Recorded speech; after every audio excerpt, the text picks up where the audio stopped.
Ladies and gentlemen, this is the man in black saying, welcome to my open house of horror, which brings me to number 12A Maple Drive. A nice house. 3 bedrooms, through lounge, fitted kitchen, garage, bit of a garden, front and back, yes. A nice house. But it has a history that has led to a for sale sign being placed outside, a history you do well to know before you think of buying. The snowman killing. I'm cold, so cold. I'm cold, so cold. Let's build a snowman. A snowman? Yes, we'll build him on the lawn. I don't want to build a snowman. Why not? I don't know. I don't want to. Don't be silly. They're scary. They're not. They're fun. I don't want to. You do want to. I don't. Yes, you do want to. Please, Colin, yes, you don't do. make We're me. going to make a snowman, aren't we? Don't make me. Please, don't make me. We can make him by the bird table. He can scare the birds.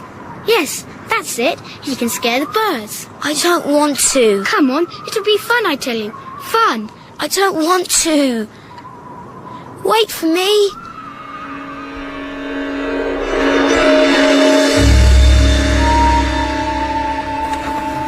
Mummy, can I play outside? Oh, it's horribly cold, darling. I'm bored. Well, go and play with your tank. You had a nice new tank from Auntie Jo, and you've not played with it at all. Don't want to. Well, then grab that cloth and help me dry up. I'm not that bored. Where's Alex? I don't know, playing or reading. He's always reading. He likes reading, darling. He's a baby. He's wet. He never wants to do anything. You mustn't bully him. We're all different. We all like doing different things. Just because he doesn't like doing the things you like doing doesn't mean to say he's a baby. He's a baby. If it really, really, really snows, then I'm going to build a snowman. Are you now? A big one. As big as me. Well, you won't make one this afternoon, that's for sure. Look at that, Mummy. Look at what, darling? The snowman, Mummy. Snowman? What are you talking about? Can't you see it, Mummy? Colin, your imagination, you're as bad as Alex. The snowman, Mummy.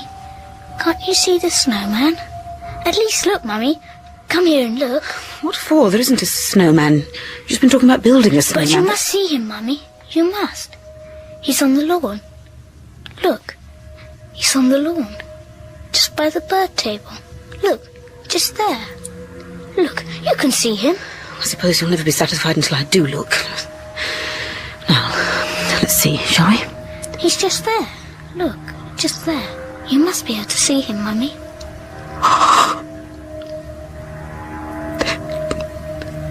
There's no snowman on the lawn. You shouldn't tell fibs. You saw him, didn't you, Mummy? Right by the bird table. He's scaring the birds. You watch too much television, you do not stop playing. I'm not playing. No, for the last time, there is no snowman. The snow is too light for a snowman. No, where's your brother? Asleep. What? I thought you said he was... He's sleeping. He's cold. Cold as ice. That laugh of yours, I don't know where you get it from. Now, let's see where he is. Alex! Alex! Alex, darling! Darling! Darling! Oh, God. You're so cold. Oh, my God. Told you. Cold as ice. Cold as ice. Oh, no, shut up! Alex, darling, what's wrong with you? I'm cold. So cold. He's only playing. Alex, wake up, darling. Come on, it's Mummy. Mummy? Oh, thank God. He's only playing. I said he's only playing. Colin, go upstairs. Oh, Mummy. Go upstairs and go upstairs now, at once. I haven't done anything. Oh, are you all right, Alex?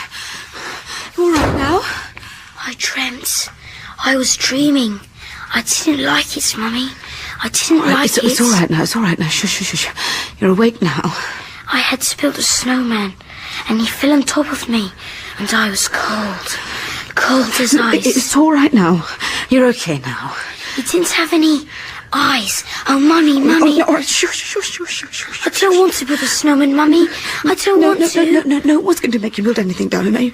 You won't have to do anything you don't want to. Promise? Yes, I promise. No. It was only a silly dream, anyway, and only a dream, and dreams don't mean anything. And they can't hurt you, okay?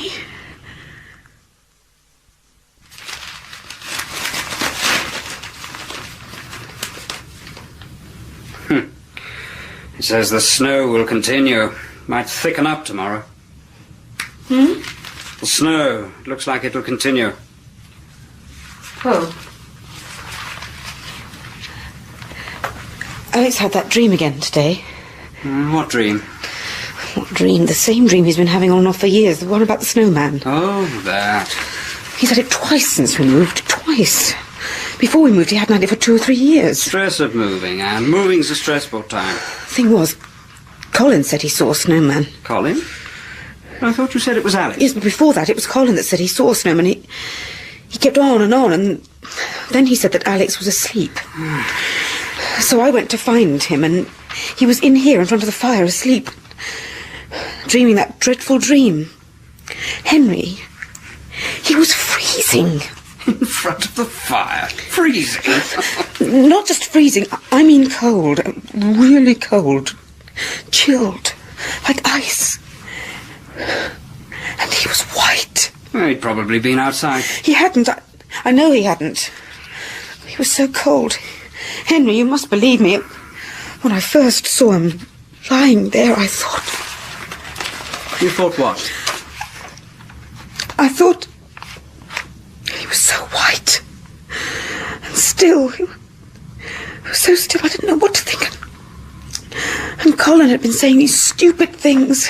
What things? Oh, about the snowman, and I was frightened. I don't like that dream. It scares me. And seeing him there, it was like seeing a ghost. This house, the whole place, it just gets on my nerves. You don't know what it's like. The whole place, it's claustrophobic. It comes in on you. Anne, look, ever since we moved, you've been preoccupied about the twins or the house or both. We must have had this conversation. This is or the if first not this time- particular conversation, then one like it. But You've been going on about this sort of thing for weeks, and frankly, I'm rather fed up with it. I'm sorry. It's all right. Look, I've said before, you should get out more. Tell you what, I'll leave the car tomorrow and you go and do some shopping. Buy yourself a new dress. Mrs. Macpherson will look after the boys. That'll cheer you up. I don't like it here. I don't like it. This house gives me the creeps. I don't know why I had to move in the first place. We moved because A, it meant I didn't have to commute. B, it's a bigger, better house. C, it was a very reasonable price. And D, house prices here are set to go through the roof. Not to mention there's a good school for the It's twins. all right for you. You don't live here. What do you mean, don't live Well, here? not really, no. Oh, Henry. This house shouldn't just be a hotel for you. It should be a home. For all of us. Anne, when I've got there, got ahead, got the car, when paying for the mortgage isn't such a struggle, then I'll have more time to... Yes. Then you'll be able to spend more time at home.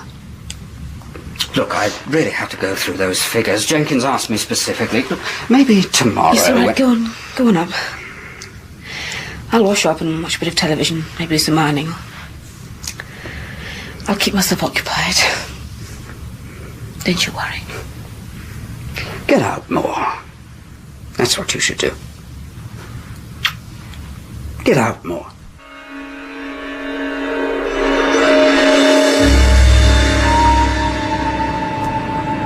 I don't like snowmen. Don't make me do it. Right here. No. Right near the bird table. He can scare the birds. It's cold. I don't want to. It's cold. Right. We'll start with a snowball. A big, big snowball.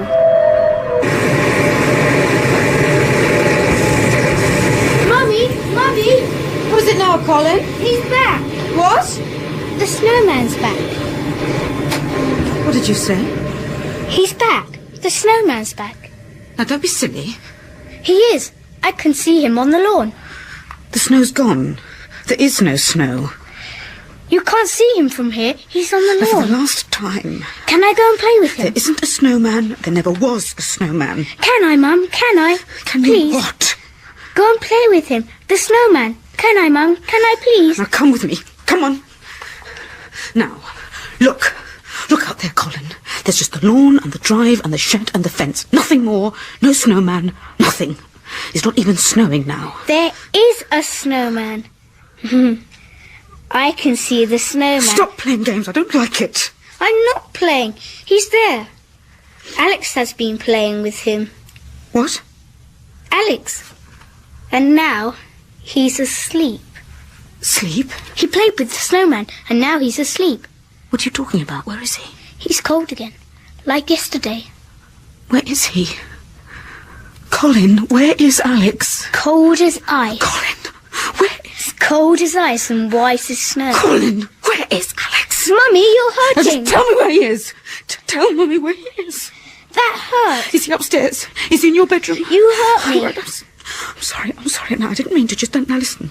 Where is Alex? Just tell Mummy where he is. I told you he played with the snowman, and now Is he outside? Is that what you're saying? Is he outside? might be Where exactly? with the snowman. Colin, now you will answer me properly. You will tell Mummy exactly where he is, and you will tell Mummy now. Colin. He's asleep. Cold as ice. Cold as ice. Colin! He's in the shed, Mummy. In the shed.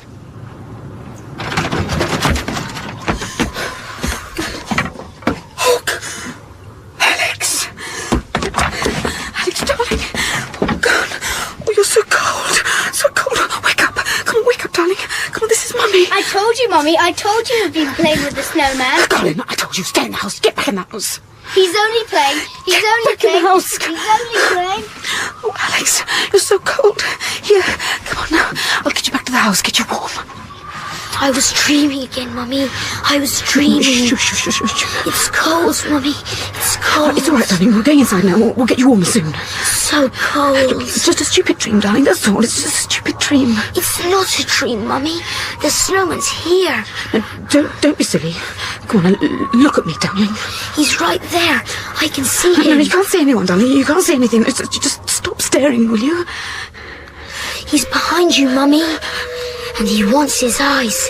He wants his eyes. Don't be stupid now. Run, Mummy. He's coming. No, don't be silly now. Come on, it's just your dream. That's all. It's nothing. Don't let him get me, Mummy. Don't let him get me. Oh, God. Henry Makepeace? Henry, it's happened again. Ah, look, I'm in the middle of a... The dream happened again. Alex was in the shed as cold as anything, and his neck. I thought his neck had been broken. What? He looked all wrong, twisted. Is he all right now? Henry, I don't like it. It's creepy. There's something creepy going on, sinister. Is he all right now? What happened to him? Was he hurt? Can you come home? Anne, I don't want to be here alone. Look, I can't come home. It's impossible. I'm up to my eyes. Please. Henry, I'm frightened. I can't, I tell you. Look, the boys are okay now, aren't they? Well, Aren't they? well, they seem all right. They're indoors playing. Good. Now, this is what you do. You get Mrs. Macpherson to come in for a couple of hours to look after them, and you take the car. Remember, I left you the car, and go into town, get yourself a new dress. Nothing too pricey, but something nice. Don't treat me like a child. You always do this whenever I ring at work. I can just imagine you sitting there lifting your eyebrows towards the other men in the office. That silly wife's got herself into a state again. Look, buy yourself a complete wardrobe if you like, or what? go and see a doctor. Get yourself some tranquilizers or something. You have to do something and sort yourself out. Hello?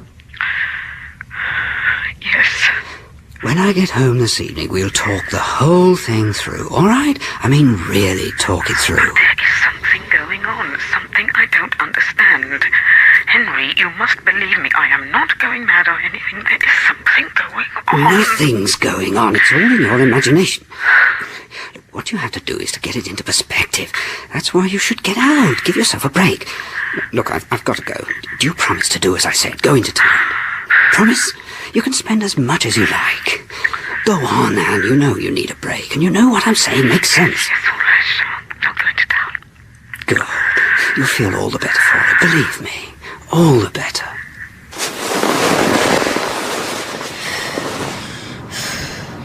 There. Can we go in now? No, I've told you. Now we need another snowball for his head. A small one. When does Mummy get back? She's not back for ages. Ages.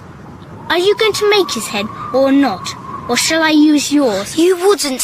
Don't be silly. You couldn't. I could twist it until it came off and then put it on top. You couldn't. Round and round it'd go, and then it'd break. Don't. Round and round. Snap. Please don't. You couldn't anyway. Oh, yes, I could. Now you're going to make his head. Or do you want me to try?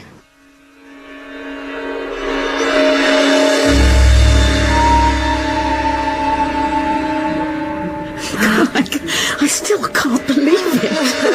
Well, I suppose we were bound to bump into each other sooner or later. But I am glad it's sooner. Oh, yes, me too. God, how long's it been? Well, it must be about 7 years. Oh. So how's married life? Oh, you know, okay. Boring at times, but then, well... Oh. How about the children? Oh, you're still just the twins. They're 11 now. God, are they really? Yes. Well, and you? Oh, no ring yet. Did you get the... Oh. You first. Right. Are you still with the paper? Oh, yeah, still there. But now I'm a fully qualified local journalist, covering weddings, staff dances, vicars running off with milkmen's wives, you know, all the usual sort of stuff. Well, nothing juicy. Oh, no, not for years. You had plans to write sometime, didn't you? Oh, yes. But that was before. Before? Well, what do you think? Marriage and children and... You know, one's life just sort of fills up with things. There's never a dull moment. What's wrong, Anne? Nothing. Just an overactive imagination, that's all. What about? Not Henry, surely. Oh, no, not Henry.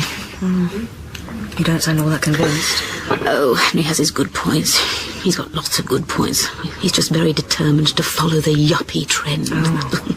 So determined he doesn't have much time for anything else and just gets me down sometimes. I am actually in town to buy myself a dress or even a complete wardrobe if I wanted to cheer myself up, to give me a fresh perspective on things. Henry's idea. Everything can be solved with money. Fresh perspective on what? Oh, no, nothing you can put your finger on. Well, I don't really like the new house we've got. Where is it exactly? Maybe I know it. It's on one of these anonymous estates out at Knollwater. Oh. You know, the kind of thing. One part is all named after admirals, you know, Nelson Avenue, Hood Close, and another bit is all writers. Dickens Way. Oh, Thackeray Drive. Shakespeare Road. Knoll Boulevard. There's a Jane Austen cul-de-sac. Jeffrey Archer Lane. Oh, God, no, nothing so modern. So, which one are you in? The admirals or the writers? No, neither. Trees. Trees? It's Maple Drive. Maple Drive? Yes, why do you say it like that? Oh, a name from the past, that's all. Go on. Well, 5 or 6 years ago, I was sent to write something about Maple Drive. A very sad story, very sad. What? There was a family lived there when the estate was first built. I think they were called the Osbornes. Yes, that's it, Mr. and Mrs. Osborne. An ordinary family, the typical nuclear family. Mum, Dad, 2 sons, aged, I don't know, 10 or 11. Twins, as it happened. Oh, look, maybe I shouldn't be... Twins? Well, it's just a coincidence. What happened? God, I'm surprised you haven't found out about this before. I'm really surprised. Just tell me, please, what happened? All right. There was an accident. The boys were outside in the garden playing in the snow, and one of them got hurt, badly hurt. In fact, it was fatal. How hurt? How did it happen? Oh, look, steady on, love. This was a long time ago. This is important. It's important. How did it happen? Well, remember, you asked me. His neck got broken. He fell over something, and his neck got twisted. It was very sad, but... The reason why we got interested in it, the papers, why I remember it so well, the other boy panicked. He thought it was his fault, you see, and he panicked. So he built a snowman. A snowman? Yes, with the body, his brother's body, to hide it. I don't know what he thought he was doing, but it was a bit macabre, and it made a good copy, so of course we got interested. God, I hadn't realised until then how cynical the press can be. Where did this take place? I told you, in the garden. No, what number? What number was the house? Oh, Please, Helen, what number? 13. You sure? You sure it wasn't 12 or 12A? Quite sure. I remember it gave me the title of the piece. Unlucky 13. It was number 13, all right. There isn't a 13 now. It goes 11, 12, 12A and 14. They must have changed the number. They changed it from 13 to 12A. No, steady on, Anne. Probably to help sell it. I bet they moved straight up. Yes, I think they did. Anne, listen. Look, Anne, listen to me. Look, it's a long time ago. It's all in the past. It doesn't mean anything now. Here and now, it doesn't mean anything. Anne, what are you looking at? You look like you've seen a ghost. How long has it been snowing? It started before I came in, I think. 2 or 3 hours. It looks like it's settling, too. I should be careful if you've got to drive home. I have to make a call. I must make a call. Where are the phones here? Do you know where the phones are? Now, let's make his mouth. Then he'll be able to talk to you. Be able to tell things to you.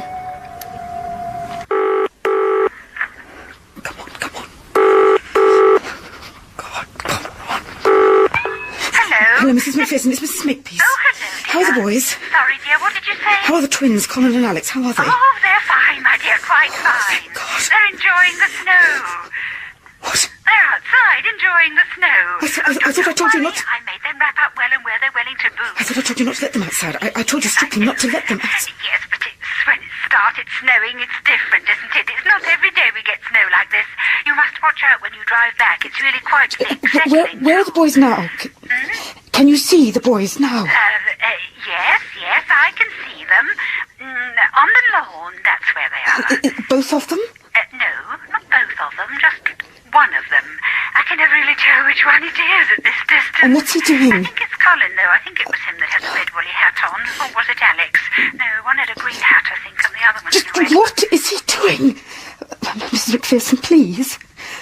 Just tell me what he's doing. Doing? Building a snowman, of course. What else would a boy like that do in the snow? Good. There. A nice big grin. Alex, I want your hat. I want your hat for the snowman. No, I'll get cold. Come on, give it over. Or do I have to take it from you? Hurry up. All these lights. For God's sake, Anne, just calm down. I didn't ask you to come. Sorry, look, just take it easy. Traffic lights are like kettles. They never change if you watch them. Oh, okay.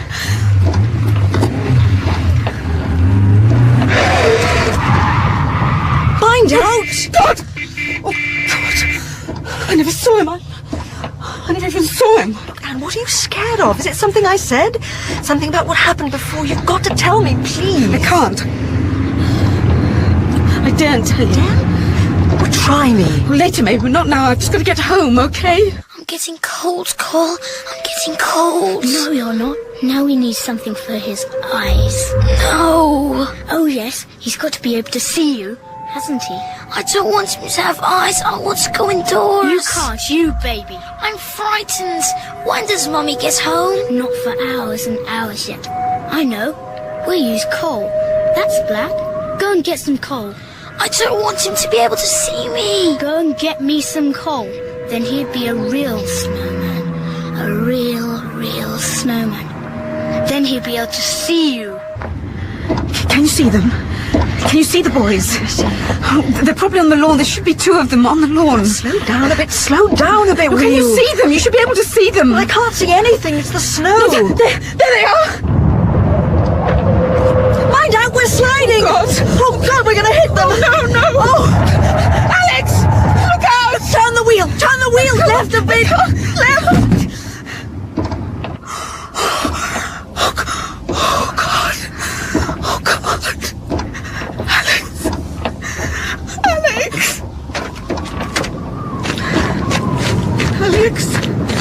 Alex. Mummy, you nearly hit me. Oh, darling. I thought I'd hit you. Oh, darling. I'm sorry. You didn't hit me, Mummy. You hit Snowman. Oh, thank God. Thank God. Are you all right, Mummy? Yes. Oh, yes, I'm fine now. Oh, give me a hug. Come on. Oh. You'll think I'm really stupid, but I was thinking the snowman. What, Mummy? Oh, never mind. Just stupid, irrational fears, that's all. I was building it all up in my mind, some sort of great evil force, but now I've destroyed it. And everything's all right now. Where's Colin? Col? Oh, he's asleep. Asleep? What do you mean, darling? Where is he? He's all right. He's just sleeping. Anne, I think you'd better come over here. Where, darling? Tell me where he is. I didn't do anything. It was the snowman.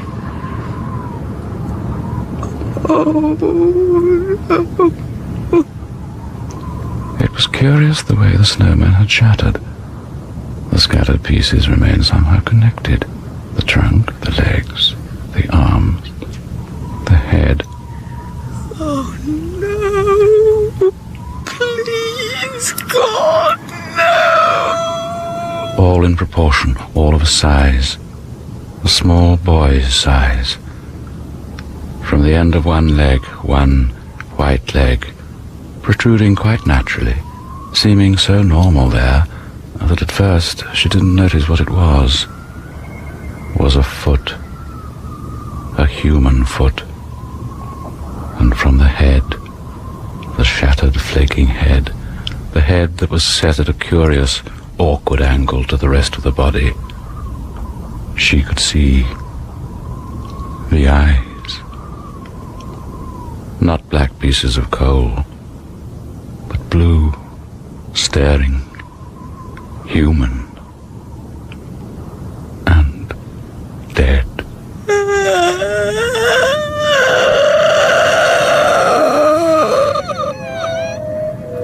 I told you he wanted his eyes, Mummy. Thinking of moving? Well, as I said earlier, 12A Maple Drive is up for sale. A nice house. 3 bedrooms, through lounge, fitted kitchen, garage, bit of a garden, front and back, yes. Bit of a garden, front and back.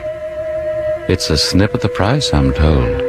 In fact, they're so keen to sell, they might even be open to offers.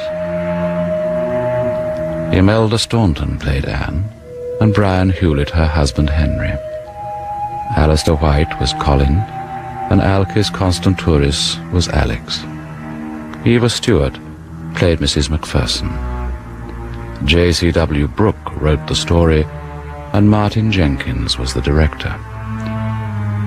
My name is Edward de Souza, the Man in Black. And until the same time next week, I too, like the garden snowman, must melt away.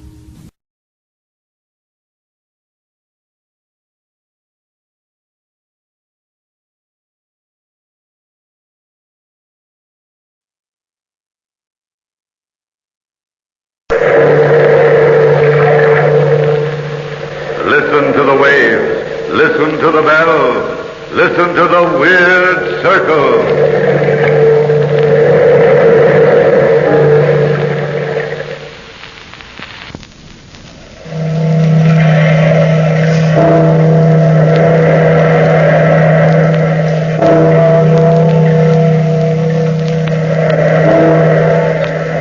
Out of the past, phantoms of a world gone by, speak again the immortal tale, Frankenstein.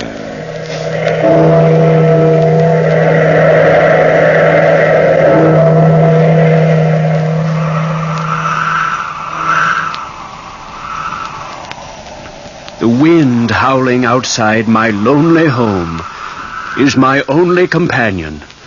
All else is quiet here, as I sit by my window in the parlor, writing this document for the scientific world. Be warned, you doctors and scientists who come after me. Be warned that man must not experiment with the secrets of life. My experiences started in the University of Manchester, where I was studying natural history. It was after class, May 22nd, 1818, that Professor Waldman, my close dear friend Henry Clerval, and myself were in the laboratory of the university. Victor Frankenstein, your persistence amazes me. Someday I shall sit at your feet and allow you to teach me. Thank you, Professor Waldman. But the whole subject of the structure of man has always been too clouded in mysticism. Well, frankly, Victor, I prefer mysticism. Well, that's because you're a mystic, Henry. Why, Henry's no more a mystic than I am. He just loves to avoid arduous work. Oh, translating that means I'm lazy, eh, Professor? Well, if you prefer to put it that way, I rather think of you as a student whose nervous structure does not take kindly to natural history. The professor's kinder to you than you are to yourself, Henry. Well, if I worked as hard as you do, Victor, I should probably wear that same gaunt, sleepless look that you carry about. Well, my experiment will be finished tonight.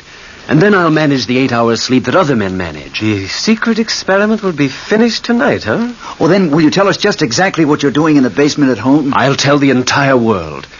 As a matter of fact, I stayed after class this afternoon, Professor Waldman, to ask you to join me this evening in the basement of our place to watch the completion of my work. Oh. Well, how about me?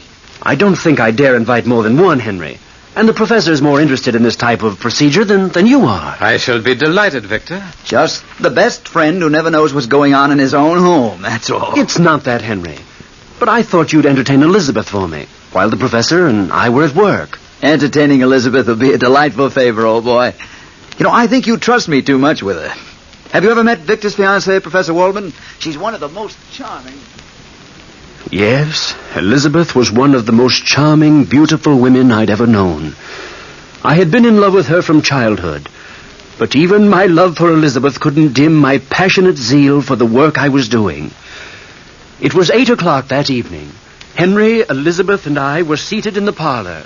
Elizabeth was saying... I'll be so glad, Victor, darling, when all this is over. If you only knew how tired you look. The minute my work is done, successfully or unsuccessfully, I promise you, Elizabeth, we'll be married and off to Switzerland before Henry has time to lock up this place. But first, we find out about the secret in the basement. Henry's being eaten up by curiosity. I don't blame him. I'm suffering pangs of what's it all about, too. Well, you'll both know soon.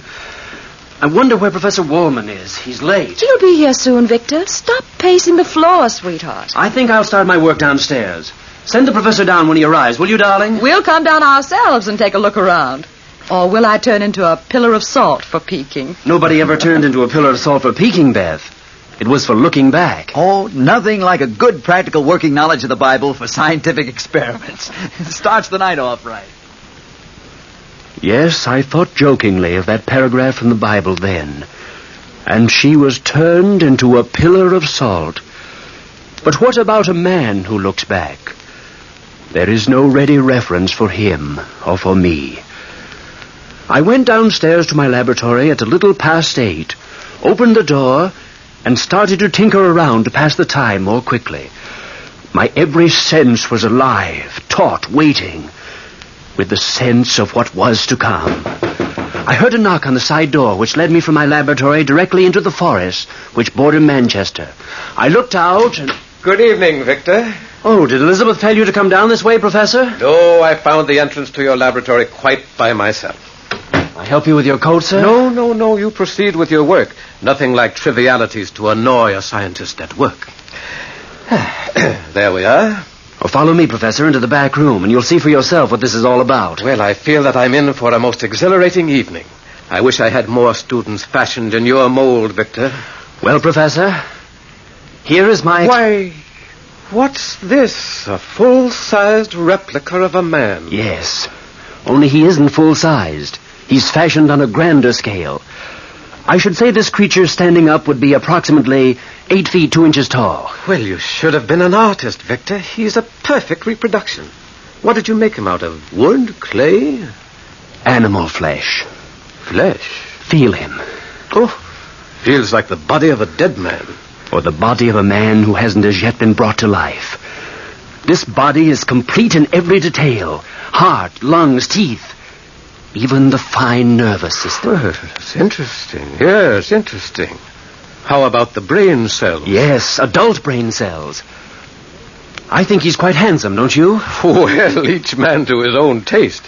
He's the best reproduction of a man I've ever seen, but actually his face is hideous. As a plastic surgeon, my dear Victor, I'm afraid I can't give you much credit. Well, what do you intend to do with this hulk? You see this fluid here in the test tube? Yes. I filled the hypodermic needle with it. And now I'm going to inject the full 8 ounces into the vein, directly above his heart. But why? Watch. You see, Professor, quite by accident, I stumbled on the secret of life. I've been bringing small one-cell creatures to life for quite some time. The secret of life? Within 30 seconds, after this injection, this creature will live. You're trying to play God, Victor. It's heresy. It's science. I'm making a new race, by far finer than the present one. Larger in structure, stronger, heavier, healthier. A race able to live on nuts and berries, with a greater capacity for feeling. Victor, for the love of heaven, don't go through with this experiment. No man living has the right to tamper with the secret of life. You've created a monster on that floor.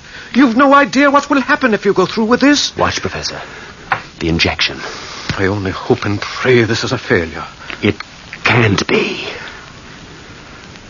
His eyes moved. Watch him, Professor.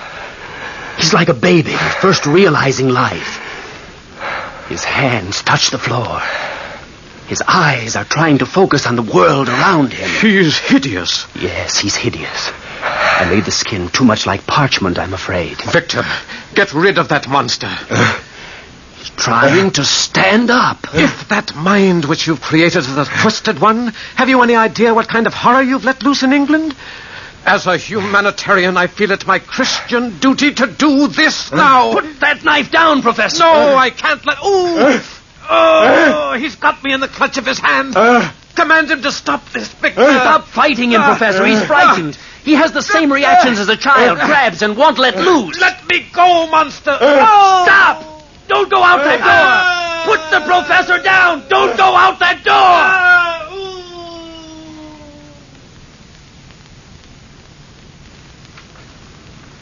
The monster left my laboratory through the side entrance into the forest, carrying the incredibly mangled body of the professor with him.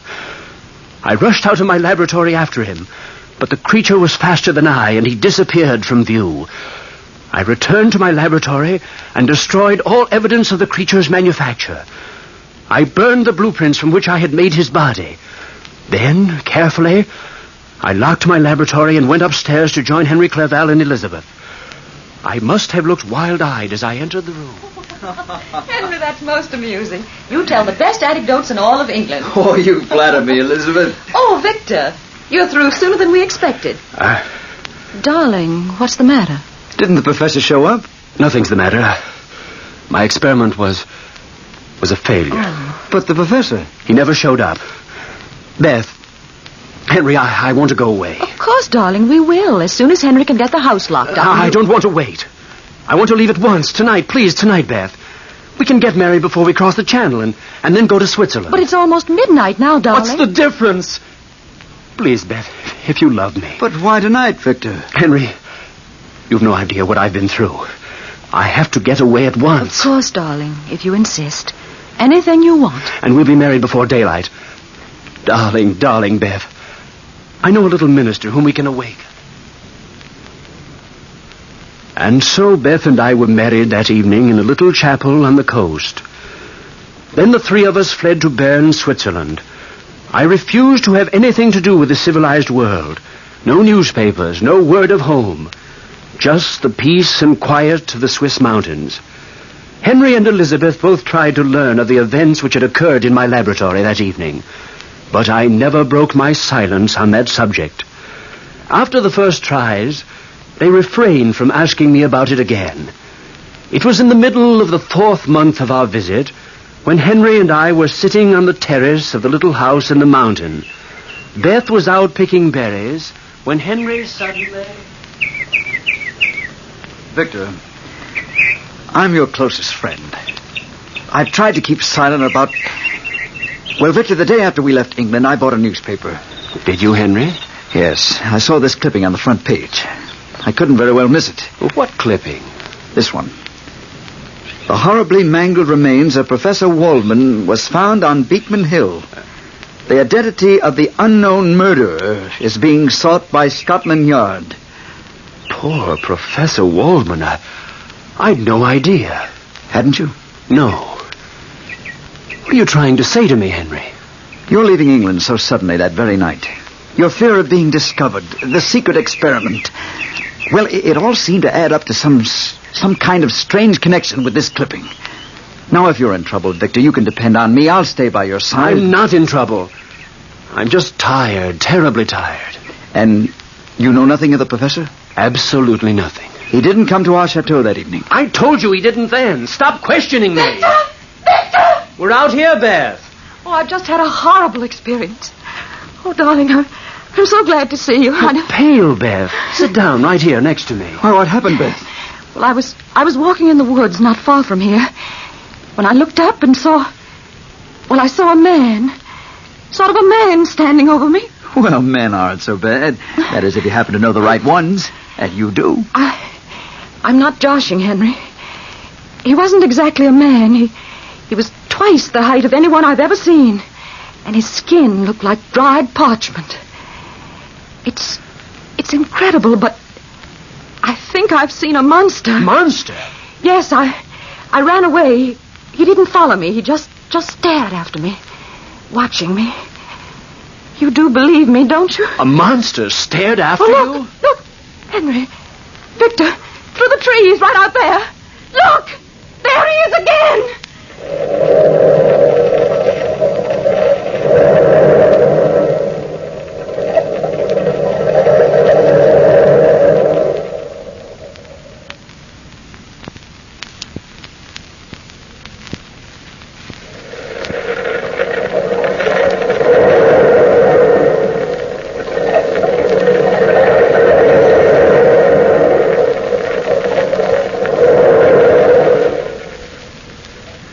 Yes, the monster stood there, silhouetted against the trees. The monster which I had created, standing like an evil blot of flesh and bone, moved in the darkening twilight. And then suddenly, phantom-like, it disappeared. Beth and Henry both watched me as I started from the piazza after the disappearing creature in the backwoods. As I drew near to the heavily wooded section, giant footprints in the soft mud about me showed the path ahead. The sun was sinking in the west, and the last orange pinpoints of light needled my flesh until every sense within me was tingling with the expectations of seeing my living horror. Then I realized I was unarmed. Every crooked tree, each twisted branch which obstructed my path, appeared to be his form. I heard the crackling of a branch and the moving of a form on the velvet moss. I thought you'd come, Creator. You. Are you frightened, Creator? You dare talk to me? Please, don't turn away from me. Please. Let me go. I mean no harm to you. Listen to me, Victor Frankenstein. You must listen to me. You created me. You owe me that much. I owe you nothing, murderer. Why am I a murderer? Because you created a form so horrible, a face so distorted, that no man can look upon me and call me friend. I'm an outcast. You can save me. Let me go. Not until you hear my story. Sit down, Creator. My arm!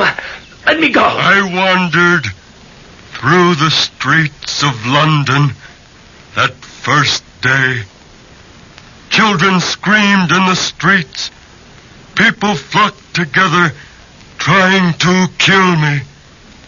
And I was lonely and hungry. How did you follow me here? Not so long ago, I returned to my birthplace, the laboratory, broke in and discovered your identity. But first, I fled to Scotland and lived outside of a cottage. That's how I learned to speak. An old blind man was teaching a young French girl to speak English. I listened to the lessons from the open windows. Now, what do you expect of me? A companion. A woman of the same species, with my defects. One who will be my friend. This being you must create. No, I'll not do it. You must. Every man's entitled to a wife. No. You must. If you create her for me, I'll take her with me into the far wastes, and no one will ever see either of us again. Ever. How will you live? On fruits and berries. We'll manage together. Please, you can't deny me this. A maid. A monster's maid. You will? You will. I swear, I'll never harm another human. Never create her. If you'll only grant me just one companion. And if I refuse? If you refuse, even a brain that you have made, creator, might become twisted and distorted. And so that night in the forest, I made a devil's bargain. I bargained to create a monster's mate, perhaps another murderer. How could I know? The monster swore to live in the forest and wait a year or 2 years if necessary. And upon completion of my work, he would take his companion away. But if I broke my promise, he swore revenge. And so I started work. I searched Paris for the necessary equipment, built a shack in the woods about a mile away from our chalet. 3 months I worked, 3 solid months, shaping her who was to be his mate. And then, one night, it was windy outside. I thought the wind had blown the door open when... Victor, I'm sorry I had to disturb you. Is it Beth? No, not Beth. She's fine and sends her love. It's the townspeople. Your activities have stirred up a lot of curiosity. Oh, the fools! Well, I can't blame them, especially after the rumors which have been going around. Rumors of the... Victor, you know the monster in these forests. You've known of him all along. People have seen him and connect him with you. Mothers in the village are frightened of their children. I know nothing. Look, I'm only trying to help you. I know nothing, I tell you. But the men have banded together. They're going to make a raid on you here, to burn your laboratory down, and to find the monster who lives in these woods. They can't. They mustn't. Oh, what devil's work are you carrying on, man? I'm trying to help you. Oh, Victor, will you please let your friends be your friends? Henry, go back to Beth and leave me alone. Beth is safe at home. You're in danger, and I won't leave your side this night, my friend. Then be prepared. Prepared for what? You've guessed many of the reasons for my secrecy. Then there is a monster. At school, I stumbled on the secret of life. I was trying to create a superior race. I was a fool, and I created him instead. And he does live? Yes, he lives. Professor Waldman. What happened to Professor Waldman? The night I created the monster, Waldman became frightened. He screamed, attempted to kill the creature. The creature, like a child, warded him off and then tore him to pieces in front of me. I couldn't stop him. The monster had killed before it had really begun to live. Then what? The monster left the basement through the side entrance, carrying the professor's corpse. I had no choice. I had to leave the country. Oh, what are you doing with that creature now? Fulfilling a promise. Follow me into my cabin and I'll show you. How soon do you think the townsfolk will be here? Oh, within 2 hours or so. They're meeting in the square in town. Come in. What? A woman? Yes, a woman. The monster's mate, his friend. I promised him a friend, and in return he swears to hide himself forever from the world. A devil's bargain, Victor. A bargain I must keep for all our sakes. But the monster proved himself a murderer time and time again. Why, in London after the death of Professor Waldman. Time and time again. But how do you know that the mate won't be even more vicious than he? You'll let loose an avalanche of hatred. Oh, destroy her before you bring her to life. Yes, avalanche of hatred. Look, you've no time to waste. Set fire to this cabin quickly, Victor. Set fire to the cabin and come away.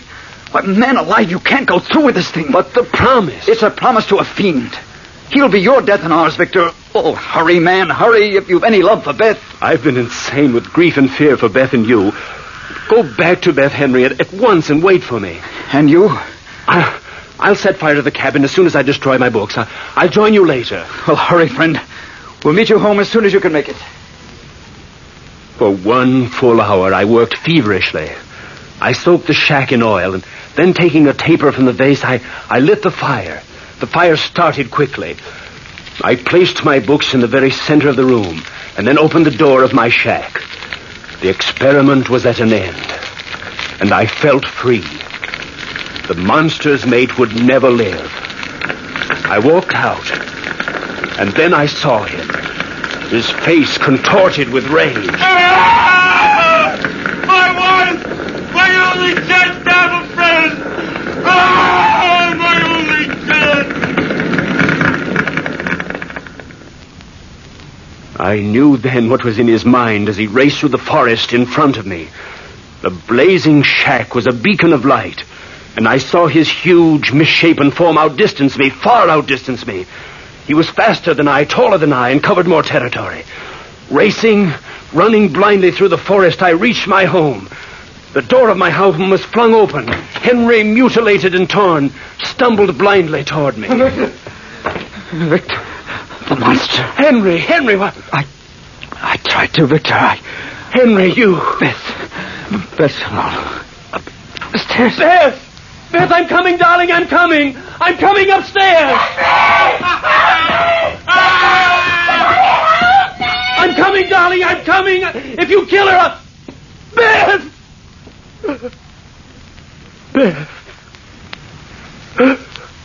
Beth, oh, my darling.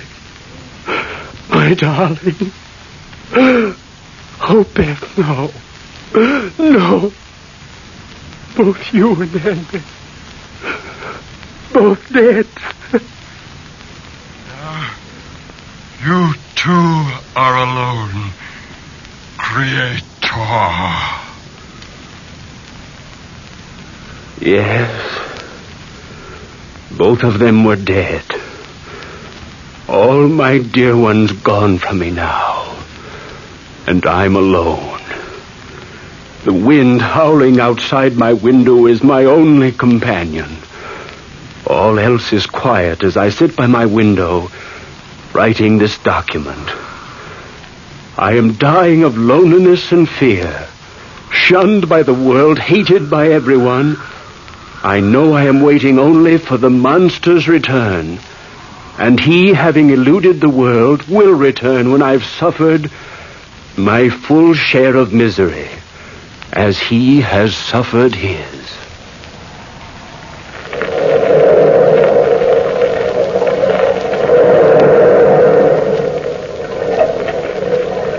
From the time-worn pages of the past, we have brought you the story Frankenstein.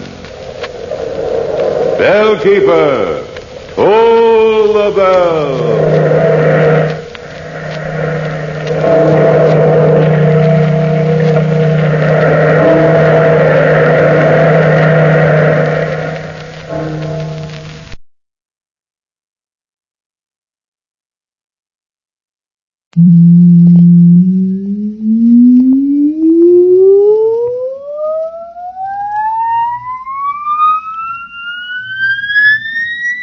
Countdown for a blast-off.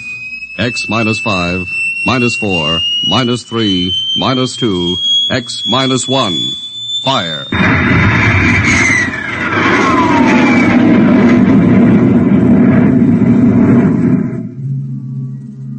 From the far horizons of the unknown come transcribed tales of new dimensions in time and space. These are stories of the future. Adventures in which you'll live in 1,000,000 could-be years, on 1,000 maybe worlds. The National Broadcasting Company presents X minus 1.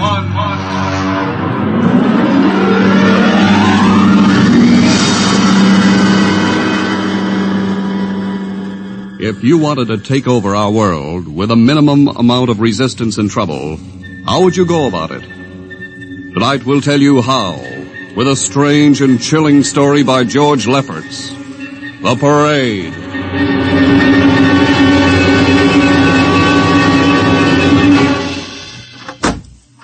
You are Mr. Sid Ryan? The same. My name is Luchar. I am a Martian. Pleased to meet you, Mr. What was that again? A Martian. As in Orson Welles? Precisely. I'm a Rotarian myself. Sit down. Thank you. Now that we've had our little joke, Mr. Luchar, what can Publicity Associates do for you? I am interested in obtaining publicity. It has been my observation that advertising and publicity are the very backbone of earthly civilization. Spoken like a true Martian, Mr. Luchar. Now, if you'll tell me the name of the client. The client, of course, will be the Martians. You don't give up, do you? Give up? The gag, I mean. Oliver! Yes, Mr. Ryan? This is Mr. Luchar. How do you Mr. Luchar claims to be a Martian. Take him outside, will you, Oliver? I am happy to see, Mr. Ryan, that my telling you I am a Martian has approximately the effect I guessed it would. I believe we can do business. I have here cash retainer of $5,000. Oliver, take a look at that wad of lettuce. It's the real stuff, Mr. Ryan. And my client is prepared to spend many times that amount. Sit down, Mr. Luchar. Oliver, get the client a cigar, the 50-cent box. Yes, sir. Thank you. Well, now, what can I do for you, sir? I wish you to manage a publicity campaign. A very large and important campaign. Is the product established, or is it something brand new? Something quite new. Now, what would you judge the most effective type of campaign? Well, if the client has a lot of dough to throw around, a suspense campaign is best. First, you place ads in the paper saying, watch this space. Then about a week later, you run an ad saying XYZ or PDQ, and you get people guessing what it means. Then finally, when you've teased them enough, you bust loose and unveil the product. Excellent. We will conduct a suspense campaign. Of course, in this kind of campaign, secrecy is very important. Once the name of the product leaks out, it spreads like wildfire, and the whole campaign is kerfloppo. Quite so, quite so. The utmost secrecy. You realize, of course, these things cost like crazy. Would, say, $1 million cover expense? Come again? I said, would $1 million cover it? Why, yes, I am at... You did say, $1 million. I understood that you have handled some very large accounts. Of course, if this is too big... No, not at all, not at all. As a matter of fact, I seldom touch anything less.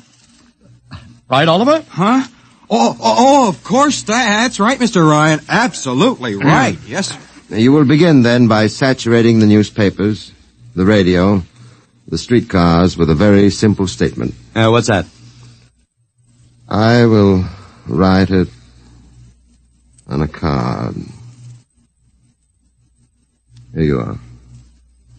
The Martians are coming. Say, that's not a bad teaser. Got that, Oliver? Yes, sir. The next ad will read, June 1st is Martian Day. June 1st is Martian Day. What happens on June 1st? The parade takes place. What parade? I wish you to arrange a parade up Fifth Avenue. You mean like the Macy Parade? Exactly. Except that the theme will be the world of tomorrow, the Martian world. My client would like it to be a gay affair. Balloons, clowns, pennants, pretty drum majorettes. Say, that sounds terrific. I might be able to interest the department stores in a tie-in. Fine. The parade will climax the campaign. On June 1st, the product will be unveiled. Good enough. By the way, Mr. Luchar, just what is the product? What are we selling? Oh, no, Mr. Ryan. Secrecy, remember? Yeah, but after all... Mr. Ryan, all will be revealed to you in good time. For the moment, let us say that we are selling a concept. A concept?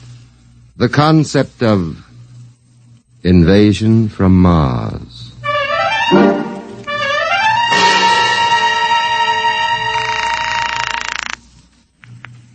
Sorrel Talent Agency. Sammy Sorrel, please. This is Sammy. This is Sid Ryan over at Publicity Associates. Listen, Sammy, how you fixed for midgets? I got midgets. Fine, I need 40 midgets for a parade. 40. June 1st. And listen, Sammy, I want them dressed in little spacesuits. In little... You know, like men from Mars. Mars. Okay? And I want some movie extras, maybe 50 of them. 50. Also rigged up like men from Mars. Make them look gruesome. Got that? Gruesome. Also, I need some horses with pretty girls on top of them. Maybe you can get that bunch from Maroney's Traveling Circus, the one we booked for the Fireman's Parade in Albany last year. Yeah, I'll try, Sid. Never mind the expense. Just get me the talent. It sounds like you landed a big client there. Who is it? It's a secret. I gotta hang now. Call me back, Sammy. Right.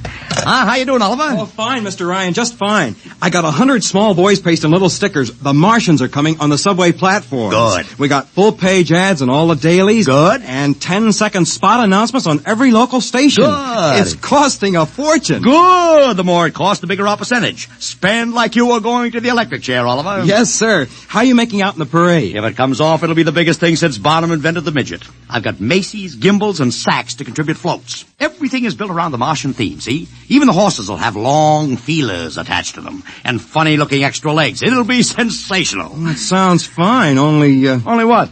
Mr. Ryan, we don't even know what we're selling. Oliver, my boy, do you think old Sid Ryan has been sitting here spending all this moolah and not putting two and two together?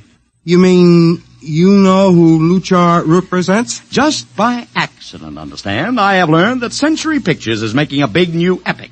One of those expensive pictures they make in secret and then spring on the public because they don't want the other studios to get the jump on them. What's the picture? A space opera titled Invasion from Mars. Get it? Oh, I begin to see. Also, by mere coincidence, it's supposed to have its premiere sometime around June 1st. You follow me? Yes, but... Mr. Ryan, Century has an exclusive contract with New Feature Syndicate for all their publicity. Suppose Century Pictures doesn't like the way New Features is handling their stuff. They want to get out of the contract, but New Feature says no, so they have to get around the contract. A man named Luchar, client unknown, starts publicizing the Martian invasion. Need I go further? Oh, I don't know, Mr. Ryan. Sounds pretty far-fetched to me, but I don't know. That's what I like about you, Oliver. You're so innocent.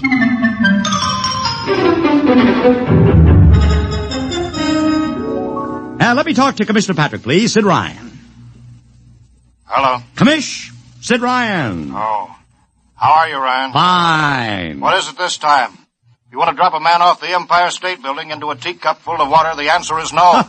Also, we're not arresting any fan dancers. You know I don't handle fan dances. I want a permit for a parade. June 1st, 5th Avenue. It's a Sunday. There's no traffic. Now, look, Ryan, Macy's gets a permit. Gimbals gets a permit. The American Legion gets a permit. The Sons of Erin march every time Morton Downey sings the Wearing of the Green. Oh, don't give me a hard time, Patrick. This is too big. I have the 5th Avenue Merchants Association behind me.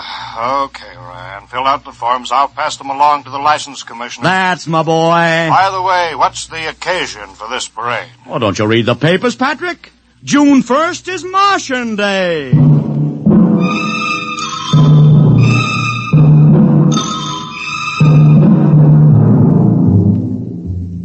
How is the campaign going, Mr. Ryan? Like wildfire, Mr. Luchar, like wildfire. Everybody and his brother is going along with the gag. Yesterday we distributed 50,000 Martian hats to school kids. I got some of the merchants doing World of Tomorrow displays in their windows. Every big novelty manufacturer in town is climbing on the bandwagon. They want to get into the parade with floats, giveaways, anything. Everybody smells a buck to be made. I wouldn't be surprised if the mayor himself declared Martian Day. I've even arranged for Commissioner Patrick to accept a $50,000 check for the Policeman's Benevolent Fund from the man from Mars. Oh, it's terrific, terrific. My blood pressure's up to 200. Excellent. I understand Century Pictures spent over $1 million making that space opera. I beg pardon? Oh, come, Mr. Luchar. Sid Ryan wasn't born yesterday, you know. I know who our client is, even if you don't admit it. You do? Always thinking that's me. Well, as long as you know, let's keep it to ourselves, shall we, Mr. Ryan? As you once remarked, when these things leak out, it destroys the surprise and ruins the effectiveness of the campaign.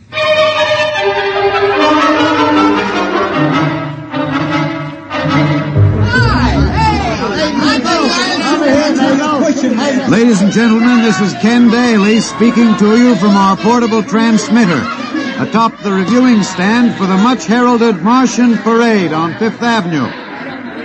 It's a beautiful sunlit day here in New York, a perfect day for a parade, and the streets are packed with thousands of spectators all eager to find out what this is all about.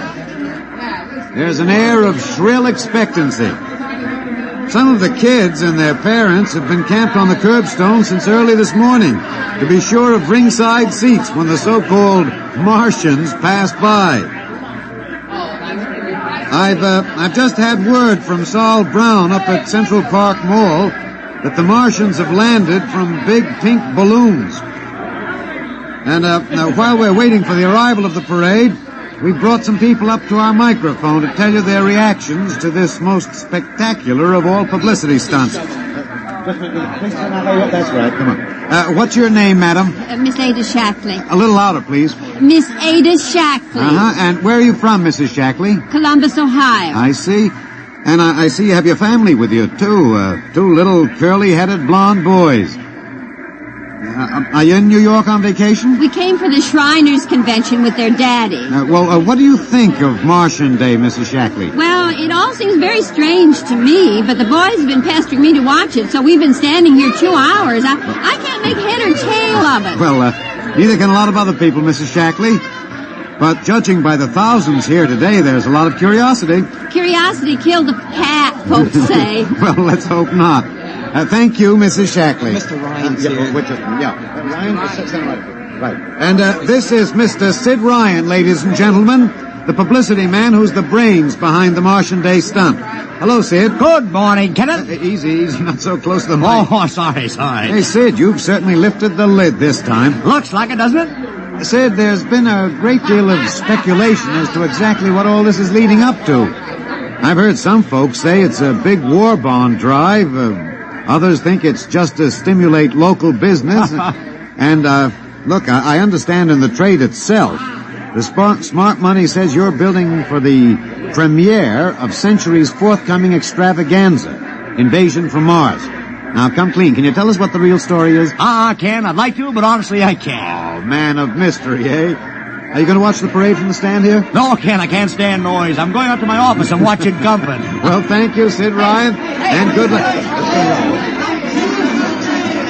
And here they come, ladies and gentlemen.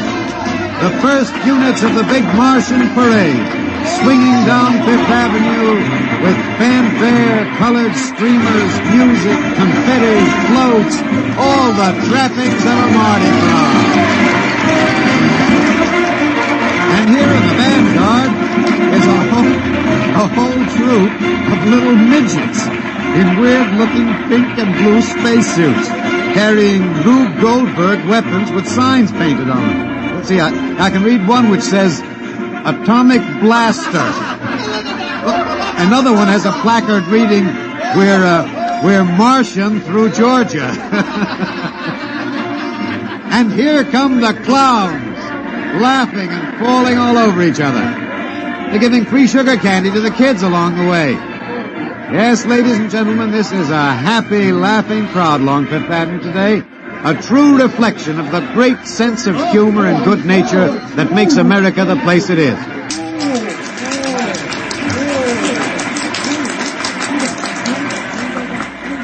This is promised as the climax of the show. And now a great hush has fallen over the crowd. It's quite a sight to see these thousands of people standing here expectantly, hearing only the great regular sigh of their mass breathing. And now here they come, ladies and gentlemen. The Martians. Marching in booted, helmeted ranks. Row after row of them. My, this is an impressive sight, ladies and gentlemen. And a rather serious contrast to the rest of the joyous slapstick parade we've witnessed. There are perhaps, 200 tall, broad-chested men dressed in metallic gray spacesuits with thick glass visors drawn across their faces. Each is holding an ominous-looking ray gun at the ready position. They're marching in absolute silence, keeping step perfectly. as though some mute, unspoken command were marking time for them. The crowd seems rather grim and serious now. Perhaps they're reminded of the actuality of war and possible invasion. They stand solemnly, silently, watching. Even the children are awed. And now the first ranks of the Martians are moving past us down Fifth Avenue toward the reviewing stands at the square. No one moves. What's that? What's happening? A woman, ladies and gentlemen. She dashed out into the street. For what reason, I don't know. She attempted to lift the visor of one of the Martian spacesuits, but just as she reached the Martian, she fell forward in a dead faint. I tell you, I've never felt such mass tension in a crowd as we're experiencing here right now, today. All sorts of rumors have begun filtering back through the audience. There are excited whispers of she's dead, she fainted, and now an undercurrent of... what? They're really Martians. This is an example of how a single incident can precipitate mass hysteria, ladies and gentlemen. I tell you, it's a mighty reassuring sight to see the blue uniforms of New York's finest spaced every 10 feet or so along the avenue. Somehow, I can't explain it, this incident has begun to work on what was a moment ago a happy, carefree crowd, and the complexion is changing.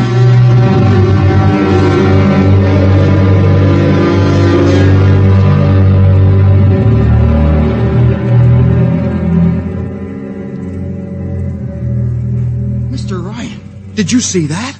A woman fainted. Of course I saw it. What do you suppose she saw? Oliver, old man, did I ever tell you were too naive for this business? But that young woman ran out into the streets to get a close look at the Martians, and then she screamed and fainted dead away. I'm well aware of that, Oliver, since I paid her $50 to do it. What? The dramatic moment, Oliver, the stock and trade of the good publicity, man. Relax. Holy smokes, you sure think of everything. Yeah, for my share of this deal, roughly $100,000, I can afford to think of everything. Shut the window. Don't you want to see the finish? We'll go down to the reviewing stand for the finish. Right now, I want to make a phone call. By the way, where's Lucha? I haven't seen him. Well, he'll be around. Boy, those Martians sure look like the real thing. How would you know the real thing if you saw it, Oliver? Well, gee, I don't know. Close the window, Oliver. Oh, yes, Mr. Ryan.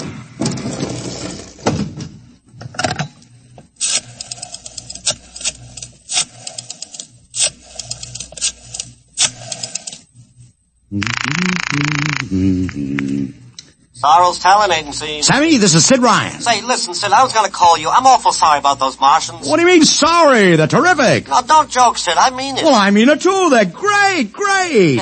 Are you in the bag? Never felt better. You mean it, don't you? Of course I mean it. What is this? There are Martians in the parade? About 150. Of course, I only ordered 50, but Sid. under the circumstances... Sid. Well, what is it? Sid, don't you know? I couldn't get you a single movie extra. There's a studio strike in New York. I was going to call you, but I figured... Wait a minute. Where'd these guys come from if you didn't hire them? I don't know. Maybe Oliver. Oh, hold on. Oliver. Yes, Mr. Ryan? Did you hire those Martians? No, sir, Sammy, this is on the level, isn't it? Honest, Sid, Okay, Sammy, I'll call you back. What's the matter, Mr. Ryan?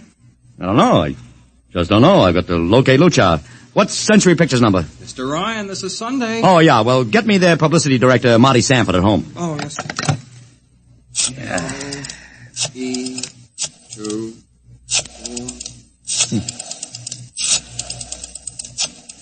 Here you are. Thanks. Sanford. Marty, this is Sid Ryan. Oh, hello, Sid. How's the big Fine. Listen, Marty, this is dead serious, on the level. Get it? What's wrong? I've got to locate Lucha. Lou who? Lucha, come on now, Marty. This is life and death. The guy you sent over to hire me for the invasion picture. Invasion picture? Invasion from Mars, the space opera. Are you batty? Marty. That picture was shelved last month. What? Sure, back in the can. Too expensive and too fantastic. The big shots decided you can't sell a Martian invasion to the American public. And I never heard of a guy named Lou... Mother heaven. What is it, Mr. Ryan?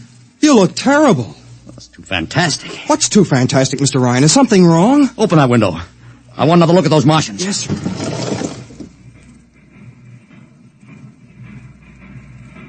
Look at it.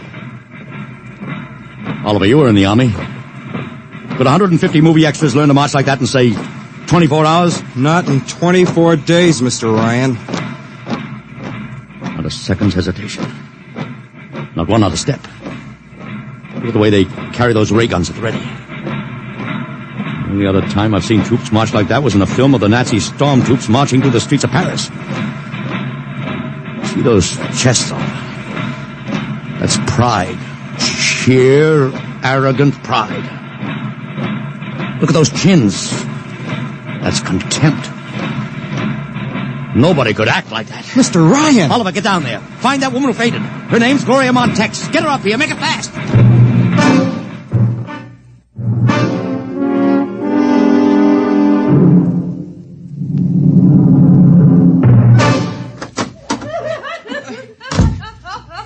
Here she is, Mr. Ryan. I can't get much sense out of her. Stay away from me. Gloria, it's me, Sid Ryan. Oh, don't kid me. You're a Martian. Gloria, settle down. No, you're wearing a mask. Baby, it's me, Sid. And underneath, it's awful. It's all big green eyes and those feelers like a catfish. Baby, snap out of it. Listen, what happened down there? You ran out and screamed like I told you, but the fainting, that wasn't in the act. Oh, go away, please, go away. What'd you see? Oh, no, please. It's too awful. Please, please. Just one question, baby. Inside that helmet, what'd you see? You won't get anything out of her, Mr. Ryan. She needs a doctor. Okay, Oliver, I've heard enough anyway. You take care of Gloria here. Get her a drink. Where are you going? To see the commissioner. We gotta stop this parade before things begin to happen.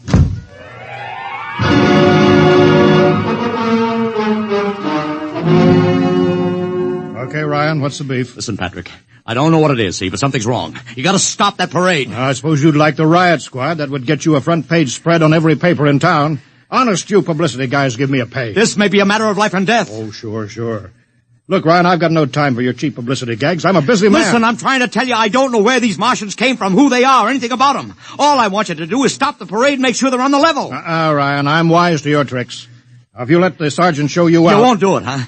An honest citizen appeals for protection and you refuse. I most emphatically do. Now beat it. All right, Patrick. I'll go right to the mayor's office. I'll have you busted flatter than a fried egg. Go ahead. I'm sure His Honor will be glad to toss you out on that phony nickel-plated skull of yours.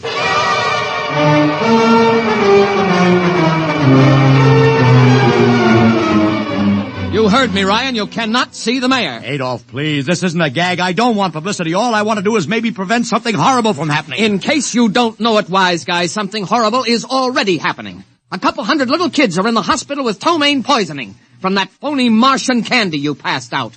Or didn't you know? I didn't. We've got to stop that parade. Sure, you'd like nothing better than to start a panic now. Maybe a few hundred people would get trampled to death. Think of the newspaper space that would get you and your product. I won't stand for this, Adolf. You won't have to, because you're going to get out of here right now. Go on, beat it. Get out. You and your publicity stunts make me sick to my stomach.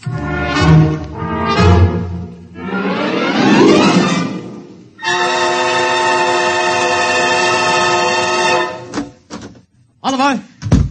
Oliver, where are you? Oliver! Oliver! It is useless What?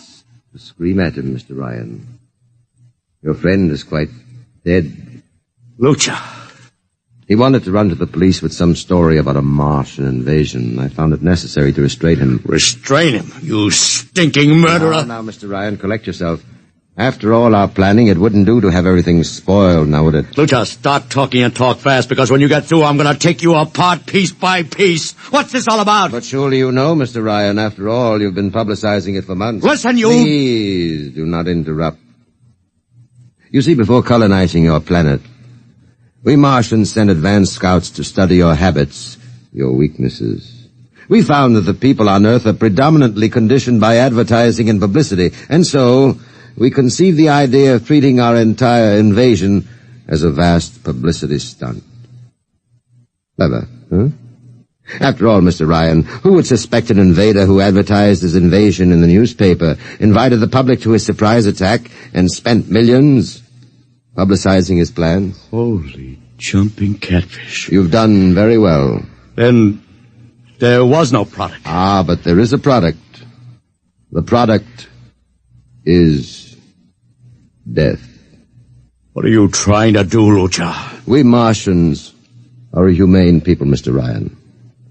We do not like to destroy thousands where a few hundreds would suffice. In exactly 2 minutes, our troops will treat the world to a spectacle of death, which will bring the rest of your planet to its knees in horror. Nations will clamor to surrender. Perhaps, Mr. Lucha, but not if I can help it. You...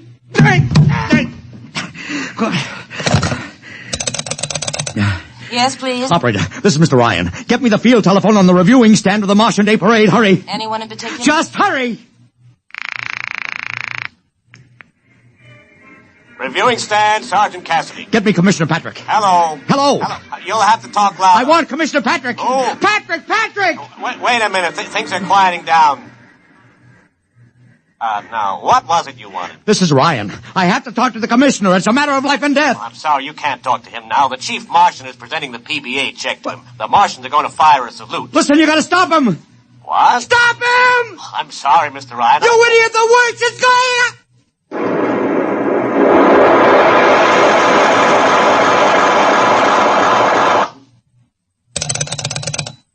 This is the operator. I'm sorry, Mr. Ryan, you've been cut off. I can't seem to get them back. Doesn't matter, operator. Nothing matters now.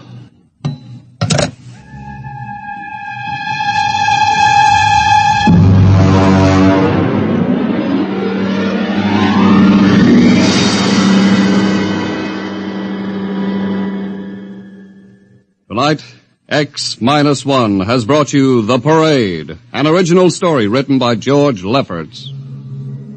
Featured in the cast were Joseph Curtin as Ryan, Joe DeSantis as Luchar, Alexander Scorby as Daly, Agnes Young as the woman, Ellen Deming as Gloria, John Thomas as Oliver, Arthur Anderson as Sammy, Wendell Holmes as the Commissioner, and William Keane as Sanford. Your announcer, Don Pardo. X-1 was directed by Fred Way, and is a transcribed NBC Radio Network production.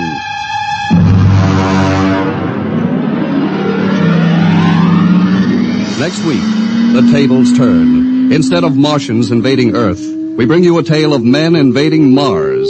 Ray Bradbury's brilliant short story entitled Mars is Heaven. Suppose you were a member of the first rocket ship crew to land on Mars, but instead of seeing Martians, you find that you've landed in a town that looks just like home, that all your dead relatives and friends are there to greet you, so that as incredible as it may seem, you think you're really in heaven. That is, you think so, right up to the fatal moment. The moment of X-1.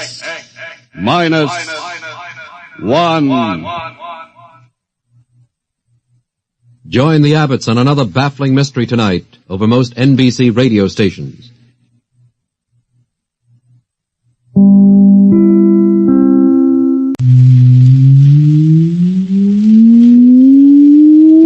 Countdown for blastoff. X-5, -4, -3, -2, X-1, fire!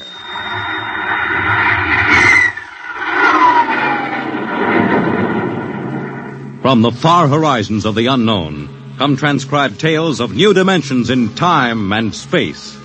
These are stories of the future, adventures in which you'll live in 1,000,000 could-be years on 1,000 would-be worlds. The National Broadcasting Company presents X-1.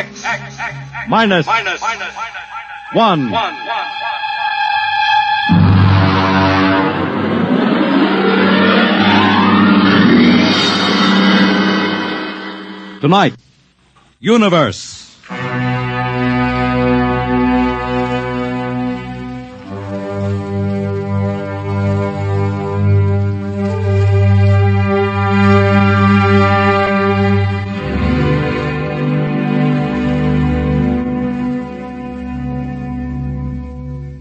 We are just beginning to discover how boundless our universe really is. And yet as man reaches out to the stars, out toward infinity, ironically enough, he may be building himself a new kind of prison. What would it be like to live all your life in a world no larger, say, than a single gigantic rocket ship bound on an endless mercy?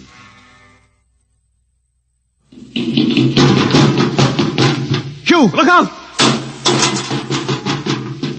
You all right? Yes, just missed me. What was it? A mutant with a slingshot, I think. Must have dashed down that passageway. Want to go after it? Oh, we'd never catch it, Alan. Probably 12 decks above us by now. I didn't think they ever came down this far. Trolls usually get them before they reach this level. Well, they get more daring each generation. This one looked like a female. Male or female, it might have killed us. I told you this trip was pure foolishness, climbing 24 deck levels to hear a crazy old man rave. All right, Alan, we're almost there now. Let me see, compartment X, 15, level 24. This is the place. This area smelled as if it hadn't been visited by a sanitation crew for generations. This part of the ship is almost deserted. Yes? Is this the compartment of John the Witness? Who are you? My name is Hugh Hoyland, cadet from Scientist Barracks. This is my friend Alan Mahoney. What do you want of John the Witness? Well, only to talk. Are you a believer in Jordan? Naturally. I have heard that there are those among the younger scientists who doubt the word of Jordan. To doubt is death. We're not heretics. Ah, enter.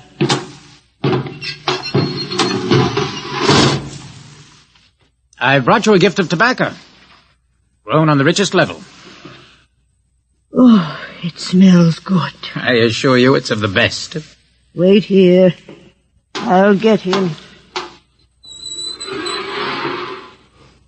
What a rat's nest. Well, what the devil do you think he can tell you? Alan, I'm not sure.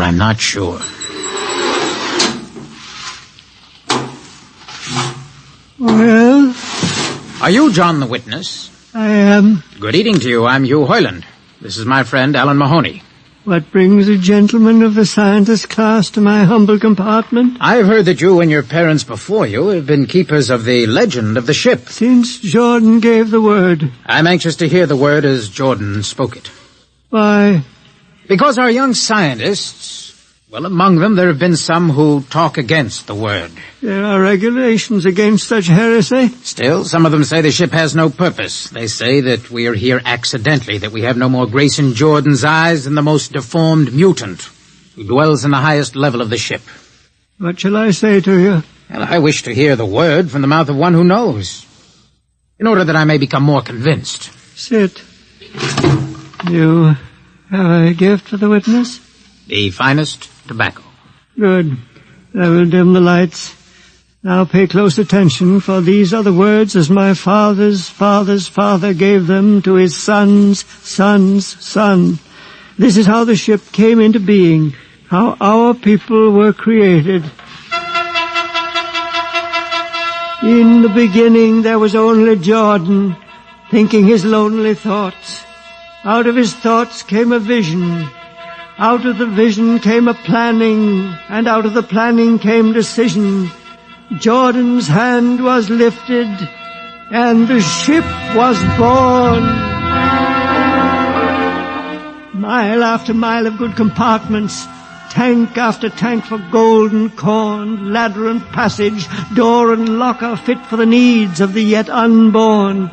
He looked on his work and found it pleasing, meet for a race that was yet to be. He thought of man, and man came into being. Then Jordan checked his thoughts and searched for a key.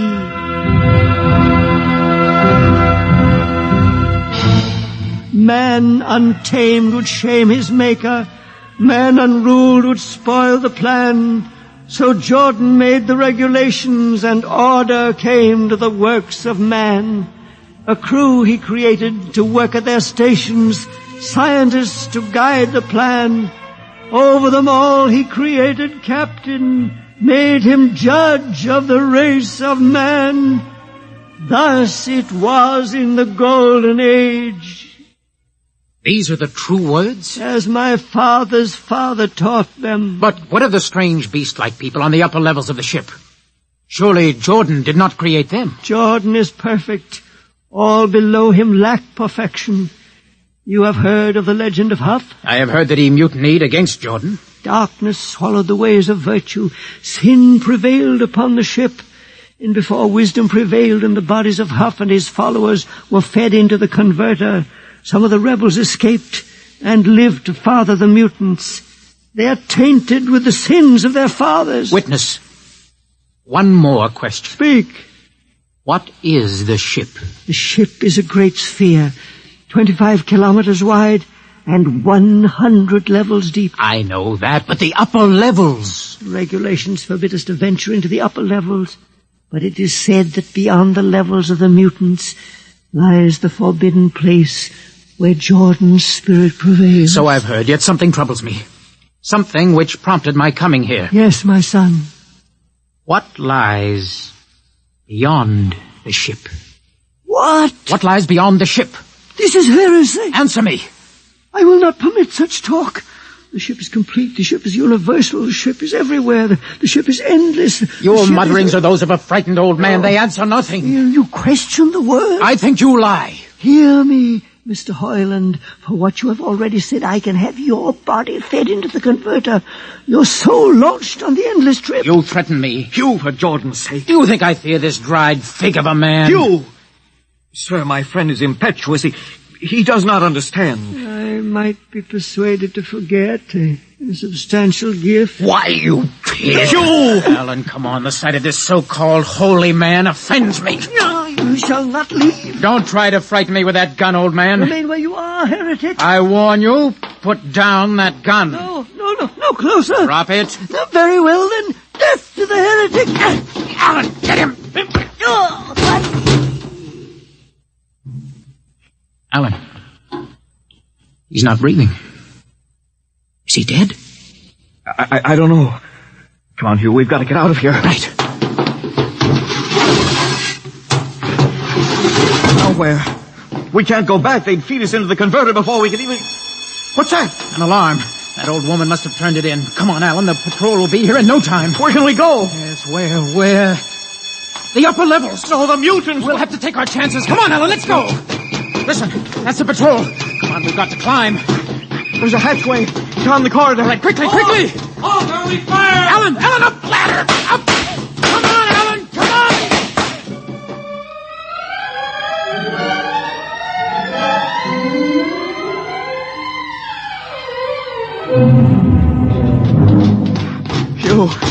Hugh, wait. How far are we from the outside wall?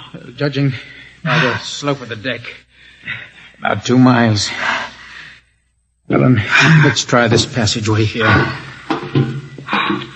You hadn't asked him that stupid question. Now, there's no use going over that. But why did you do it? I've been thinking about it for a long time. When he began to give me those stupid, tight answers, well, I just saw red, I guess. Who are you to question the ways of Jordan?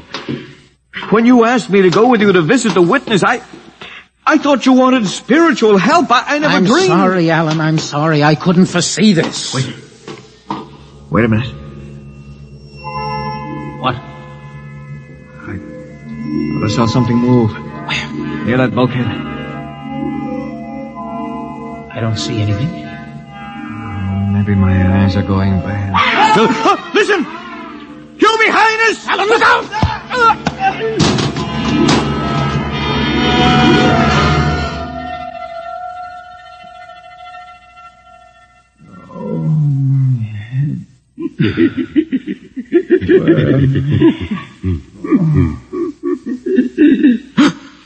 No. What are you? Put away that knife. Keep away from me, you. Right, Bobo, don't kill him. Not yet.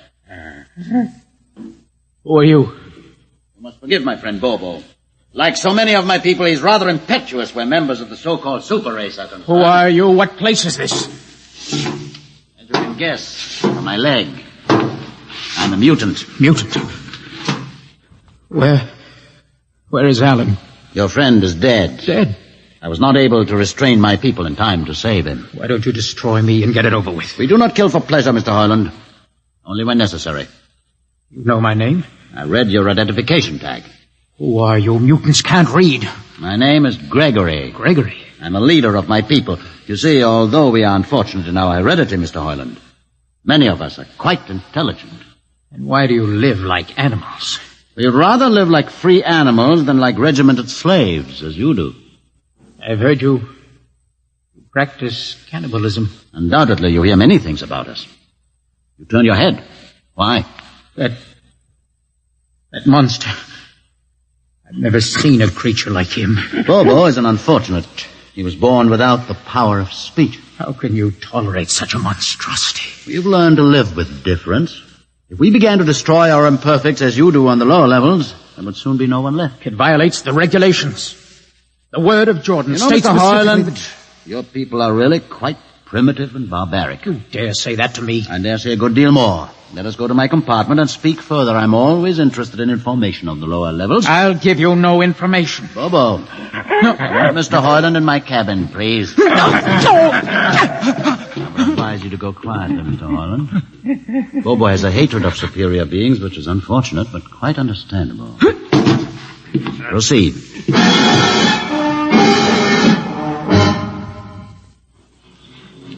Enter, Mr. Hoyland. This is where you live? Yes. But you have books? Stolen from your libraries, Mr. Hoyland. Compton's Astrophysics, Philosophy of Interstellar Navigation, Celestial Mechanics. You've read these? Most of them. I had no idea that you... Why did you bring me here? What do you intend to do? Do you believe in Jordan, Mr. Hoyland? There is no other belief. And the trip? I suppose you believe in the trip, too. What else is there to believe? When you die, your remains are fed to the converter and your soul makes the trip. And where does the trip take you? By to Centaurus, of course. Ah. And where or what is Centaurus? Centaurus is... Mind you, I'm just telling you the orthodox answer. Centaurus is where you arrive when you've made the trip. A place where everybody is happy and where there's always good eating. And you believe this? Well, the peasants believe it literally, but many of the younger scientists, like myself, know it is figurative and symbolic. Why do you ask? Did it ever occur to you, Mr. Hoyland, that the trip is exactly what your peasants believe it is? What? And that the ship and all the crew were actually going somewhere, moving? The ship can't go anywhere. It already is everywhere. Imagine a place bigger than the ship. Much bigger. With the ship inside it, moving inside it. There can't be any place bigger than the ship. There just wouldn't be any place for it to be. Oh, for half's sake, listen. You know the lowest level? Of course. If you started digging a hole in the lowest level, where would that hole go? It's forbidden to think such thoughts. Where would it go? I can't think about it. Bobo, we're going to take Mr. Hoyland to the place. No. Where are we going? To the top level. But that's certain death. Nonsense. I've been there 1,000 times. How long? No, I won't. I won't. You can't make me. I think we can. Please. Now, shall we proceed peacefully, or shall I have Bobo persuade you?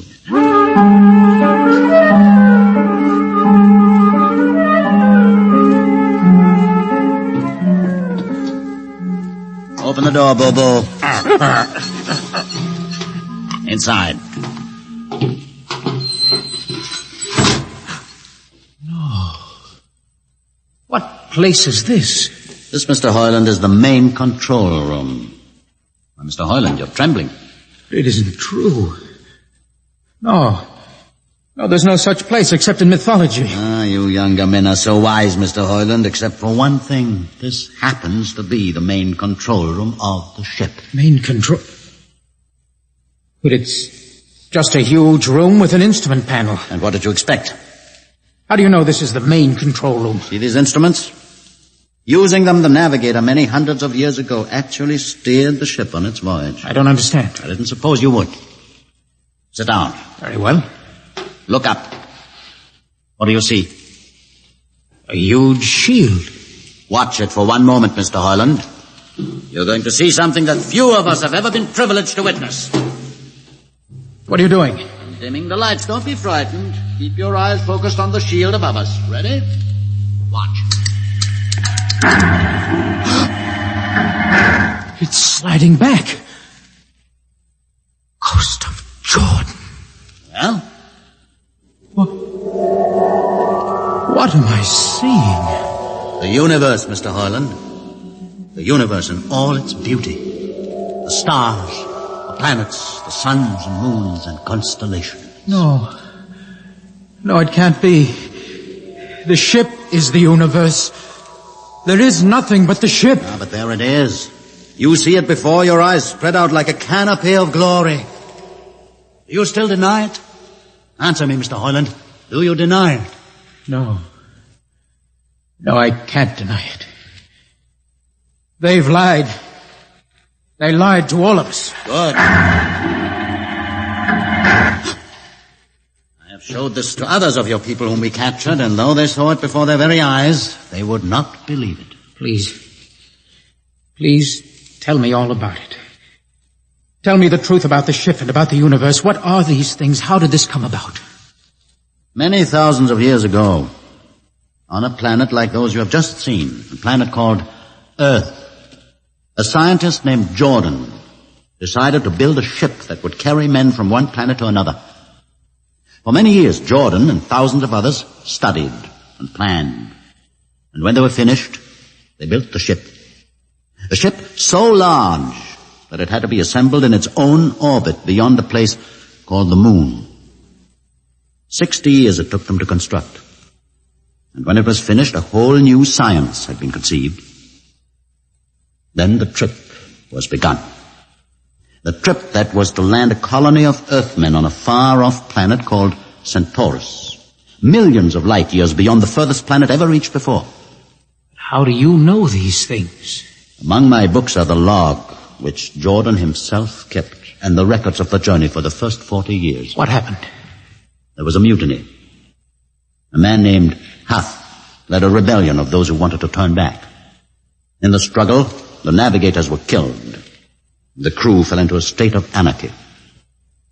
In the years to follow, small groups of men tried to organize the ship for navigation, and each time they failed. Finally, the whole idea was abandoned.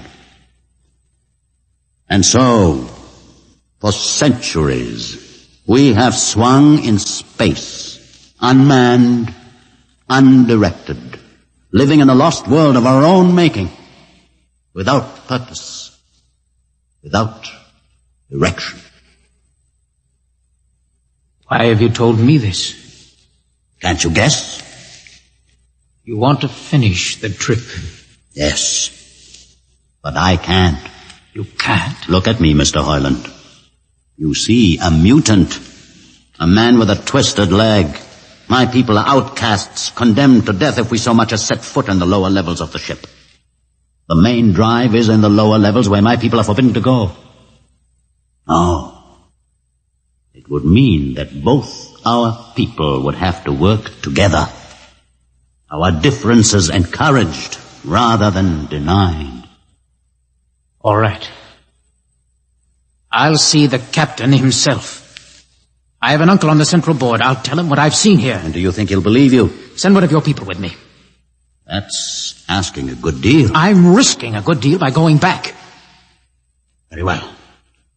Bobo will go with you. Bobo? He can't talk. There will be no need for talk. I will write a message guaranteeing safe conduct for a group of unarmed scientists to visit the main control room. Bobo will take you safely through our territory. What happens when you reach your own level is up to you.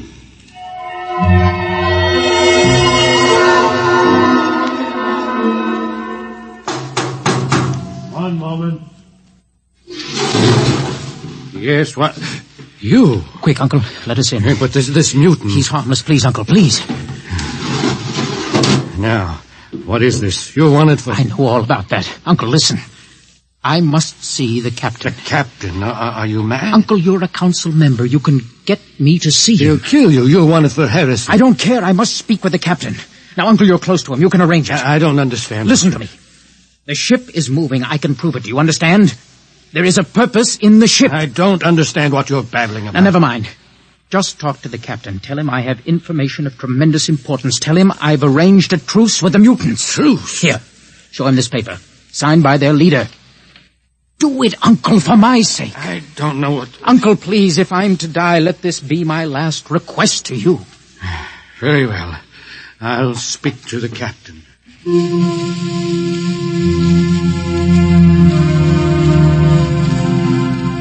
And you say, Mr. Hoyland, that you saw this with your own eyes? I swear it, Captain. I swear it on the word of Jordan.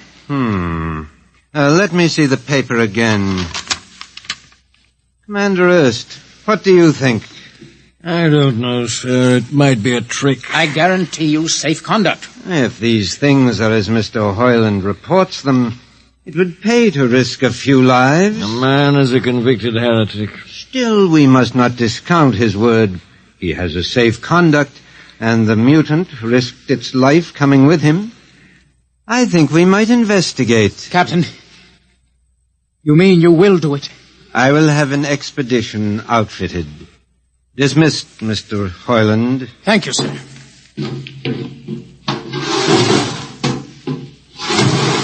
Captain, Commander Erst. Sir.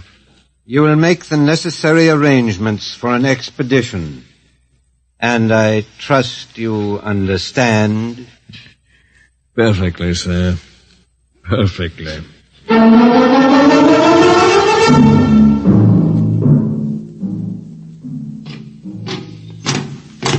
Lieutenant. Mr. Harlan? Well, you better halt your men here. This is the spot. Patrol! Halt! Well, I see no welcoming party of mutants. There'll be none. Their leader will meet you inside the main control room. You don't say. Just where is this main control room? Beyond that door. I see. All right, men. Ready up. Lieutenant, why do you ready arms? In case of ambush. Ambush? Now, wait a minute, Lieutenant. What are those men doing with that ray gun? Just aiming it at the door. Are you mad?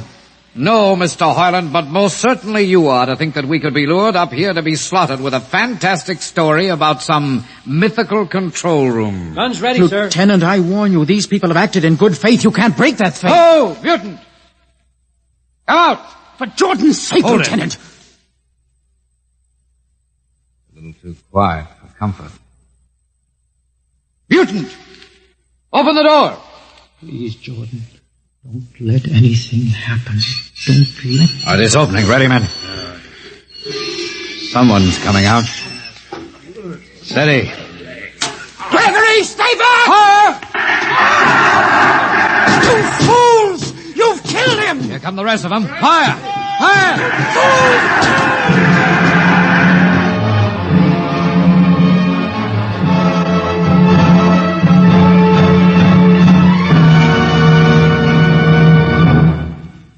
That should teach him a lesson they won't forget. All right, men, inside the room. Come along, Harlan. You're under arrest as a conspirator in this ambush. Ambush, you fool. You blind, stupid fool. All right, that'll be enough. You've been inside this place before? Yes. What's this machinery? These are the controls he would have used to steer the ship. Gone out of his mind, Lieutenant. Steer the ship? Who? The leader, the one you killed. This ugly mutant? This ugly mutant happened to be a man of true genius. Why, you're mad. Am I? Lieutenant, this man had a vision which would have saved you, but you chose to kill him because you couldn't stand the sight of his difference from you. Shut up, Highland. Don't listen to him, man. You can't shut your eyes, and you can't shut your minds, and you can't shut your ears to this! The roof's moving back! Yes, look! Let the vision of this confound your ignorance and blind your eyes. This is the heritage of stars and open skies, for which men have yearned for centuries. Try to destroy this, and you will only destroy yourselves. Back to the heritage!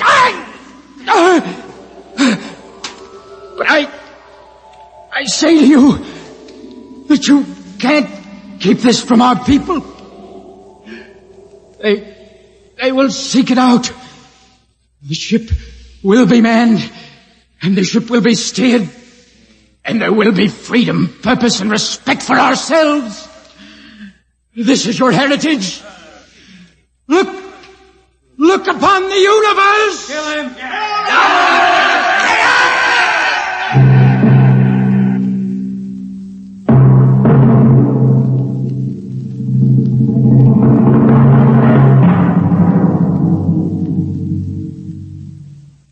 X-1 has just brought you Universe, a story written by Robert Heinlein and adapted for radio by George Lefferts.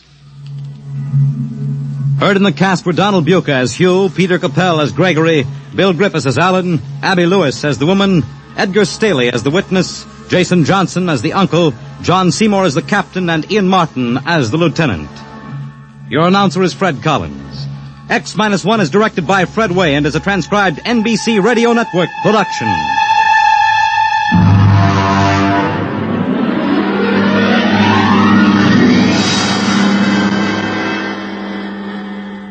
And now, next week we have a strange story to tell. A sweet, blood-curdling little story that is really only 2 sentences long. The last man on earth sat alone in a room. And then there was a knock on the door. What knocked on that door? You'll find out next week on X minus 1.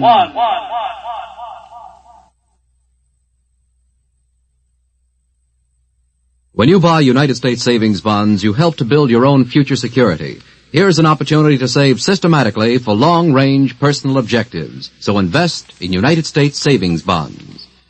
Now follow the Abbotts to mystery and adventure over most NBC radio stations.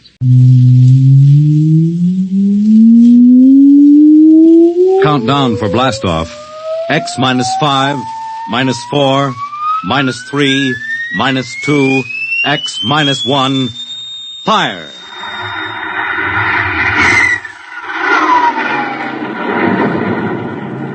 From the far horizons of the unknown come transcribed tales of new dimensions in time and space. These are stories of the future, adventures in which you'll live in 1,000,000 could-be years on 1,000 would-be worlds. The National Broadcasting Company presents X minus 1.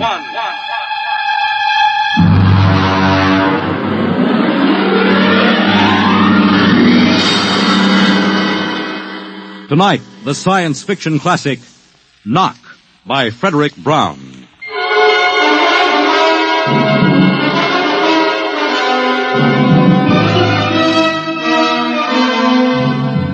Tonight we have a strange story to tell. A sweet, blood-curdling little story that is really only 2 sentences long. The last man on earth sat alone in a room. There was a knock at the door.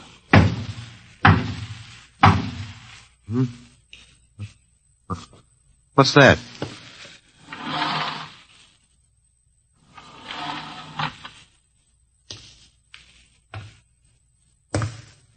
Good morning, man.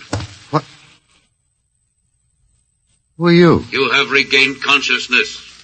Who are you? I am Zan. I'm still asleep, I must be. You are not asleep. Maybe if I close my eyes, it'll go away. I will not go away, man. No. I guess I'm awake. What are you? I am a Zan. What's that? A Zan is intelligent life. Look, what happened? Where are you from? From Planet 7 in the 3rd galaxy in the 4th quadrant. Where? It is not necessary to repeat information which is correct in the original statement. Planet 7, but...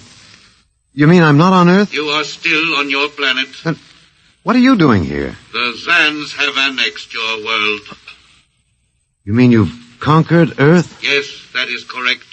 We will now prepare your planet for habitation by the Zan. How about the people? What about the population of the world? You are the population of the world. Huh? Now, wait a minute. I don't understand what's happened. The Zan have landed on your planet. We have removed the lower life forms to prepare for colonization by the Zan. When did all this happen? 2 days ago. You have been unconscious until now. You really mean I'm the last man on Earth? That is correct. Identify yourself now. What? Kindly provide data as to your position in the elementary social order of your planet. I'm Walter Phelan, Associate Professor of Anthropology at Nathan University. How do you speak English? We have deciphered your written and recorded records. It is not difficult to reconstruct your language. It is a primary type of auditory communication. Oh. Is there anything you want to complete your natural habitat? You mean I'm a prisoner? That is correct. What will you want further in your room? Do I have to stay here? Yes. The rest of my life? Forever. You better bring me my books. That will be done. That's rather considerate of you. You know, I've got to call you something. Do you mind if I call you George? It is immaterial. I will be back, Associate Professor of Anthropology. Oh, that's all right, George. Just call me Walter. Very well, Walter. I will be back with your books. All right, George. I'll be seeing you around. You will not be around, Walter. You will be here.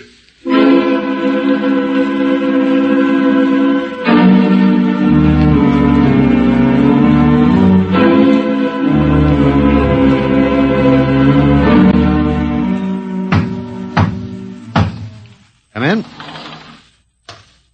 Oh, hello, George. Hello, Walter. Wait a minute, you're not George. You're different somehow. It makes no difference. The Zan are many, and they are one. Then I'll call you George, too. I'll call you old George. What can I do for you? Point 1. You will please henceforth sit with your chair facing the other way. Uh-huh, I thought so, George. That plain wall is different from the other side, isn't it? That is correct. It is transparent. Yeah, that's what I thought. I'm in a zoo, right? That is correct. How many other animals do you have in the zoo, George? 216. Not complete, George. Even a Bush League zoo could beat that. Did you just pick at random? Yes. All species would have been too many. Male and female, each of 108 kinds. Male and female, huh? Of all the animals? There is a female of your species among the collection. Anyone I know? Well, never mind. It doesn't matter anyway. Well, what do you feed us all, eh? For carnivorous species, we make synthetics. The flora was not hurt by the vibrations which destroyed animal life. Oh, nice for the flora. Well, George, you started out with point 1. I deduce there is a point 2 kicking around somewhere. What is it? Something we do not understand. Oh? 2 of the other animals sleep and do not wake. They are cold. Don't worry, George. It happens in the best regulated zoos. What is wrong with them, Walter? Nothing much. They're just dead. Dead? Mm-hmm. That means stopped. But nothing stopped them. Each was alone. Well, maybe they just died of old age. Old age? I do not understand. You don't? How old are you, George? Your planet went around the sun about 7,000 times since I was born. 7,000 years? Yes, I am still young. Yeah, babe in arms. Look, George, you've got something to learn about this planet you've hijacked. Here on Earth, we've got somebody you don't know where you come from. An old man with a beard and an hourglass and a scythe. Your vibrations didn't kill him. What is he? Oh, old man Death. Down here, our people and animals live until somebody, the Grim Reaper, stops them. He will stop more? He gets us all, George. With your lifespan, it won't seem like a minute and we'll all be gone. Looks like you made a mistake, George. And I don't think there's much you can do about it. That is not correct. The Zan is a logical being. We will take action.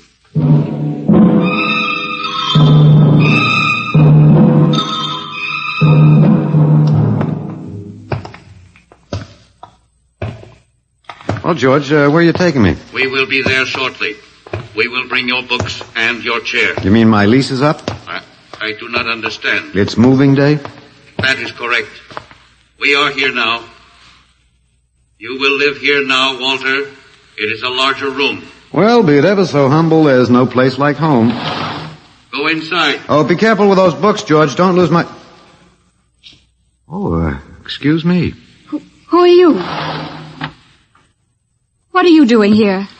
I guess George didn't explain. George tries to be polite, but he hasn't quite caught on yet. I'm Walter Phelan. My name is Grace Evans, Mr. Phelan. What's all this about? Why did they bring me here? I think I know why, but let's go back a bit. Do you know just what has happened otherwise? No, not exactly. Well, I've been talking to George. George? Well, that's what I call them, all of them. There's no way to tell them apart anyway. There aren't many of them here yet. They come from outside the solar system, sort of an advanced scouting party. I saw their spaceship. It's as big as a mountain. Yeah, they're moving in on us. They cleaned off the Earth with some kind of vibration. It destroys all sorts of animal life.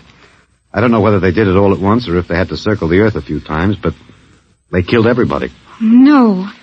I was afraid The cheerful note is that you and I and 200-odd other animals were picked up beforehand as specimens for the zoo. You do know this is a zoo, don't you? I suspected it. But I don't remember anything about being captured. I just woke up here. Well, my hunch is they used the vibrations just low enough to knock us all out. And then they cruised around, picking up samples at random. When they were all set, they turned the juice on full blast. How terrible. Yeah, well, they solved a lot of problems for us. Housing shortage, wars, even the atomic bomb. I don't suppose the human race, you and I, have to worry about anything now. It's awful. Only they made a mistake. They underestimated us. I don't understand. They thought we were immortal. That we were what? Immortal, like they are. Oh, they can be killed, but the Zans don't know what natural death is. They didn't know anyway until they lost 2 of us yesterday. You mean there are more than two of us? Oh, not more of our species, no. These were merely fellow animals, a rabbit and a canary. And by the Zan's way of figuring time, the rest of us are only good for a few minutes apiece. It's a joke on them. They figured they had permanent specimens here in the zoo. Well, didn't they even know we'd all die eventually? I don't think so. George, that is the second Zan I saw, told me he was 7,000 years old, and he's young by their standards. When they learned how quickly we die, they were practically shocked to the core, if they have cores. How can you talk that way about it? Academic detachment. I learned it at faculty teas. At any rate, they've decided to reorganize their zoo.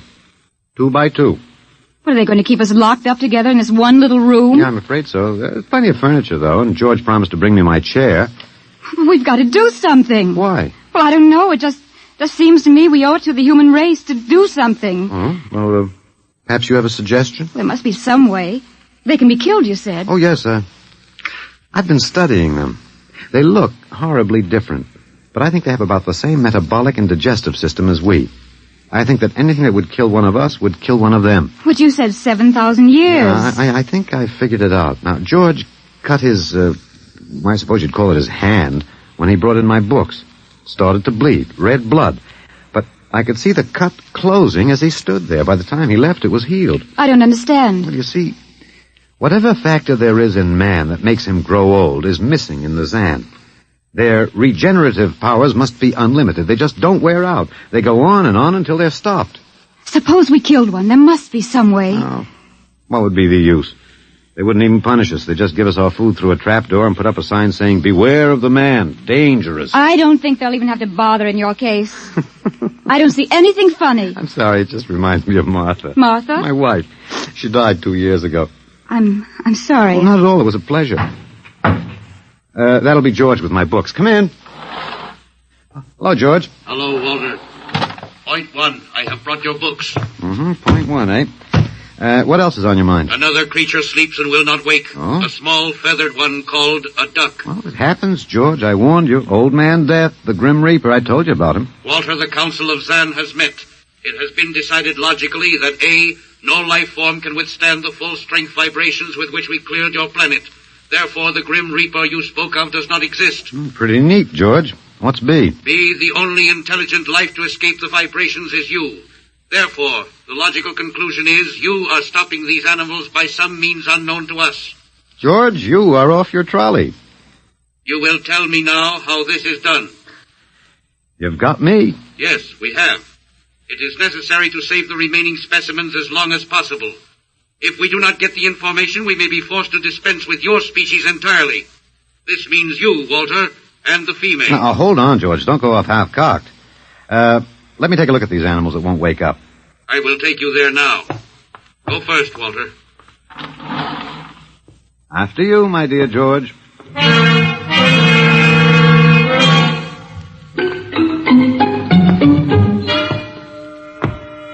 This is the weasel. Now, you should have got him in the winter, George. The fur's worth more then. It's ermine. This is the reptile cage. Here are the ducks. That is the male. The female has been stopped. Yeah, lucky girl. What's the matter, fellow? Lonely? Walter, you will tell me how you stopped the female duck. Oh, you got me, George. I didn't do it. Maybe she died of the Dutch elm blight. Walter, you are not being logical. We have concluded you are stopping these animals. Tell us now how it is done. I've told you, George. I haven't the foggiest notion. Very well. We will have to take further action. Oh, what are you going to do, George? We will go back now to your room.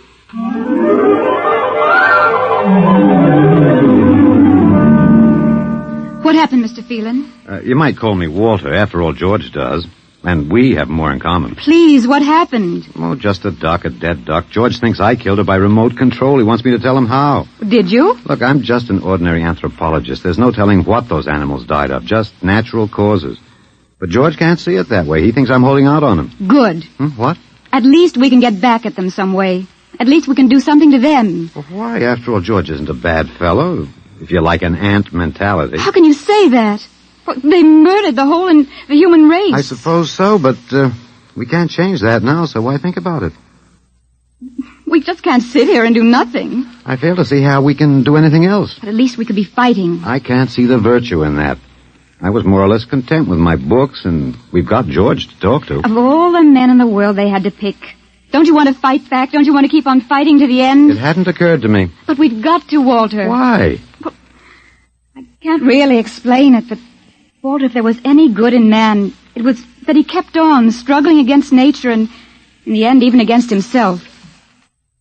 But he kept on fighting for what he thought was right, and we're all that's left.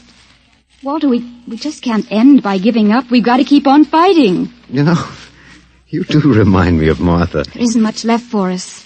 We could beat them in this one small thing. We can pretend there's a secret about death. We could refuse to tell them anything. Well, there isn't anything to tell. But they don't know that. Promise me you won't give in. Well, I suppose the worst they can do is kill us.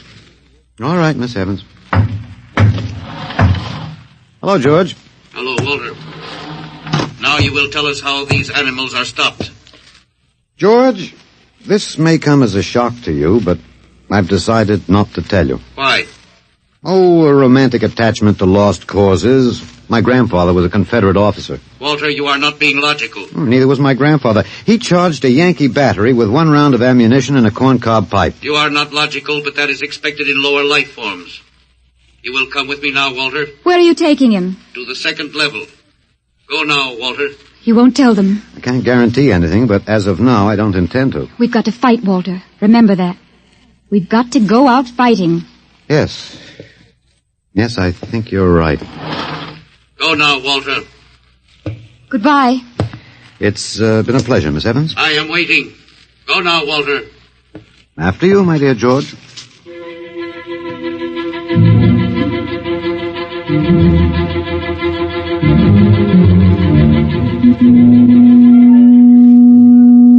You will tell us now, Walter?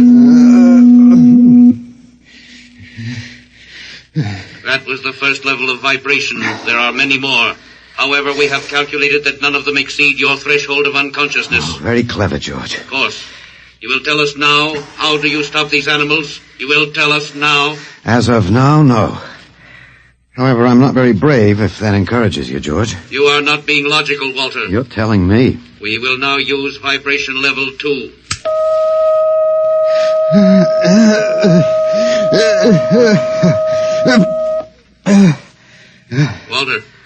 Walter, you are still conscious. Let me alone, George. You will tell us now how you stop the animals? Let me alone.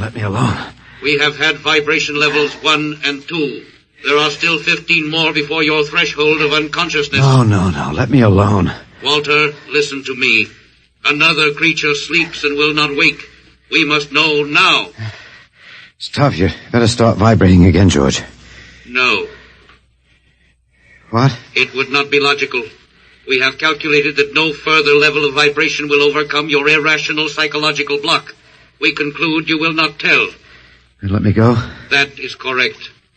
That's, real nice of you, George. I appreciate it. We have calculated that the resistance of the female of your species will be lower. We will now place her under the vibrations.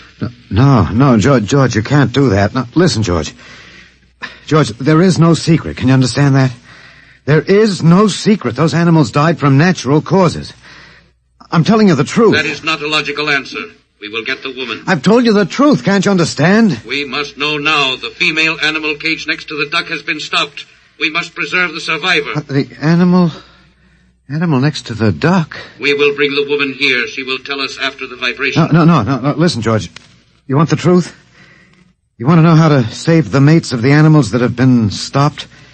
You will tell us now? Yes, I'll tell you now. I give up. But you've got to promise to leave the woman alone. You promise, George? If we receive the answer from you, Walter, there will be no further need for the vibrations. Well, I guess that'll have to do. All right. Take me to that stopped animal. I'll tell you how to save the mate. Very well, Walter. You are being logical now. We will go.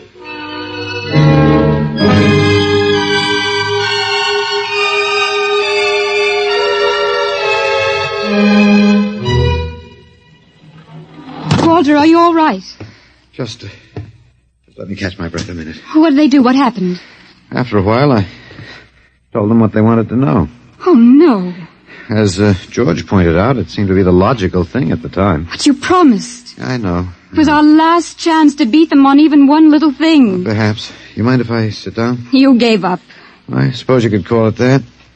I'm very tired. They've beaten us completely then. There isn't even anything we can do. The last of the human race, and we give up. We don't even die fighting. Oh, it isn't that bad. Something might turn up, Martha. What did you call me? Huh? No, I must have said Martha. Sorry, she was my wife. She died 2 years ago. What were you saying? Nothing. It doesn't matter. It's too late. It's too late for the whole human race. What now, George? The Council of the Zan has met. No? Something wrong, George? Our Zan has been stopped. What? The Zan is dead? That is correct. Well, you didn't believe me, George. But you can die. You can really die. You'll have to get used to that if you're going to stay here. The Council has decided. A, you have in some way stopped this Zan. B, you and the woman must be eliminated. Walter. No, you've got it wrong, George. The Council has decided. This time you will have the full vibration. This time?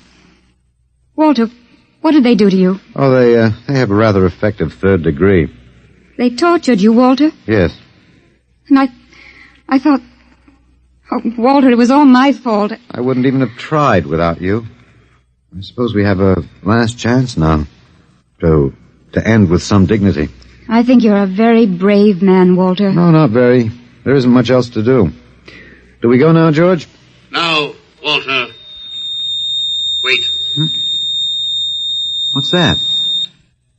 I have been told another Zan has died. Now will you believe me? The Council of the Zan meets now. 2 gone already, and you were with me, George. You know I didn't kill this one. What stopped him then? I told you, it's old man Death. You came to the wrong planet, George. Your immortality doesn't go down here. He can stop you, but you can't stop him. And you'll all die if you stick around. What now? The Council has decided. This is a place of death. We will leave your planet. Leave? You mean you're giving up? It is not safe for the Zan. Oh, Walter, they're leaving. They're really going. Go on then, George. And don't hurry back. It would not be logical to do so. We are leaving the Earth now. Goodbye, Walter. Goodbye, George.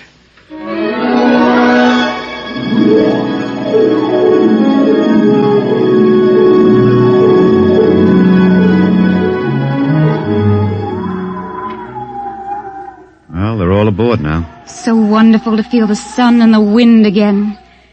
Yeah, they've closed the hatches. Walter, is it safe for us to be out here? Yes, they're not interested in us any longer. They only want to get away.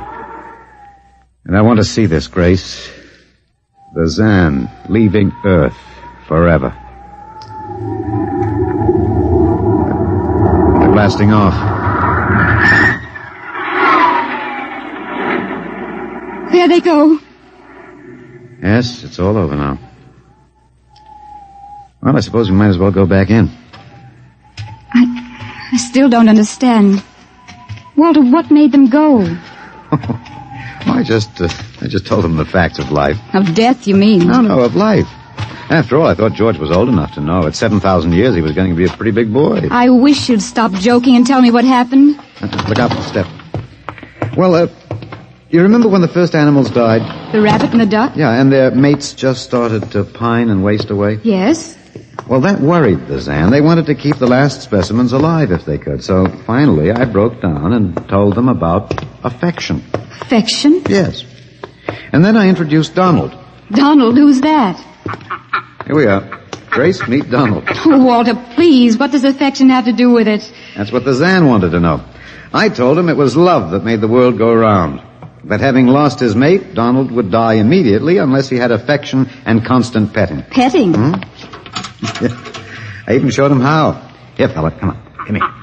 Yeah. I held Donald in my arms, and I petted him a while. Then I let the Zan take over with the animal in the next cage. What animal? Take a look. You mean this cage? Mm-hmm. Watch out. Don't go too close. Walter, it's a rattlesnake. Yes. Their metabolism made it impossible for them to die of old age, but I had a hunch that they could be poisoned. Well, then it was the snake that killed the 2 Zan. Mm-hmm. They never even knew what bit them. Then you outwitted them, Walter. Well, I suppose... I thought you'd just given up. Oh, Walter, I'm so ashamed. You don't have to be. I had given up. I probably wouldn't have fought if you hadn't pushed me. Well, we've got a world to plan. A new world, Grace. I know. We'll have to decide which animals to let out of the zoo and which ones it'd be safer to keep in. But first, there's a bigger problem. What's that? The human race. Oh. We've got to make a decision about that. Pretty important one. Yes, but... It's been a nice race, even if nobody won it. Of course, it may go backward for a while until it gets its breath, but we can save the books and all the most important things and get it started ahead once more. No. It's the Garden of Eden all over again. But, Eve, you'll have to watch out for that snake. Now, don't be ridiculous, Walter. You know, funny, you even blush like Martha. Only, you're stronger than she was. Prettier, too. I wish you'd forget about Martha. I think I will, my dear. If you'll give me time. Now, Walter Phelan, you listen to me. If you think for 1 minute that I thought it would never happen to me again. But it is love that makes the world go round. So, Grace, if you could only... No. I wouldn't marry you if you were the last man on earth. But that's exactly what I am. I don't care. I don't even want to talk about it. I'm going out. All right, my dear, but think it over. And please come back.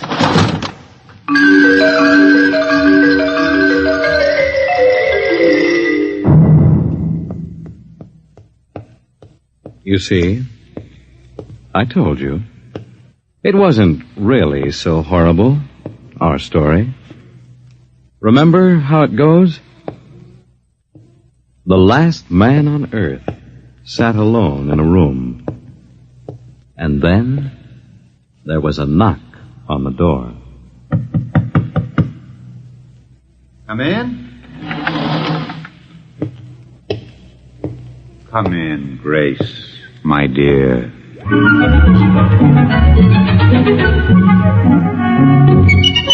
You see, it wasn't horrible at all.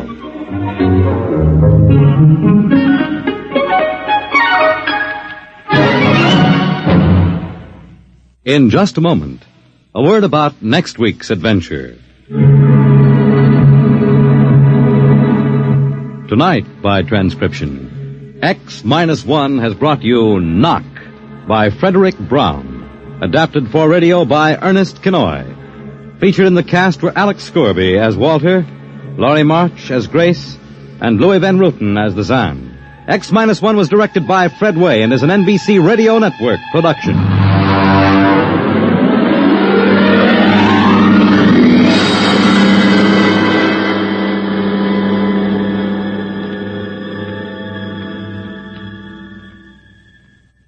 And now, next week.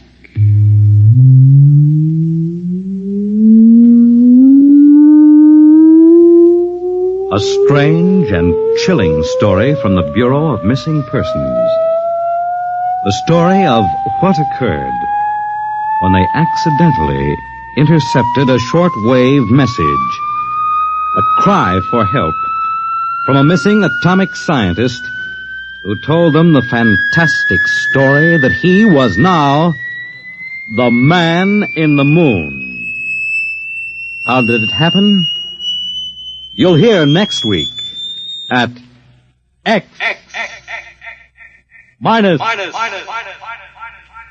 1.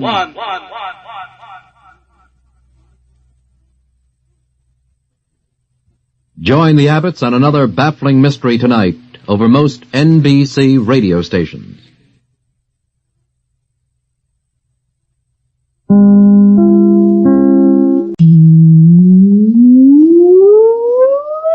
Countdown for blastoff. X minus 5, minus 4, minus 3, minus 2, X minus 1, fire.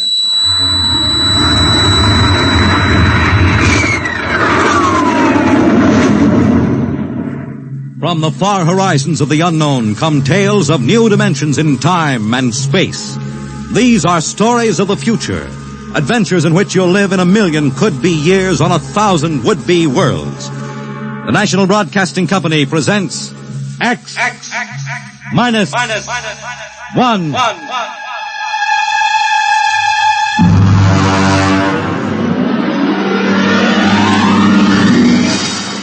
Tonight's story, The Man in the Moon.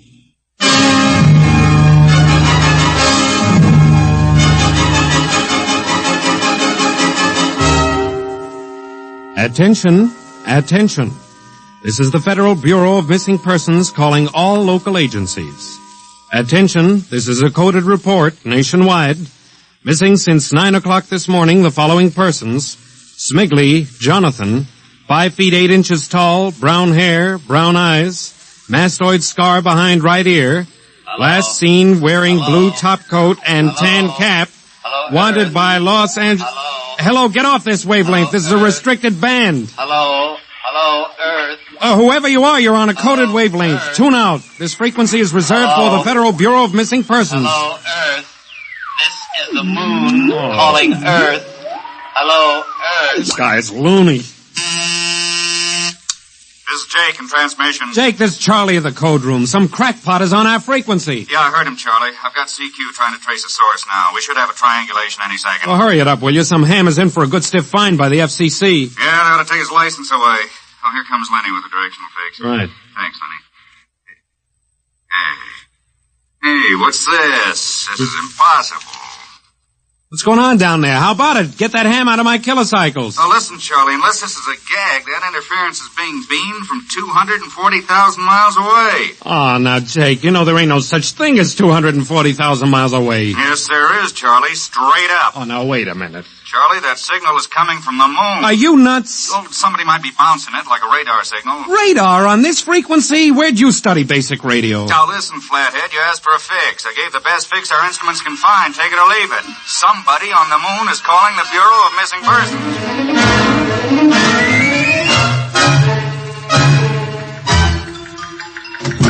Mr. Timken! What's the sweat, Charlie? Shouldn't you be broadcasting? Listen, Mr. Timken. You know I'm a sober citizen, right? Mm-hmm. Never once have I broadcast with the smell of alcohol on my breath, right? Right. In all your 12 years here at the Bureau, did I once ever... What's the matter, Charlie? We're picking up a message on our wavelength. Well, did you report to the FCC? I ain't got the nerve. Well, what's wrong? You'll scream when you hear this, Mr. Timken. You'll jump right out the window, but... we are getting an SOS from the moon.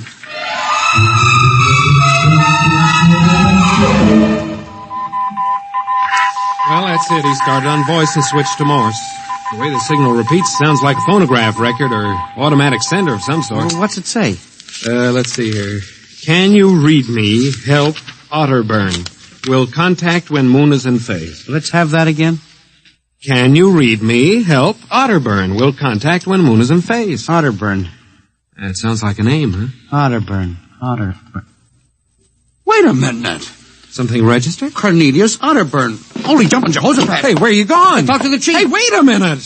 What are you going to tell him? We just got a CQ from the man in the moon? That's exactly what I am going to tell him, Charlie. Hey. Oh, this is just too much for me.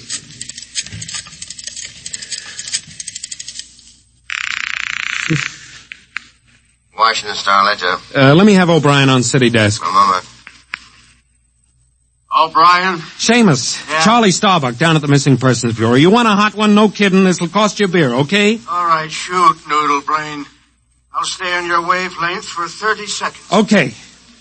We just got a radio message from the moon. Yep. What? From the moon.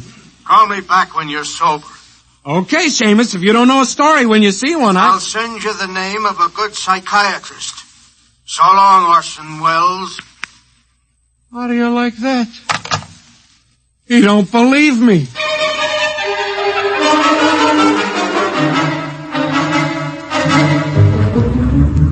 Otterburn, Mr. Wade.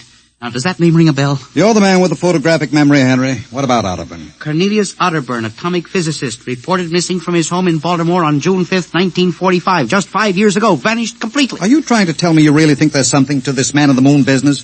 Henry, I'm surprised at you. This is some crackpot trying to jam the airwaves. Yes, but the name Otterburn is so unusual. So are a lot of names. But I have a theory that... I was afraid of that. Henry, you always have a theory. Let's see, what was it last year? Oh, yes. That people disappear in occupational psych. But it's true. Please, Henry, I'm a busy man. You expect me to believe that this Otterburn is sitting up on the moon, sending out shortwave messages? Well, he might be on Earth bouncing the messages off the moon, but who's to say he isn't on the moon? Henry, as chief of this bureau, I have my hands full trying to coordinate reports from 48 states and Alaska. I have no time to include the moon. But, Mr. Wade... Out, Henry. But, Mr. Wade... Out, I'm busy. Yes, sir. Oh, here. Take this folder of reports for the dead file. Yes. And no more nonsense, eh, Henry? Yes. I appreciate that you have a very dull job filing old missing persons reports, and I appreciate that you take an active interest in the affairs of the Bureau. But no more nonsense, huh? No, sir. No more nonsense.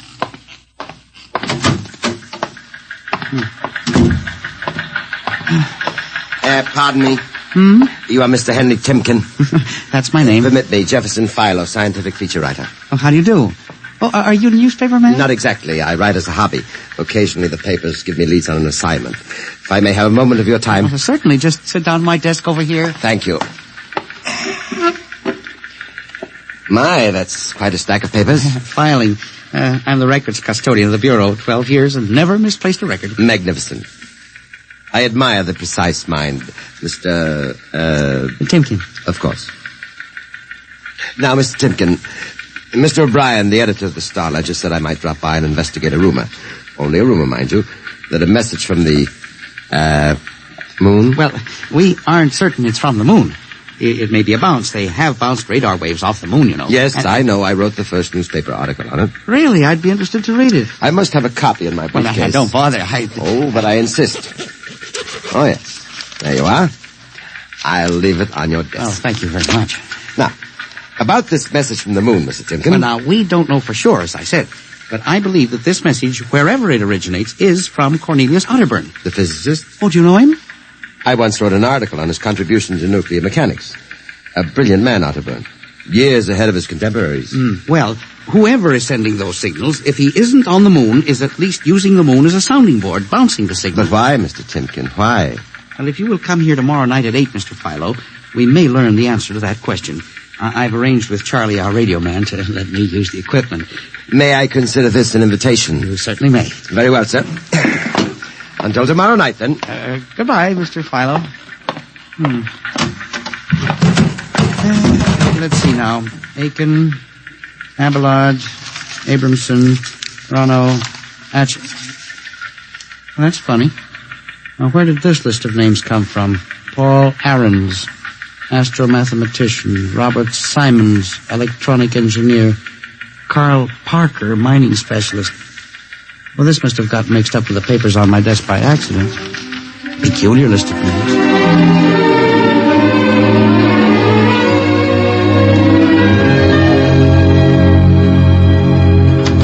Oh, good morning, Charlie.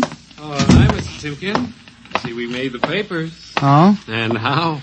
And as the chief steamed up about it, he really gave me what for. What did the paper say? Oh, mostly ha-ha. Here's the Herald. Listen.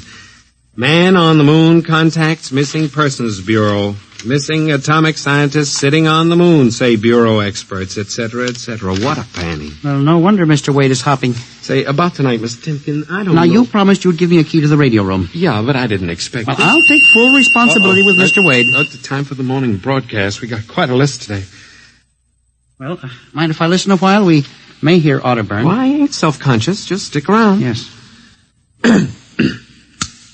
Attention. Attention. This is the Federal Missing Persons Bureau calling all local agencies. Nationwide. This is a coded broadcast. The following persons are missing.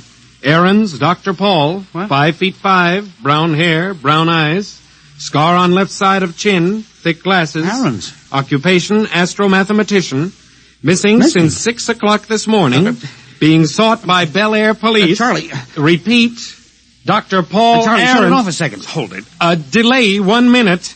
Listen, Mr. Timken, it's okay to stay, but you can't interrupt us. This is important. Did you say Dr. Ahrens was reported missing this morning? 6 a.m. We got the report from Bel Air less than an hour ago. Are you certain, Charlie? Positive. What is this? Charlie, what's the next name on the list? Let's see. Simons, Robert, engineer. What?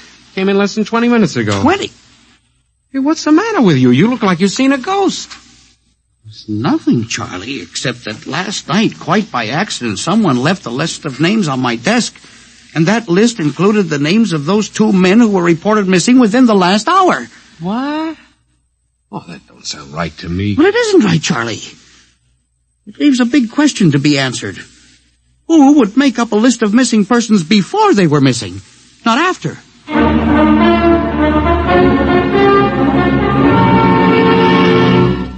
And you say this list of names was left on your desk accidentally? Well, I believe so, Mr. Wade. Do you have any ideas, Henry? Well, it's hard to say. Mr. Philo left some papers from his briefcase. Mr. Philo? Well, a science feature writer. I see. You were the leak on that story, then? Yes, sir, I'm afraid I was. I didn't think it would be treated as a laughing matter. Well, we'll deal with that later. Yes, sir. What's this Philo like? Well, he's a strange old duck, bald, thick glasses, tall. He walks stooped over. Seems to know a great deal about scientific data, but of course, being a science writer, Is there any other possibility? Well, I believe that this is all hooked up with the broadcast from Otterburn. That seems to be a very remote possibility. Well, the Missing Persons Bureau deals in remote possibilities, Mr. Wade. I do not require a statement of policy. Yes, sir. What's the theory? Well, for some time now, it has been my contention that in a country like ours, where even the cleverest criminal can be ferreted out and located eventually, there is no such thing as a missing person. I was afraid of that. Now, for 12 years now, I have kept the central files, where information from all over the country is channeled and recorded. I have made a private study. This is beginning to sound familiar, Henry. And I have discovered that each year, literally thousands of persons vanish, leaving no trace. They are never located. Where do they go? Nobody knows. And they disappear in interesting cycles. What sort of cycles? Occupations, for example. One year we'll have a run on, well, say, coal miners. Next year the proportion of engineers increases. And then scientists. And what do you think happens, Henry? I don't know, Mr. Wade, but I'm beginning to suspect that somebody else has discovered the same phenomenon, even to the point, perhaps, of being able to predict who will turn up among the missing next. Philo? Well, I don't know. But I would like to find out. And you think Otterburn may be a part of this picture? Mr. Wade, I definitely do. Henry, do you honestly expect me to buy an idea like that? It is more than an idea. The two top men on this list are missing, and... Maybe so, but the rest of them aren't. Parker, Watson, Gibbs. Why, I saw Parker in the restaurant where I had lunch today. Yes, but... And if you think I'm going to make myself a laughingstock by accepting such a crack-brained theory... Well, Excuse me. Yes. Hello, Wade speaking. Yes? Yes? I see. What name? Just a moment. Henry, let me see that list again. Here you are, sir. Go ahead. I see. I'll get back to you. I guess I owe you an apology, Henry. Sir? Harold Parker was just reported missing. Parker? Third man on your list. Holy mackerel. Exactly. Henry, for a good many years now, I've ridiculed these theories of yours. I don't know. Perhaps I've underestimated you. Maybe this time you've really stumbled onto something. What do you intend to do, Mr. Wade? I don't know. I haven't thought it out yet. I was planning to listen for another broadcast tonight in the hope that Otterburn might try to contact us again. Good idea. I believe I'll join you. I also invited Mr. Philo, the feature writer. Oh? I'll be glad to meet him. I'm beginning to get interested in you, Mr. Philo. Mr. Wade, you don't think... That he's mixed up in this? Yes, sir. I don't know, Henry. But it suddenly strikes me that we don't know very much about him, really. We ought to contact the police. No, Henry. I think we're better off keeping this between ourselves for the moment. We're dealing with the unknown. And in solving an equation for the X factor, it's often easier to limit the number of terms. You follow me? I don't know, Mr. Wade. There may be more danger in what you have discovered than you are aware of. Let's keep it quiet. Do you agree? Maybe you're right, Mr. Wade. I haven't thought of the danger involved.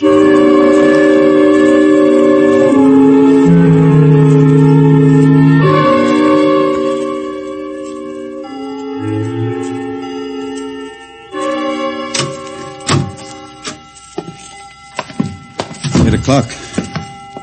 When Mr. Philo was late. Well, he said he'd be here. He strikes me as a man who keeps appointments. Look out the window. Yes. The moon is almost in direct phase. We can't wait much longer. Well, it's a perfectly clear night for transmission. If anybody's sending, we ought to pick it up with this equipment. You'd better switch on the set. Yes. I never realized how eerie this office could be when it was empty. I'll have to light in the hall for Mr. Philo when he comes. Are you getting anything? Just some foreign stuff, I think. The British portion of tonight's programming from Johannesburg, South Africa.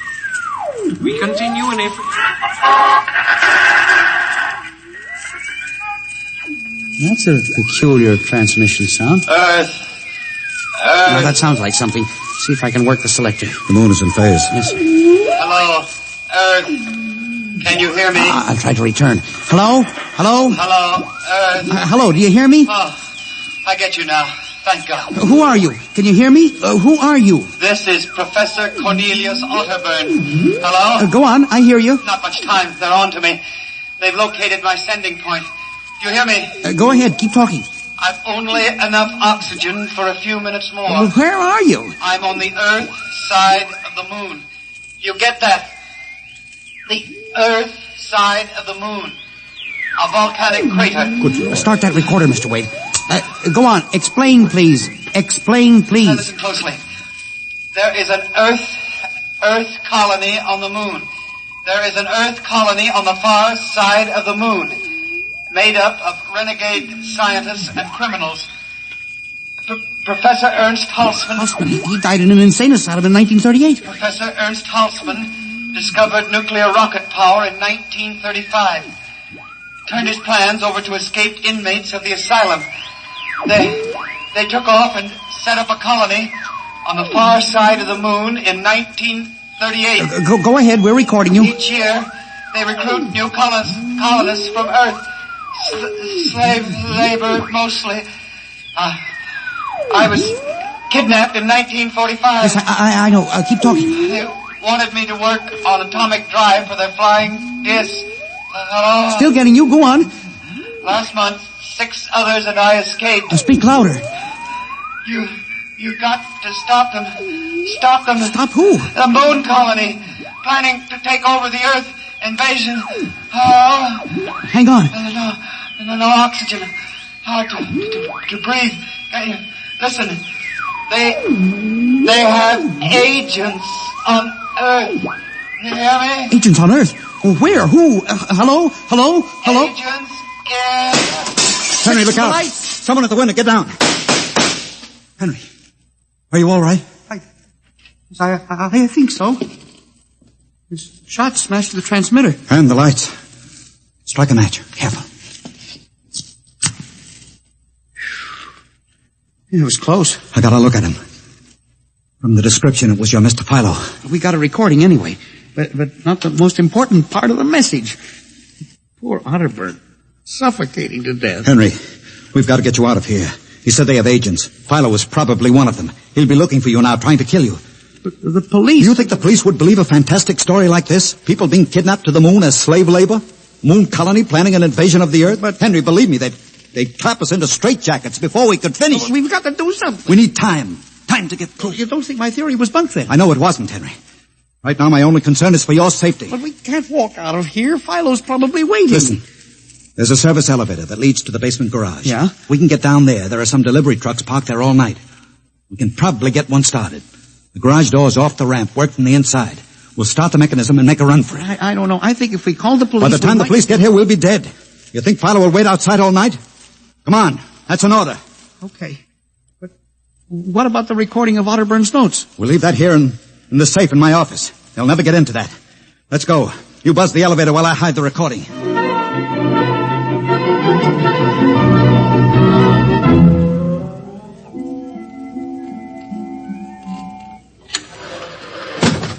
This is the basement. Come on. Keep to the side. Yes, sir. Shh. Let's try that delivery truck over there. I'll get in. All right, Henry. You start the mechanism to open the garage door, then jump onto the truck. Yes, sir. We'll make a dash for it. Where can we go? I have a farm outside Chevy Chase. It's private. Miles from the nearest neighbor and completely hidden by trees. We'll run for that. Go ahead. Start the door up. All right.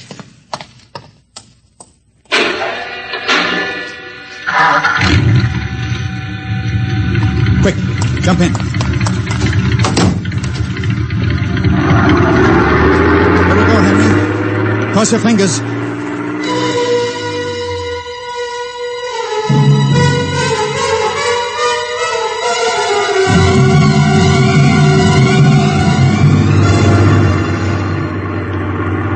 We made it out all right. Anything doing? There's a blue coupe behind us, Mr. Wade. It seems to be following. I'll cut up Pennsylvania Avenue. Now Route 1, toward Baltimore. It is following. He turned with us. Can you go faster? Not much faster. Well, he's gaining on us. I've got an idea. Hang on, Henry. Yes. Why'd you stop? I'll turn off the lights.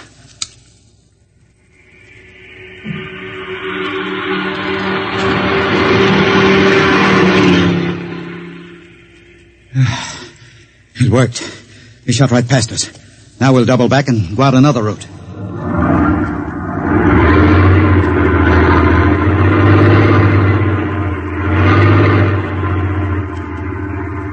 Well, I don't see anything. I think we've lost him. Good. I think everything's going to be all right now. We can be at my farm in less than an hour.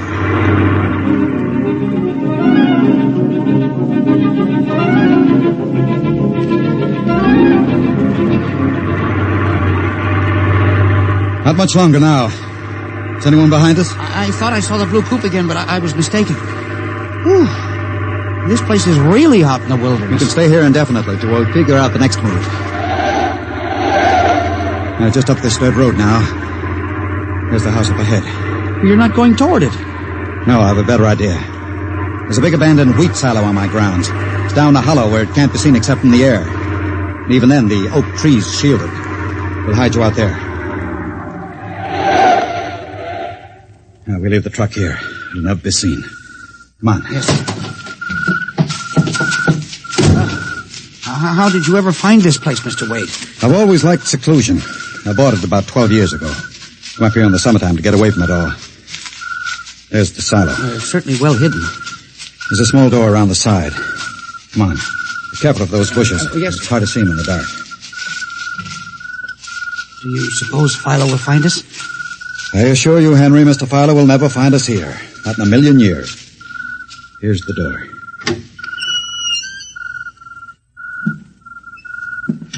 It's pitch dark. Hold my arm. I know the way. Just a few steps up, and another door. Steel. Well, this is an unusual silo. Double-walled, wood outside and steel inside. Completely fireproof. An army couldn't wreck it. We're inside the inner shell. Careful. Yes. You're in a circular room. Stay here a moment. I'll go outside and see if the coast is clear. In a moment, your eyes will become accustomed to the darkness. I'll bring back some food and water. Don't be long, Mr. Wade. This place gives me the willies. Just a moment.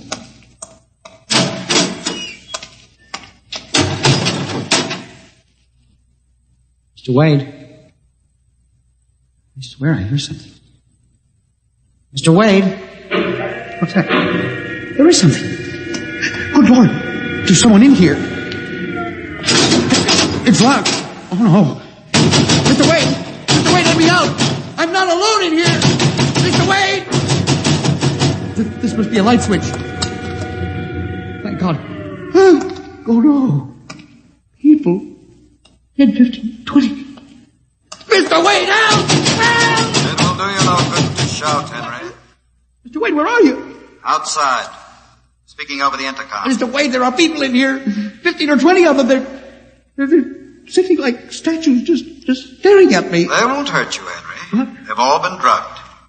They're even more helpless than you.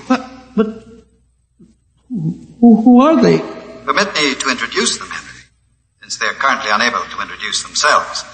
The gentleman seated before you, the one with the scar, is Dr. Paul Ahrens, the astromathematician. Next to him is Mr. Robert Simons, electronic engineer. Names on the list. Yes, you're familiar with the rest. They've all been, shall we say, recruited for work with Professor Halsman's group on the moon. Moon? Then you're one of them. Of course. Oh, yes. There's one whose name was not on our list. If you'll turn around, Henry, you'll recognize the drugged form of your old friend, Mr. Philo. Philo? But I thought... That he was part of the conspiracy? No. On the contrary. His snooping made it necessary for us to include Please put the man in the window, the one who fired the shot. an agent of mine. The pilot of this ship. Ship? What ship? This silo is camouflaged for a rocket launching platform. In a moment, the roof will slide back for the rocket's takeoff. A rocket ship? In exactly 70 hours, you and your companions will join Professor Otterburn on the moon. But you can't do this to me! We have done it, Henry. No! You see, there was another name omitted from that list, which I carelessly mixed up with your papers. That of Henry Timken. No! Bon voyage. I won't let you do this! You can't! Please let me out! Let me out, please! It can't happen! Let me out! Let me out!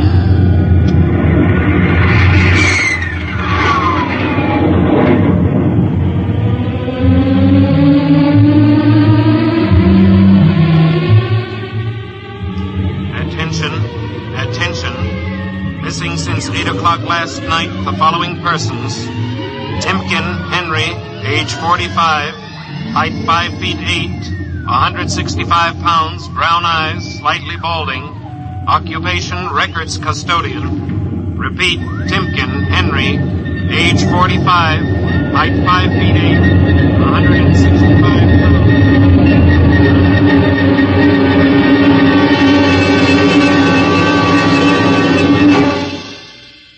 In just a moment, a word about next week's adventure.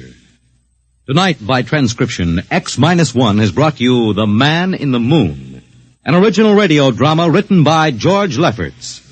Featured in the cast were Louis Van Rooten as Henry, Santos Ortega as the Chief, Ross Martin as Charlie, Sidney Smith as Otterburn, Bob Haig as Jake, Joe DeSantis as Philo, and Ed Latimer as O'Brien. Your announcer, Fred Collins. X-1 was directed by Fred Way and is an NBC Radio Network production.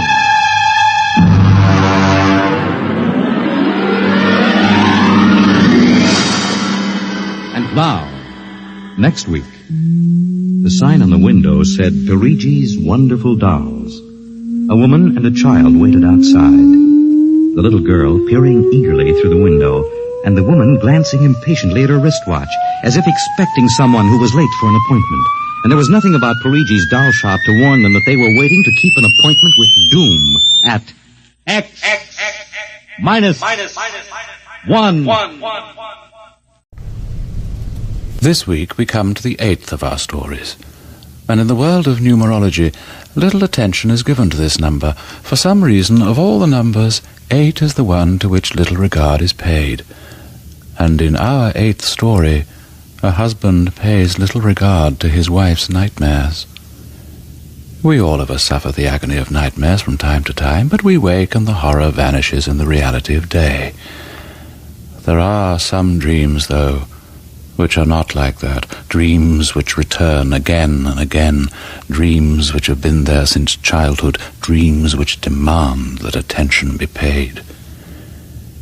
In my story, however, the husband says to his wife, "You mustn't let it worry you. Dreams may be frightening sometimes, but they don't really mean anything." The husband is wrong, and you are about to discover why in story number 8, The Face.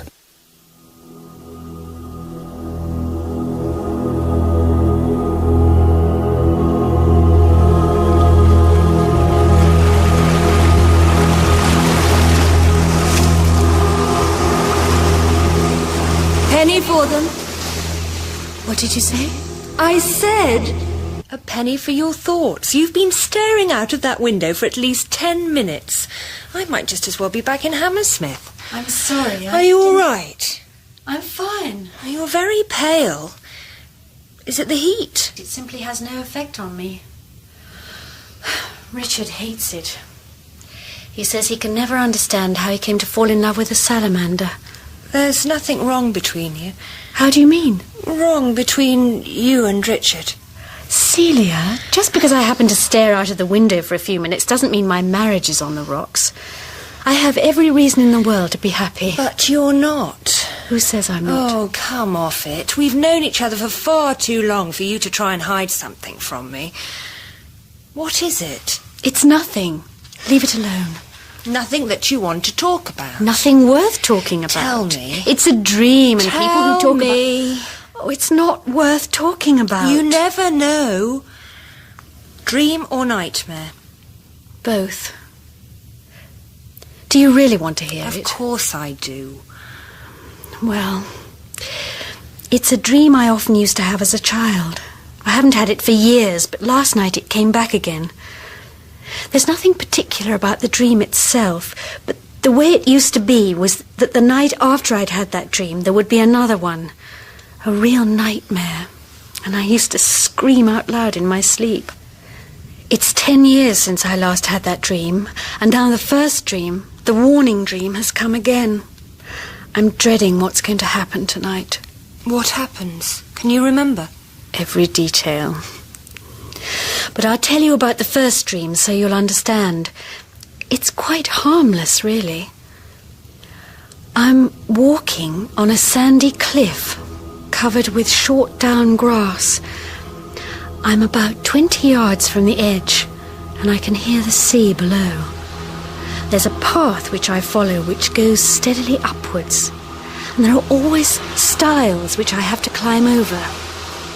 There are sheep grazing, but I never see another human being. It's early evening, and I have to hurry because there's someone who's waiting for me, someone who's been waiting not just for a little while, but for many years. And there, in front of me, there's a little wood where the trees have grown crooked from the wind off the sea, and I know that my journey is nearly over, that this person, whose name I do not know, is waiting for me somewhere close at hand. I have to walk through these trees. The boughs almost roof in the path from the sky. It's like walking through a tunnel. And then the trees start to thin out, and I can see the grey tower of a church, which stands all by itself. Around it is a graveyard, which has not been used for a long time. The main body of the church, between the tower and the edge of the cliff, is in ruins, roofless, with gaping windows and ivy growing round them. Then what happens? That's all. That's all there is. You mean it always stops there? Always. I used to dream it over and over again when I was a child. And always exactly the same? Yes, except that last night something was different. It was as if, in the years since I last had the dream, the church and the graveyard had changed. The edge of the cliff had come nearer to the tower. It was within 2 or 3 yards of it, and the whole body of the church had gone over into the sea. There was just one broken arch still standing. But there's nothing particularly frightening in that. I've had much worse dreams. I told you there's nothing frightening in the first dream. It's in the one that follows that the horror begins. What happens? It isn't so easy to describe. Partly because my mind keeps trying to shut it out, I suppose. I try to tell myself if I don't think about it, it won't come. But it always does. At least, it always used to. But you aren't a child anymore. Perhaps it won't be the same. It's not like any ordinary nightmare. I'm walking at the foot of the... Darling, I'm home. Oh, Lord. There's Richard. I don't want to talk about it in front of him. He'd think I was going soft in the head. Look, I'll give you a ring tomorrow. Oh, this heat's a scandal. An abomination. Celia, hello. Lovely to see you. It's all right, Richard. Don't bother to be polite. I'm just going. Hello, darling. Hello. I'm on my way out. Bye, Hester. Bye. I'll ring you if I don't hear from you. Bye, Richard. Bye, Celia. What sin have we committed that Providence should frizzle us up in a frying pan? Let's thwart Providence, Hester. I'll whisper so that he won't hear. Let's drive out and have a quiet, cool dinner somewhere along the river. The very thing. I'm sure Providence didn't hear us. I'll go and change. Oh, any letters for me? 2 or 3. They don't look very interesting. Receipted bill.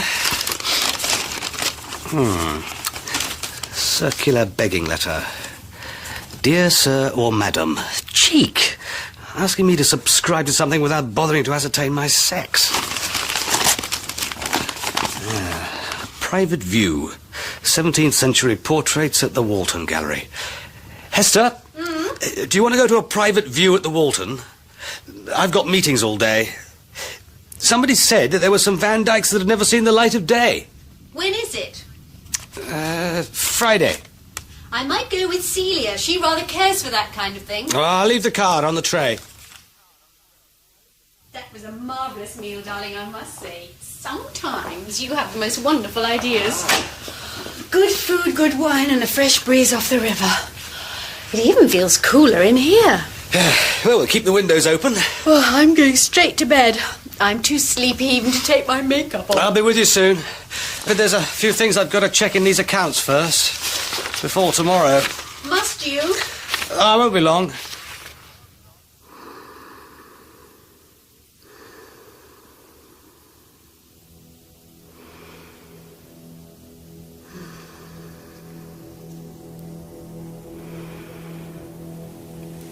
I am alone on the shore by a steep cliff.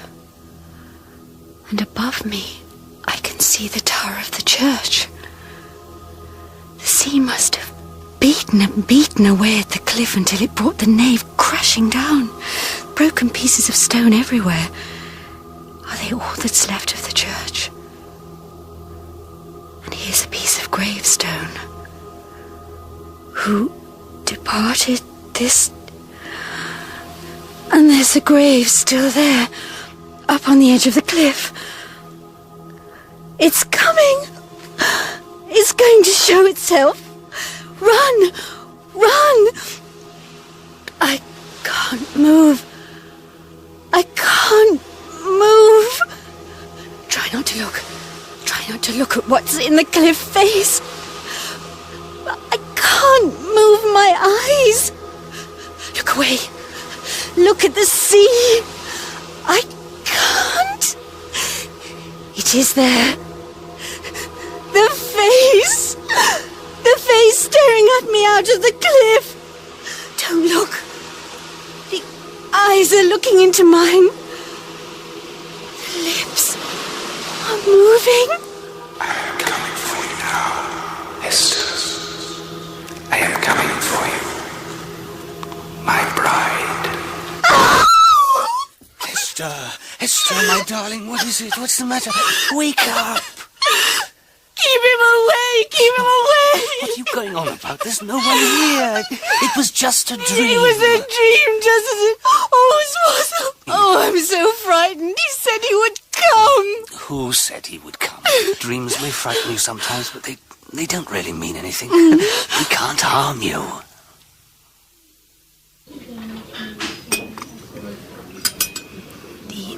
The eyes were grey, set very close together, and they looked steadily at me all the while. He had red hair, growing low on the forehead. His nose was long, and the mouth... On one side, it was almost beautiful and very sensual. On the other, it was deformed or burnt, and the face stared at me as if it lusted after me. And that was the dream you used to have when you were a child?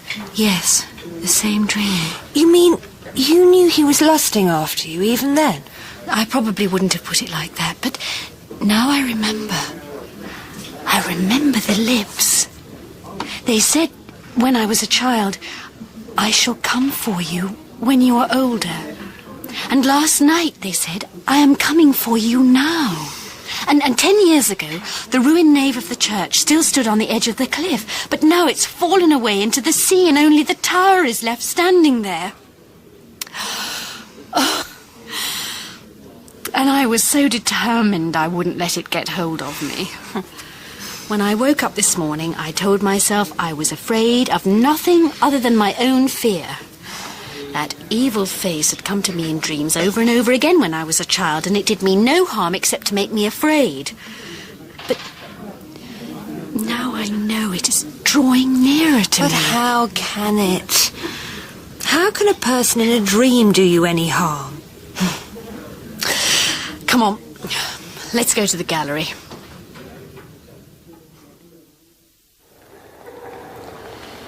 Sir Charles Cotterell, by William Dobson. He's very red in the face. Who's the girl who's falling out of her dress? That, my dear, is the Duchess of Portsmouth. No question about the secret of her success. She must have been lovely, though. And who are the couple over in the corner? Sir Arthur and Lady Ferguson. They look as if they've just had one hell of a row and the painter caught them before they'd had time to put their faces straight. They couldn't possibly have wanted to be painted looking like that.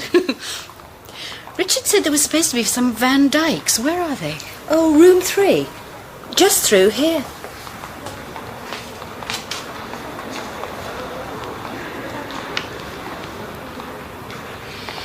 Lord Crofts. What a superbly aristocratic nose. Oh! What is it? What's the matter? You look as if you've seen a ghost. Whose portrait is that? The man with the red hair? Sir Roger Wyburn. You're trembling from head to foot. What on earth is it? That is him. That is the face in my dream. Does it say anything about him? Nothing, just portrait of Sir Roger. Come on, let's get you out of here. You look as if you're going to pass out.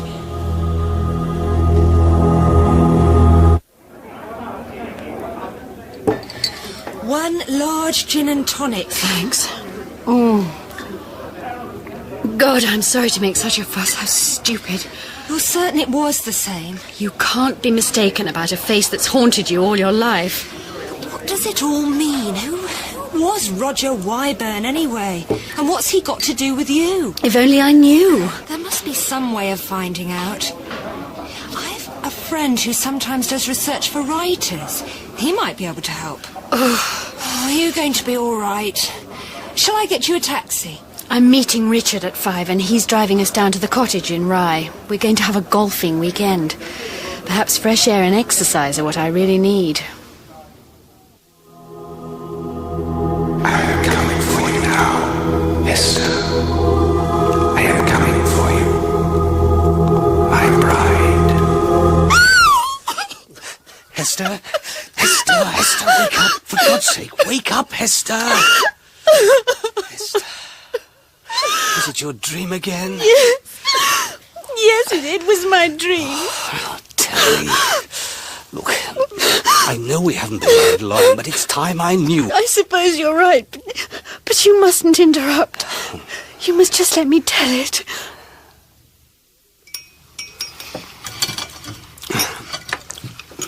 The moment we get back to London, you're going to see Dr. Baring. What good will that do? He can't give me pills to stop me dreaming. No, but he might help you to find out why you have these dreams. There must be some explanation. And the Van Dyck portrait was the absolute likeness of the face in your dreams? In every detail, Doctor. Then you've every reason to be reassured. I've only the sketchiest knowledge of psychoanalysis, but this seems to be a classic instance of the way in which the mysterious subconscious flows beneath the surface of human life. Like some dark underground river, as one of my colleagues once put it. Or, to put it in plain terms, I think that you may have seen that portrait when you were very young. Not the thing itself, perhaps, but a reproduction in a book or periodical. And no doubt it made a very deep impression on you. It awoke something in you which your conscious mind immediately suppressed, so the terror it inspired in you could surface only in dreams. But why should it come to the surface now? Oh, who knows, my dear Hester, who knows? Everything's all right between you and Richard, I suppose? What do you mean? Oh, you know, everything. Oh, yes. No problems in that direction. Good. Glad to hear it. Well, Hester, I don't find anything at all to be alarmed about. You're a perfectly healthy young woman. But you are run down, and I suspect that's the cause of the trouble. The return of your childhood nightmare isn't a cause, but more likely a symptom. What you need is a change of air. But surely, Doctor... Get out of this airless furnace into some quiet place where you've never been before, that has no associations for you. And don't let Richard come with you. What you need is a complete change. Somewhere on the east coast, perhaps. Suffolk, Norfolk. Ever been there? Never. My mother's family came from Southwold or somewhere, but I've never been. Sea air, complete idleness. No long walks, no long bathings, short bracing dip and a deck chair by the sea. Cut yourself off completely. And I know just the place. Rushton. A quiet little hotel by the sea, where it's impossible to do anything at all. My dearest darling Richard, bless you for another lovely long letter. There is simply nothing to report about my life here. I loll around in a deck chair all day long, digesting enormous meals and thinking of... What do I think of? I want to say I think of him, but I don't. I can scarcely even remember the details of his face. It's as if something had come between us, as if I was seeing him through glass, as if Richard were a memory of something that had happened a long time ago. Thinking of getting home again. Baring was quite right, though. The treatment is certainly working. No more nightly visitations. No dreams at all, in fact, that I can recall. And every morning I wake to another day. The trouble is that if I go on with this kind of life much longer, I'm going to grow into a mindless noodle and start putting on weight. So tomorrow I shall try a little undemanding exercise, I think. A leisurely walk, perhaps, but not a very long one. Well, madam, you could try going over to Minsborough. There's nothing much to see there now, but it's not far and it is quite a pleasant walk. It's about a couple of miles. I might manage that. Which way do I go? You see there, just beyond the marsh, that hill with a little wood on top of it? That's where you make for. But I don't know whether you ought to be going out today, madam. It's so close. Feels like there's going to be a storm. I think I'll chance it. I'd be quite grateful for a storm. It's getting so heavy, I might as well be back in London.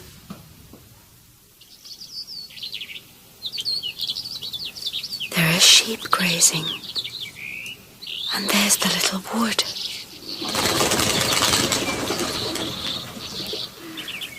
There's someone who's waiting for me. Someone who's been waiting for me, not just for a little while, but for many years. The landscape of my dream. Here all the time on the other side of the marsh. The path, the stiles, the wood, and beyond it the church tower. And the trees are like a tunnel all around me, leading me on. And I know that my journey is nearly over. That this person, whose name I do not know, is waiting for me somewhere close at hand. But now I do know his name. Will I find him there, waiting for me? The trees are beginning to thin out, and there is the church tower, and only one broken arch between the tower and the cliff edge.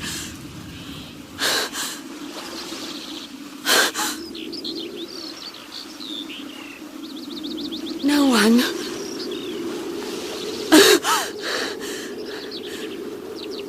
No one waiting for me. Only the tower and sea and gravestones crumbling on the edge of the cliff.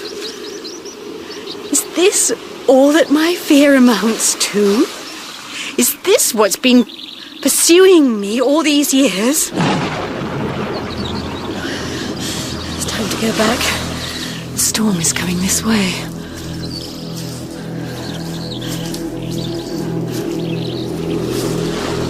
One gravestone standing alone, about to slide into the sea.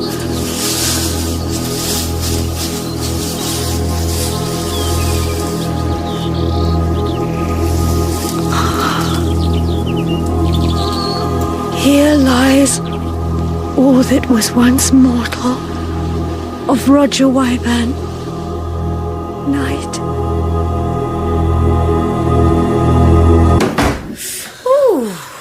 Reckon you made it back just in time, ma'am. Did you get wet? Nothing much to speak of. Gonna be a really bad storm. You all right, ma'am? You look very pale. There's nothing wrong. Is there a telephone I can use? Well, certainly there is, madam. It's over there in the corner by the door to the bar. Hester, I thought we agreed that I said I wouldn't phone, but something... Look, I want you to get in the car now, this minute, and drive down here. Hester, what Don't on earth- ask questions, please, darling. I can't talk about it over the phone. but surely- We've got to get me away from here as quickly as you can. I'm certain that something terrible is going to happen. Look, Hester, if it's as bad as you say, why don't you just leave now and get the next train down here? There isn't a train until the morning, and I'm frightened that by then it will be too late. Please, if you love me, come now. All right, darling. Now, take it easy. Take it easy. I'm on my way. Look, it's going to take me about 3 hours to get there. I suggest you have a relaxing bath and then a meal in the restaurant there. I'll be with you about 9 o'clock. Now, take it easy. Everything will be fine. Thank you. 9 o'clock then. Please hurry. All right, darling. I will.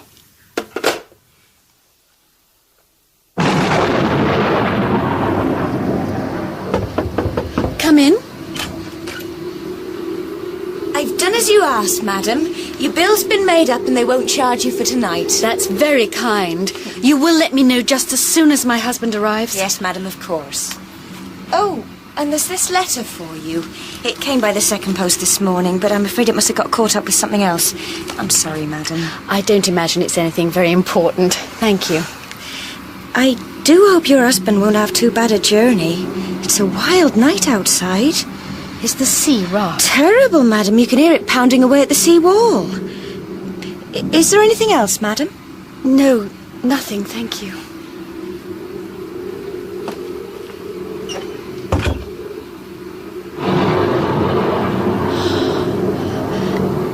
And at Minsborough there's no sea wall. The waves are battering away at the foot of the cliffs, bringing the sand sliding down. And his tomb is on the very edge of the cliff. Get a grip on yourself. Celia's handwriting.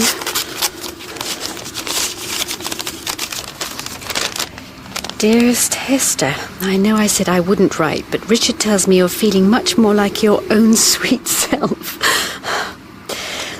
And in any case, there's something I think you ought to know. I said I'd get my friend to see what he could find out about Roger Wyburn. There isn't very much, but this is the gist of it. He was at the court of Charles I, but wasn't a very reputable kind of character. There was some sort of scandal concerning one of the Queen's maids of honour, and after that he was distinctly persona non grata at court. And there were more sinister stories about him, hints that he had dabbled in the black arts. As the rumours got nastier, he fled the country and got caught up in the Protestant cause in the 30 Years' War. He was injured at the Battle of Vlotho, wherever that may have been. That was in 1638. The following year, the girl to whom he had been betrothed since childhood came of age. He swore that no one would keep him from his bride, and returned to claim her. But the ship carrying him from Flanders was wrecked in a violent storm off a place called Minsborough, and he was drowned. And that's it. But the thing I thought you should know is that her name was Colburn. And I seem to remember you saying that was the name of your mother's family. And her Christian name was Hester. It's 9 o'clock, and the skies are clearing. There's a moon over the sea, and soon Richard will be here.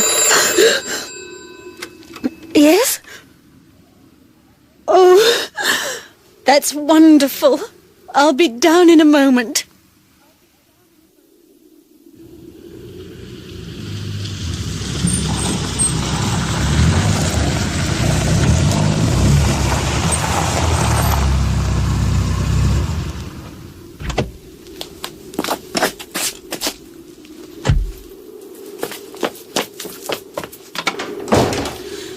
Good evening. I've come to collect my wife. Your wife, sir? Yes. Well, we're driving back to London. Oh. I'm sorry, sir. She's left. Another gentleman came to collect her earlier. Another gentleman? Yes, sir. What sort of gentleman? I knew nothing about him, sir. I've never seen him before. What did he look like? He was a red-haired gentleman, sir, with a sort of scar in his mouth. There were footprints, which might have been hers, and they followed them until they came to an end, 2 miles away, in a great landslide of sand, which had fallen from the old churchyard on the cliff. It had brought down with it half the tower, and a gravestone with the body that had lain beneath. The gravestone was of Roger Wyburn, and his body lay by it, untouched by corruption or decay, although centuries had passed since it was interred. No further discovery was ever made. Rosalind Ayres played the doomed Hester, and Rosalind Thomas, her friend Celia. Richard, the husband, was David Goodland, and Norman Bird played Dr. Baring. The maid was Victoria Carling. The face was written by E.F. Benson, dramatized by Michael Bakewell, and directed by Jerry Jones. My name is Edward de Souza, the Man in Black.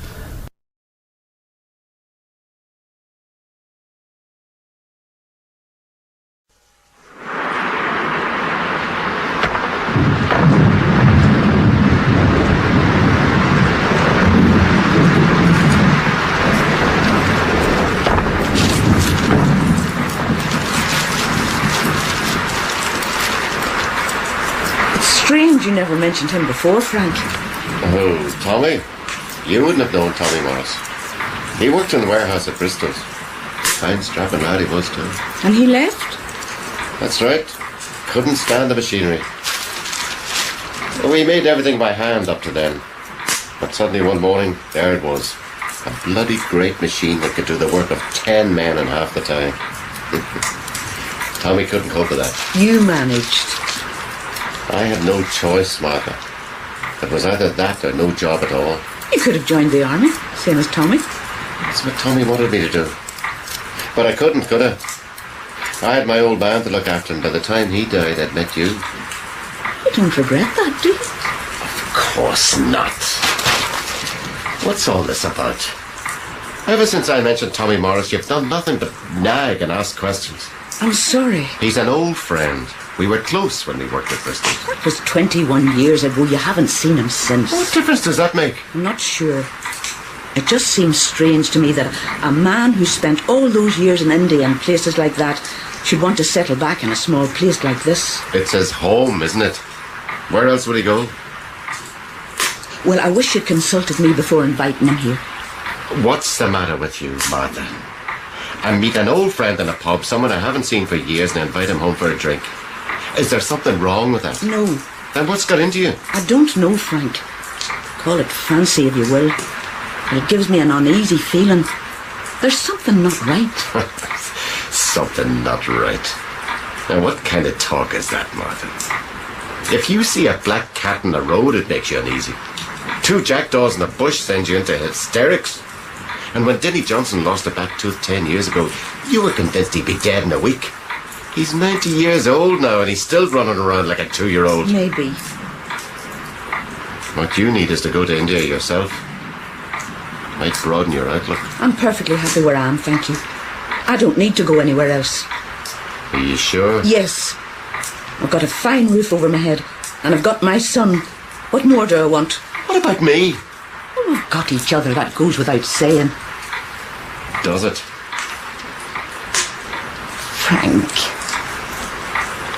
Frank. Yes. I'm sorry if I nag. I don't mean to. I know. And you are happy, aren't you? Content. Yes, Martha. I'm content.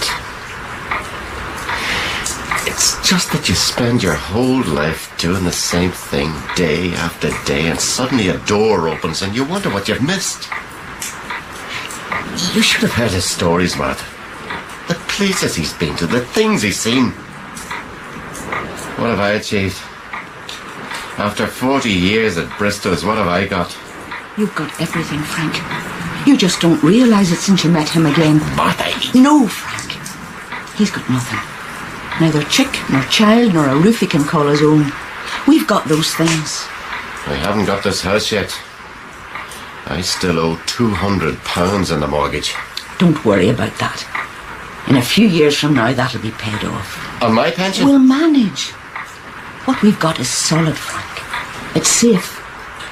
We don't need anything else. Yes, Martha. Frank, hold me for a minute. Just hold me. Yes, Martha. Ma! Ma! Oh. Yes, Richard, what is it?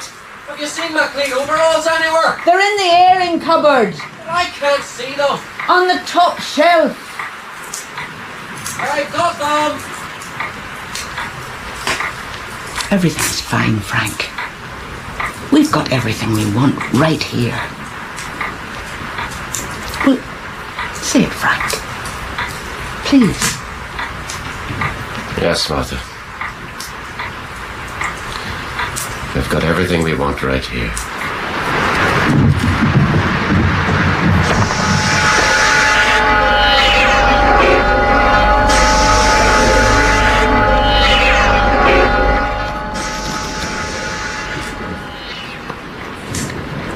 There.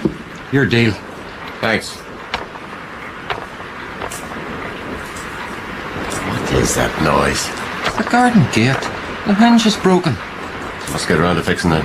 You've been saying that for ages. Oh, I saw that old buddy of yours today. At least I think it was him. He was standing in the yard outside Bristow's. Doing what? Oh, nothing as far as I could see.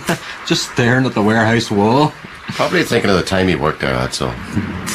He's an odd-looking character. And what's odd about him? You're getting as bad as your mother. She hasn't seen him at all yet, and she's got the heebie-jeebies. Would you like a drink? Oh, no thanks. You go ahead. I'm on night shift at 12, and I need a clear head for that cutting machine. Chop, chop.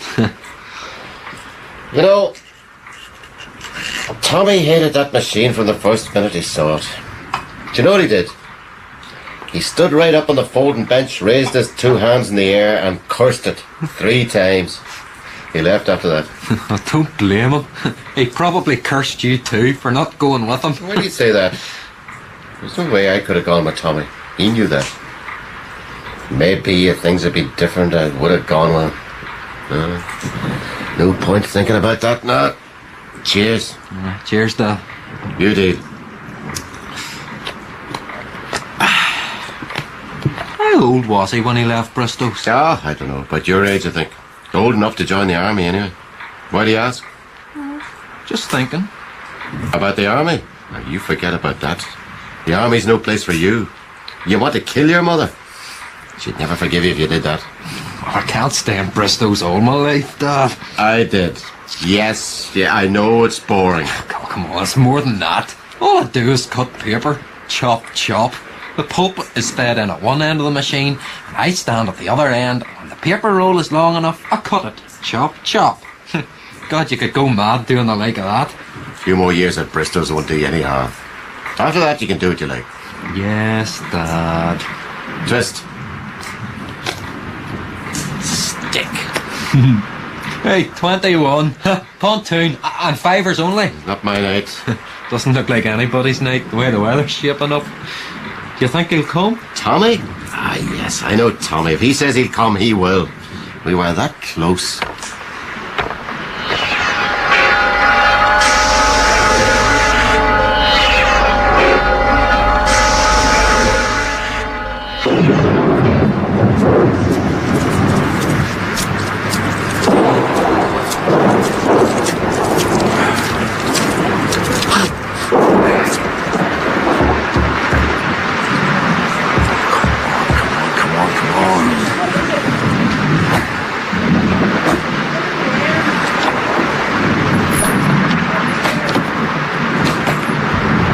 meet again, my old friend.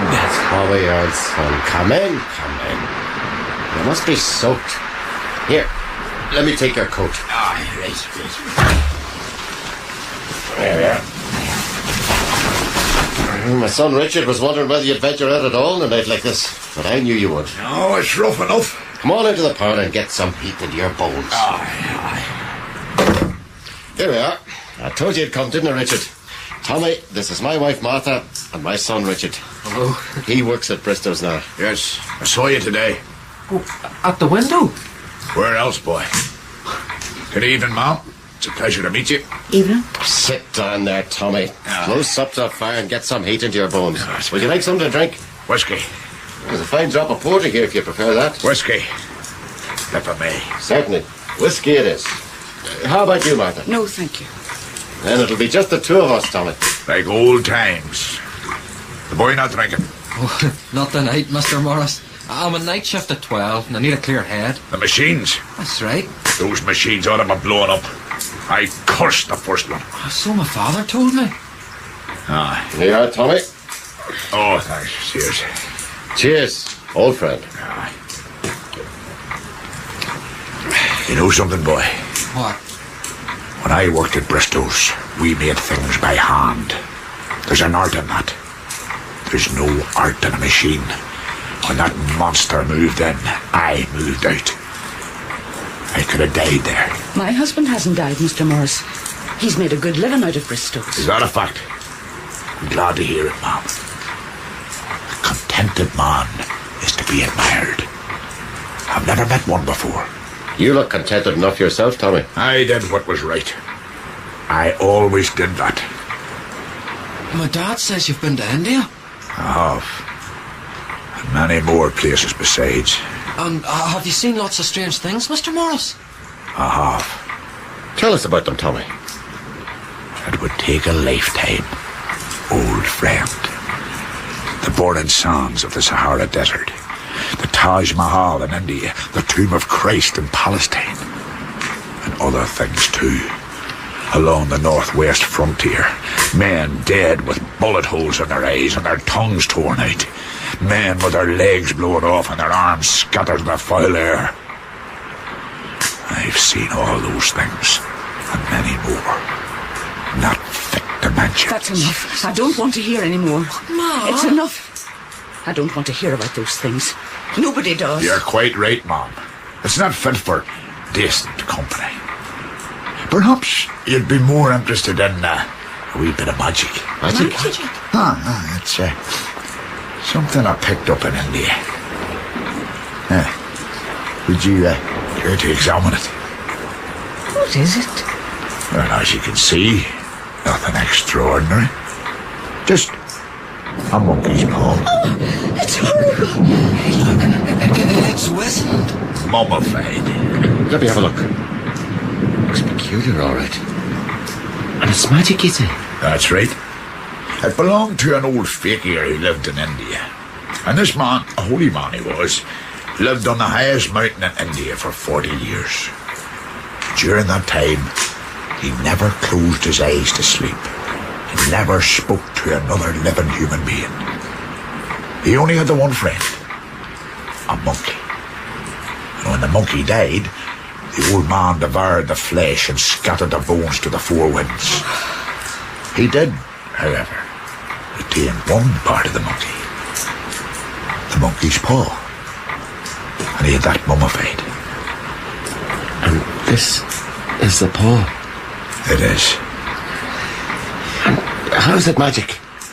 This old man believed that fate ruled people's lives, and that those who interfered with it did so to their sorrow. So he cast a spell on the monkey's paw, so the three separate men could each have 3 wishes from it, at their peril. Did you have 3 wishes? I did. And were they granted? Oh, aye. They were granted. Has anyone else wished, Mr. Morris? The first man had his 3 wishes. Yes. Now, I don't know what the first 2 were, but the third wish was for death. That's how I got the monkey's paw. man died? with a mouth twisted in his skull, as if he'd seen something. Holy God. Well, if you've had your 3 wishes, Tommy, it's no good to you now. What do you keep it? Yeah.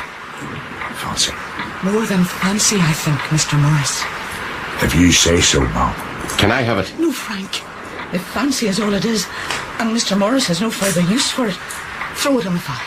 Burn it. If that is your wish, Mom, I have no wish, Mr. Morris. It's entirely up to yourself. then so be it.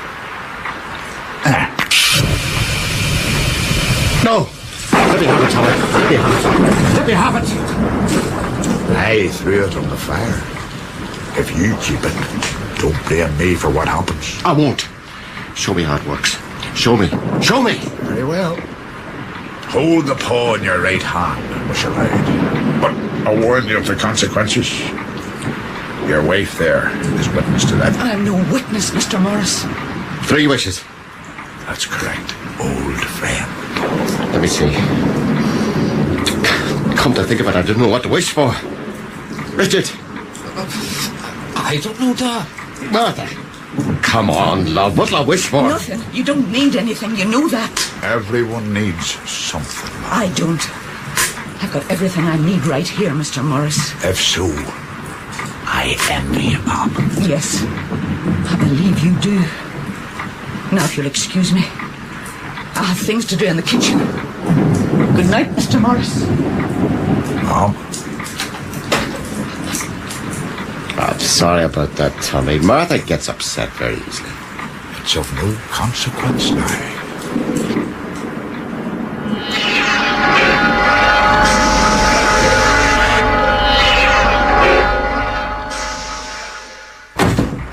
Well, he tells a good yarn, I'll say that for him.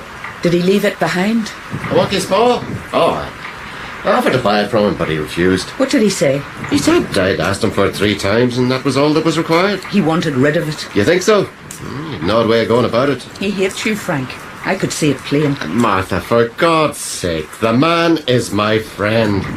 He held my hand when he left and put his arm around me. He's just a bit strange, that's all. And why should he hate you? I have no idea, but it's there. That man bleeds hate.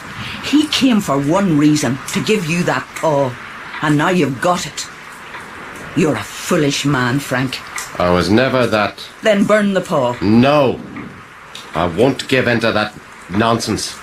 You'll rue the day. I'll say no more. It's 11:45.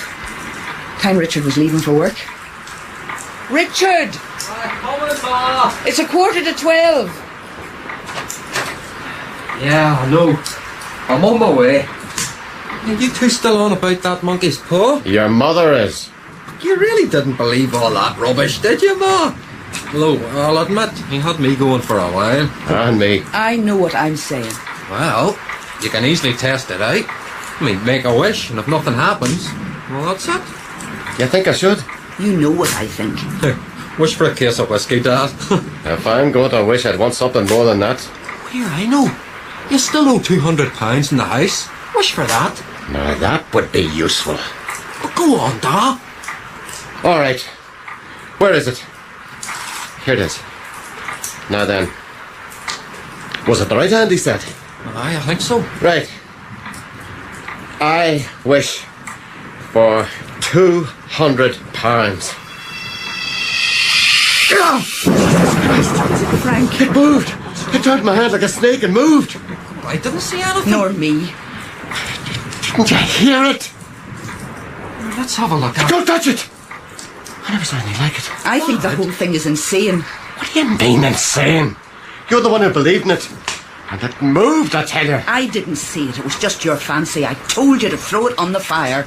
Wish I had. I'm going to bed. Time you were at work. Good night, son. And God bless. Good night, Ma. You coming, Frank? In a minute. Well, don't be too long. Well, I have to be going too, Da. Hey, you'll probably find that £200 under your pillow when you go inside. And something horrible squatting on top of the wardrobe watching you pocket your ill-gotten gains. Night, Da. I'll see you in the morning, huh? Good night, son. Bye. Moved. I know it moved.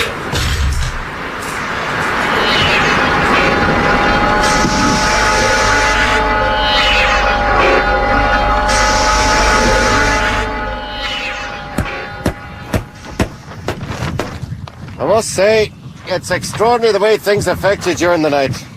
In the cold light of dawn, it does seem a bit silly. What did you do with the paw? Ah, I don't know. It's inside somewhere. I'll get rid of it later. You should have got rid of it last night. Ah, well, no harm done. Is Richard not back from work yet? No.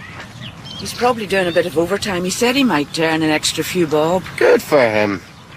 Mind you, that £200 would have come in handy, all right. We're better off without it. Would you like some tea? Might as well. This gate has fallen to bits. It's been like that since we came here. The wood's rotten. Oh, aye. Why don't you carry on with your washing? I've finished my washing, thank you. I'll make some tea. The wood's rotten. It is, too. Morning. Good morning. Mr. Murphy? Aye, I'm Frank Murphy. What can I do for you? My name is O'Leary. I'm employed at Bristow's. Oh, aye. I'd like to speak to you for a moment, if I may. Is your wife at home? She's in the kitchen making a pot of tea at the minute. Do you want to speak to her, too? I think it would be best. Nothing wrong, I hope, sir. Could we go inside? Yes, of course. You'll have to excuse the mess. It's been a wet all night and there's mud everywhere. That's quite all right, Mr. Murphy. Martha? Yes, Frank, what is it? Have you finished? Oh! This is Mr. O'Leary from Bristow's. He says he wants a word with us. Oh, you'll have to excuse me. Is anything the matter, sir? I was asked to come. I'm sorry. What's wrong? Has something happened to Richard? No, Martha, don't jump to conclusions. What is it, sir? Is he hurt? Badly hurt, I'm afraid, but he's not in any pain. Oh, thank God for that, He was caught in the cutting machine, ma'am. Cutting machine?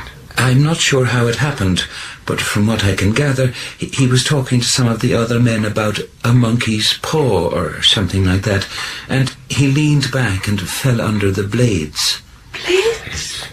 Your son is dead, Mrs. Murphy. Richard? Oh, God. Oh, my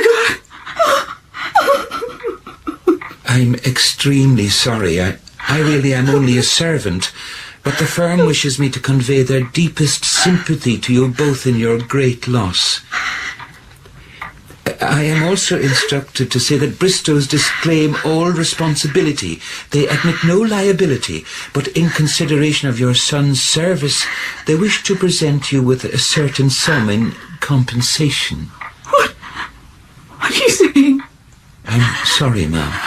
How much? £200.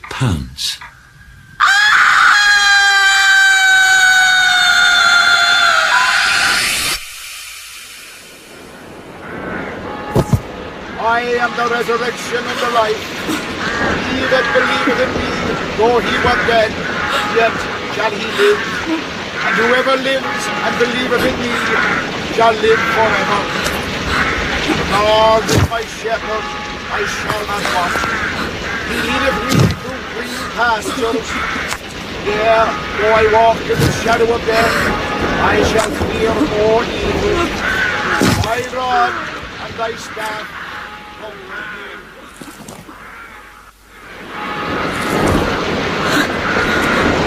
Come on, my friend. It's over now. I'll see the last. You're cold. My son is cold. Oh.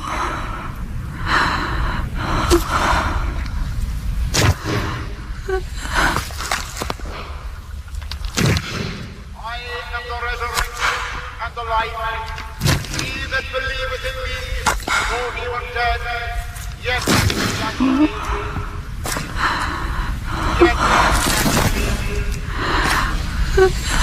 Frank! Frank! Wake up! Martha, what is it? What's the matter? The paw. The monkey's paw. Where is it? What have you done with it? You haven't burned it, have you? No. Oh, thank God. Thank God. Why didn't I think of it before? Why didn't you think of it? Think of what? The other 2 wishes. You've only had one. Wasn't that enough? No. We'll have one more. Go and get it. And wish Richard alive again. Are you mad? Where is it? Where's the monkey's paw? It's there in the cupboard drawer. Hurry. Light the lamp.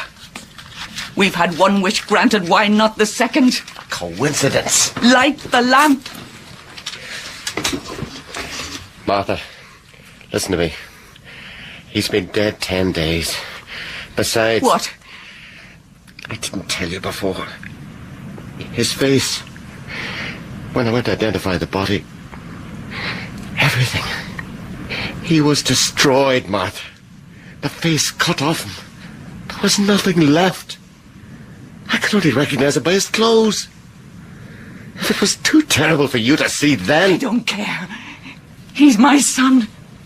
Do you think I'm afraid of my own child? I won't do it, Martha. Oh, yes, you will. And do you know why? Because you killed him. Martha! That's right. If you hadn't made a wish in the first place, my son would still be alive. You killed him. Now I want him back. He's dead, Martha. It's blasphemy. Then kill me. Wish me dead. I won't live without my son. Martha. Get the paw. Hurry! Yes, what? Have you got it? Is that it? Yes. Then make a wish. Wish! I wish. Wish! I wish my son alive again. May God forgive me. Richard! Oh, my poor Richard! What was that? A rat in the yard. I saw it earlier. He won't come. He'll come. I know my son. We're that close. It's Richard! No, Martha, please! What are you going to do? I'm going to let him in. What are you holding me for? Let go of me. I must open the door. No! Jesus Christ! Richard! For God's sake! Let go of me! Richard, I'm coming, Richard! God! Damn you, I want my son!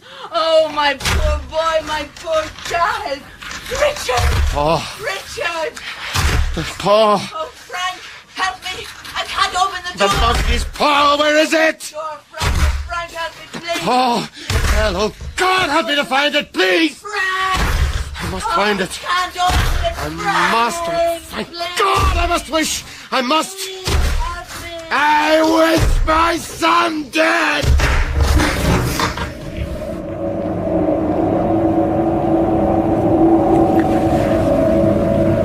Richard. My son is dead. My poor Richard. My poor Richard.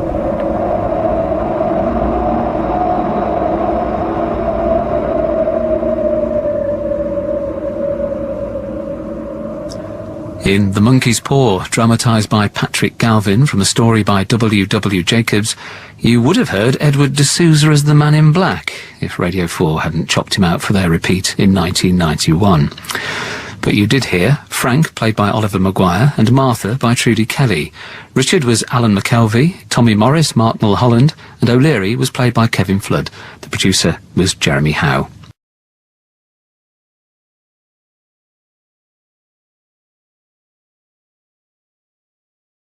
And now, the Hall of Fantasy.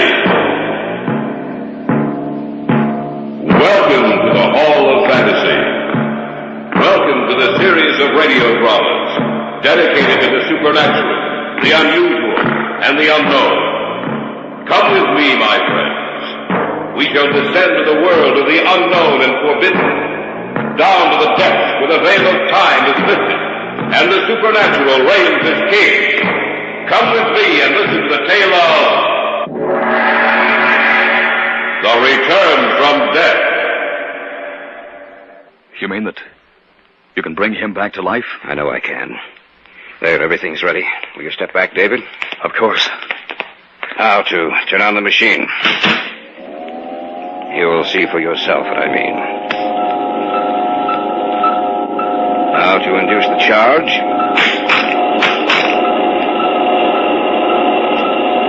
How much voltage are you using? 25,000. That's enough. Now look at him, David. Wait. He's alive. He was dead, but now he's alive. In just a moment, the Hall of Fantasy will present The Return from Death. And now for our story. An original tale of fantasy by Richard Thorne entitled The Return from Death.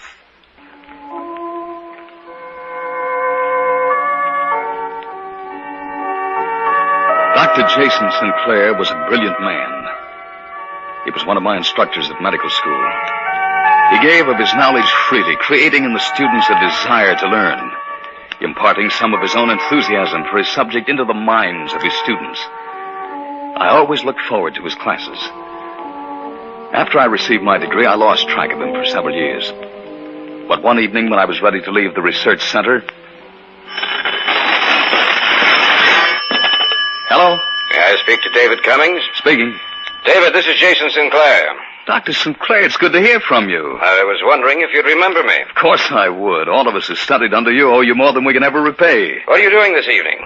Well, actually nothing. I'd like to see you, David. Why don't you come over to the house tonight? It'll be a pleasure. You still live at the same place? Yes, the world may change, David, but Jason Sinclair and his habits don't. I'll be expecting you about 8:30. Good to see you, David. Come in. Good to see you, Dr. Sinclair. You can forget the doctor part of it, David. Call me Jason. You're not in school now. How long's it been? I've lost all track of time. You received your degree in 1943. It's been 10 years. I didn't realize it was so long. You haven't changed, you know, Jason. Only 10 years older, that's all. Oh, do you remember my daughter, David? I believe she was That's right.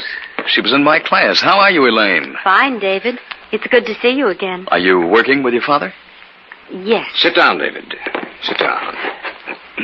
Can I pour you a drink? Not right now, thanks. Are you still with the college, Jason? No, I left there some time ago. Oh, really? How come? I wanted to devote more time to research. I see. David, are you happy with your present position? Well, I hadn't stopped to think about it. I guess I am. That's a shame. Why do you say that? I was wondering if you'd like to work with me. I don't know. I hope you'll forgive me for hesitating, Jason, but I've been with Associated Chemical for several years. I understand, David. It's only natural that you'd hesitate. Why, of course. Dad doesn't want to push you into this, David. You're perfectly free not to accept. Of course, I would like to have you with me. I can guarantee you more than you're getting now. Well, that's a pretty good inducement. I'd like to work with you, David. I'm sure you'll find it interesting. What are you working on, Jason? Come, I'll take you downstairs, and you can see for yourself. Do you remember some of our discussions years ago about death and the possibility of bringing back to life a man that medical science had pronounced dead? Yes, I do. Well, that's what I've been working on. Oh? Have you had any success? Quite a lot. More than I'd expected this early. I'll show you. The rabbit you see on the table is dead. I'd like to have you examine it, if you will. Yes, he's dead, I'd say, for at least 2 hours. Very close, David. A few minutes longer, that's all. What do you intend doing? You'll see. I've already given him the preliminary injection, David, to save time. You know, of course, that all life has a connection with electricity. And we think we send out small charges of electricity along the nerve network, which in turn activates our muscles. You mean that you can bring him back to life? I know I can. There, everything's ready. Will you step back, David? Of course. Now to turn on the machine. You'll see for yourself what I mean. Now to induce the charge. How much voltage are you using? 25,000.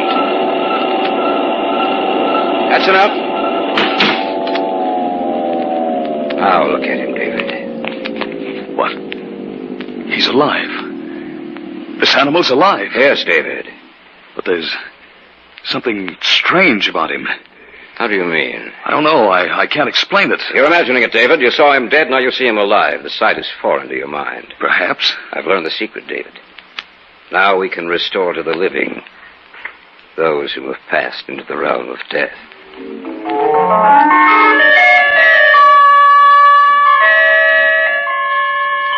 Although Jason Sinclair passed over my objection, I still couldn't get the thought from my mind.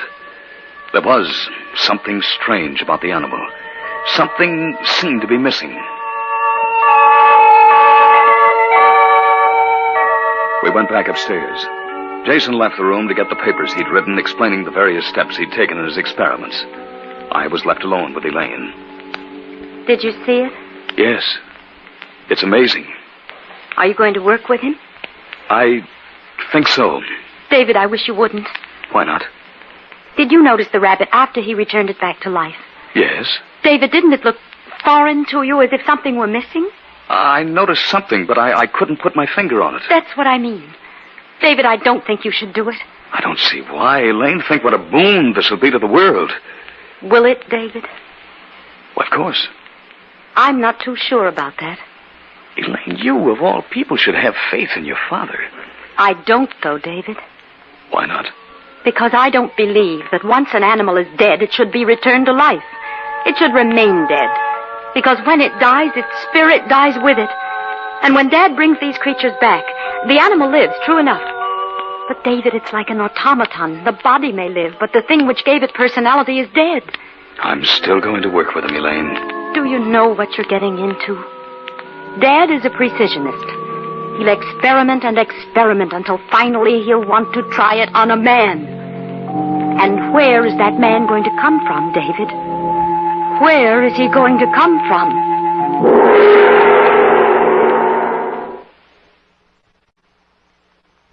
Back now to our story.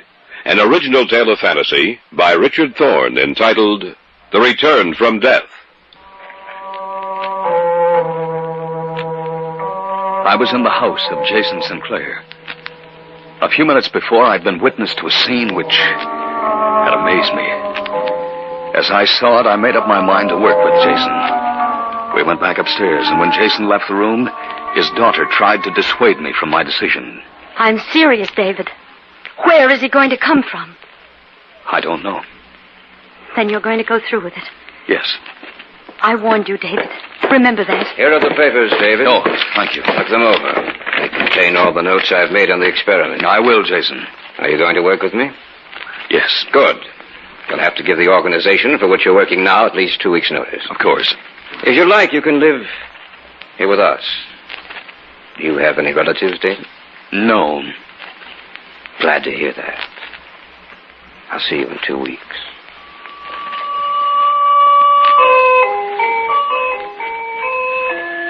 Two weeks later, I moved in with Jason Sinclair, and we began working. We conducted experiments, making a few changes, altering the content of the preparatory injection, resetting the amount of voltage required, progressing from the lower stages of animal life ever higher. And then one night, he told me what he intended doing next. David, have you heard of Terry Whalen? Whalen? Oh, yes. He's going to die next week for the murder of that old man. That's right. We're going down to the prison tomorrow to see him. Why, Dad? Whalen has no relatives, no one to bury him after his death except for the state. What do you mean? I believe we can have access to his body after he's executed. You mean you intend using him as a subject? That's correct. But if we're successful, Jason, won't it be dangerous to return a killer back to life? Not if we watch him. Not if we can destroy his urge to kill. Dad, I don't think you should do it. He's a dangerous man. Nonsense, Elaine. We'll increase the amount of voltage, David. Enough to destroy that part of his brain which motivates his desire to kill. Perhaps he'll completely change. Use someone else, Dad, not Terry Whalen. Where would I get someone else, Elaine?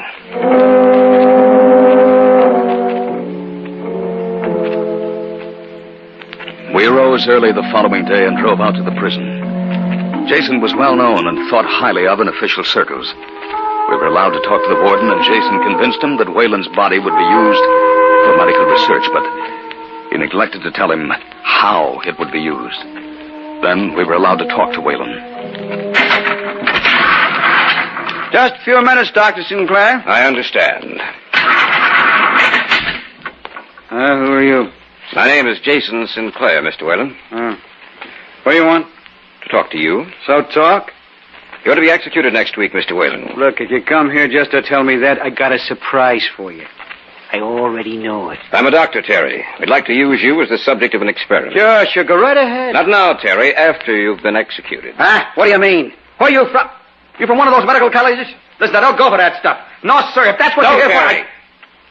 For... I propose to bring you back to life. You mean after I'm dead? That's right. You're crazy.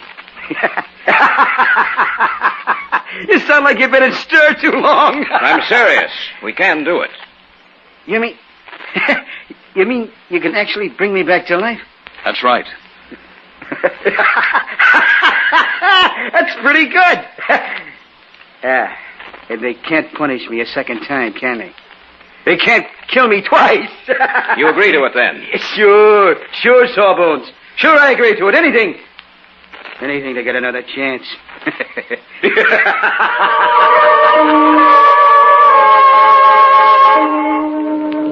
Jason made arrangements for an ambulance to pick up Whalen's body a short time after the execution. That night, the night Whalen settled his debt with the state, a storm broke.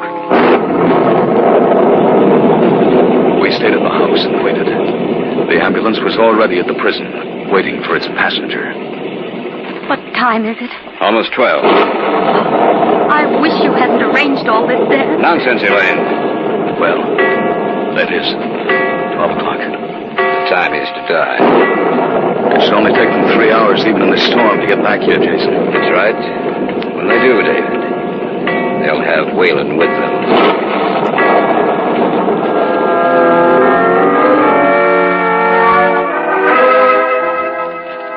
We waited there at the house. The storm was the perfect background for the strange mood which had seized hold of each of us. A short time after 3, the ambulance pulled into the driveway and we went down and opened the basement door. They brought him in and sat him on a table. Yes, that's right. Thank you. You ready, David? I guess so. I'll prepare the hypodermic, then.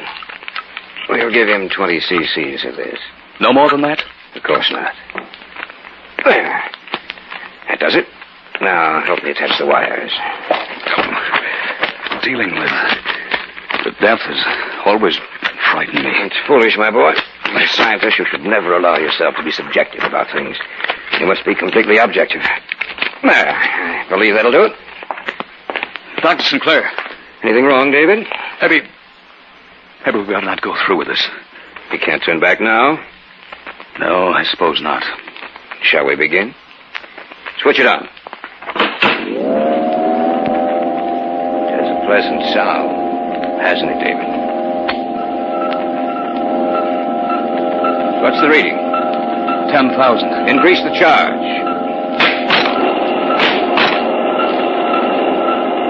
The reading? 15,000. 20,000. 23,000. 24,000. 25,000. Shall we stop? No. You must destroy his desire to kill. 26,000. 27,000. That's enough. Turn it off. Now to take a look at him. Place the contact microphone on his chest, David. Yes, Jason. Listen, David. You're listening to the sound of his heart, David. The beating heart of a dead man. We've succeeded. We've brought him back from death.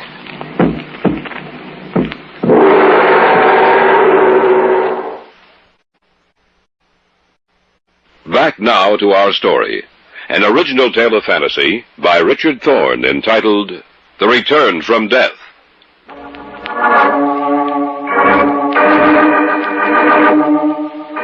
It was a wet and storming night. Jason Sinclair hovered over the body on the table in the center of his basement laboratory. I stood just behind him, watching a dead man return to life. Listen, David. You're listening to the sound of his heart. We've brought him back from death. Remove the contact, Mike. Jason, look at his eyes. They're open. Yes, I see. Whalen? Can you hear me? Answer me, Whalen. Think what this means, David. He can tell us what it was like to be dead. The first man ever to know the secret. Whalen, answer me. The strap's taken off. All right, let's loosen them. How do you feel, Whalen?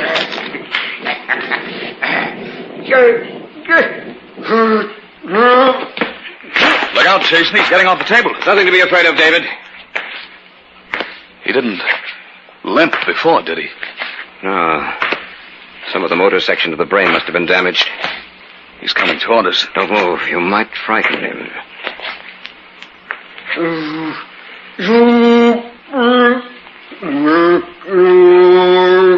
Look at his eyes, Jason.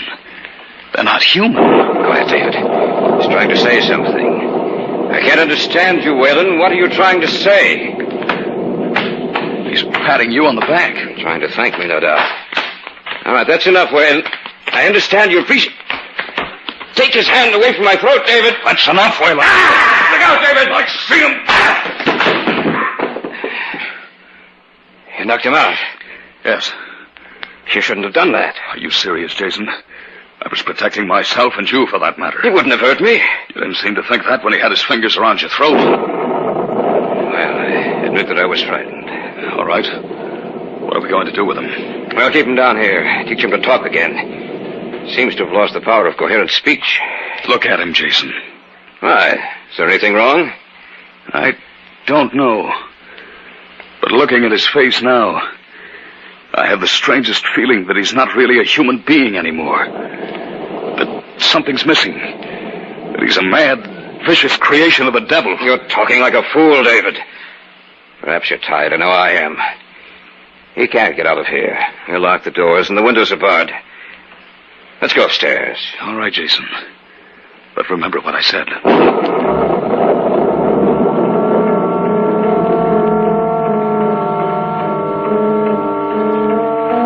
We placed him back on the table, taking the precaution of strapping him down in case he should awaken. Then Jason locked the doors and took the keys with him. We went upstairs. I've been waiting for you. Elaine, I thought you were asleep. No, I couldn't sleep. Should have come downstairs and joined us then, Elaine. You brought him back? Yes. How did he react? Not as well as he might have, Elaine. Anything wrong? No, nothing. He tried to kill your father. What? He was merely trying to thank me, David. He's probably suffering from a sort of amnesia. He doesn't realize his own strength. He's like a baby. You know that's not true, sir. He's an inhuman, vicious killer. Oh, you should never have done this, Dad. Will you both be quiet? I'm tired of listening to you. What? I don't like to admit it. But I know I've been wrong. I'm sorry, my dear. I lost my temper. I shouldn't have. I know it's because I think you're both partially right. How do you mean, Jason? There is something inhuman about that thing that was a man downstairs. I noticed it tonight when his hands were on my throat. And his eyes, that intangible something that makes an animal a man, is missing. In its place, I see the eyes of a madman with no soul. Oh, what are we going to do? I don't know. Maybe we haven't failed, sir. Maybe because we're tired, we think we have. It may look completely different to us after a few hours of sleep. What was that? Came from downstairs. Whalen! We had him strapped to the table. He must have gotten loose. That was the door. He's trying to knock the door down. We have to stop him. But how? Elaine, get my gun. All right, Dad. I'll be right back. I tried not to admit it, David, but that was only lying to myself. You and Elaine brought me to my senses. You were right all along, about the rabbit, about the other animals, and especially about Whalen. He must be destroyed. He's a monster without feeling. Here, Dad. Here's the gun. Thanks. I'm going down there and... You won't have to go down there. That was the door. Listen. Listen, he's coming up the stairs. Turn the lights out, David. Yes, sir. I'm going out in the hall to meet him. No, Dad. No, let him come in here. We'll stay right over here on this side of the room. All right, David. Be quiet. He's coming. I don't want to shoot him. I'll never take him alive. You'll have to shoot him. Oh, yes, Dad. He's just outside the door. David, I'm afraid. Be quiet. There he is. Were you He's searching for me. Be quiet. He's looking this way.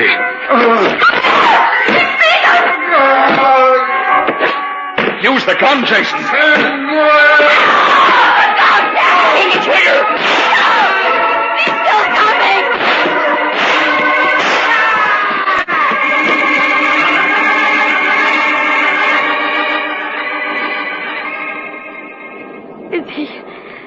Is he dead? Yes. Look at his face now, David. Yes. I see it. It's composed. It looks human again. Perhaps we're not meant to tamper with the natural laws of life and death, David.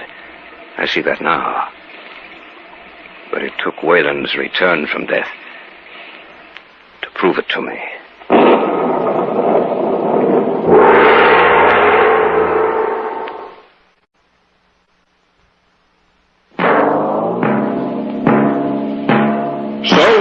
Tonight's tale of the unusual, the terrifying, the unknown. Join us again when next we journey down the corridors of the Hall of Fantasy to hear another strange tale of the supernatural.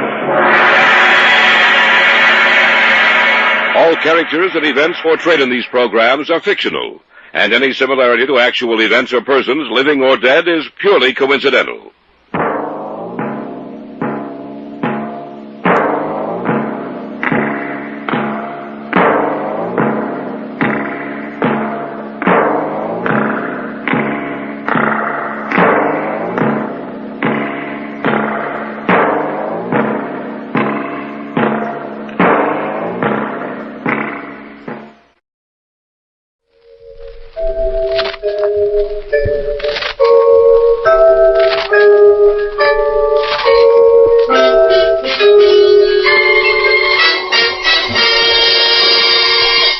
Murder by Experts.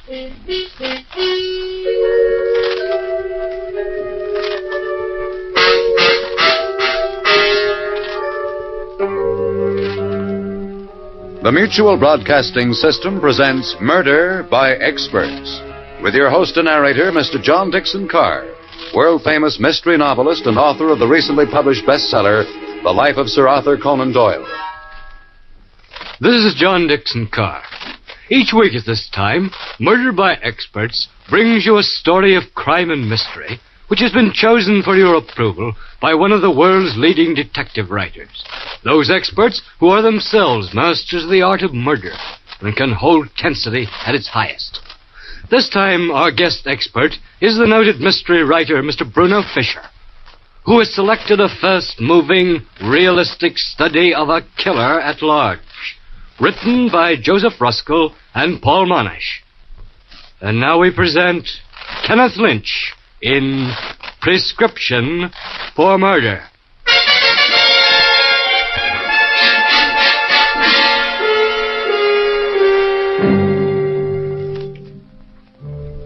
On a Midwestern highway, a car bearing two men moves at a good speed through a dark and stormy night. The driver of the car has just turned on the car radio. Now for the local and state news. A giant manhunt is on tonight for escaped convict Curly Elkins, who shot his way out of the state prison at Harmon a few hours ago, killing 2 guards in the getaway. Roads in the vicinity of Harmon have been blocked, and search parties are combing the woods for the escaped desperado. All citizens are asked to be on the alert for Elkins, who is armed and dangerous. Elkins is 6 feet 2, blue eyes, brown curly hair, pale complexion, with a horizontal scar on the left cheek. He was last seen wearing... Why did you turn it off, Doc? Well, that is, the fog's bad enough without news like that distracting me. Hey, what's that wheel, Doc? Your hand's shaking. Why are you so nervous? Nervous? Well, it's just this fog. I can't see an inch ahead of me. It gives me the jitters. Oh, yeah. Say, thanks for stopping to give me a lift. Oh, that's perfectly all right. Didn't think I'd ever get a lift tonight. No one likes to take on a hitchhiker. You from these parts? In a way. You said you were going into town? Yeah. Which town? Oh, same one you're headed for. Somerset? Yeah, Somerset, that's it. No, it's funny how you get chummy on the road and tell your life's history, huh? So you're Dr. Richard Bennett. You're going to Somerset to take over some ailing old MD's practice. His daughter, too, huh? What's her name again? Marcia? Yes. What town did I pick you up at, friend? Harmon. So you've never seen Marcia or her old man, huh? Why, no. No, I haven't. Just exchanged letters with her from overseas Japan. Now here you are, coming to a strange town to take over. Life history. It's funny the way guys open up on the road, ain't it? Now you take me. You know all about me, too, huh? No, I don't. You sure? You didn't say a word. Didn't open your mouth till now, just now, and... What? When you turned the radio off and stared at me? I stared at you? Yeah. Hey, watch the road, Doc. What was so interesting? Nothing. Nothing at all. No, come on, tell me, Doc. Why did you look at me like that? Why the sudden once-over? The once-over? What gave you that idea? Never mind my ideas, Doc. I'm wondering about yours. But listen, You suddenly got a bright idea, didn't you, Doc? You saw the light, huh? Maybe you can see this, too, this gun. Now, wait a second. Okay, Doc, just pull over to the side of the road. Come on, Doc, be smart. Pull over. Oh, no. No, I'm not going to pull over. I'm going faster. It's 55 now, 60. You can't shoot me, Elkins, not now. Not while I keep it going this fast. You got this figured all wrong, Doc. I can let you have it. After all, what have I got to lose? If I get caught, it's the chair. If we go off the road, so I get killed, so what? But you get killed too, Doc. And you've got a lot to lose. Now, look. I'm going to count to 5, Doc. If you don't stop by then, I'm going to give it to you. 1. Listen, Doc, stop the car now and you'll be okay. 2, maybe I'll take your car, but what have I got to gain by killing you? 3, Doc, 3. I'm not stopping. Out here in the country, you'll be stranded for the night, but I don't have to shoot you, Doc. I'll get my head start. 4. I said 4, Doc. Getting kind of close. How do I know you won't shoot me? It's your only chance. If you don't stop now, I'm surely going to let you have it. The other way, you got a chance. That's better, Doc. Now you're playing it smart. Okay, Doc, get out, but don't try anything. Now, look, Elkins. You have nothing to gain by... I know, Doc. I said that myself. Now start walking into those woods. But... Don't argue with me. Get going. You still got a chance, Doc. Just trust your luck. Been pretty good so far. Got you to be a sawbones. Got your girl. This'll do, Doc. Stop here. Now he can't be seen from the road. Elkins, I was only trying to be a decent guy, giving you a ride. Sure, Doc. You're a good guy. You're a big guy, too. Just about my size. Take off your coat, Doc. We're going to change clothes. Sure.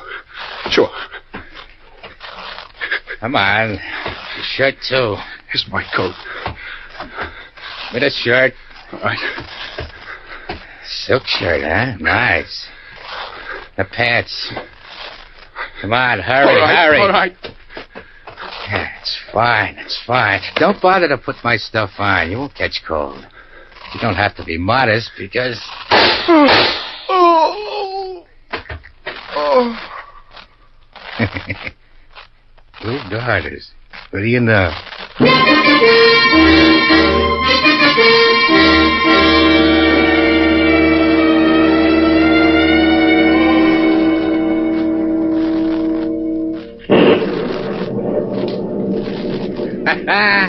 Too soon to close in the car. What a break. I'll have to get going.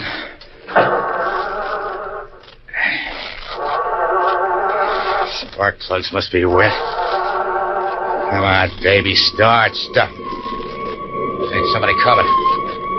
Motorcycle cop.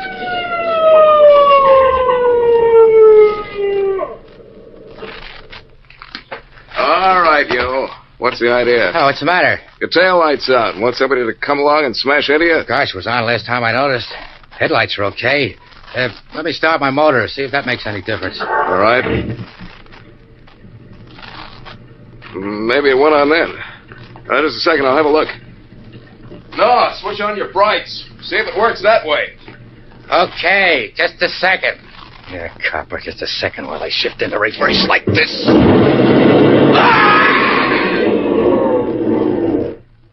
Dumb copper.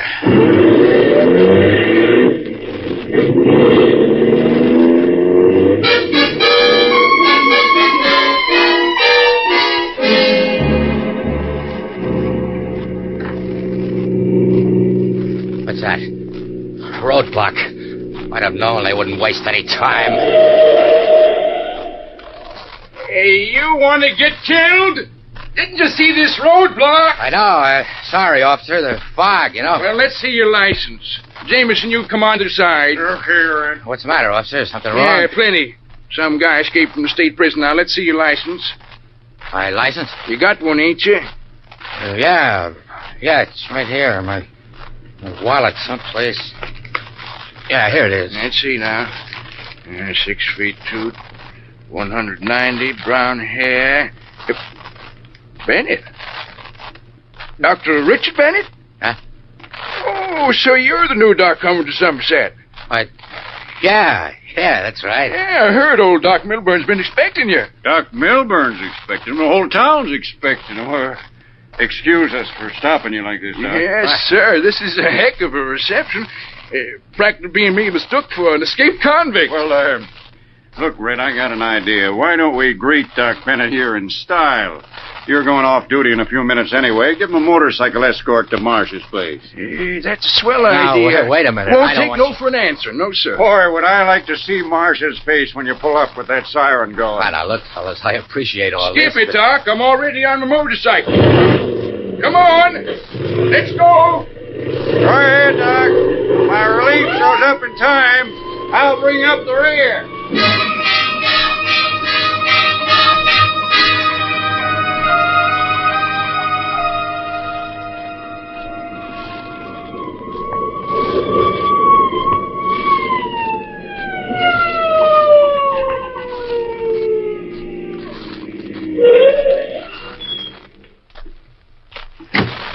Yeah.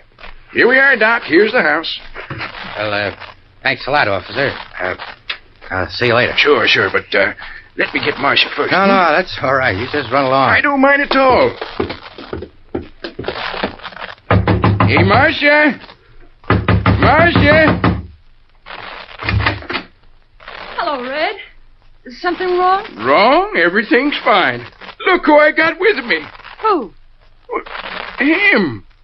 Don't you know him? Well, Red, I never saw that man before in my life. Hey, what goes? Look, didn't you say you was Dr. Richard Bennett? Why, yes. Dr. Richard Bennett. Oh, Dick, can you ever forgive me? Say, what is this? I thought you'd recognize me at first sight, Marcia, after all our letters. Oh, Dick, do come in, please. Don't stand out here. Now, look, Marcia, it's all right, Red, and thanks for showing him the way. You see, Red, we'd never really met. Well, anyway, it's all right. Leave it to a woman to foul things up, eh, Doc? Had me thinking you were that escaped convict or something for a minute. Oh, Red. Well, be seeing you. Goodbye, Red. Well, Dick, do come in, please. Oh, I'm so glad you're here. Well, don't stand out there. Come on. You know, we'd just about given you up. It's so late, and Dad and I thought that with the fog and all over the road, well, look, I'll call Dad. You know, I hoped you'd look like this, but I never thought...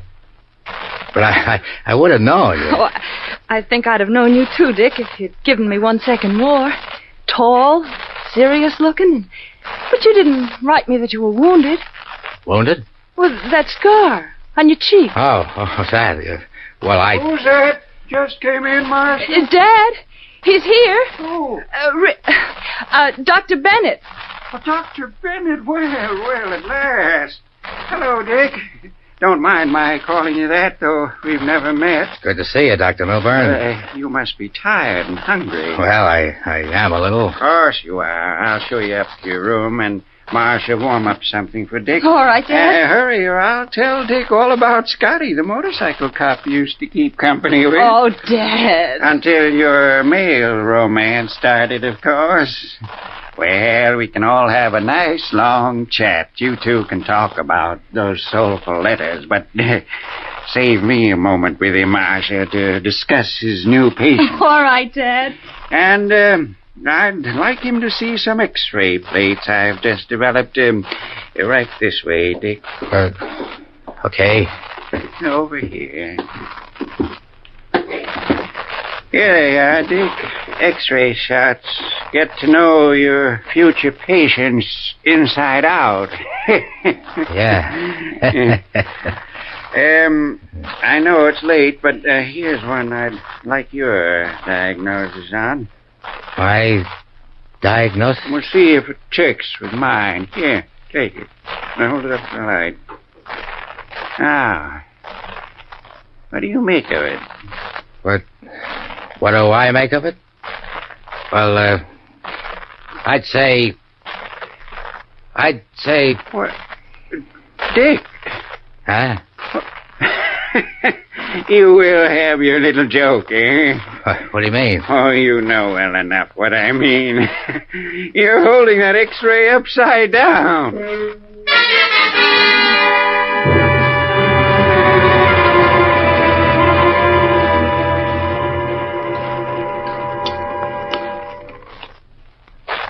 Boy, I'm hungry. Never been hungrier in my life. Do you want any more, Dick? No, you just take it easy. Dick, you seem so jumpy. Is there anything wrong? Wrong? No, I'm just tired and, well, you know how it is, coming into a strange town, taking over a new practice, patients I don't even know. Got me sort of phased. But that's what I always like about you. Your attitude.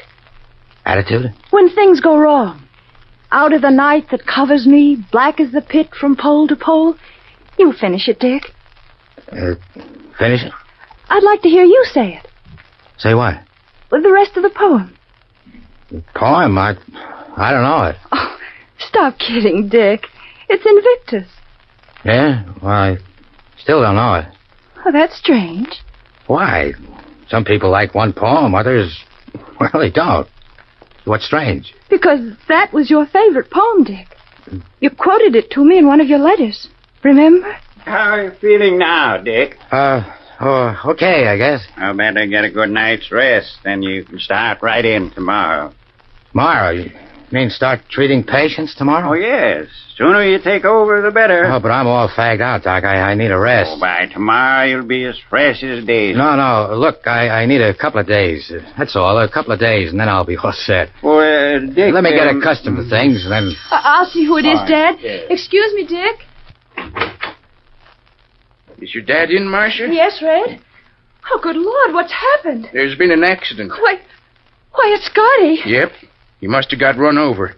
We found him lying on the road near his motorcycle. Unconscious. Dad, come here, quick. What's happening? It's Scotty. He was run over. Oh, great heavens. Bring him into my office. Easy now. Easy. All right, Doc. Take it easy. Yeah. Put him down there. Here? Yeah, on the couch. Okay. Scotty? Oh, Scotty. Looks like hit and run, Doc. Yeah? I'm going down to headquarters and report it. Yes, Fred, you do that. Call me at headquarters when you've finished. Marcia, this is a... Here, Dad. Got to cut away his uniform. Scotty. Scotty, this is Marcia. Listen, Scotty. What happened? No nasal or oral hemorrhage. Good. Some guy. Car parked at the side of the road. Easy now. I want to listen to your heart. How is he, Father? He'll be all right. Oh, thank goodness. Multiple contusions and abrasions. Will you have to move him to the hospital, Dad? Not now. First aid right now. He ran over me on purpose. Meant to kill me. What? I think it was escaped killer. Curly Elkins. Curly Elkins? You get a good look at him? Scotty, describe him, and we'll notify headquarters. Well, his height was about... Dr. Milburn, I'll take over this Dick. patient. But, Dr. Bennett, I don't... Well, I thought you wanted to wait a few days. I know, but you were right. I gotta begin sometime. It may as well be now. That voice. What is it, Scotty? That voice. Just now. Lost consciousness again. What did he say? I don't know. Something about a voice. Just leave him to me. I'll handle it. Well, let me explain the case. I know. It's an accident case. How did you know? What? I'm a mind reader. Pretty obvious, isn't it? Well, my diagnosis... I'll make my own diagnosis. Well, all right, but I'll just stay around and help. No help. What? No one's going to help me when you're gone, so I want to handle my very first case in this town alone. Very well. But, Dick, can't I? I always help Father in cases like... No, Marcia. You go, too. Now, don't worry. I know he means a lot to you both. Rest easy. I'll take good care of him. Very good care of him. All right. Let's go, Marcia.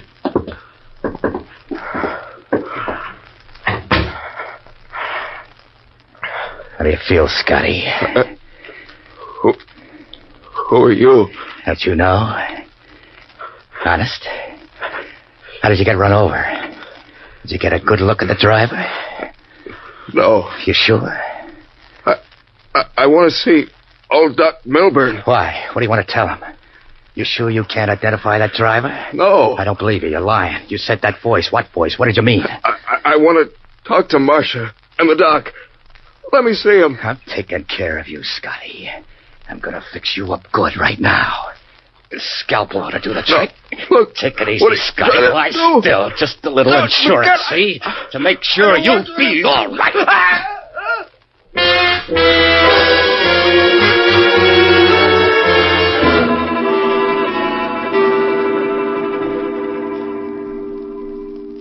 I wish he'd hurry with Scotty. Dad, there's something funny about him, isn't there? You think so, too? Yes, I do. I recited a poem to him, one he had sent me, and, well, he didn't remember it. That's nothing to condemn a man for, but I don't know. Maybe we'd better check up while he's busy with Scotty. Yes, I can call his club in Los Angeles. Get a description of him. Maybe you'd better. All right. Hello? Hello, operator? Operator? Put down that phone. I said put down that phone. That's better. We don't want the police now, do we? What have you done to Scotty? Get a box for him after I'm gone. Dr. Bennett. You're not Dr. Bennett. That's right. My name is Elkins, Curly Elkins. Your Dr. Bennett is lying out in the woods with a bullet in his head. I got a bullet for each of you, too, if you make one false move. You're not going to get away with this, Elkins. Dad, don't. Why, you old... Dad. That was dumb of you, Doc. Never rush a guy with a gun. Now listen to me, both of you. In case the cops return to check on Scotty's condition, you won't let him in the door. Scotty was fixed up, see, and went away for arrest. If either of you say one word out of turn, you're going to get it. What do you want from us? Why don't you leave? I'm staying right here, sister, right in this house until the heat's off. Remember this. I'd just as soon kill you as look at you. I'm staying put. You're going to cover for me. Because if you don't, if you or your old man try anything or give me away, it's curtains for both of you. Now, how does that sound? Convincing?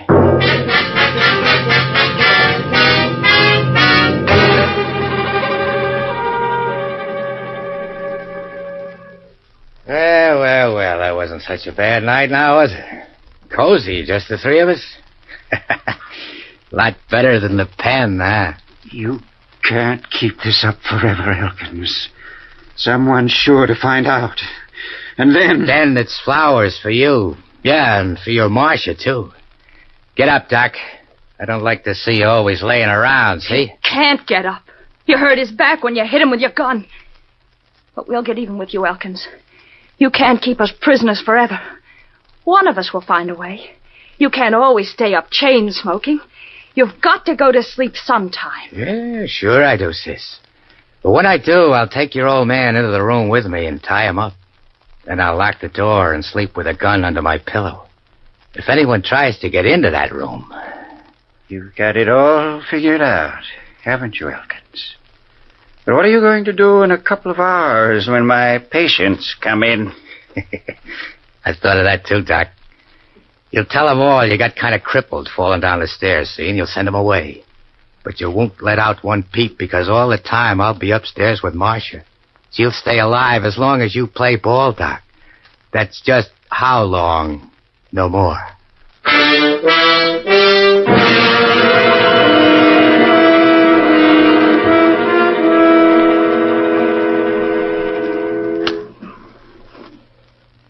What's taking us so long? Hurry up with that coffee. It's not boiled yet, Elkins. What's taking you so long? You growing it? Gotta have a swallow of Java, you hear? Marcia's bringing it. What's the matter? Why so jumpy? Why your eyes so bloodshot? Shut up. Look at your hands, trembling. What is it? Conscience? I doubt it. Shut up, Doc. Clam up, you hear? Nerves? What are you afraid of? You've got the gun in your hand. Clam up, I say, or I'll... Let's see who's jumpy. As soon as I've had my coffee, just wait. Gonna be glad to get rid of me, hey, Doc? Half an hour, it'll be dark, and I'm scrambling out of here. You'll feel good about that, eh, Sawbones? I can't say I'll be sorry. You hear that, Marcia? He thinks I'm going off and leave you two here to blow the whistle on me. He thinks I'm fool enough to do that. What's he take me for, a dope? Elkins, no. Good heavens, man, surely you won't. Elkins, do anything you want to me, but Marcia... She's deaf and dumb. She can't talk to the cops. I promise we won't. We won't breathe a word. Not a word. I beg you. Ask me, Doc. Ask me right. Who knows? Come on with that Java. Coming. You like it hot, don't you? Give it here. Yeah, maybe I will, maybe I won't, Doc. Maybe I'll kiss you both goodbye. Or maybe 2 bullets will do it. Can't be sure, can it? Give you kind of a funny feeling, huh? Drink your coffee. Who's nervous now, huh? Don't know if you're alive or dead in a few minutes from now. Ain't that something? Drink your coffee, Elkins. Why? Why what? Why are you so anxious for me to drink this cup of coffee? You wanted it, didn't you? Is it good? I hope so. You hope so, huh? You hope maybe a few drops of poison will do the trick and get rid of me, What huh? are you talking You about? wouldn't try a little thing like that now, would you, to save your own neck? Here, you drink it. Me? Yeah, you drink it. Drink it, I say. Take a few swallows. Very well. Why not? For the silly things. Give it here. There. Are you satisfied now? Okay. Wasn't taking any chances. Give me that coffee now. Dad? Dad? BCD. BCD. C2SO4, quick. What's all that? What was that double talk? Double talk, Elkins? Come on, spill it. What was it all about? Where's she run off to? She's gone to the next room, to the dispensary. What for? To get a drink. Drink? Of what? Of a certain liquid. What for? What is this? Tell me, you scheming old devil, or I'll kill you right now. What did she ask you? What did you answer? What? My daughter just asked me the antidote for poison. I gave it to her. Antidote? Poison? That was poisoned coffee you both just drank, Elkins. It will take exactly 60 seconds to kill you. 60 seconds? No. Marcia! Yes, Elkins? May I help you? Do you want something in this laboratory? Antidote, swallow. Oh, yes, I took some myself. I'm quite well now, thank you. Give it to me. Where is it? Now, isn't it a pity I forget? Where is it? What bottle? All these bottles. Which one? Doc, tell me. Tell me which one. My inside's burning. Which one? C2SO4. What's that? The antidote. C what? But the full name's on the bottle. What's it mean? What's the name? You're a doctor, aren't you? Doc. Surely you weren't merely posing. Give me a break. Any doctor would know, Dr. Bennett. Get it for me. It hurts. Get it. I'd be glad to, Dr. Bennett. If you hadn't crippled me. But I can't move. I must lie on this couch, perhaps for life. Or else I'd get the bottle for you and save you. I'll kill you.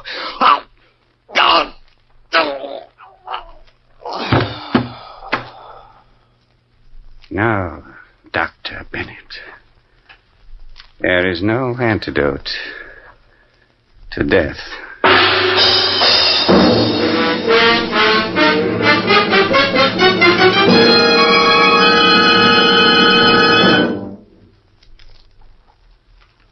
And so the curtain falls on Prescription for Murder, which was chosen by guest expert Bruno Fisher, whose latest thriller, The Restless Hands, will soon be published. Next week at this time, Murder by Experts brings you the story of an invisible menace which terrorizes a whole city. Selected for your approval by the noted mystery writer, Mr. Lawrence Blockman. Until then, this is your host, John Dixon Carr, hoping you'll be with us again next week at this time.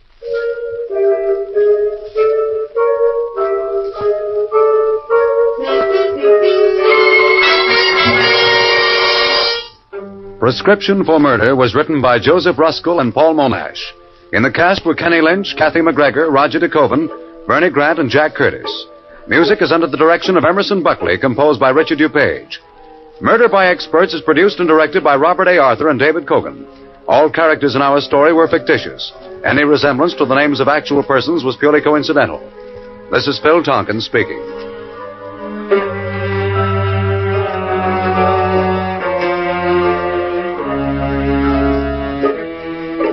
This is the Mutual Broadcasting System.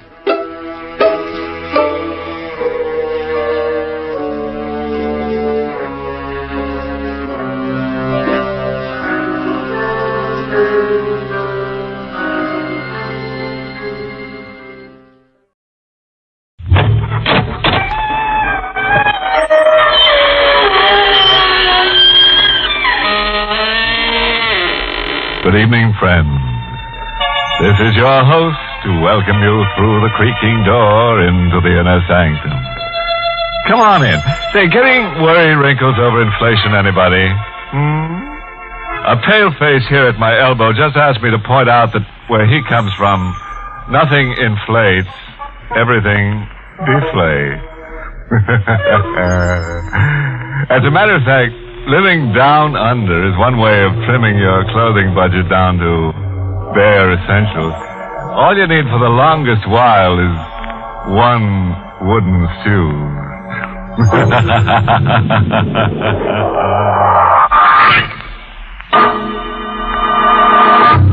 Tonight's Inner Sanctum mystery, Mark My Grave, was written by John Robert and stars Lawson Zerbe in the role of Colby, with Santos Ortega as Gabby.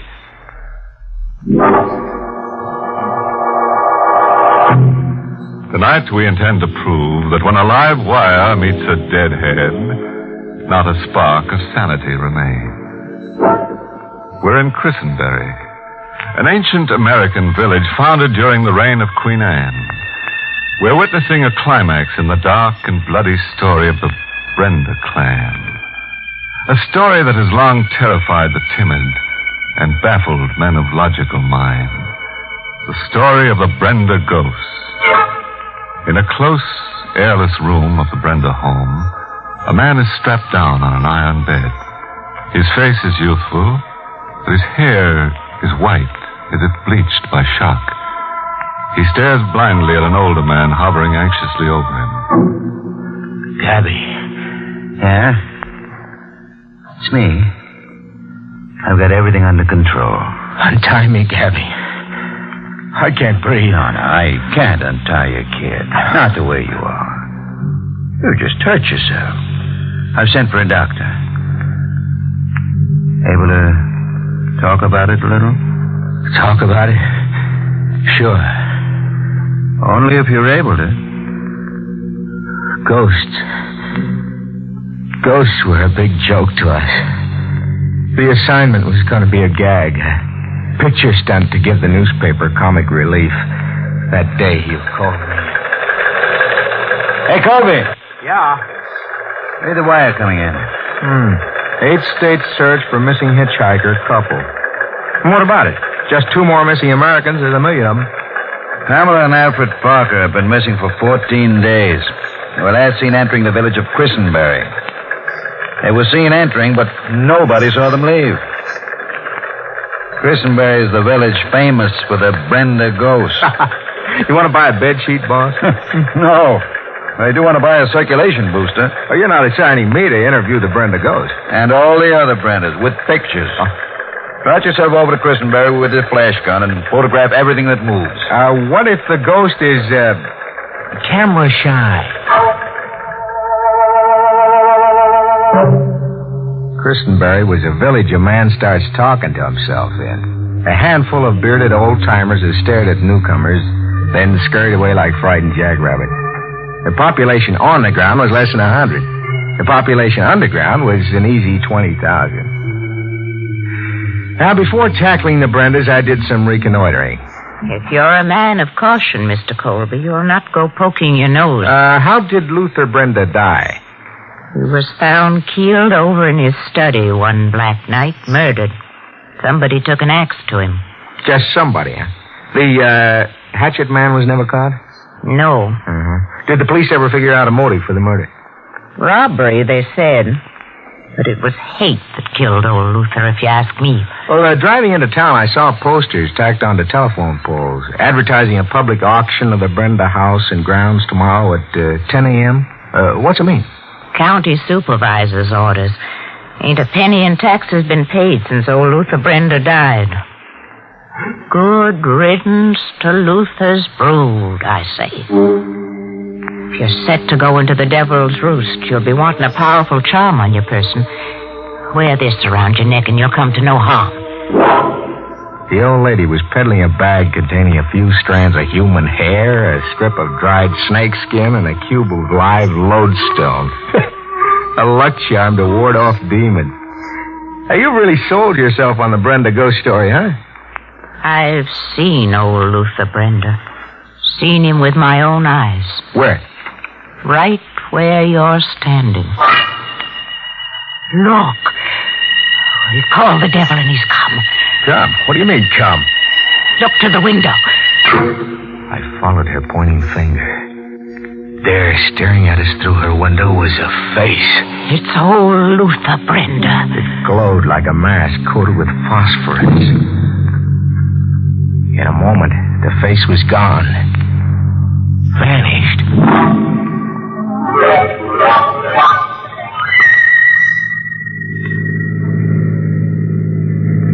I left and drove on to the Brenda place, trying to throw off the spell. It was a perfect setting for a ghost. Inky black, you couldn't see your hand in front of you. A dimly lit gabled house high up on a hill, and barking dogs somewhere. I was picking my way slowly with my camera slung over my shoulder, working my flashlight, when I got the first proof that I really needed a charm bag around my... Oh, the rifle shot. Somebody had shot the flashlight out of my hand. Are you shot? Nah, you just ruined a new flashlight. Who are you? David Brenda. You? Colby, a reporter. You always welcome guests with a blast of rifle fire? I mistook you for old Luther. Old Luther's on the prowl tonight. Shooting at your father's ghost, huh? But what makes you think the old fellow's on the prowl tonight? He ain't in his casket. You checked to see, huh? I did. You dug him up and pried open his coffin and checked? Nope. Weren't no need to do that. We ain't never buried old Luther. We put him in the family crypt like he wanted to be put. And you say he's not there now? Yep. Well, any objections to showing me? Nope. Come along. I followed David Brenda into a small fieldstone house set on the edge of a weed-choked meadow, less than 50 feet from the big gabled house. Sort of a primitively built mausoleum. In the center of it was a heavy oak coffin tooled with steel fittings. Raising the lid was a job for Hercules. I watched David Brenda's face purple with the effort. I'm showing you. Now, look for yourself. I looked. The casket was empty. I said old Luther was on the prowl. A man who's been dead 10 years just got up to take a walk. Got up to keep his promise. What promise? To take the Brendas back to his keeping. First Walter, then Polly, then me, he said. Walter's first because he's the oldest. And you last because you're the youngest? Yep. And you believe it? Listen. Hear that? Organ music. Some cheerful Joe's playing an organ over at your house. It's the piece old Luther always played. Only Luther can play the organ. I still say, show me. Come on. I started for the main house to the accompaniment of a ghostly funeral march that seemed to hang in the night air like a weight. Halfway across the lawn, the organ stopped. A dead man was ready to take his eldest son back to his keeping. It's Walter. Upstairs in a little room, Walter was on the floor beside the organ, sitting rigidly with his hands clasped on his knees, like a child at his father's feet. First Walter because he was the oldest. And then me. I'm next. You're Polly Brenda?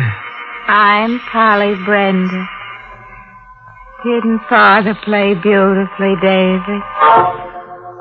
Polly fit her name to a T, a face like a parrot. Standing behind Polly, writing furiously into a palm-sized notebook, was another queer-looking duck. The kind of guy you imagine running through the fields with a butterfly net. Oh, who's the note-taker, David? Mr. Lautrick.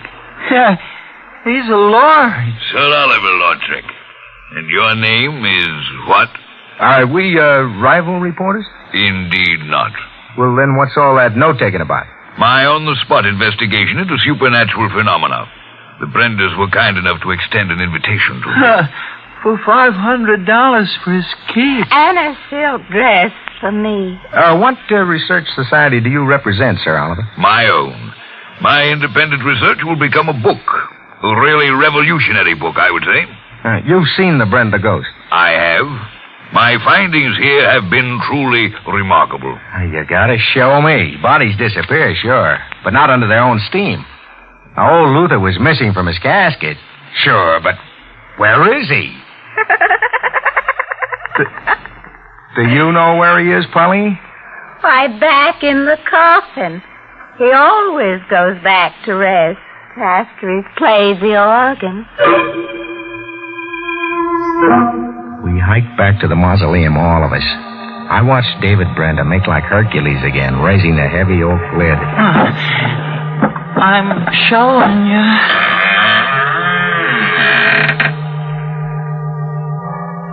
I looked. Old Luther Brenda was back in his casket. And it was the same face I'd seen pressed against the window of old Lady Hawkins' house.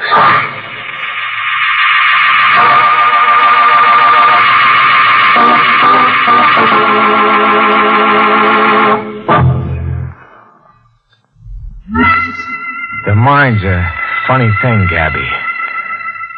You're a hard-headed cynic who says, show me, but suddenly you can't trust your eyes. suddenly your mind's developed a small crack, and your sanity begins to push out like sawdust coming out of a rag doll. A dead man who gets up out of his casket, plays an organ solo, commits a murder, then gets back into the casket. You don't dare believe it, because if you do, you'll never stop screaming. I didn't try to figure it out too much. I photographed everything in sight, talked a while with the overstuffed researcher, Sir Oliver, then holed up in the ground floor bedroom David Brenda assigned me to. It won't be comfortable, but it's a bed. I hadn't even closed one eye when the dogs outside set up a holler that raised goose pimples all over me. It was the kind of holler you hear from bloodhounds when they reach the end of the chase.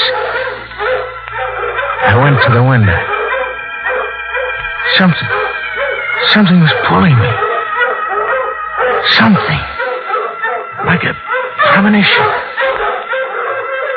There were the dogs on the lawn, under the moon. Brute mastiffs, 4 of them, and snapping something in their jaws, then tossing it into the air. I concentrated on whatever the gadgets were, peering through the window glass until my eyes almost dropped out of their sockets. After a while, I made the gadgets out. They were articles of clothing. A shoe, a man's hat, a lady's handbag. I found the place the dogs had come from. It wasn't hard. I just followed the dog tracks to a ravine behind the meadow. I found them side by side, deader than just dead. Pamela and Alfred Parker, your missing hitchhiker couple. Oh, Luther killed them. Great, having a ghost around that walks. Huh, David? You can make him the explanation for everything. Oh, Luther killed them. Listen. The organ's going again. It's old Luther's favorite piece. He's fixing to kill Polly. Walter was the first, and now it's Polly's turn. Busy night for a dead man. The idea is that Luther Brenda's up there at the organ, huh? Yep. Up there playing a prelude to murder. Out of his casket and up there in the watchtower? Yep. I'm going back for a double take at that casket.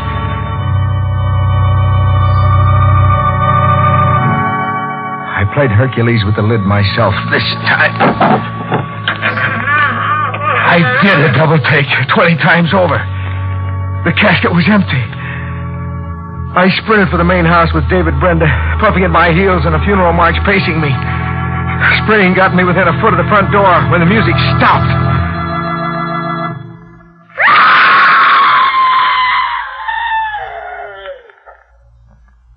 Polly was next. After Walter. Oh, Luther's keeping his promise. Shut up, shut up! It was Polly. Same place. On the floor in the watchtower at the foot of the organ. Same kind of death. Like Walter, sitting rigidly with her hands clasped on her knees, like a child at her father's feet. First Walter, then Polly, he said. I'm the youngest. I'm last. When my feet felt steady enough, I went to see if Luther Brenda had settled back in his casket. I went to see just as a matter of routine. I'd find him there, I was sure of it. I'd find him there because there wasn't an organ going. That's how I'd begun to think. I wasn't your boy anymore, Gabby. I was practically your Brenda. I never reached the mausoleum. Because out there in the dark, I saw Luther Brenda. I stood knee-deep in the weeds and watched Luther Brenda walk past me and head straight as an arrow for the mausoleum. The dead man was returning to his casket. I took his picture, a rear profile view. My hands worked the camera automatically from habit. I didn't start screaming until the mausoleum door closed behind him. And then I couldn't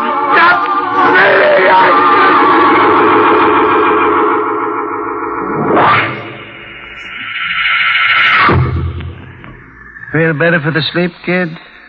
Yeah. I feel okay. What time is it? 10 a.m. The doc gave you something to quiet you down. Able to get up? Sure. Did I make any sense to you early this morning? So. But we're not talking about it, Colby. Sergeant Conley's around the premises now figuring things out. That public auction starting in a minute. They're going ahead with the sale of this place. If you want to climb into your duds, we can watch it.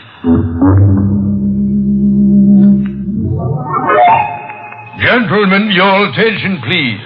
The sale is about to commence. By authority vested in me by the Board of Supervisors of the Incorporated Township of Christenbury, I now offer you tax warrants, file number 126015, at public sale. Great public sale.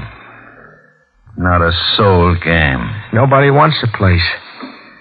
Luther Brenda goes with it. Fat boy over there. See Sir Oliver? Uh-huh. And that's David Brenda. What keeps him out of a padded cell? The tax warrants amount to $3,000, gentlemen. The minimum bid I am empowered to accept is $3,000. Bid lively, gentlemen. Looks like no takers, Colby. Mr. Auctioneer. Yes? In the absence of bids, I bid exactly $3,000. Sold. Sold to... your name, please. Lautrec. Sir Oliver Lautrec. Come on, Colby. That's all I wanted to hear. Sir Oliver. Yes? What's here that's worth $3,000 to you? Must I answer that question? You'd better, and pronto. And don't tell me you've gotten attached to a walking dead man. My work prompted me to make that bid. The $3,000 enables me to pursue my research. I'd been advised that the county planned to raise the house to the ground if no bid was forthcoming. That would be a pity. An irreparable loss to the study of supernatural phenomena. But more of a loss to you, eh?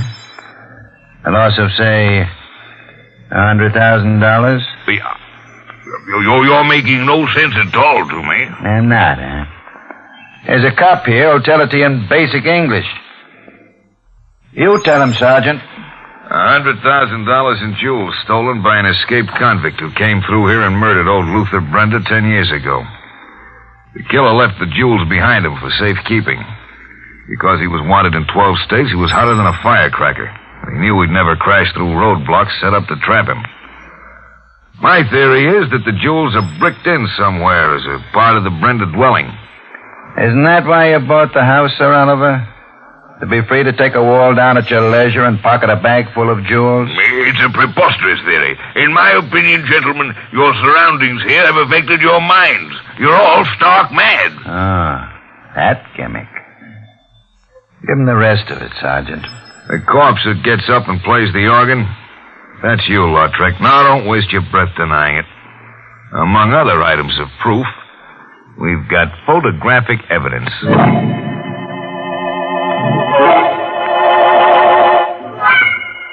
That wraps up the ghost story, Colby. Sir Oliver was caught in that roadblock 10 years ago. Served his time, then came right back to Christenbury in his jewel cache. Photographic evidence, Conley said. What did he mean? That picture you took of Luther Brenda walking back into the mausoleum. We developed it and blew it up. It was Sir Oliver wearing a plastic mask. It was a close copy of Luther Brenda's features. We found the mask in his luggage. But the casket was actually empty. Twice. Another Lautrec operation. Bet on it. Stop picking your brains. It's all ABC, open and shut. Everything fits logically. Everything adds up. But they were sitting on the floor with their hands clasped around their knees. Walter and Polly, like children listening to music. Colby, I'm begging you. Get that malarkey out of your head. Dead men don't sit down and play the organ. Don't they, Gabby? Listen. Oh, at a time like this, some jerk decides to play the organ. It's old Luther Brenda up there in the watchtower playing his favorite piece. He's out of his casket and at the organ. David's on the floor like a child, listening to his father play. Colby, quit it.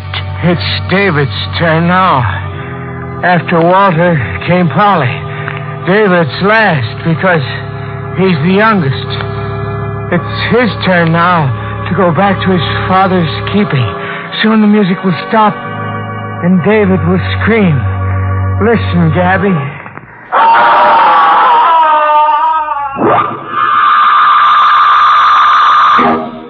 See, Gabby? David sits like the others on the floor, dead. Is he dead, Sergeant? Yeah. Can't pin this one on Lautrec. And what killed David Brenda? Old Luther Brenda killed him, Gabby. David was last to go because he was the youngest. Oh, shut up, Colby. You were saying, Sergeant? No visible injury. Offhand, I'd say he was frightened to death. Brought a seizure on himself. Sure. That makes sense. He frightened himself to death. Does it make sense, Gabby? David Brenda played an organ solo for David Brenda. He sat at the organ pumping the pedals and sat on the floor at the same time. Sure, it makes sense. It's got to make sense. He played a funeral march and died listening to it. One man in two places at the same time. Does it really make sense, Gabby? Does it?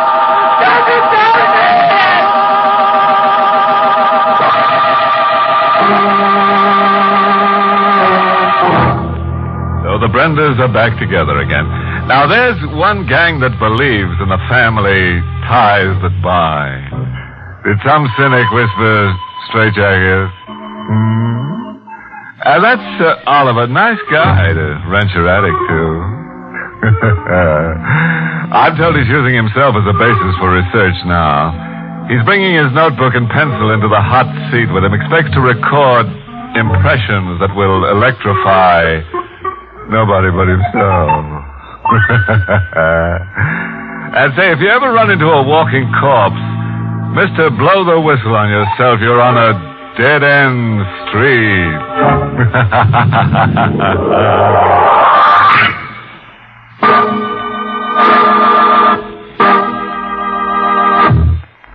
Inner Sanctum is heard each week in the United States over CBS, the Columbia Broadcasting System, and has been rebroadcast for servicemen and women overseas through the facilities of the United States Armed Forces Radio Service, the voice of information and education.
Good evening, friends. This is your host again to welcome you through the creaking door into the inner sanctum. Come in. Come on in. I want you to meet Ambrose, our man-shy ghost. The other night in a graveyard, he bumped into a human and was so frightened he turned flesh-colored. Yes, poor Ambrose. He's got a bad case of ants in his fantasies. He's so upset he's just a ghost of his former ghost. Was a time when we held high hope for Ambrose. Oh, yes, at Abnormal U, he was cited by his classmates as the personality most likely to split.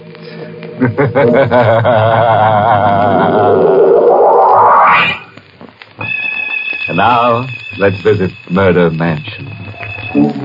For over 100 years, the old house has stood on the cliff, weathering the relentless ocean winds that have battered at its gray shingles. Now, in the living room, the real estate agent and the new buyer are completing the arrangements of sale. Only one thing bothers me, Mr. Griffin. That graveyard just outside the window there. Are you sure nothing can be done about it? I'm sorry, Mr. Burley. You know the conditions set down in the deed. The Crandall family burial ground must remain on the property untampered with. Those Crandalls must have been a morbid family, having themselves buried right next to the house they lived in. Yes, they were peculiar. I guess they figured it was a way of keeping the family together. You shouldn't laugh, Mr. Griffin. What? Well, what are you doing here? I hope I'm not too late. This is the gentleman who's planning to buy the house? Mr. Burley's already bought it. Oh, I'm sorry. Hey, look. What is this, Griffin? Who is this woman? I'm Emily Robbins. Mr. Burley, please, you must sell this house immediately to me. Sell it? That's ridiculous. I just bought it. Mr. Griffin never should have allowed you to. Now, see here, Mrs. Robbins. Just a minute, Griffin. I want to hear what she has to say. Well, all right, but you can see she isn't exactly accountable. You're bad, Mr. Griffin. You promised to sell the house to me, but you couldn't wait until I had the money, could you? I'm in the real estate business, not charity. Mrs. Robbins, I still want to hear why Griffin shouldn't have sold me this house. Because, Mr. Burley, a house isn't just a thing made of wood and stone and mortar. It's almost a living, breathing creature. It accepts and rejects people just the way we do. I was born a Crandall, and only a Crandall may live here. Anybody but a Crandall would be an enemy within its walls. You'd never spend a happy moment here. Oh, you see, Mr. Burley, I told you. She doesn't make sense. Please, Mr. Burley, for your own sake, sell it. Oh, you can't frighten me into a quick sale. No, I know I'll buy when I see it. My wife and I will be living here within a few days. I'm sorry, Mr. Burley, but I don't think you will. I don't think you will ever live here.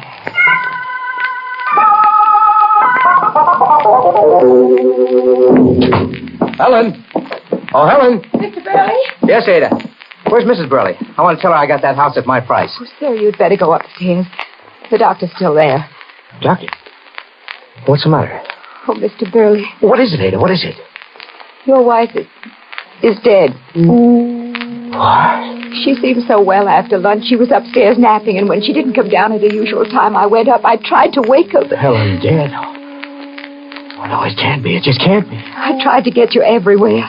But she hadn't been sick. There's no reason she should die. Dr. Hirschman said the same thing. He said that... Oh. Hello? Is Mr. Burley there, please? Well, Mr. Burley can't come to the phone right now. Oh, it's all right, Ada. I'll take it. Yes, sir. Hello? Mr. Burley, this is Mrs. Robbins. Listen. I called to ask you if you've changed your mind about selling me the house.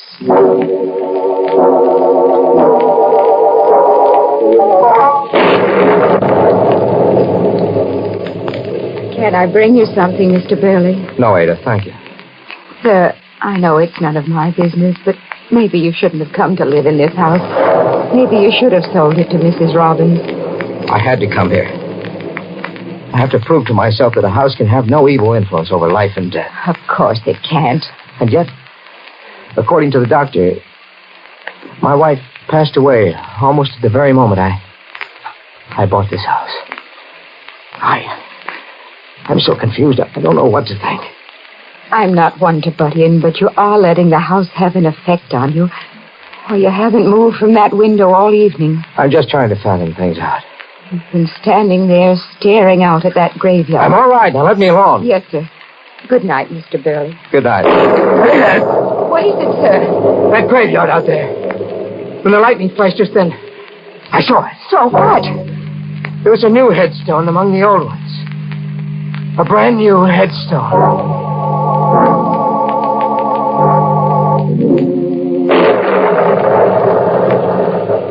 Mr. Griffin, how long ago was the last Crandall buried in the graveyard out there? The last one? Let's see.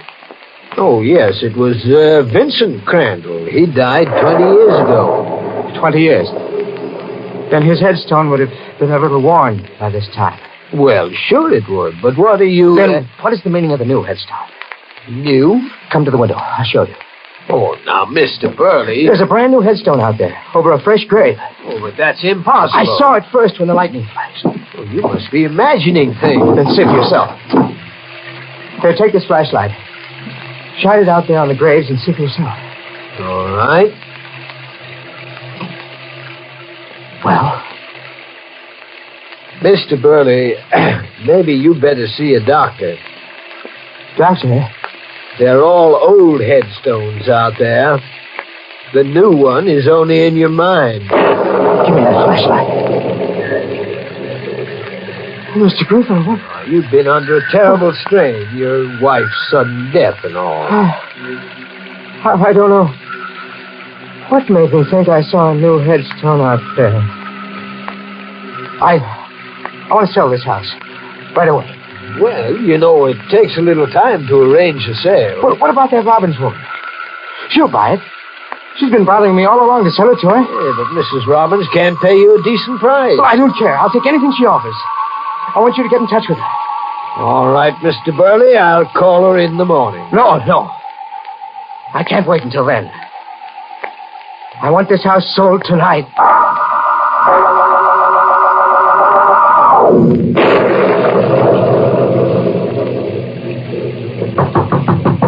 You don't understand, Mr. Griffin, why Mr. Burley had to bring me out here this time of the night. And he's made up his mind to sell. He wants to close the deal tonight.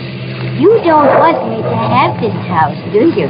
Look, Mrs. Robbins, I don't care who gets it, just as long as it's at a decent price. So you can get a higher commission. You're a very selfish man, Mr. Griffin. I'm not in business for love. Your wife did well to leave you.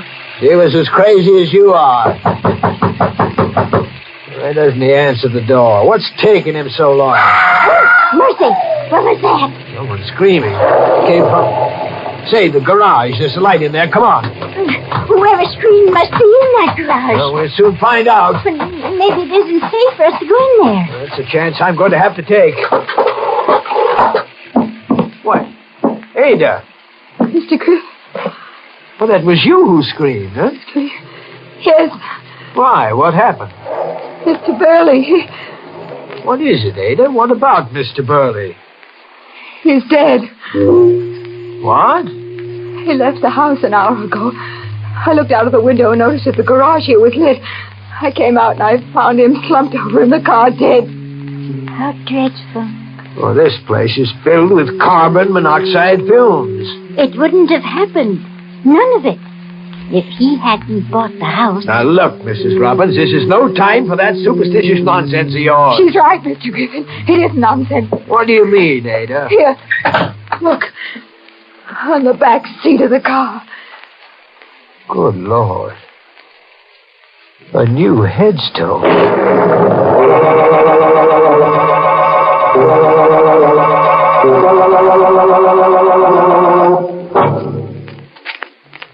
Hey, anybody want to buy a house? The Crandall place is a real buy. All you have to give for it is your life. Too bad about our friend Mr. Burley, huh? Thought he was getting a bargain basement, but instead he's ended up in a basement he didn't bargain for. Yes, he should have taken old Lady Robbins' advice, which, in a phrase, was, One man's menage is another man's morgue. Well, now let's get back to our mystical manor. A week has passed since Burley's death, and the real estate agent, Mr. Griffin, has found a new buyer.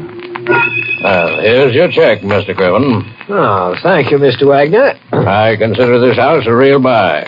Well, you're the only person who's had any interest in it since Mr. Burley died. The place has gotten a bad name. Most people are superstitious, I guess. Wouldn't live here if you paid them.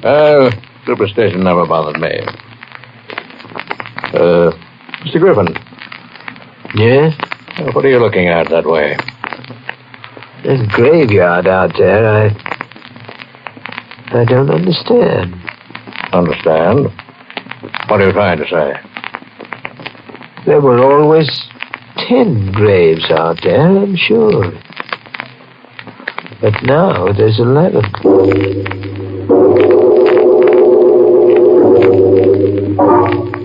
I'm sorry, Mrs. Robbins, but nothing you say can persuade me to sell. Please, Mr. Wagner, for your own sake, don't be stubborn. It may cost you your life. You know what happened to Mr. Burley and his wife. Well, I've always prided myself on being a jinx breaker. Oh, be sensible. That's a very silly reason to live here. Maybe I have another reason, too. What do you mean? Charles Burley was a very close friend of mine. Oh, I didn't know that. I told it to Mr. Griffin. Now I'm telling you. I knew Burley like a brother. Everything about him.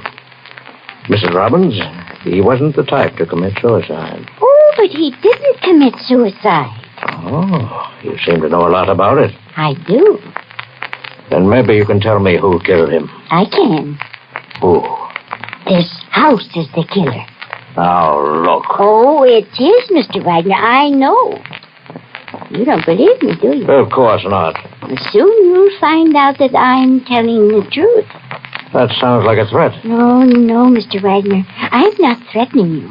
I'm just trying to help. I'm just giving you a chance to live. One more chance to sell me this house at my price. And if I refuse? If you don't sell it to me now, well then, I'll buy it after your death. I see. Well, Mrs. Robbins, there's nothing more we can talk about. I'm sure you know your way out. Good afternoon. Good day, Mr. Wagner. Hello, Mrs. Robbins. Why, Ada, what are you doing here? Oh, didn't you know? I'm Mr. Wagner's new maid.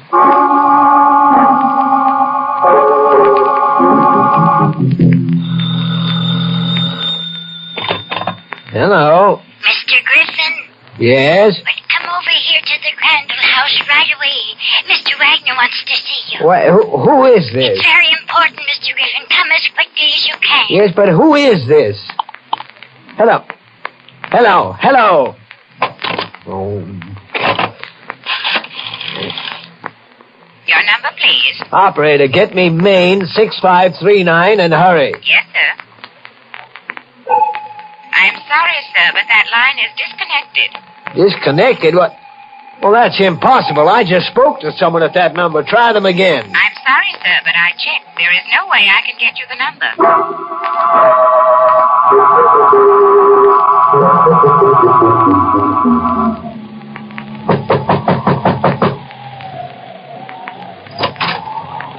Come in, Mr. Griffin. Mrs. Robbins, what are you doing here at the Crandall house? I was waiting for you, Mr. Griffin. I don't understand. Come in, please. I was the one who called you on the phone to come out here. I didn't say who I was because I didn't want to mention names. But I tried to get the phone here right after you hung up. The operator said the line was disconnected. It is. The wire has been cut. I walked down the road to the mobile gas station to call you to come out here. Mrs. Robbins, just what is this all about anyway? Why are you here, and where is Ada and Mr. Wagner? Ada's left. She's gone away. For good. What? On the hall table over there, a note from Ada to Mr. Wagner. explaining why she left. And what about Mr. Wagner himself? Where is he? In the dining room. Oh, wait, please don't go in there yet. He's dead. Mr. Wagner dead? When I came in, he was slumped over the table. When you came in, huh? Well, the way you say that, Mr. Griffin, you make it sound like you think I killed poor Mr. Wagner. Well, what should I think? Oh, I wouldn't do a thing like that. Then suppose you tell me exactly what you're doing out here tonight. Well, it's like this, Mr. Griffin. I was home in bed, but I couldn't sleep.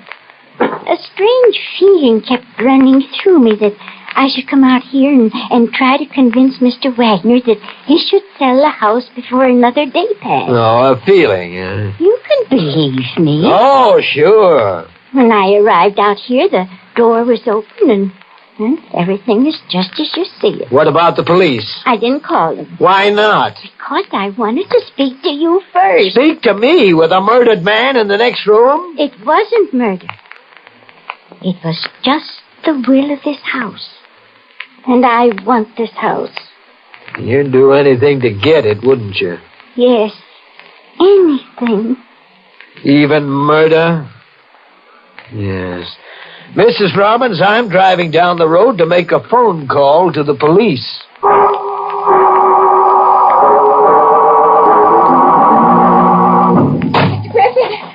Mr. Griffin, wait.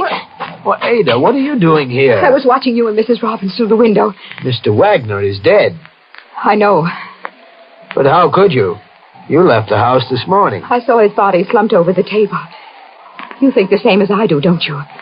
Well, what do you mean by that? You suspect Mrs. Robbins, too. In a way. But I also suspect you, Ada. Me? But I can't exactly figure out what your game is. Game?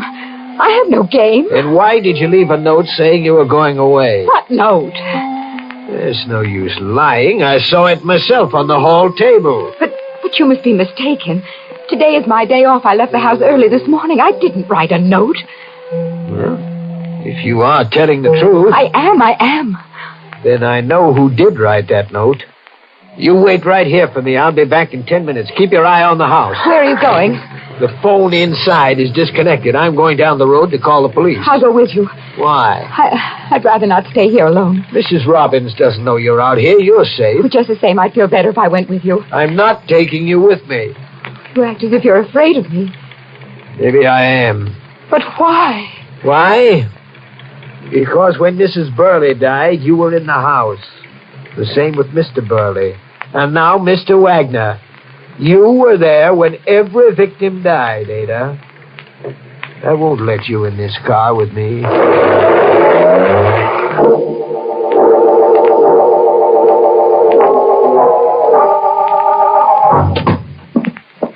You called the police, Mr. Griffin? Yes, they're on the way out now. By the way, what are you doing here in this kitchen? Oh, I was just walking through the rooms, recalling the happy moments I spent here when I was young. You sure that's the only reason? Why, yes. I thought maybe Ada had something to do with it. Ada? You know very well she's left. You saw her note. Ada didn't write that note. What? I talked to her outside this house 15 minutes ago. She was to wait out there for me until I got back. She wasn't there. What's happened to her? I didn't see Ada, but wait. What is it? About 5 minutes ago, I thought I heard something move down the cellar. The cellar? Yes, but then I thought it was just my imagination. Hold on a minute. What's the matter? Just now. I heard it, too. Something or someone is down there. Come on. We're going down into the cellar to look around. Mr. Griffin, look. Look, it's lit down there in the cellar. Yes. Go on. You're going first so I can keep my eye on you. Mr. Griffin. What is it? The hole in the floor here. Huh? Well, one of the stone flooring slabs has been removed. There's an old well down there. I remember it was sealed up when I was a little girl. Yes. And I can see the slab was freshly removed. I wonder why. Mr. Griffin. What now? Behind you, in the shadows. Look, there's a woman's body. It's Ada. She's dead. Yes, I know. Why, you say it as if you were sure we would find her this way. I was sure.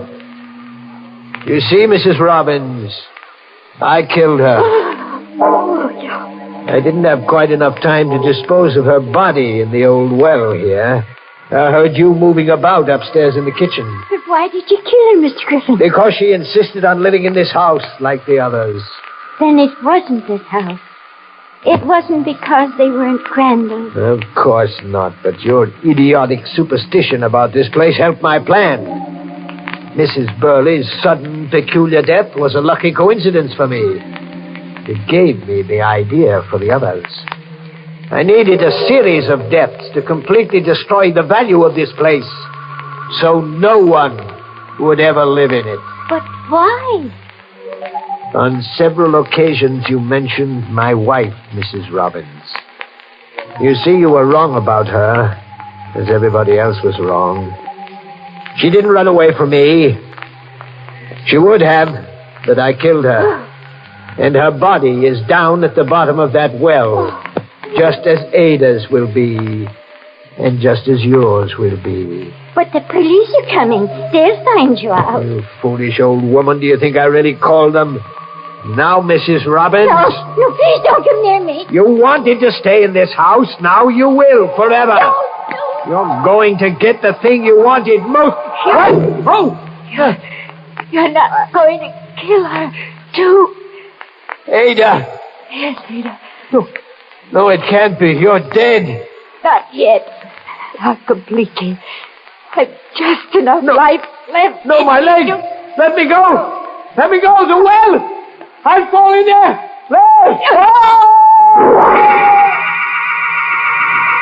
Ada! Oh, Ada. You thought it was nonsense, didn't you, Mr. Griffin? But it was this house that kept her alive long enough to protect me. My house, Mr. Griffin.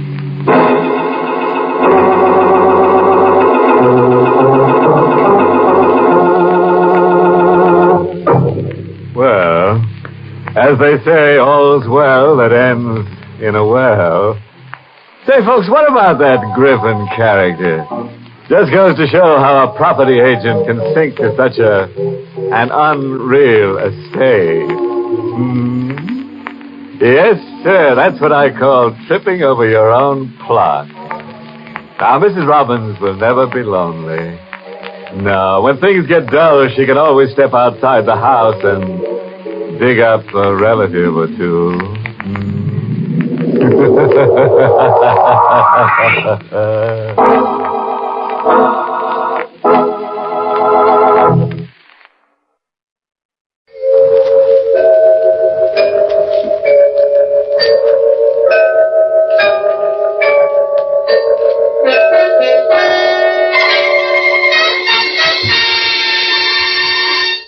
Murder by Experts.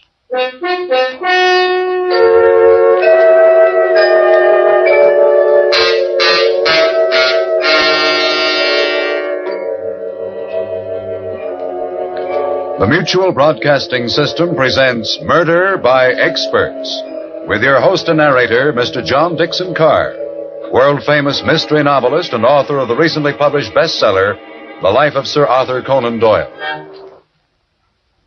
This is John Dixon Carr. Each week at this time, Murder by Experts brings you a story of crime and mystery which has been chosen for your approval by one of the world's leading detective writers. Those experts who are themselves masters of the art of murder and can hold tensity at its highest. This time, our guest expert is the noted mystery novelist, Kelly Roos. From the innumerable thrillers he has read and enjoyed, Mr. Roos has chosen a story by Robert Foster. To quote Mr. Roos, the story is a fascinating study of an ambitious and corrupt man venturing into the unknown. and being caught in a whirlpool of violence and death. And now we present Carl Weber in Two Coffins to Fill.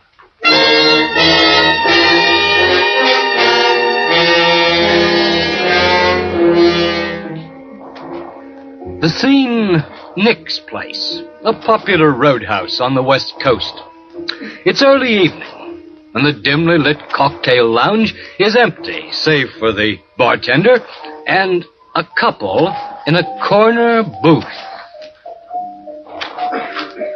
Roger, we can't go on like this. Why not, darling? I'm tired of meeting you at discreet places, of seeing you only when you can get away from your wife. Just have to be patient, Eve. Patient? It's already a year. How long do you think I'll go on waiting for you? What would you have me do? Leave her. Forget about the money. We can get along. On what? Oh, no, Eve. What do you think you'll get from her? I have plans. It'll take time, but I'm very patient. Well, I'm not. I can't go on waiting, Roger. I won't. I'm sorry, Eve. Another drink? Nothing affects you, does it, Roger? War, famine, or love. You're a man with only one weakness, money. Why is it that women can never break off without creating a scene? Why, you arrogant... Oh, what a fool I've been. All right, Roger, I'll break off without creating a scene. Goodbye, Roger. I'll have another, Steve, and put a dash of bitters in it. Hello, Thornton. Your friend left in a hurry. You're quite observant, Al. I'm a student of human nature. Nick's having a game in the back tonight. Interested? A game? Poker. Yes, since my date's walked out on me, I'll play a few hands. Tell Nick I'll be there.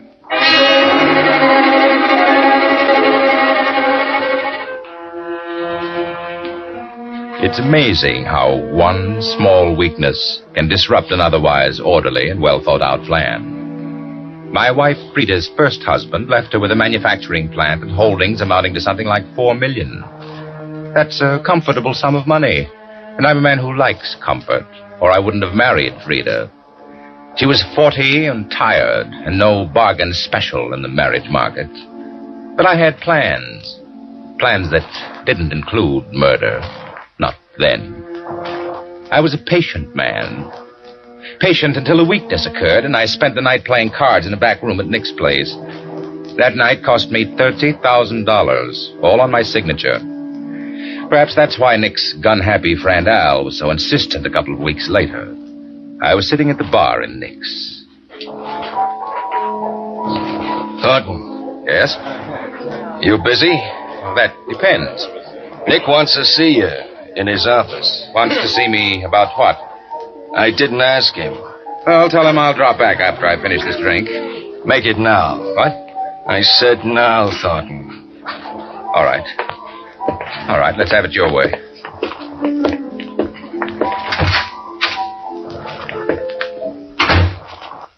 Hello, Roger. Good evening, Nick. Sit down. Before I sit down, let's have an understanding. I don't like the idea of your man here pushing me around with a gun. A gun? I kept it covered, Nick. And we don't want any trouble, Al. Nobody's seen me. Don't mind Al, Roger. He takes his work seriously. Perhaps someone will take him seriously someday. Al's a good boy. For a price. Right, Al? That's right. I'm not interested in the merits of your bodyguard. Sit down, Roger. You're getting red in the face. Al, mix us a drink, will you? Sure, Nick. Coming up. Roger, what about that 30 grand you owe me? I'll pay you when I get it. That's a poor bet, Roger. I've been checking on you. What do you mean, checking on me? You're a punk. That wife of yours has got all the dough. You haven't got a dime. My personal affairs don't concern you, Nick. I'm a right guy. I've never given a right guy a bum break yet. About that, Al. That's right. I'm a gambler, Roger. When I lose, I pay off. When I win, I aim to collect. Before you start laying down the law, Nick, that happens to be an uncollectible debt. Yeah, I got a lawyer, too. When you say uncollectible, Roger, you want to figure all the angles. What angles? Al, what do you figure this guy's worth? About 30 grand. Which way? Either way? What are you talking about? What do you mean, either way? Tell him, Al. Sitting up or lying down? Oh, now, see here, Nick. I can see, Roger. And I want you to see me tomorrow. With 30 grand. I said I'd pay you. Tomorrow. I don't know if I can get it that soon. I don't like punks like you, Roger. You're crummy. With all that dough you're tied up to, you're still crummy. I'll do the best I can. When I said tomorrow, Roger, I wasn't kidding. Was I, Al? You sure wasn't, Nick. I didn't like Nick calling me crummy. Whatever I wasn't Nick's kind of tramp. I was furious with myself for becoming so stupidly involved with him in that card game. And Frida had me tied down as if I were a child, making me account for every nickel. If I'd had her then, I could have killed her. I'd have to have a talk with Frida. When I got home, she was in the library. You're late, Roger. I stopped for a drink. Won't you have your cocktails here at home? You said you were going to the doctor's. I did go. Well, I thought you'd be late. Well, not this late. Is this going to be another session, Frida? No, it's not going to be another session. Roger, we're growing apart, aren't we? Oh, for heaven's sake. Now, please, Roger. You'd stop treating me like a child. Do you know what someone called me today? Do you, Frida? No. Crummy. He called me crummy because I'm tied to your apron strings. Oh, now, Roger. How do you think I felt? Vice president. I signed my name to half a dozen letters, and that makes me a vice president. Oh, I'm sick of it. I'm sorry. You're sorry? Did you marry me so you could push a button and have me come running? Now, don't be absurd, Roger. Oh, am I? Put yourself in my place. I have put myself in your place. Tonight, while I was waiting for you. What do you mean, Frida? Well, I thought it'd be nice if we could spend the weekend at the lodge. The mountain? Yes, Roger. Why? Oh, we could talk things over. Oh, why can't we talk it over now? A weekend vacation together would be nice. No, then you didn't have anything to talk over. It's only a ruse to get me up to the lodge. No, it wasn't a ruse. You've been wanting to handle the advertising for the plant. I wanted to surprise you. You mean you're turning the advertising over to me? Yes. I'll control the whole department, everything? Everything. Why, that's wonderful, darling. Of course it's a surprise, a charming surprise. Does it make you happy, Roger? Yeah, of course it does. Now I have something to do, or something I can sink my teeth into. Then will you go up to the lodge for the weekend? Well, why don't you run up by yourself this time, Frida? You need the rest, you know, and I have something important to tend to. I wanted you to go. Of course you did, dear. But next time, Frida. Next time. I promise you.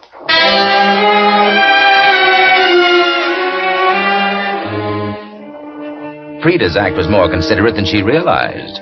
Having access to some funds, I could pay Nick, write it off to advertising.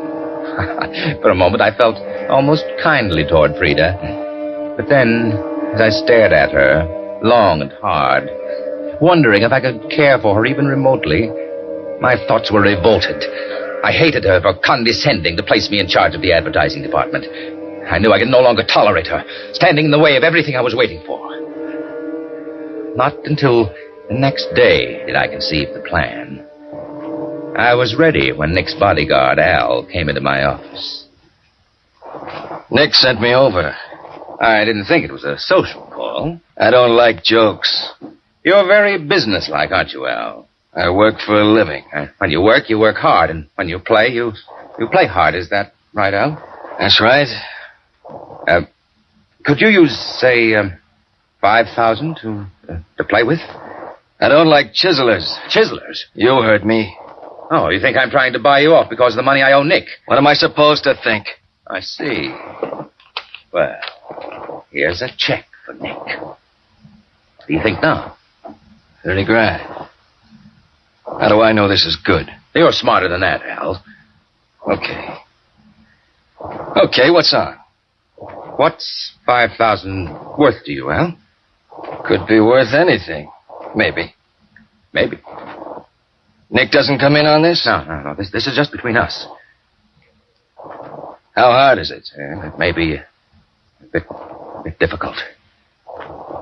For 10 grand, I might see you. 10,000. Is it yes or is it no? Well, I don't know yet, Al. I'll give you a ring tomorrow at Nick's. I have to make some arrangements.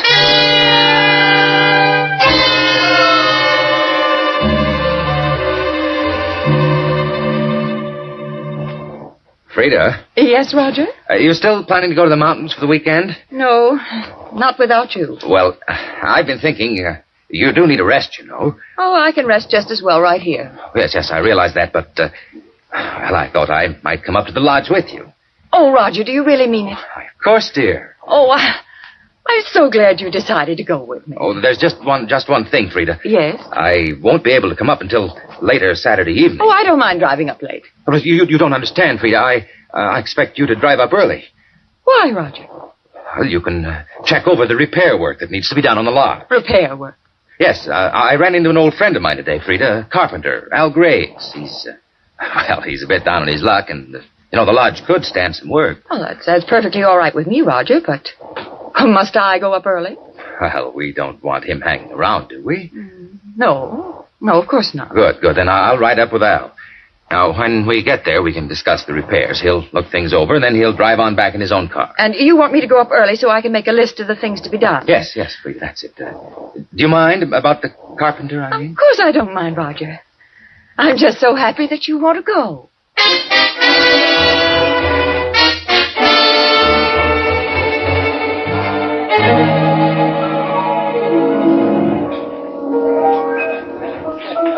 Thanks for the drink, Thornton. You haven't answered my question, Al. I'm thinking. Thinking what?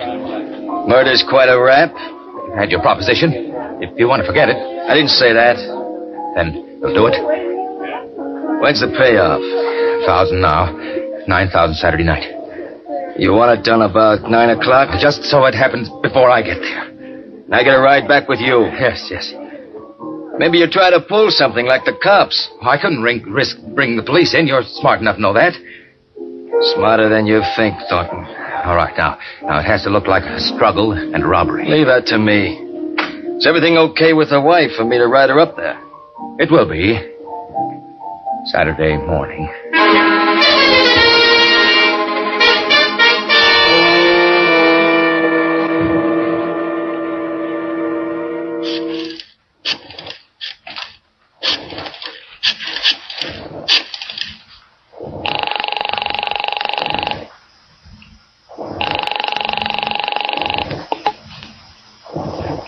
Thornton residence? Oh, Charles, this is Mr. Thornton. Oh, good morning, sir. May I speak to Mrs. Thornton? Very well, sir. She's right here, sir.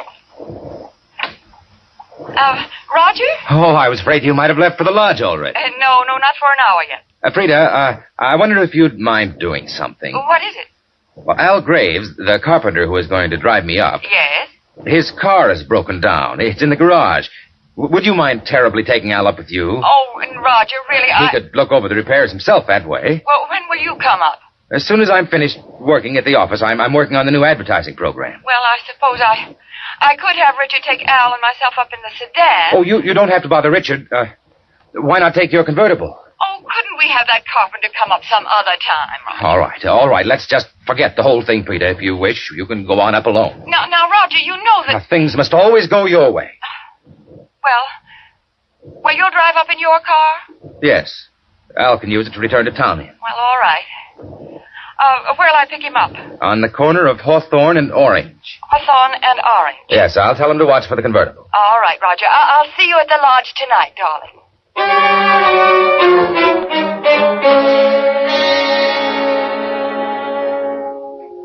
Things for the past few days had moved so amazingly fast and remarkably well that I had little time to reflect upon my emotions. Frida's surprising agreement to my wishes I knew was merely a new tack in her attempt to draw me closer to her.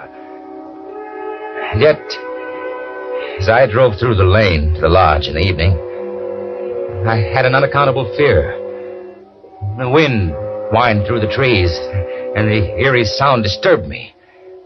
I parked the car and sat for a few moments watching the lights in the lodge. It was 10 o'clock. Al should have been finished long ago. I got out of the car, walked to the veranda, and opened the door. You finally got here. Yes. Well, how does it look? You satisfied? I said to make it look like a struggle. Well, don't it? I guess it's all right. Have you got the dough? Where is she? In the bedroom. Go in, take a look. Turn on the light. No. I can see.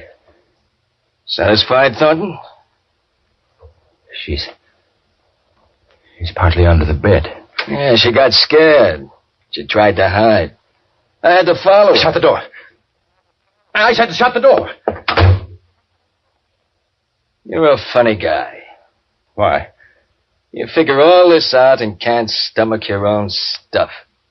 Let's sit down and have a drink, huh? Sure. You got the dough? Yes, sure. Oh, there should be some glasses here. On that shelf. Oh, yes, I see. I'll fix the drinks. When I get that drink, we're gonna blow. Where's her car? Garage. Want to see it? No. Here you are. You need it worse than I do, Thornton. Where'll you go from here, Al? A trip, maybe. Well, you have nothing to worry about from me. That I know, Thornton. How was it done? Gun. Did you leave it? I'll get rid of it. Well, here's to you, Al. Yeah. All right, Thornton. Now let's have the dough. Certainly. I've got it right here. You know, I've been thinking about you, Thornton. I think Nick's right. You're crummy. Oh, now, you shouldn't feel that way, Al. If I had to do it over... You won't. Say, I'm sick. What'd you put in that drink? Why, nothing, Al. You double-crossing, I'll kill you, Al.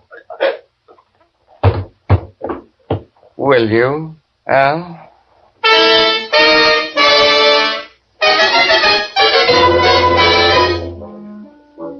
I poured some of the liquor on Al and tipped the bottle over. Then I carried him out of the lodge, across the carpet of pine needles, to the bluff 100 yards away. I placed one of Frida's expensive bracelets in his pocket, along with some money and articles of lesser value. I dropped him over the bluff and heard his body strike the rocky stream bed 300 feet below. I went quickly to my car and drove away. I drove rapidly for an hour till I passed an all-night diner. I wheeled the car around on the highway, pointing it back in the direction I'd come. Then I ran the car into a ditch hard. The front fender crumpled against the wheel and the tire blew out. I couldn't have wished anything better. This was it, my alibi. I walked a mile up the road to the diner. As I opened the door, a car pulled up. When I entered the cafe, a girl got out of the car and followed me in. Where'll it be, folks? Coffee, please. And you, mister? Coffee. Say, is there a tow truck around? Tow truck? I blew out a tire and went into the ditch about a mile down the road. Jim Parson has a tow truck. But him and the missus went into L.A. Won't be back till Monday. Here you are, miss. Monday. Yes. Wreck your car bad? Smashed the wheel. I don't have a spare. Oh, that's too bad. Going far? My lodge, about 50 miles up. The Thornton place. Roger Thornton. Maybe you know it. Thornton? No, can't say I do. My wife's there. But I'm sure she's all right. You don't stand much of a chance of getting a ride going that way this time of night. I suppose not. You can use a phone there, reverse the charges. No, the phone's disconnected up at the lodge. You might be able to hitch to L.A. Once in a while, there's a car going that way. Oh, that's an idea. Anything else for you, miss? No, thanks. How much? 10 cents. Thank you. Good night. Good night. I reckon the young lady didn't want a passenger. So it seems. Say, I think I will use your phone. Help yourself.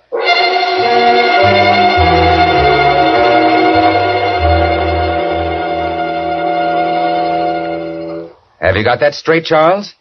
Yes, sir. I'm to call the auto club and have them pick up your car. It's quite a way to the lodge, so I'm going to try to get a ride back to town. Were you hurt, sir? Oh, I'm perfectly all right. It may be rather late before I get in, so leave a light in the library. Very well, sir. Good night, Charles. Is that all, sir? Why, yes. Yes, that's all. Very well, sir. Thank you for the use of the phone. No, that's okay, mister. Could you use a drink? I ain't never been known to turn one down. I got a bottle in my car. Oh, that's quite a wall. It's nice out, and I could use a drink myself. Suit yourself. You don't mind if I sit around after I get back? Maybe I can pick up a ride. Glad to have you. I'm open all night. Good. I'll be right back. Mister? Yes? Did you say you wanted a ride to L.A.? Why, yes, if you're going that way. Hop in. Well, thank you very much.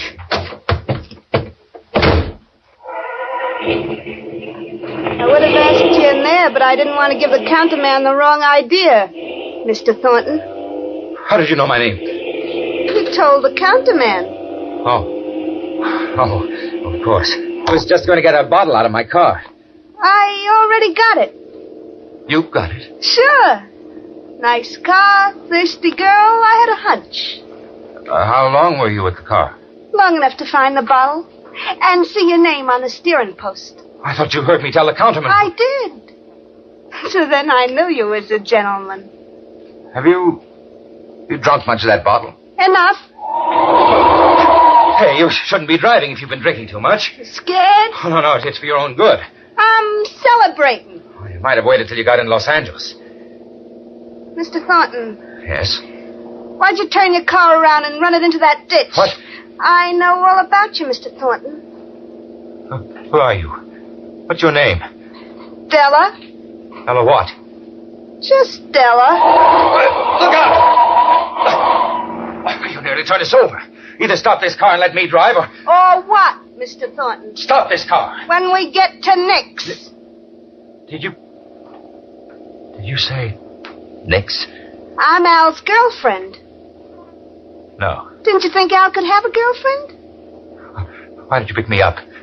Because I'm not half as tight as you think I am. Then, what do you want?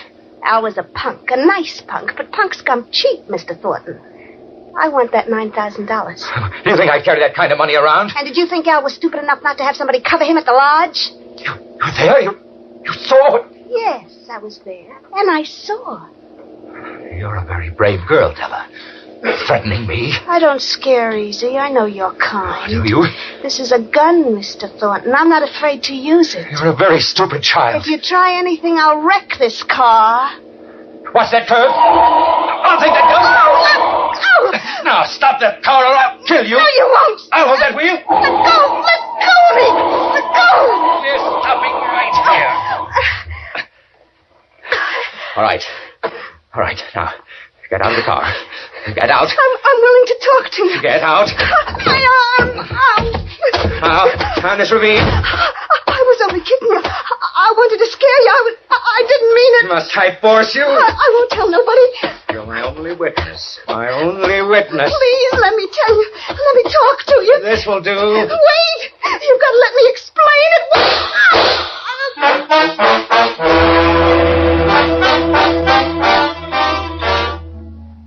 When the girl told me she'd seen me kill Al, I went out of my head. I didn't know what I was doing. I shouldn't have killed her. I was stupid, but I couldn't help it. I couldn't stop. I drove the girl's car into town and left it on a side street. I dropped the gun down a sewer and caught a bus home. It was almost daylight. I was tired and sick. But it was all over. It was all over. I unlocked the front door and quietly entered the house. My house. I was too keyed up for sleep. What I needed was a bracer. I went into the library. Good morning, Roger. Frida! Who did you expect? Frida, what are you doing here? I've been waiting since you telephoned Charles. I killed them. What? I killed them both. You killed them? Al and the girl, and you're here. You're right here. Stop it. Stop it, Roger. Roger, stop it. I'm so sorry for you. I had it all figured out. I did. That man, Al, the carpenter, he told me everything, Roger. I had to pay him. You pay him? You? And it was the girl I saw. She was in the bedroom, pretending to be you, pretending to be dead. Al framed the whole thing as a shakedown. He never intended to kill you. Oh, I'm so sorry for you. You said that. You said that. Who are you to feel sorry for me? I love you. I'm going to miss you, Roger. Love? Then why didn't you do something? Why didn't you tell me? I didn't know. I stayed home hoping you'd come here and we could talk things over before you did anything rash. Rash? You call it rash. Do you know what I've done? That's why I'm so sorry for you. You say that once more, Frida. It was greed, wasn't it, Roger? Greed for my money. I hate you, Frida. I know. And I love you. Isn't it strange, Roger? It's pathetic. What I wanted to tell you at the lodge, Roger. Or if I'd only told you sooner. What do you mean? Frida, what do you mean? I'll tell you. But it's too late now, Roger. You've killed 2 people. And you'll hang. I let you. What are you doing with that gun? I haven't any money, Roger. I've been wiped out. That's what I wanted to tell you. You needn't have killed them. No, Frida. No. But I still love you. No. And I won't let you hang. Goodbye, Roger.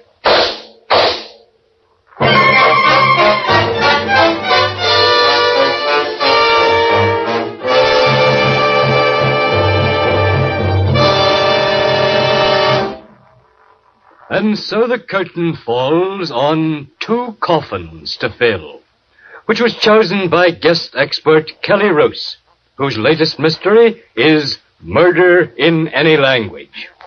Next week at this time, Murder by Experts brings you a story of intrigue and surprise, of a beautiful Hollywood actress, and of a man who died twice. Selected for your approval by the famous mystery novelist, Miss Helen McCloy. Until then, this is your host, John Dixon Carr, hoping you'll be with us next week at this time.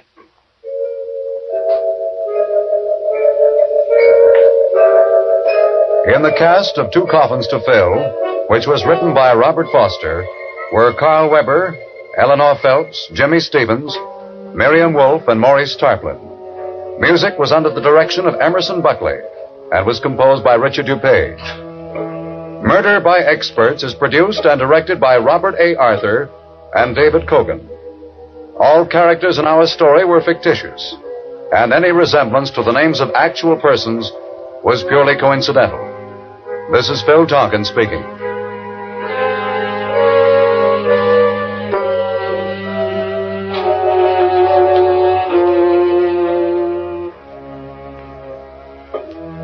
This is the Mutual Broadcasting System.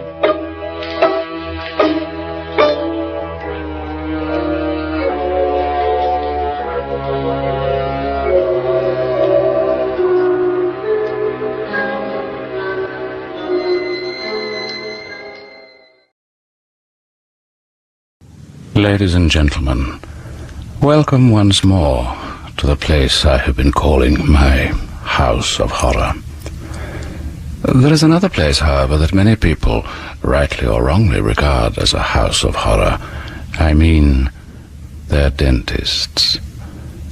Personally, I can never understand this dread of the dentist. After all, he's an expert with years of experience probing inside people's heads. All you need to do is to trust him. You're at his mercy, of course, but he doesn't want to hurt you.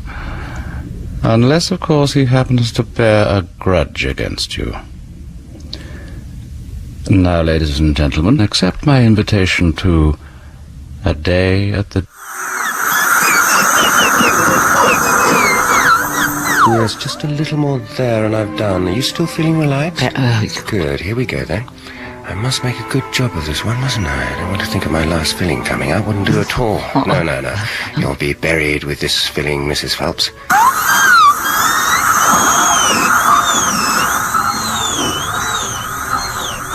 I'm terribly sorry, Mr. Peters, but Mr. Charles is retiring this week. Well, didn't you get a letter? Well, yes, today. I'm sorry, I don't know how we could have overlooked you. Dr... Yes, he's giving up the house with a practice. Dr. Maybury is taking over, a very capable man. Of course, Mr. Charles made sure of that, so if you'd like... Yes, to phone on Monday, you'll be able to arrange with him. Yes, I am sorry. Goodbye. Can I help help you? Can he fit me in this afternoon? Fillings come out. Well, I'm terribly sorry, but I'm afraid... I know it's short notice, but I don't mind paying over the odds well over if you like. Well, it's not a matter of money, Mr... Houseman, Fred Houseman, I am on your books. Well, I'm sorry, I didn't remember you... Well, that was 10 years ago. I've never taken myself off, so I should still be there, shouldn't I? Do you mean to say you haven't been to the dentist? I've got perfect teeth. It's only this one, look. Well, okay? Well, I'm very sorry, Mr. Houseman. If you are on our list, you should have had a letter. I'm afraid Mr. Charles is retiring early. He's on his last patient now, in fact. If you'd like to ring on Monday... But it's only 4 o'clock. Surely you can fit me in. I'll pay. I'm sorry, but he gave instructions. Will you come in now, please, Betty? Yes, Mr. Charles. I'll ask him, but I really don't think he'll have the time. Wait there, please. Amalgam, Betty. 3 will do, I think. Now, I'm just going to put this thing round the tooth a little wider. All right? Someone's just turned up wanting emergency treatment, Mr. Charles. I told him I didn't think he could deal with him, but he's very persistent. No, I really haven't the time. Not too tight? The removals people are due in the morning. I must help my wife finish off. Yes, of course. Is he one of ours? Well, he says he is. He had a filling 10 years ago, but he hasn't been here since. Says he has perfect teeth. Has he indeed? So what does he want with me? Here we go, Mrs. Phelps, all right? He says the filling's come out. Can't have been one of mine, then. What's his name? Houseman, Fred Houseman. I'm terribly sorry, Mrs. Phelps. Careless of me. All right? Nearly done. Fred Houseman. Do you remember him? Oh, yes. There we are. All done now. I'll just take this out. Now, bite gently. Again. Now, grind your teeth together. That's good. Again. Splendid. Now, just rinse your mouth out now. I'll finish off, Betty. Go and tell Mr. Houseman that I'll be pleased to see him. Are you sure? Oh, yes. Quite sure. Oh, very well. Mr. Charles says he can fit you in. Oh, thank God for that. Oh, you don't know what it takes for me to go to a dentist? Would like to fill in this form? Oh, yeah. Is that why you haven't been for so long? I tell you, my teeth are perfect. No, I had a bad experience when I was young, you know. No, I'm not afraid of anything else, you know. I do everything. Rock climbing, potholing, and here I am in a muck sweat. Oh, ridiculous. You'd be surprised how common it is. Well, common it may be, but I'm not. I don't run with the herd, you know. No. May I have the form? Yep. Thank you. Mr. Charles won't keep you long. He's just finishing. Oh, I hope so. Oh, can't stand the waiting. I just wanted to get the damn thing done with. If it makes you feel any better, he has a special technique. Don't you? I know about his technique. Why do you think I'm here? He still doesn't use the needle, does he? Oh, Mr. Charles doesn't believe in local anaesthetics if at all possible. No, what he does... Right. I hate the needle worst of all. Well, that's why I went to him in the first place. All my life, I've been obsessive about dental hygiene. You know what I mean? What, to keep the damn dentists away. And it did too. Till I broke a damn tooth. I must say, though, Mr. Charles did a good job. It's 10 years ago, that was. And I can still remember the state I was when I came in that door. God. I'm sure. Once I was sat in that chair.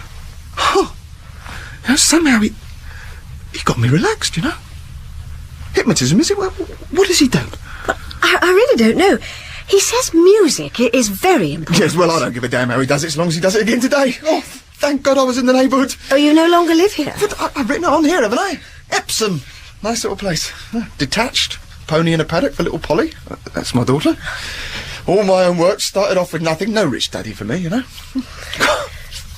I thought you said he wasn't going to be long. Goodbye, Mr. Charles. Oh, Mrs. Phelps, if you just sign here before you go. Yes, of course. Should I pay now? No, I'll send you a bill as usual. Your letter will be forwarded on. Such a pity he's going. He's been so good. Dr. Maybury is very highly spoken of, you know. Well, I hope he's half as good as Mr. Charles. Goodbye. Goodbye, Mrs. Phelps. Betty? Yes, Mr. Charles? You can send Mr. Houseman in now. Very well. If you go straight in. Right. Ah, Mr. Houseman, come in.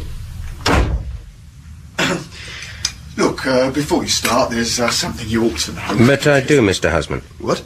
I know all about you. You remember me? Oh, yes, of course. Well, after 10 years? I remember you, Mr. Houseman. Well, yeah, I did kick up a bit of a fuss, I suppose. You did indeed. I've never known such a bad case of odontoatrophobia. Is that what you call it? Fear of the dentist. Yes. But I managed to get you to relax, didn't I? Oh, I still don't know how you did it. Do sit down. No. Not there. In the easy chair. That's it.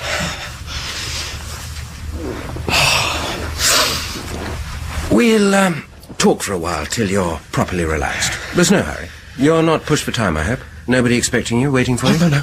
Nobody knows you're here? No, why? Well, you know, the relaxation process sometimes takes a little time. Sometimes people like to ring up their loved ones, tell them not to wait. It helps put their minds at rest. Oh, no, that's all right. But it only happened over lunch. What did? Oh, the filling came out. Yes, of course. I was wondering how you'd managed to dislodge one of my fillings. Oh, bit of chicken bone. In a health food restaurant, would you believe? Well, it just goes to show you never know where you're safe, do you? Don't try to relax. I'm sorry? You're trying to relax. I can see it. Oh, is that wrong? Oh, yes. It's the fear expressing itself. You'll not get rid of it that way. I'll tell you when to relax, though by that time you will be. You know, you really should have taken my advice last time. Oh, what was that? I asked you to come back, didn't I? Well, there's nothing wrong with me. You've done the filling? Exactly. So I could have really got to work on your phobia in a totally non-threatening situation. Never mind, you're here now. Better late than never, eh? But, my goodness, you cut it fine. Another half hour and I'd have been back in the house with my wife. Do you have loved ones, Mr. Houseman? Yeah, I'm married, yes. Children?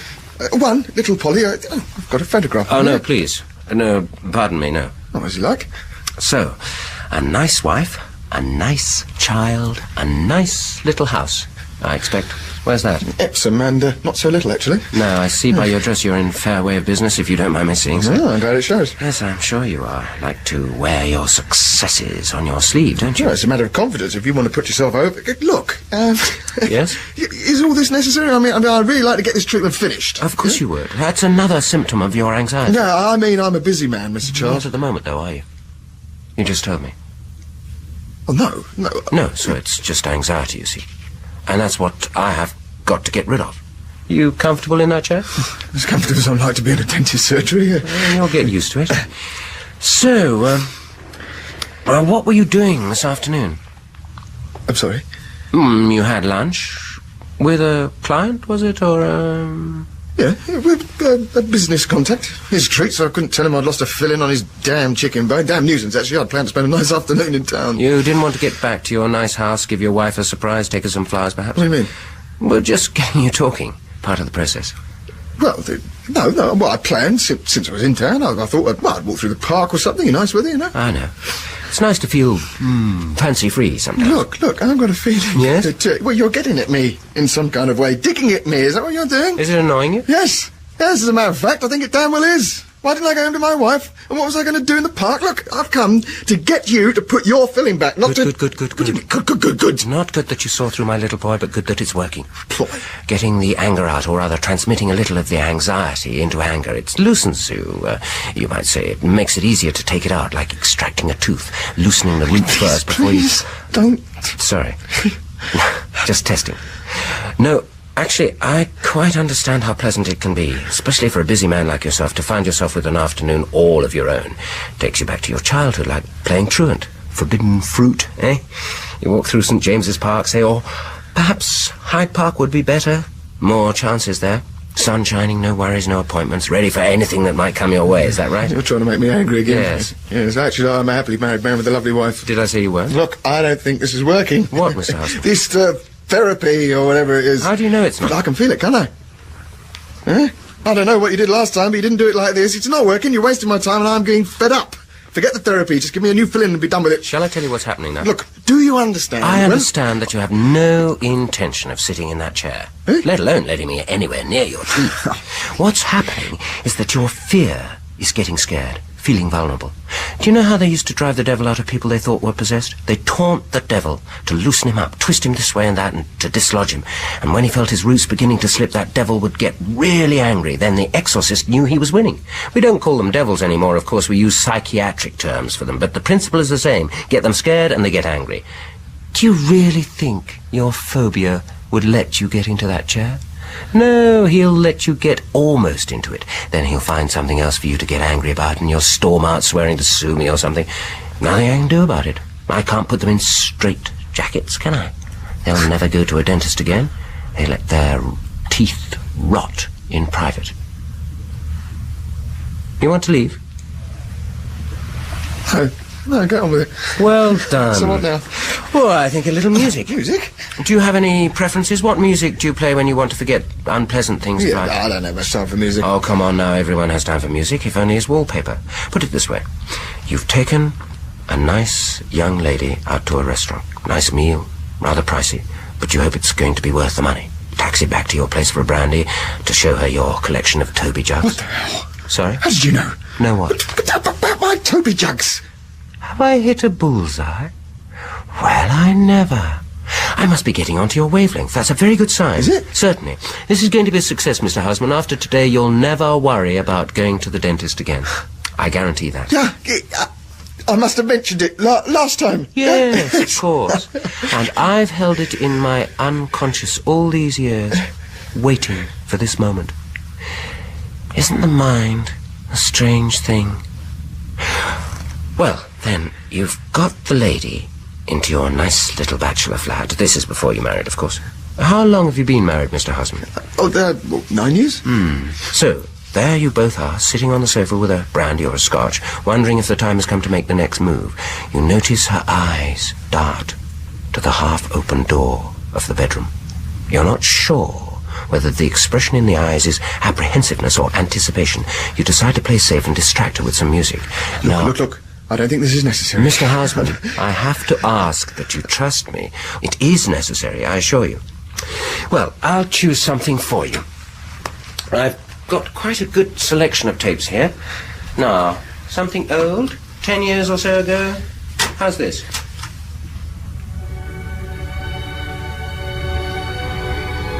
I used to have that album. So, I've hit the nail on the head again, have I? That's good. Because you see, Mr. Houseman, there's an interesting parallel to be drawn between you, say, and your younger days, of course, before you became a happily married man with a sweet little child in a nice, not-so-little house in Epsom, between you trying to coax a young lady into your bed and me trying to coax a patient, you, for instance, into my dentist's chair. Think of the processes of dentistry. The prying fingers of a stranger in your mouth. What an impertinence, what an indignity. And then worse still, the dreadful machinery of filling, of extraction. Unclench your hands, Mr. Houseman. You have to talk about it. Yes, I do, trust me. So you see, what am I to you but a potential rapist, intent on assaulting your most secret, most vulnerable places? Some fool of a dentist mistreated you as a child, forced your mouth open perhaps, regardless of your cries, to insert his instrument. Don't try to relax. And now, here am I trying to persuade you into the same situation again. No fear, says you're unconscious. You'll not catch me again. And however much I tell you that this time is different, that the past is over, that this time you might even enjoy it, your unconscious won't believe me. Because, for the unconscious, the past is never over and the present is only the past happening all over again. Do you understand? Oh, understanding is one thing. And the emotions are another, I quite agree. I can't argue you into that chair, Mr. Houseman, I know that. And I can't do what that criminal idiot did all those years ago and force you. You're too strong now, and besides, I find the idea of that kind of forcing quite dreadful. No, I have to seduce you into my chair. Oh, you've got a job on. Oh, I have. But think back again to that night, that hypothetical night when you persuaded the young lady back to your flat to look at your Toby jugs. I've got a job on here, you might have thought. This is a tough nut to crack. On the other hand, she's still here. There was a time when she could have left after a quarter of an hour or so after the first brandy. She's still here. Nil desperandum. And look, when you smiled, she smiled. When they smile with you, the battle's as good as won. Isn't that so? Yes. Of course it is. And now I'm going to ask you to try my chair. Oh, no. Yes. No, you haven't done anything yet. It hasn't worked. You think not? No, you'll have to do better than that. You're right. I'm a tough nut to crack. But I have done something, you see. There's a change in our relationship. Haven't you noticed? You laughed with me. You feel more at ease. You feel you can trust me, don't you? I suppose so. And so you can permit yourself to issue a challenge. You'll have to do better than that. In other words, whatever I'm afraid of, I'm not afraid of you anymore. I'm in control of events. I'm not a small boy here. I don't feel like letting you near my teeth, but if you think you can change my mind, you just go ahead and try. Isn't that the case? I suppose it is. And isn't it the same with women? Hmm? When you sense that they're challenging you, the battle's as good as won. Yes. So, now I'm in a position to make you a request and a promise, which you know I'll keep because you trust me. And in any case, you're in control. The request is that you try out the chair for a moment. No treatment, no. Not even a peek into your mouth. And the promise is that as soon as you say the word, you can go back into that chair again. Well? You won't look in my mouth? I promise. Yeah, all right. If you think it'll get you anywhere. Good. That's it. Sit comfortably. Legs straight, you're not on a horse. And now I'll show you how it works. This is how we put children at their ease nowadays, you know. We treat the chair like a toy, and we're all still children at heart. Apprehensive, but curious. This is how it goes. Down. And up. And this is how it tips back. No, you're thinking of its function. You don't need to do that. For present purposes, this chair is just a chair. Its function is to be comfortable. Is it comfortable? How can I make it more comfortable? Back a little? Up a little? Back a little. Like that? Is that better? Yes. A little more? No, right. Now, you're sure you're comfortable? What if it was just a chair? But it is just a chair. You're going to sit there and then you're going to leave it. Now, we're doing very well. Next stage, I want you to slip this on. What is it? Well, it's a sort of apron. It protects you. Mr. Houseman, do you trust me? Yes. Of course you do. Now, just put your arms through... That's the idea. Never mind the tapes, I'll bring them round here. That's right. Just relax. Look, I think I'd like to just... A minute or two, Mr. Houseman, just a couple of minutes. Excuse me, just a moment. Just lie there and relax. Betty? You want me in now, Mr. Charles? No, Betty, I've decided no treatment is necessary. What? We're just going to talk a little longer, so you can go home now. Are you sure, Mr. Charles? Yes, quite sure. Don't bother to clear up, just go. Drop in the morning and we'll settle things. Very well, Mr. Charles. Oh, and Betty? Yes, Mr. Charles? On your way out, will you ask my wife to come to the surgery? Tell her I have a surprise for her. A surprise? She'll understand. I'll tell her. Thank you. Goodbye, Betty. Goodbye, Mr. Charles. Look what's going on. What? What do you mean no treatment necessary? You haven't even looked in my mouth. Oh, that was just to get her to go home. She's a very conscientious... Why do you want her to go home? You can't do anything without her. Oh, I can, believe me. We're likely to be here for some time, you know. You wouldn't have the poor girl missing her supper. Time? I don't understand. Look. I want to get down now. Aha! Do you hear that? I want to get down now. Straight from your childhood, that awful childhood when you got that nasty dentist. All right, get down. I can't. I can't move my arms. The tapes have got caught or something. Let me see. Oh, so they have. Ah, that's Betty leaving. She's gone into the house to fetch my wife. Will you hurry up and let me out? Oh, look at that. The tapes have got all tied together. Get them untied then. What are you doing down there? Just strapping your ankles, Mr. Hudson, so that you don't kick. There. This. Yes? This is a straitjacket. A sort of straitjacket, yes. I had it made specially. Oh, my God, nurse! Betty! She won't hear. You can't hear anything in here from the house, and anyway, she's probably on her way home by now, and the windows are very well double-glazed, as you can see. Don't worry. My wife will be here any moment. She's dying to meet you. What are you talking about? What the hell is going on? You let me get out of this! You let me go! It's no use struggling, you know. That thing's very strong. We've tested it. We? Oh, look, if this is part of your so-called therapy, I've had enough of it now. I am getting... Get me out! Please, may I get down? Get you stuck off with this, you let me out! Please, may I get down? Please! Please, may I get down? May I get down? I don't feel very well. Oh, do you not? That's a pity. You're going to let me out? No. You promised! Promises are very insubstantial things, Mr. Houseman, as you know. Oh, I don't know what you're talking about. Oh, God, this is a nightmare. Yes, you're right. A nightmare returned. It was somebody else's. Now it's yours. What's this about? Please let me out. Look, my wife knows I'm here, so she'll soon be on the way. No, your wife knows nothing. No one knows anything. You told me so. Get me out this chair, please. Look, I do whatever you want. I'll give you whatever you want. What I want, you can't give me, Mr. Houseman. What you owe me, you can't pay back. And what you you owe my wife. No, your wife. I was forgetting you struck off. You forget I'm retiring today. You're my last case, Mr. Houseman. I'm gonna be sick. Oh, I hope not. You do know my wife, you know. Or did once, in the biblical sense, as they say. Before you were married, of course. You don't go in for that kind of thing anymore. Well, you're a respectable family man now, aren't you? With a nice little family and a nice big house in Epsom. Look here, I demand. Be quiet, I'm talking. Damn world explode. Mr. Houseman, I'm not in a position to have to keep my temper with you. If you interrupt me again, I shall take this piece of machinery here and wedge your mouth open with it. And if you still make noises, I shall hurt you. Do you understand? About 12 years ago it was. You may not remember the woman, Mr. Houseman. I dare say she was one of many. But you must remember the case. Case? Yes, I see you do. I was very distressed to read about it in the paper. I've always had a hatred of physical violence. It's what makes me a good dentist, I think. Made me. And that you'd actually got away with it. I knew you were guilty. I knew her, you see. As a patient, a sweet child. I knew she was not capable of such things as came out at the trial. And I saw the change in her. Her teeth were always good, but she took to seeing me regularly after it was all over, after she'd lost the case and thus been branded as a perverted woman.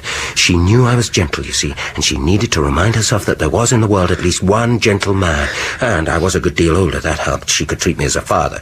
She'd sit there in that chair, and while I pretended to examine her teeth, I'd talk to her, try to comfort her, though of course without alluding to the reason for her distress. Anyway, the long and short of it was, we married. It wasn't only pity. No, she attracted me. You'll understand that. Only after that experience with you, there were difficulties. She couldn't bear to be touched. Not even by me. She told me about it eventually. A pleasant young man who took her out to a nice meal. How he persuaded her to drop into his place for a brandy and to see his collection of Toby jugs. She was an innocent and soft music. And then the rest. And then the court case, her humiliation, his release, his crowing to his friends, spreading stories, yes, I heard. And then having to get rid of the child. Your child. Oh, my God. Did you know about that? To her, it was a sin. But she had to commit it. She'd have gone mad otherwise. A sin she paid for because afterwards she discovered that even if she could bear the physical contact, she couldn't bear more children. That's one of the debts you owe us. I didn't Then one day, in you came for a filling. I knew you, though you didn't know me. She'd pointed you out in the street once with terror. You sat in my chair, and I could do nothing. I asked you to come back, but you didn't. So I waited and prepared. And here you are. I'm sorry. Look. If there is anything... Wait! Money? You haven't heard the best bit. A very strange thing happened when I told her I'd had you in this very chair. She said, "What would you have liked to do?" I told her, and her eyes lit up. That night, for the first time, I'd made a mistake, you see, with my gentleness. My innocent child. Your fault, Mr. Houseman. Fred. Another debt. We talked fantasies that night. Nasty fantasies. About you. And for the first time as we talked, she allowed me to touch her. And that's how it's had to be ever since. You've lived with us in our marriage, Fred, in a most intimate way. They were her idea. The straight jacket and the ankle straps. She wanted to feel that somehow, someday, her fantasies would take on flesh. And here you are. She won't be long now. She'll be preparing. Let me go. You can't do this. Help! Help! That's it, open wide. Splendid.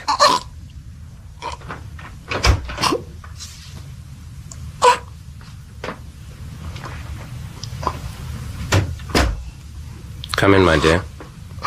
See who's come to visit us.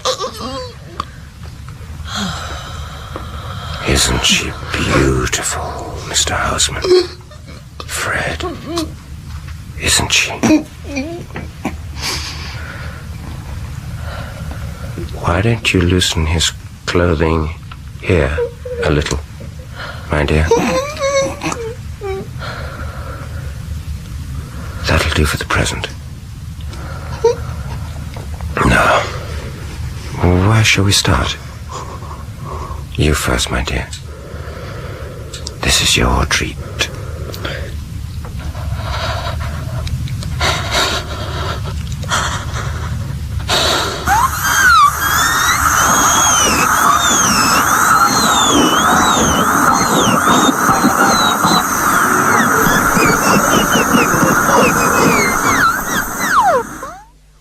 Well, if any of you have an appointment with your dentist tomorrow, I hope that little tale won't cause you to cancel it. After all, it was only a story.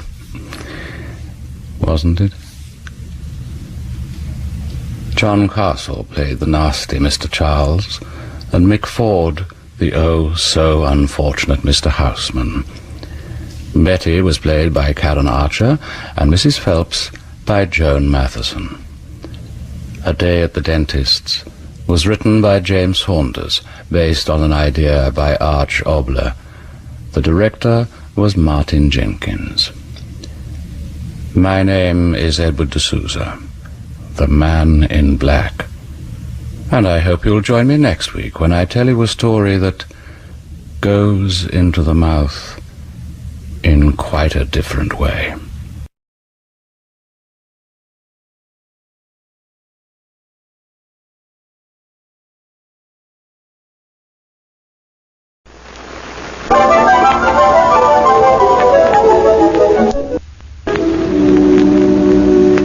From London, we present Orbit 10, a play in 6 episodes by Peter Elliott Hayes.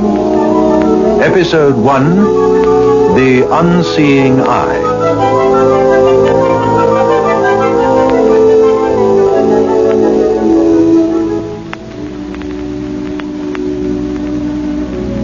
In Fleet Street, they say a good story gets its facts across. So facts it's going to be. My name's Tom Lambert, and I work in a daily paper that maybe came through your letterbox this morning.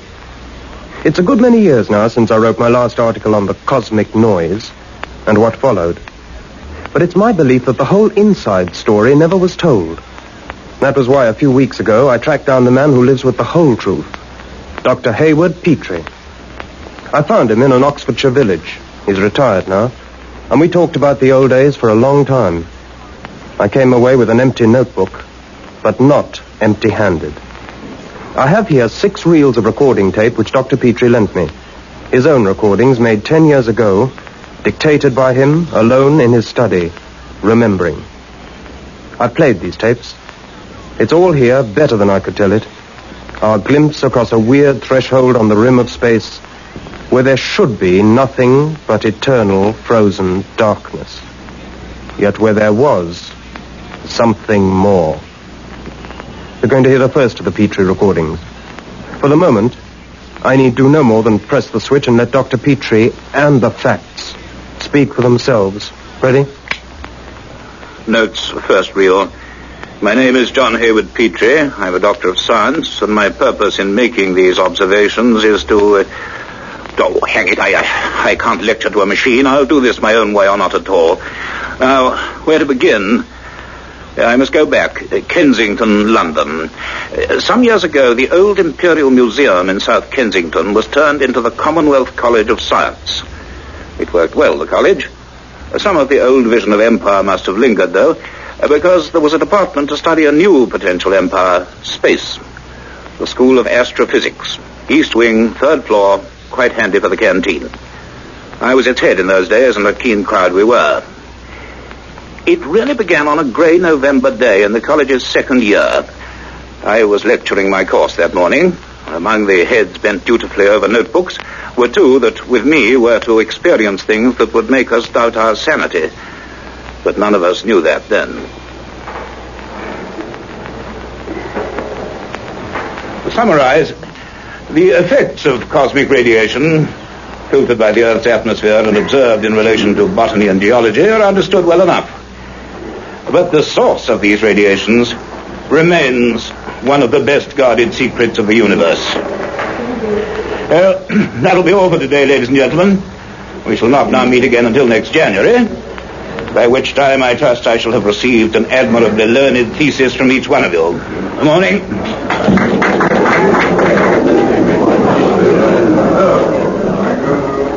What, my dear Miss Ryder, is that? A new form of lecture shorthand? Hello, Cliff. This? Yeah. Oh, just a doodle. Some doodle. I've been watching it develop for the last half hour. Took me right out of myself and the lecture. Well, if anything, it represents the state of mind of a second-year student with 2 months to produce a thesis and who hasn't a clue for a subject. Sure, Liz. Me too. Well, that wraps it up for this term. Do we drown our sorrows in canteen tea? I think we do. Let's go before the queue reaches halfway to Marble Arch. Don't forget your notes, Cliff. You're going to need them. Don't remind me.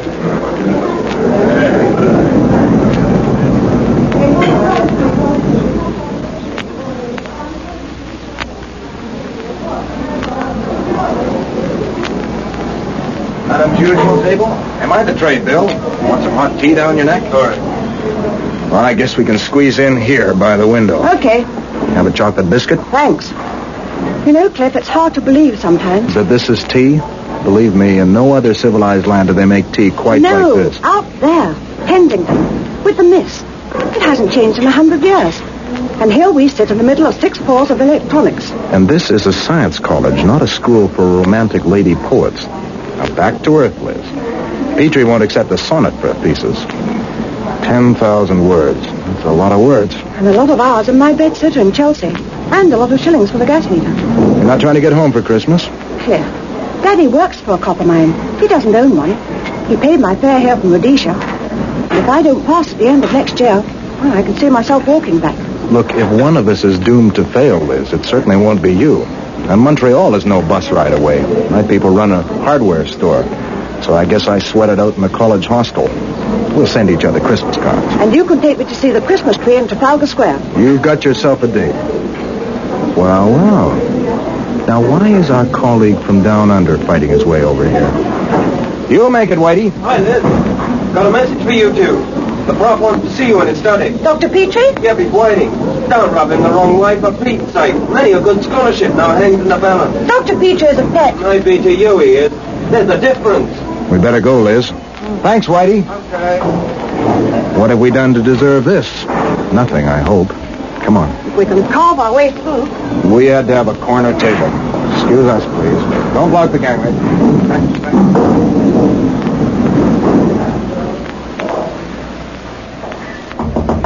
Come in. Ah, Mr. Boyd and Miss Ryder.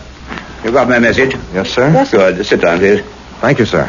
Now, I have your course records here. I've been glancing through them. They may not on the whole suggest that you're the 2 most brilliantly gifted students of your year. We don't think so either, Doctor. We just hope we're good enough to get through all 3. Yes. Still, you do have something that's rare even here. Inquiring minds. Now, look here, if neither of you are committed for Christmas, how would you like to spend it 80 miles out in the Atlantic? The Atlantic? Well, not afloat, on an island. Well, sir, I guess... But we have theses to get started work on. Perhaps the 2 can be combined. I have a letter here from an old colleague of mine. Yes, Professor Campbell McLaren. He's in charge of the radio telescope that 3 of our universities built between them. The one in the Outer Hebrides? Yes, it's on the Isle of Skara, about 40 miles west of Barra. It's a very powerful apparatus, more adaptable than the one at Jodrell Bank. McLaren's been working there in splendid isolation for 2 years, studying cosmic radiation. Has he made any progress? Well, McLaren is the least excitable person alive, and that's why the voluble style of his letter puzzles me. However, the point is, he wants a second opinion on some findings. He suggests that I spend a few weeks there and bring a couple of students to assist. You can make observations, take notes, and I will accept in exchange 7,000 words on radio astronomy, but not one less. Well? I'd love to come, sir. I'm not asking what you would love, Miss Ryder. I wish to know if you feel you would benefit from an insight into field research. I mean, yes, I think it will be very helpful. Good. And what about you, Mr. Byrne? Glad if you'll count me in, too, sir. I was reading about the Scar telescope in the Scientific Journal. It has a range of 5 billion light years and can detect the fastest receding galaxies. I'm not unaware of those facts, Mr. Byrne. I wrote that article. Sorry, sir. Well, now, I shall be leaving in 3 days' time. McLaren mentions November gales and advises thick clothing.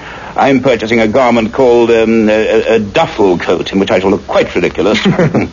He does also mention some other work outside the laid-down program. In his own well-chosen words, some wee backroom messing about, which should be right up your street. Well, we shall see. Please meet me at Euston at 8 p.m. on Monday evening. Right. I'll make a travelling arrangement. Thank you, sir. Fine. Now, I really have a great deal of work to do, so, good morning to you. We'll be there. Goodbye, sir. Good morning, Dr. Petrie. Good morning. Well, how do you like that? Is that character a sheep in wolf's clothing or the other way around? Now and then he gets to be almost human, but not for long. He's just a bit shy, that's all. Shy? Oh, sure, and modest, too, like your Dr. Johnson was. Now, come on, we've got a lot to do before Monday. Yes, let's go.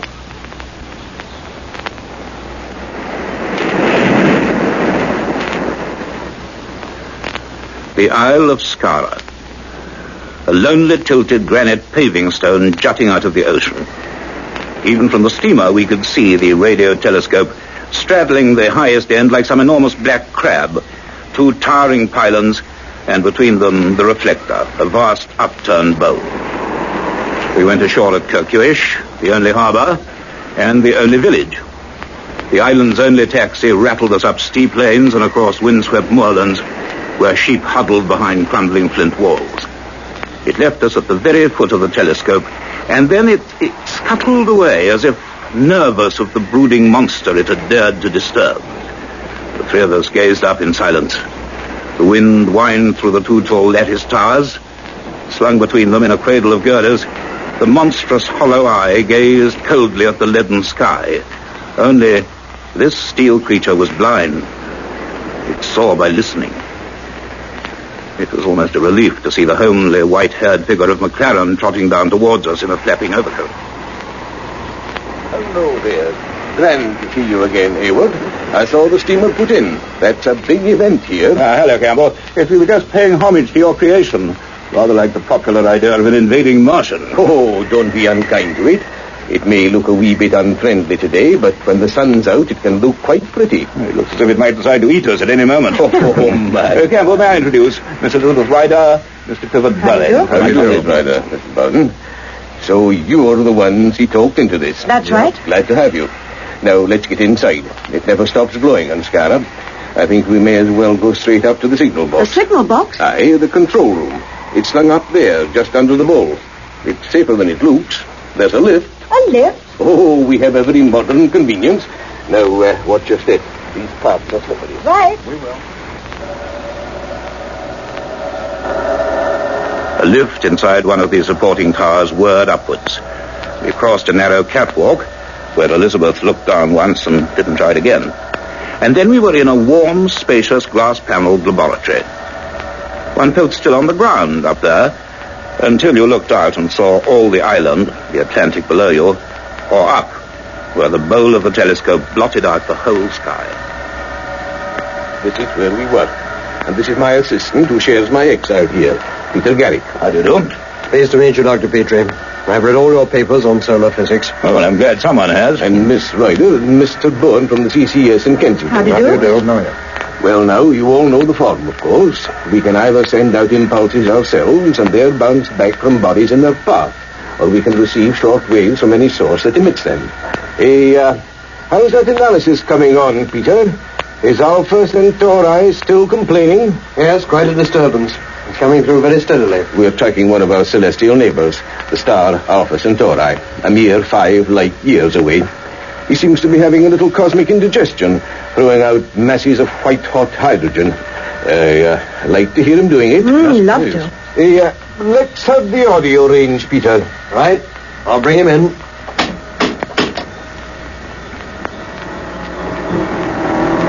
Aye, there he is. The sound of a furnace hot enough to shrivel the earth, but too far for any ordinary telescope to see. Of course, we're not hearing the physical activity, just the radiations it gives off. Yes, gotcha. Swing off to a general bearing, Peter. Let's have the third program for a change. Anything in particular? No, the full orchestra. Right.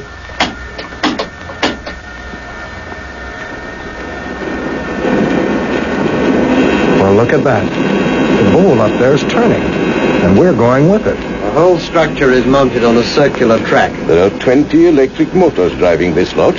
When we're observing, the whole thing creeps automatically. I see. It has to, of course, to counteract the Earth's rotation. Yes, good. This bearing ought to give us a fair selection. Just a moment.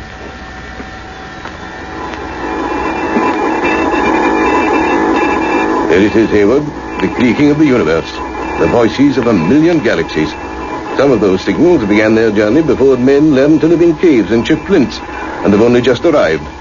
But all that is dead noise, given out by bodies much like our own sun. Aye, and there are more things in heaven and earth. Campbell, what do you mean? I'm not sure that I know myself. Oh. There, you see, it goes on tape and into these computers for analysis.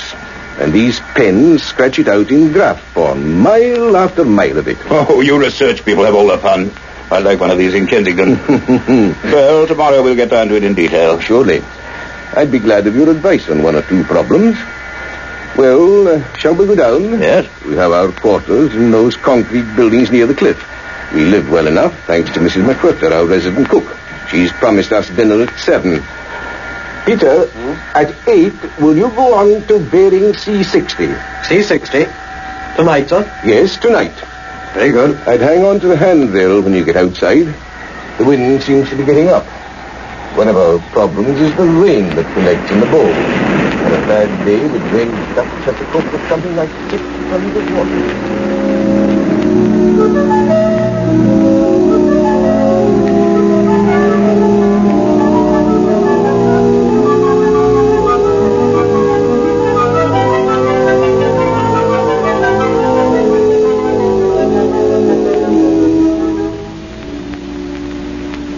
McLaren's living room, with its chintz curtains and cheerful fire, seemed that night the coziest place on earth. We might have been in the heart of London, save for the wind and the waves pounding on the rocks below.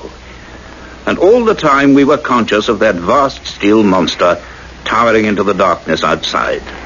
McLaren himself seemed uneasy and kept glancing at his watch. And at 8:15, he said, Hayward, I've been doing a little work of my own, a sort of sideline.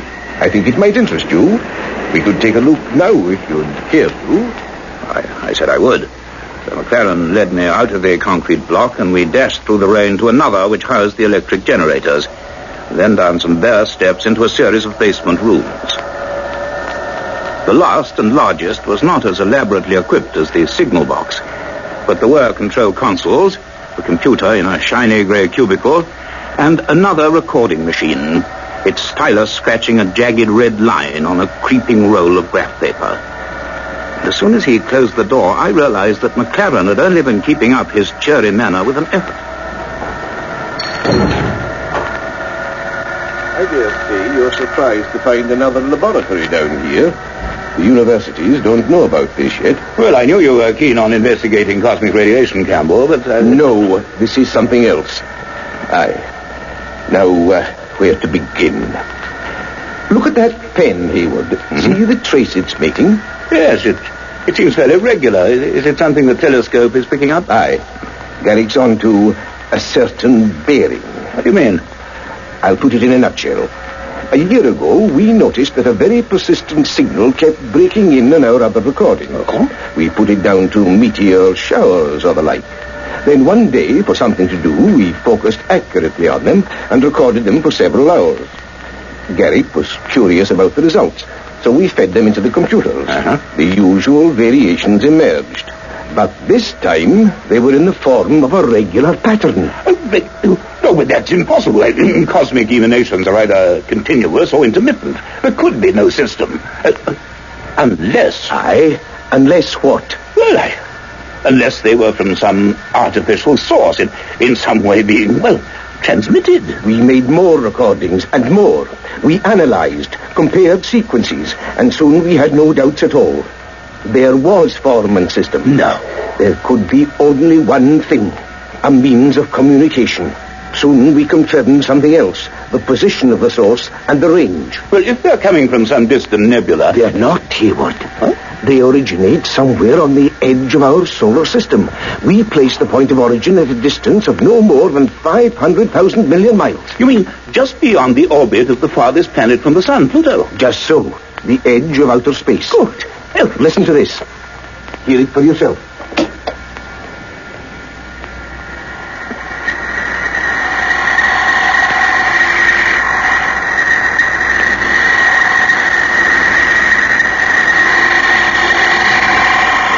There's meaning, intelligence behind that sound. And I'll tell you something else. Garrick has worked for months on the breakdown graphs. An organized system is emerging.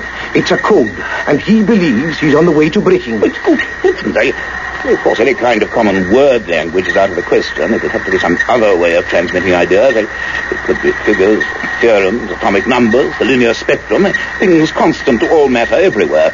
Mathematics, after all, is a universal language. Just so. Good heavens, You know, if we're right, Hayward, this is an event of tremendous importance. Have you made any statements? No.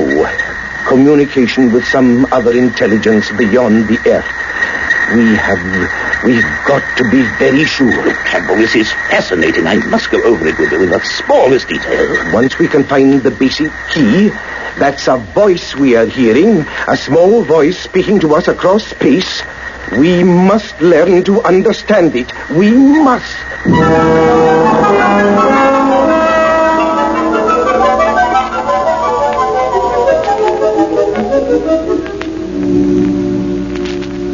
Well, I gave a brief account of the evening's activities to our two young people and let them hear the signals. And then for the next 3 days that followed, we thought of little else. We spent them either in the underground laboratory or in the high control room beneath the telescope, poring over the neatly filed rolls of squared paper. And on went that jagged red line, saying so much, but then meaning so little to us. On the third day, McLaren and I wanted to work alone, so Clifford and Elizabeth took the brief opportunity to look over the island. They explored the harbour at Kirkuish, took snapshots, and ended up in the evening at the small stone inn near the jetty. Any good at that, Cliff? Heck no, that crazy little board, I can't even hit it. But I'll take you on at ice hockey anytime. It's not played much in pubs, I'm afraid. Good evening, sir. Good evening, landlord. Usual for you, Liz? Yes, please.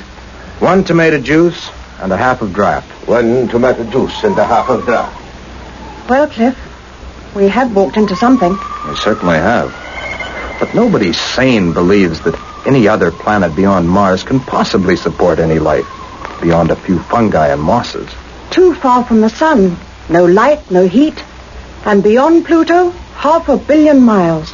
There's nothing out there. Just freezing darkness. And nothing. Well, that's what the book says. But let's just hope, for the sake of professional dignity, that those signals don't turn out to be mixed-up dance music from Radio Istanbul or somewhere. Somehow, I don't think they will, Cliff. Neither do I. There's something about that noise that gave me the creeps around the back of my neck. 1 tomato juice and a half of draft. That will be 1 and 9pence, please, sir. Right, 1 and 9. Thank you. Thank you, sir. Thank you. Well, cheers. Cheers. The young lady and yourself will be concerned with the contraption, no doubt. That's right. Hey, just listen to that wind out there. Landlord, are there ever days here when you could keep a hat on? Oh, yes.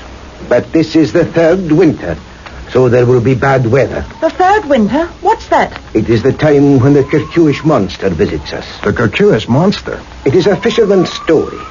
It is said a sea monster returns to Skara every third year and swims round it, bringing ill weather and driving off the fish. Have you seen him?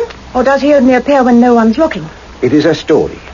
They say the place to watch from is Drumeard Point on the north of the island. No, I cannot say that I have seen the monster, but then I cannot say that I have. Well, I think it's time we were getting back here. Okay, Liz. Good night, landlord. Good night, sir. Good night. We'll look out for the monster. Aye.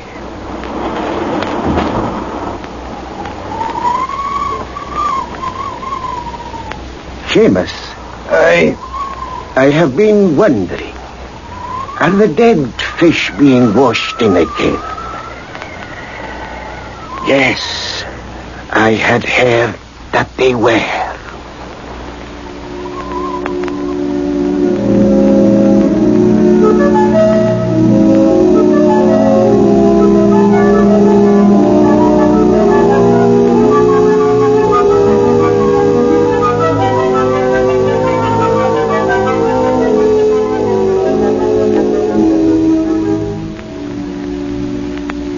Our work continued. I saw McLaren's point. There was no hard proof. We might cause a sensation and then have to admit to chasing a theory. But the proof then was closer than any of us imagined. It was nearly a week later on a grey afternoon when Clifford and Elizabeth were following a cliff path on the north side of the island.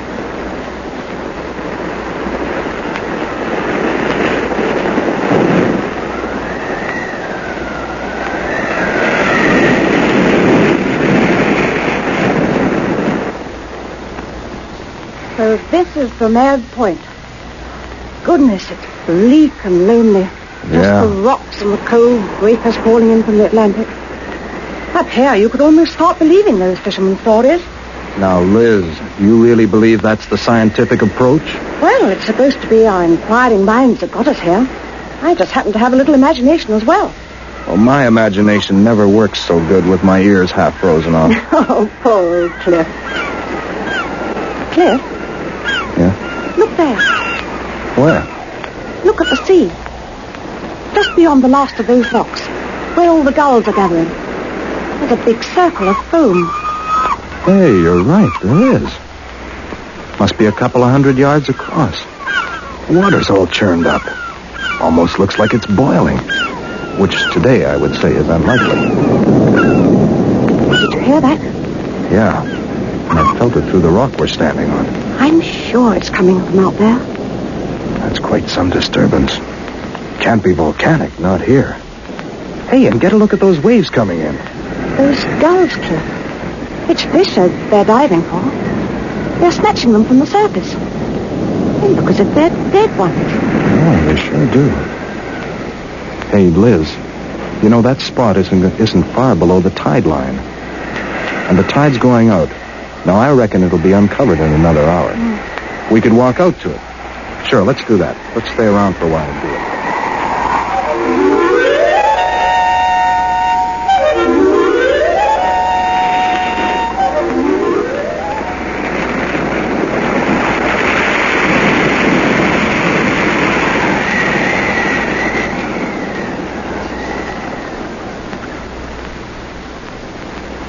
That big rock is just away to the right. I guess this was just about the place. But there's not a thing here now. Just firm, wet sand. And the gulls have gone. I've never seen such a lonely place.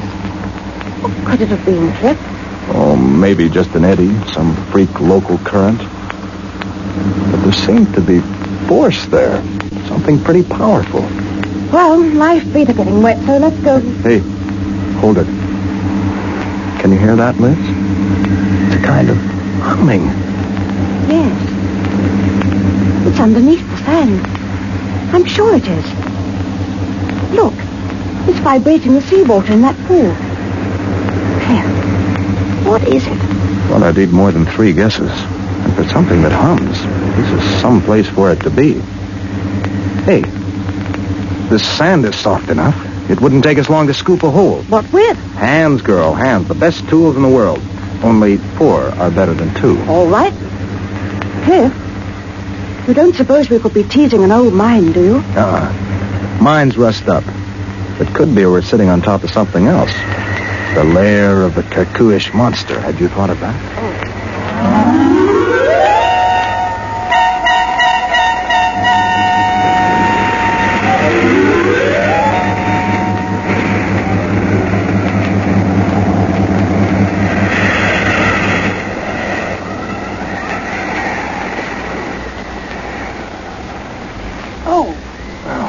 What is it? Oh, a great fat lugworm. Oh, it's hopeless. As fast as we make the hole bigger, it fills up with water. I'm getting soaked. We need spades. Well, it can't be down so deep. Try and keep going, Liz. Oh, there goes a nail. Here. I broke it on something hard. Hey, just let the sand settle. Yeah, do you see it? There's some kind of curved edge. Let me get down there. It goes down quite a way. It looks like a circular metal plate. It's covered with tiny shellfish. Yeah, marine crustacea.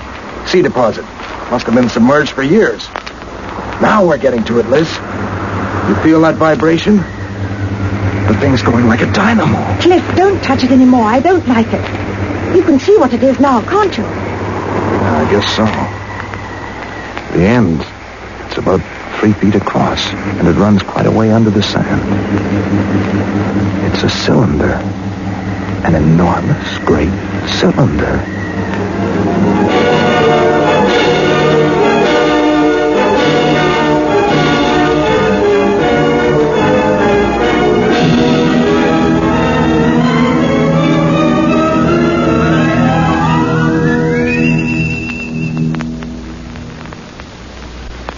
That was Orbit 10, a play in 6 episodes written by Peter Elliott Hayes and produced for the BBC by David Davis. The CBS Radio Mystery Theater presents...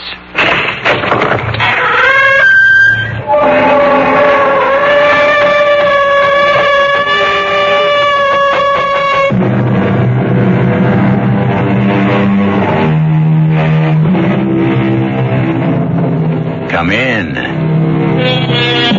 Welcome. I'm E.G. Marshall. Welcome to the realm of your imagination and that of the greatest horror story writer the world has known, Edgar Allan Poe. Yes, I said the greatest horror story writer because although others may have written stories equally macabre and terror-ridden, no one has written as many. Moreover, when it comes to sheer mystery, puzzlement, Poe is unsurpassed. As witness. But, Monsieur Dupin, the door was locked from the inside. The windows were locked from the inside. The murder scene, the L'Esplanade apartment, is on the 4th floor. The murderer could not have escaped. And yet he did, my friend. But how? Oh, come, Pierre, you know as well as I do how. I know. You do. Your trouble is, you don't know you know. Riddles, Monsieur Dupin. You speak in riddles. Not at all, my friend. You create riddles where riddles do not exist.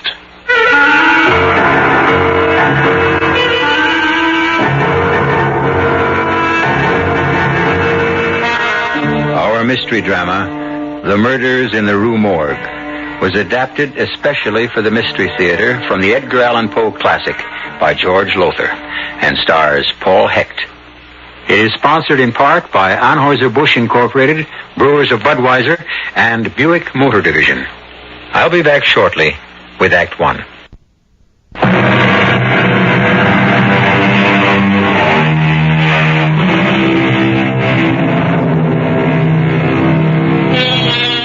Well, now, my friends, make yourselves comfortable.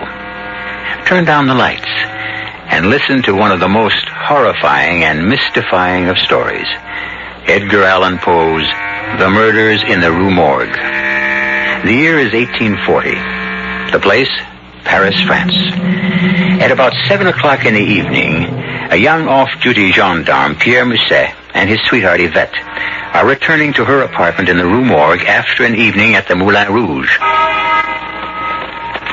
But When, my darling, shall we be married? Oh, just as soon as I'm promoted to gendarme first class, Yvette. When will that be? Oh, when indeed. My sergeant, Duchamp, is one of the most indifferent, ruthless of sergeants who takes pleasure in holding his men back, doing all he can to prevent promotion rather than... Yvette, look.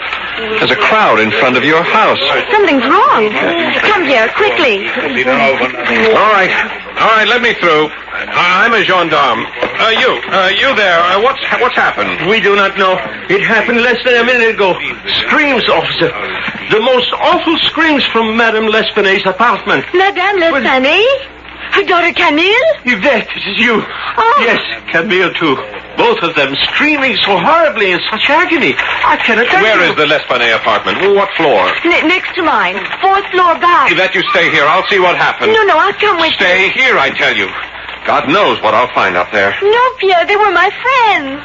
Oh, well, all right. Come on, then.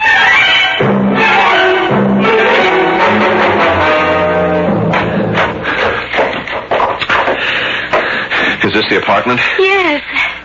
All is quiet. Too quiet. The door is locked.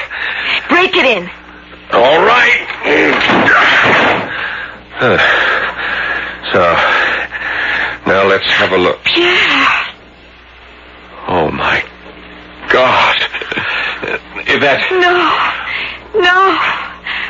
I won't faint. I'll be all right. But, oh, heaven help us. What has happened here? Look, the woman on the floor. Her throat cut.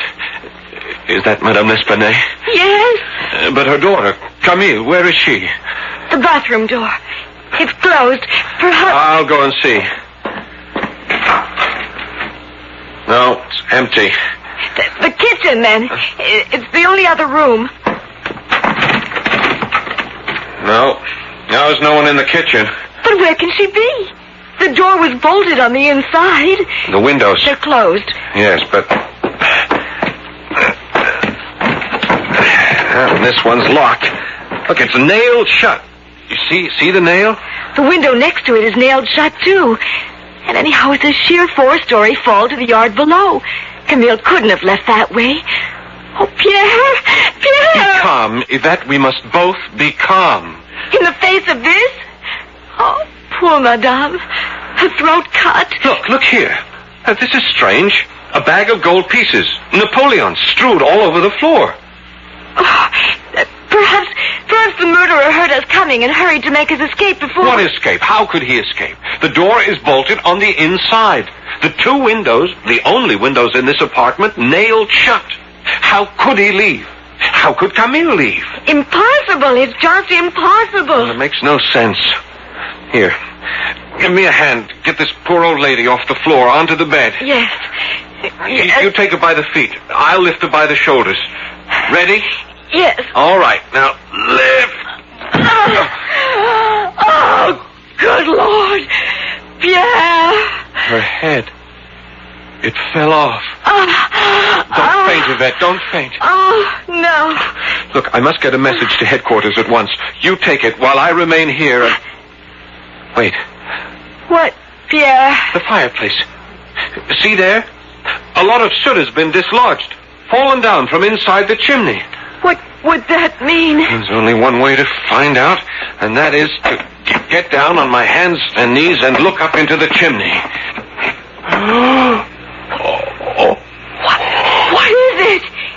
I am looking into a woman's face. A dead woman's face. Her face? It must be Camille. She's been stuffed up the chimney, head down. Pierre? What?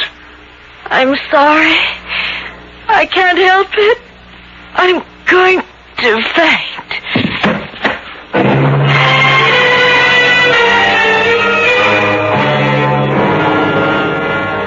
Jules? Another glass of wine? I'll tell you, Yvette, after what happened next door to you last night, I could use another bottle of wine. You sailors all alike. You can never get enough of wine. Oh, love. Come here to me. Jules, not now. I'm engaged. Yeah, to a gendarme. And second class yet. He'll be a gendarme first class someday. Yes, and a sergeant someday, too. Jules, let me go. I must answer the door. Pierre, darling, I wasn't expecting you. Yes, so I see. Oh, don't get any ideas, Pierre. This is Jules Dubourg. He's a sailor on sick leave. Jules, this is Pierre Musset, my fiancé. Hello. How long have you two known each other without my knowing? A few days. Jules only came to live here a few days ago. Live here? He has 2 rooms in the basement, and he is quite sick. Something I picked up on my last voyage in Borneo. Borneo, eh? Jules has been all around the world, and more than once. Thank you for the wine, Yvette. It has warmed my stomach. Goodbye for now. Goodbye. I hope that is all you warmed? His stomach? Pierre, what a thing to say. We have no cause to be jealous. I'd better not have. I have enough troubles as it is. Tell me, my darling, what happened when you talked to Sergeant Duchamp? Exactly what I expected would happen. I said, Sergeant Duchamp, I would like to be assigned to this case, to the murders that happened in the Rue Morgue. And what did he say? He said, You solve a mystery like that one? You leave such things to your betters in the detective bureau. Of course you stood up to him. Oh, yes, I'm not afraid of him. Not like the others. I argued with him. I explained that I am in love with the most beautiful girl in the world, and that I cannot wait to make her my wife. But I cannot make her my wife until I am promoted to gendarme first class, and one way to get promoted to gendarme first class would be for me to solve the murders in the Rue Morgue. And what did he say to that? He laughed. You are a nut, he said. You are as much of a nut as C. Auguste Dupin. C. Auguste? Dupin. Who is this Monsieur Dupin? The fellow who solved the Marie Roget case. He is not a policeman. He's only a private citizen with a gift for solving mysteries that others can't solve. Oh. Anyhow, that's what I think, even if everybody else at headquarters doesn't. But if he solved the Marie Roget case... They say it was an accident. That case. It was as much of a mystifying puzzle, an unsolvable riddle as this one. And he explained it so simply, you wouldn't believe it. He'll never be able to explain what happened in the L'Espanaye place next door last night. No one could. You may be right. Especially now that we know there were 2 murderers, not 1. 2 murderers? Then you don't know? No. Yvette, I talked last night with some people in the crowd downstairs. They said that while Madame and her daughter were screaming, they heard the voices of 2 men yelling and cursing at them. 1 murderer or 2. How did they get out of that apartment? Perhaps your friend, Monsieur Dupin, could tell you. Go to him. Ask for his help. You forget. My sergeant has ordered me to leave everything to the detective bureau. You forget that unless you are promoted to gendarme first class, we cannot marry. One day I shall become One day? What one day? When? Jules Dubourg would marry me like that. That sailor? That sick sailor? You would marry him? It would be better than not marrying you. Oh, Yvette, please. You do as I say. Pierre, either you go, or here, take back your ring. Keep the ring. I'll go.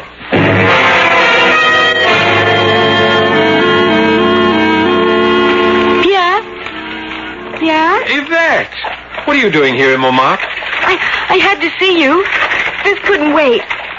Pierre, I found this shoved under the door of my apartment. Huh. Looks like a note. It is a note. Read it.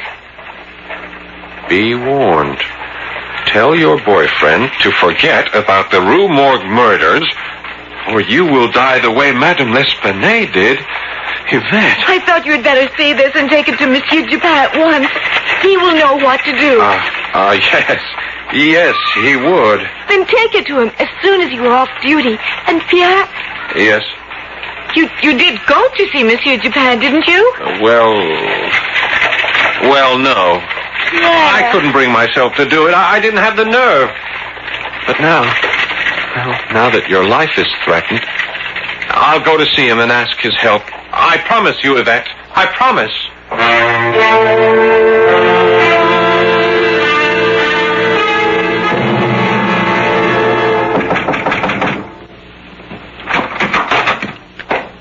Yes? Monsieur Dupin?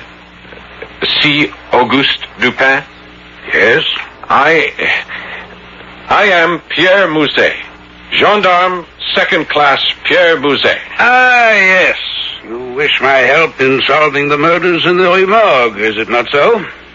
You know why I'm here? Of course. But how? Oh, you were the first policeman to reach the scene of the crime. You are a second-class gendarme, and helping to solve the murders would result in a promotion.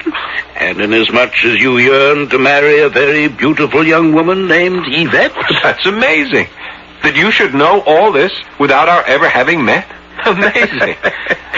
It's anything but amazing, my friend. It's simplicity itself. Everything I've just told you was fully reported in the newspapers.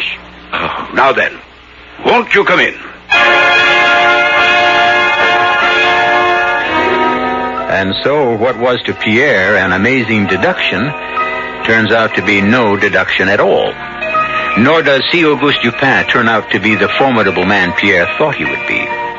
As to whether Dupin can bring our two lovers happily together in marriage by solving the apparently insoluble mystery of the murders in the Rue Morgue, we shall see when I return shortly for Act 2.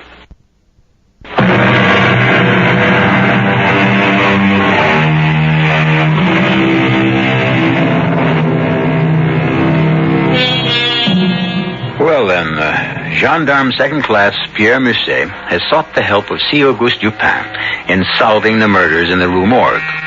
Murders so baffling that any chance of solving the mystery seems impossible. Still in all, as you know, Dupin solved a mystery equally as puzzling, that of Marie Roget. So let's join Pierre now as he sits across from Monsieur Dupin in the latter's modest apartment. My dear fellow, I've little, if any, interest in solving crimes. I wish only to be left alone to read my books and pursue one or two hobbies. And after all, crime is the business of the police. I know. Well, thank you for seeing me, at least. I'm sorry to have taken your time. Good day, Monsieur Dupin. Good day. Wait. Monsieur? I'm a fool, but I'm also French. I have no interest at all in solving crimes, but, let me face it, I cannot remain untouched by the plight of young lovers.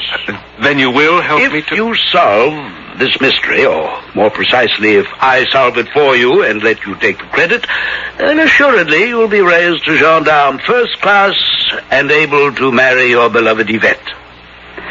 Now, can you gain access to the L'Esplanade apartment? Of course. Well, in that case, my dear fellow, let us go at once to the Rue Morgue.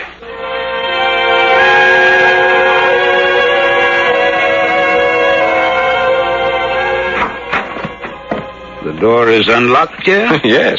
As you can see, Monsieur Dupin, it was bolted on the inside when I broke the door. The bolt was torn out of the wood. Small wonder. You're a big fellow. Ah, there. That large bloodstain on the rug. And that's where she lay. Madame L'Esplanade, with her head cut off.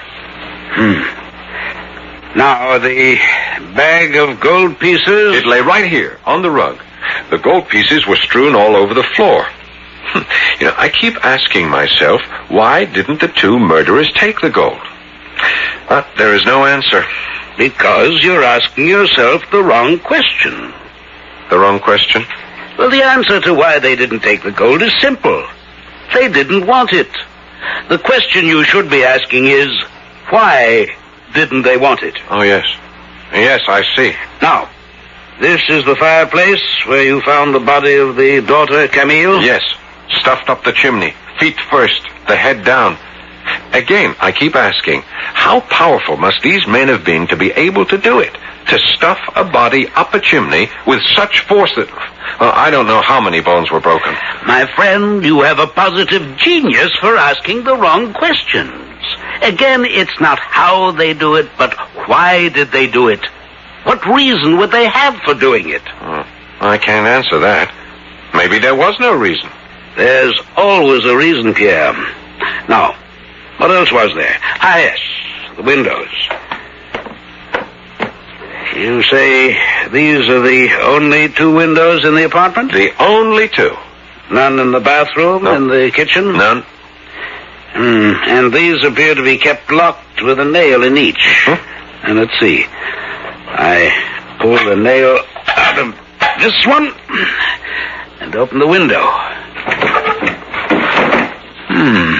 Well, the murderers couldn't have escaped this way. Even if the windows had been open, it's a sheer drop, 4 stories to the ground. So I see. I also see a drain pipe. But if the windows were locked... They could not have been locked. But they were. Oh, my friend. God also gave you a brain. As with your eyes, use it. You know the murderers did not escape by way of the door. It was bolted on the inside and you broke it in. True enough. They could not have escaped by way of the chimney.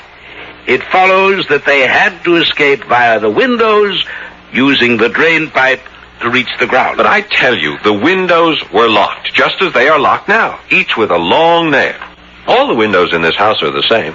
A hole is bored through the window and into the sill. To lock the window, you push a nail through it into the sill. Well, you just pull that nail out of this one. Not the other. You do that, my friend. You pull the nail out of the second window. What for? To answer the question of how the murderers escaped. Now do as I say. Pull it out. What in the world is see? A broken nail. As simple as that. A broken nail. But it's not simple. The window only appeared to be locked. Well, I've seen enough. Let's go. You have the answer then, Monsieur Dupin? Part of the answer. Only part. But give me time to think and... Look who's coming up the stairs. Hello, Pierre.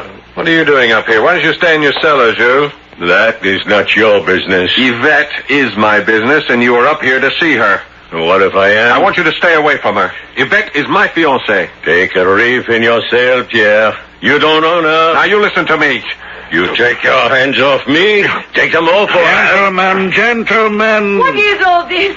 What's going on here? I want Jules Dubourg to stay away from you, and you from him. Oh, you do? Yes, I do, Yvette. You are my fiancée. But not your wife. And even if I were, I have a right to see anyone I please. Not while you are engaged to me. Oh, is that so? Well, let me tell you something. I will see anyone I wish, whenever I wish. Now, mademoiselle, you don't mean that. You're speaking out of anger. Who are you? And what right have you to interfere? My name is Dupin. Auguste Dupin. Monsieur Dupin. Pierre, you went to him. I did indeed, mademoiselle, and believe me, your fiancé is not only a man of determination, but brilliance, mademoiselle. Brilliance? Well, my dear fellow, the way you solved the puzzle of that locked window, brilliant, positively brilliant. You'll be in the detective bureau before you know it. Oh, Pierre, that's wonderful, wonderful. Jules, I think it would be better if you do not come to see me anymore. But Yvette... Please, Jules, no more. Have it your way. There are other ports of call. Oh, so there, Monsieur. Monsieur Dupin, can I offer you a glass of wine? Thank you, but another time. You could tell me what perfume that is you're wearing? Nuit de Passion. Passionate night. It's well named, mademoiselle. A pleasure meeting you, mademoiselle. Pierre, if you would see me down to the street? Oh, of course. But come back, Pierre. If you were off duty, that is. I am off duty, Yvette, and I shall be back. This fellow, Pierre, this Jules Dubourg, he's a sailor, isn't he? Yes. What's he doing here? Why isn't he at sea? I don't know. He's ill. Some sort of rare tropical disease he picked up in Borneo. In Borneo? Interesting. What's so interesting about it? You know, my friend, I told your fiancée you were brilliant enough to be a detective. Oh, I appreciate that, Monsieur Dupin. You did me such a favor, building me up in her eyes. Oh, but it's true, you know. You could be a detective. You've only to learn how to use your head and all your senses. My senses? All 5 of them. You see, everyone's senses, taste, smell, sight, sound, touch, all these tell things. But few people listen. For example, I noticed the scent of your fiancée's perfume. Have you? Well, I've always known she smelled exciting. But beyond that, you did not go. Now, you ask me why the fact that our sailor-man, Gilles Dubourg, contracted the disease in Borneo is interesting to me. Yes, I do. But you've no need to ask. It's as I said before. You know, but you don't know you know. Very well, then. I'll give you a lesson. Your first lesson in how to be a detective. Now, first, look. Then, see what you look at.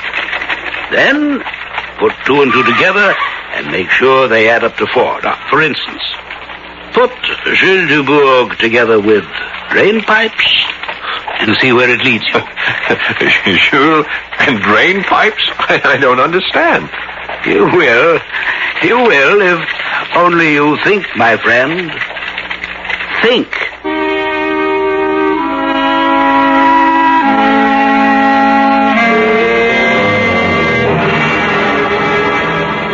Pierre. You must go now. It's 3 in the morning. Oh, let me stay a little while longer. Just a little while. No, my darling. I must go to work in the morning. Oh, I need my sleep. And I'm certainly not getting any with you. Must be that perfume you wear. Oh, my perfume, not me. Oh, of course it's you. Well, whether my perfume or me, off with you. All right. When will you be seeing Monsieur Dupin again? Oh, I don't know.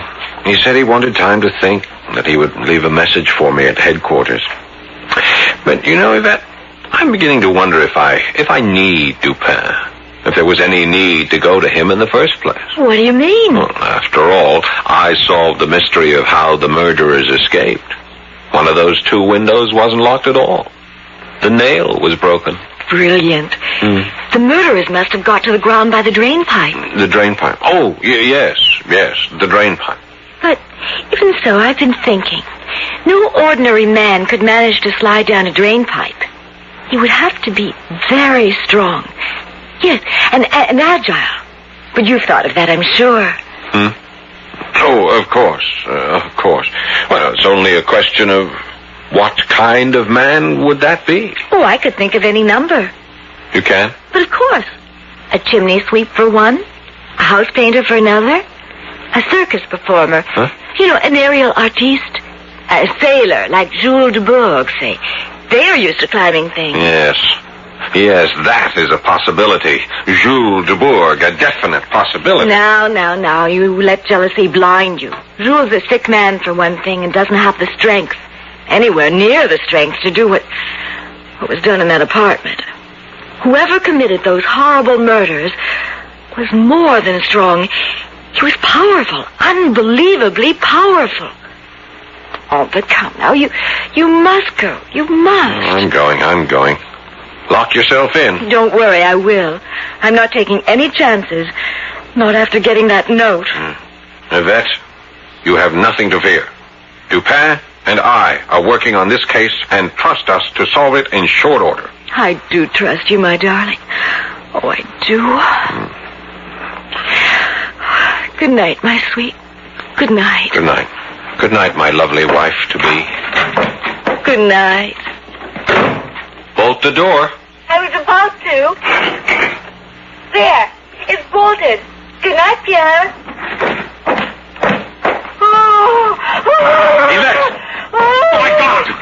Yvette! It's bolted on the inside. Oh, Pierre! Help me! Oh! Yvette! Help me! Yvette!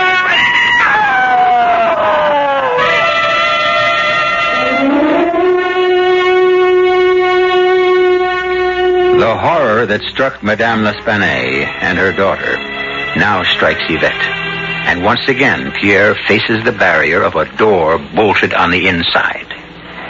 You, like me, can imagine the terror of this young policeman as he steps back before flinging all his weight at that locked door, wondering what frightful sight will meet his gaze when he breaks it down. I'll return shortly for Act 3.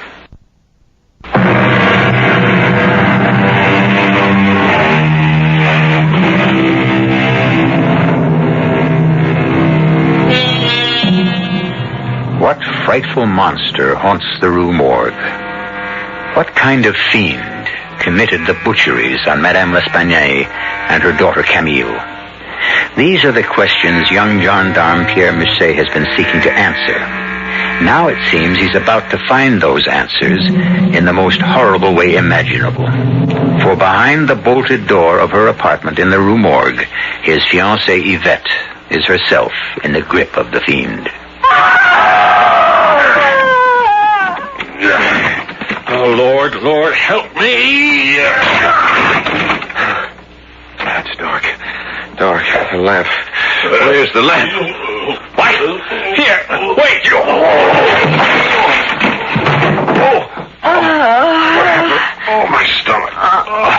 Yvette, where's that lamp? Light the lamp. There. Yvette. Heaven help us all. Yvette!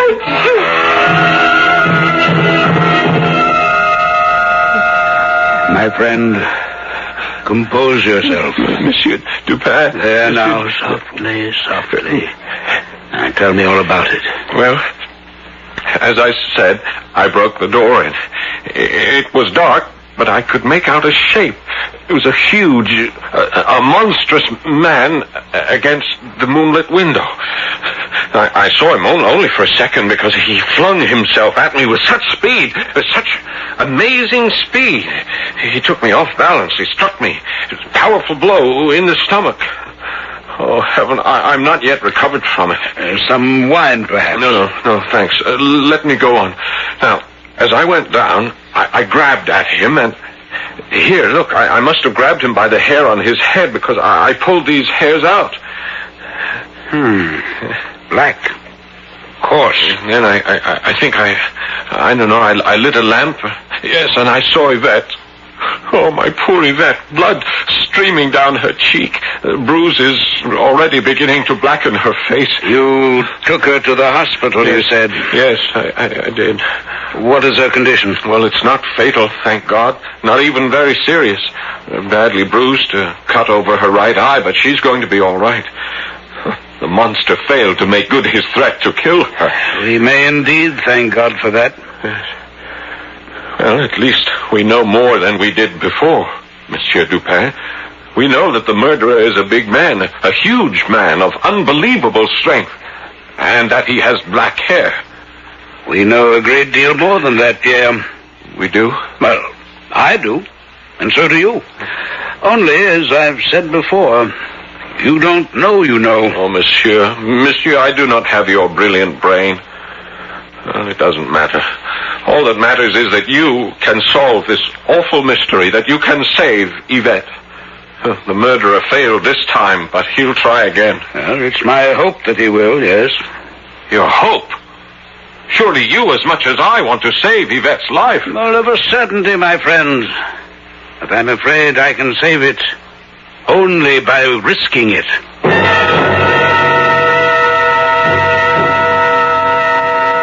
Yvette, you're sure you're comfortable on the couch? Yes, Pierre, thank you. Mademoiselle, are you strong enough to help me in a plan I have in mind? No, wait, what kind of a plan? A plan to trap the murderer. And I can help you trap him? You can be the bait. No, just hold on a moment. Yeah, let me explain. There is nothing to explain. Whatever you have in mind, I refuse to let Yvette risk her life. Nonsense, Pierre. My life is in danger anyway. Precisely. The killer will strike again, but not for the reason you think. What do you mean? In that note he sent Yvette, he swore he would kill her if I did not stop trying to unmask him. But that is not the reason Yvette was attacked. In fact, if I'm not mistaken, she was not deliberately attacked at all. How can you say such a thing? Look at the bruises on her face, her arms, the gash over her eye. Use your ears, my friend, no more than your eyes. I did not say Yvette was not attacked. I said she was not deliberately attacked. Nor was she attacked by the person who wrote the note. Monsieur Dupin, you amaze me. How do you know all this? Because 2 + 2 = 4 if you put them together properly. I'll help you by showing you the facts once again, but you must add them up. First, we know that the killer entered the L'Esplanade apartment by the window and left by the window because it was not locked, though it appeared to be. The nail was broken, yes. As you discovered, Pierre. Yes. Quite so. Now, this apartment is next door to the L'Esplanade apartment. Outside that window, it's a 4-story drop to the backyard unless the murderer escaping slid down the drain pipe attached to the wall between these apartments. You follow? Yes. A sailor, Monsieur Dupin. A sailor, maybe, like Jules Dubourg. There you go again, letting your jealousy... No, mademoiselle, he's altogether right. A sailor could climb the drain pipe. So much for that fact. Now, here's another and a most revealing one. Why was the bag of gold pieces, worth, as we have learned, more than $4,000, why was that bag of gold not taken? Perhaps the murderer was in such a hurry to escape. But there was no hurry. The door was bolted. There was plenty of time to escape. You said the gold wasn't taken because it wasn't wanted. But what were the L'Esplanades killed for, if not the money? Revenge? It couldn't be that. They stayed to themselves. They knew no one. Well, if not for money or revenge, what then? Nothing. Nothing? Monsieur Dupin, that makes no sense. No sense at all. Precisely. That's the answer. The L'Esplanade murders were senseless. But that is impossible. The murderer must have killed for a reason. No, he did not. And why do you keep saying murderer when there were two? You're forgetting one of the most important facts of all. The fact that 2 voices were heard in the L'Esplanade apartment. One was definitely that of a Frenchman, but the other... you shall see tonight, if mademoiselle will indeed act as the fate. Of course.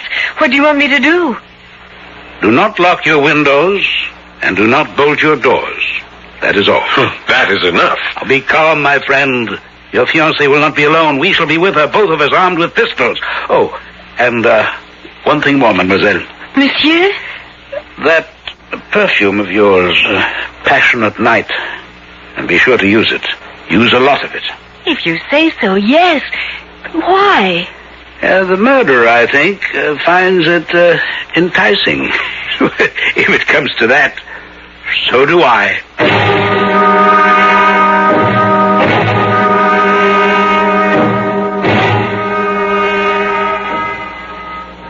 2 o'clock. No sign yet of the murderer. He'll come, of that I'm sure. Especially since mademoiselle did indeed use a sufficiency of Passionate Night perfume. It makes waiting a pleasure, mademoiselle. Thank you, Monsieur Dupin. It won't make you that death a pleasure. She will not be harmed, I promise you. I have a pistol, and so have you. I'll be sure to use it when I give the word. And, Pierre. Yes? Shoot to kill. Depend on it. I shall certainly... Listen. Come back. Come back, I tell you. Let me get to the window. Yes, it's coming. It's climbing the drain pipe. It? Damn you, come back! There's someone climbing the pipe behind it, trying to reach it, trying to stop it. You keep saying it. What do you mean, it? You'll see in a moment. Get back, well back. You, mademoiselle, you stay there. Pierre?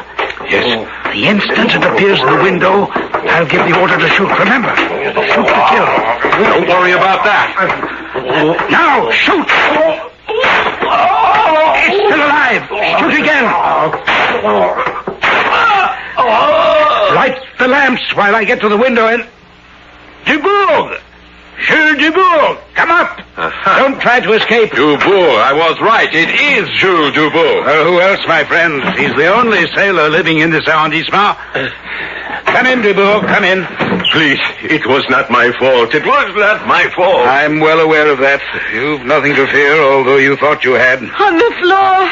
My God, what is it? It's the Russian, the German, the Italian, the foreign voice that was no language at all. I'm not as familiar as I might be with the ape family, Dubourg. What is it? A gorilla? A baboon? What? An orangutan. What? An orangutan, a large ape found in the jungles of Borneo. And this is the monster that killed Madame L'Espanaye and her daughter? Yes. And heaven help me, I am responsible. There was nothing I could do, monsieur, nothing. Well, you could have notified the police. You should have. They would have handled matters for you with dispatch, but you didn't do that because you still hoped to sell the ape, didn't you? Can you blame me? I'm a poor man and sick. I need money. I brought the orangutan back from Borneo in the hope of selling it. I paid to have the ship's gardener build a special box with air holes to hold it. Paid money I could ill afford. And God help me, when I engaged those rooms in the cellar, I should have kept it in the box. But I felt sorry for it. It looked so human. It was so human that I let it out and kept it in one of the rooms. How did this beast come to kill Madame L'Espanaye and her daughter? It escaped from the room I kept it in. I wasn't there when it happened. I discovered it when I came home that night. I opened the door, and I could not believe it. The ape was seated in front of a mirror, shaving himself with my straight razor. Shaving himself? Well, trying to. They are great imitators, you know. I went to take the razor from him. I was not afraid of him. He was really harmless. But he ran from me, out through the door, and into the backyard. You chased him? Of course. I was afraid he might cut himself with the razor. Well, his eye caught the window of the Espanaye apartment because the light was on. Up the drain pipe he went, and I after him. He tore the window open and went in, and the screaming began. You wrote that note to Yvette, didn't you? That note that threatened her life? Yes, but only to frighten you of the case. I was afraid if you found out what had happened, I would be sent to the guillotine. I believe you. But why did you let the ape attack Yvette? I didn't. I couldn't control it. And it was drawn to her by that perfume she wears. My perfume? That time when we were kissing and holding each other close, the ape smelled her perfume on me. What? I brought the scent of your perfume back to my cellar rooms. It was on my clothes. The ape couldn't get enough of smelling my jacket. He liked the perfume, enjoyed it. And so, when he escaped last night and tonight, he followed the scent here. But he didn't mean to harm you any more than he meant to harm the Espanays. It was your screams and theirs that frightened him and made him do the horrible things he did. Jules Dubourg, I hereby place you under arrest as the party responsible for the murders in the Rue Morgue. We will go at once to headquarters. Come along. Oh, and, Yvette. Yes, chérie? After Dubourg has been booked, I shall return, and we will discuss the kissing and the holding each other close that left such a strong smell of passionate night on his jacket. All right, you Dubourg. Get along. He is very angry with you, your fiancé. He will cool off. You will have no doubt a satisfactory explanation for him? No. But there are other ways, Monsieur Dupin. There are other ways. There are indeed, mademoiselle. There are indeed.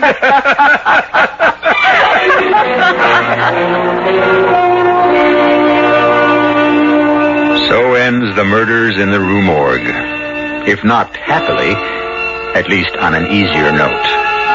I may tell you that Yvette did cool Pierre's anger, and that they wound up eventually with 9 children, very handsome and healthy children who became the pride and joy of Sergeant Pierre Musset. I'll be back shortly.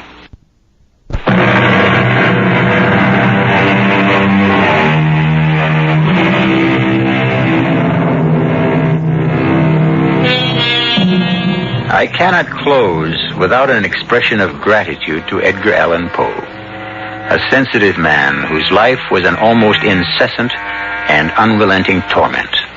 Such torture for him that he sought release in alcohol and drugs. He yet gave the world immeasurable pleasure with his stories of the macabre, the horrible, the arcane. He may even have given to the world one of the greatest fictional detectives literature has ever known, Sherlock Holmes. I don't know about others, but I must ask, had it not been for C. Auguste Dupin, would there have been a Sherlock Holmes? Our cast included Paul Hecht, Guy Sorel, Corinne Orr, and Dan Acco. The entire production was under the direction of Hyman Brown. And now, a preview of our next tale. Shh, listen. What's that? What's he saying? He's crying as if his heart would break. This is terrible. Poor Wyatt. He's in agony out there. Yes, I can hear him. Poor man. Will, what is he crying over? It can't be the painting, even if it had been damaged when those sailors bumped the box. Elvira, it can't be that. It isn't. Isn't? I told you I've had this feeling all along. This sense of something. You know. And now I'm sure. It isn't a painting that's in that box, Will. It's a corpse. A corpse? And the question that I've been asking myself all along is, whose? Radio Mystery Theater was sponsored in part by Contact, the 12-hour cold capsule. This is E.G. Marshall inviting you to return to our Mystery Theater for another adventure in the macabre.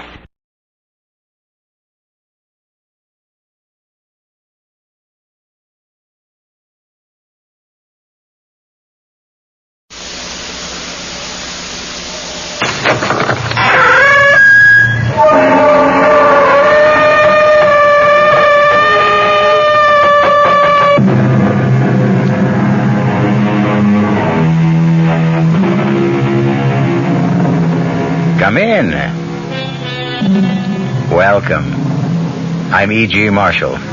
Welcome to the terrifying world of your imagination. Vampire. Perhaps in the safety of your home, the word means little to you. Oh, you've heard of vampires, of course, but do you believe that they exist? Not you. Well, all I can say is Minna Harker didn't believe either. Our mystery drama, Dracula, was specially adapted from the story by Bram Stoker for the Mystery Theater by George Lothar and stars Mercedes McCambridge. It is sponsored in part by new sugar-free Diet 7-Up and by the Kellogg Company, makers of Kellogg's Special K cereal. I'll be back shortly with Act 1. And now, another story of the ball and chain, as Kellogg's Special K presents The Library. Welcome to the public library. May I help you, sir? Yes, I'd like to check out... Famous Laundromats of the World by Audrey Schnorbart. Sir, excuse me, but isn't that ball and chain you're wearing just like the ones they use in the Kellogg's Special K commercial? This ball and chain? Yes, that one. How are you going to get rid of it? Well, lots of good exercises, and by eating smart at every meal, starting with the Special K breakfast. Don't you have to watch your calories? Yes, and the Special K breakfast is less than 240 calories. Less than 240 calories? Right. A 1-ounce bowl of high-protein Special K, 4 ounces of skim milk, tomato juice, and coffee. It's really tasty, and it's going to help me get rid of this ball and chain. I'd say it's long overdue, get it? Your happy ending could begin with the Special K breakfast from Kellogg's. There's a very special deal going on at all offices of Suburban Savings throughout North Jersey. It's called Suburban Special Interest Deal, and you'll be especially interested in the savings you get.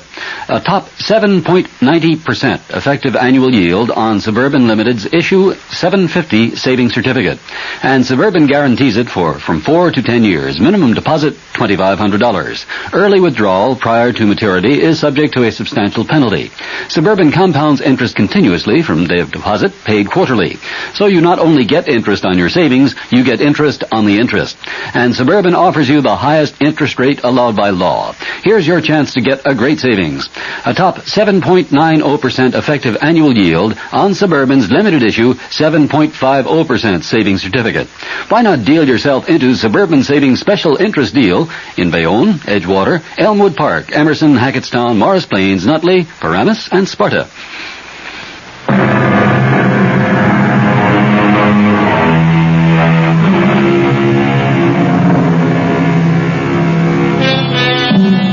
Horror, in its purest form, lies ahead for us.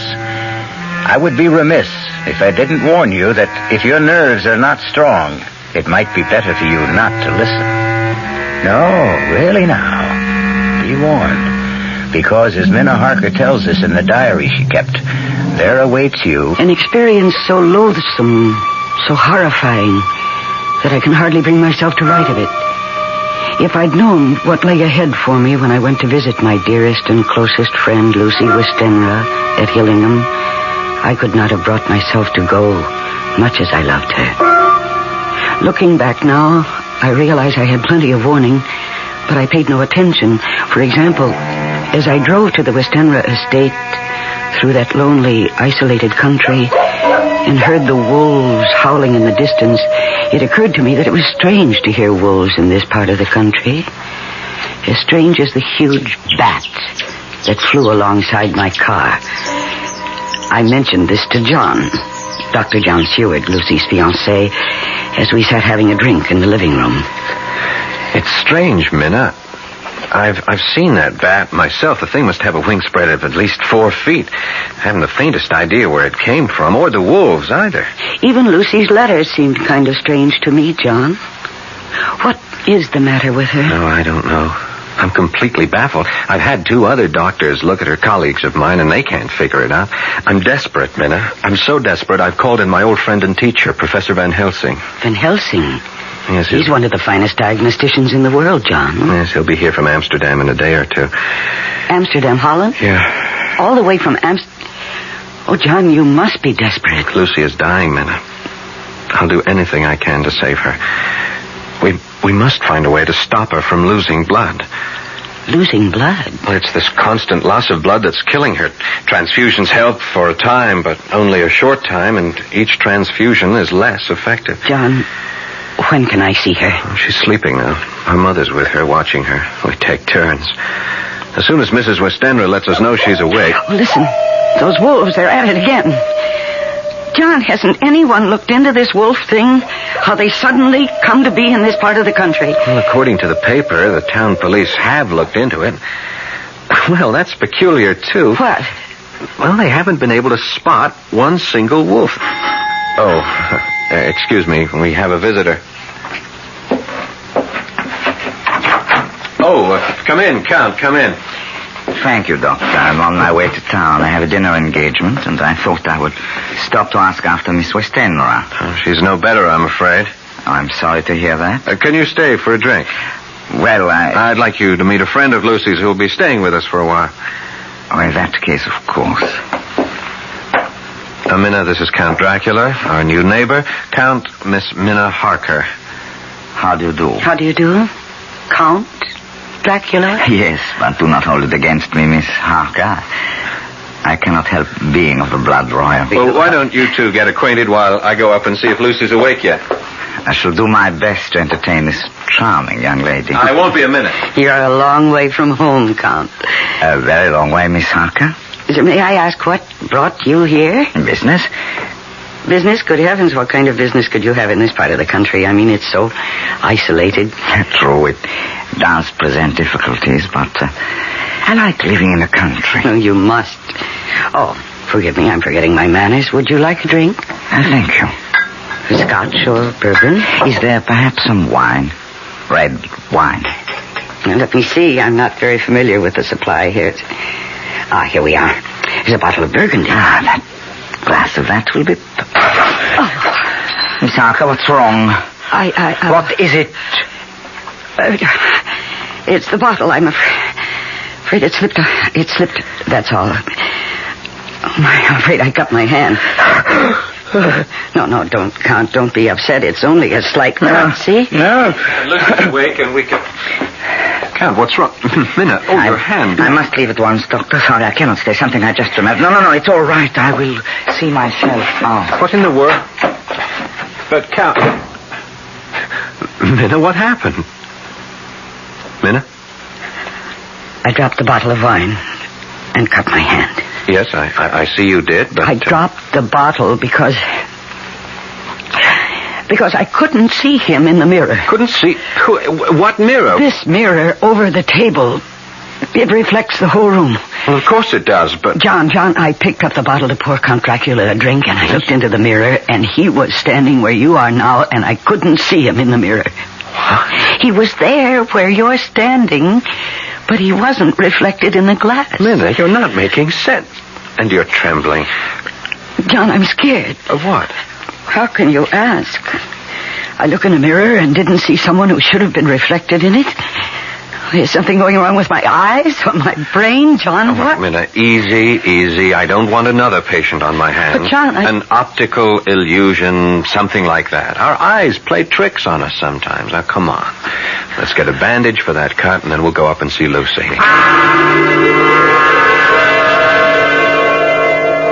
I believe, John. It must have been. It had to be a trick my eyes had played. What else? Well, we got a bandage for the cut on my hand, and then John took me to Lucy's room. I can't find words to describe the shock I felt when I saw her. She was white as new-fallen snow, and so thin, she almost seemed transparent. She's dying. That was my first thought. She's dying, and nothing can save her. And I know she read the thoughts in my face. I could see the sudden fear in her eyes. I am dying, Minna. Oh, you mustn't even think that, Lucy. You do. I? It was in your face when you looked at me. I read your thoughts. She's dying, you thought. And nothing can save her. I am. And nothing can save me. Oh, John can save you.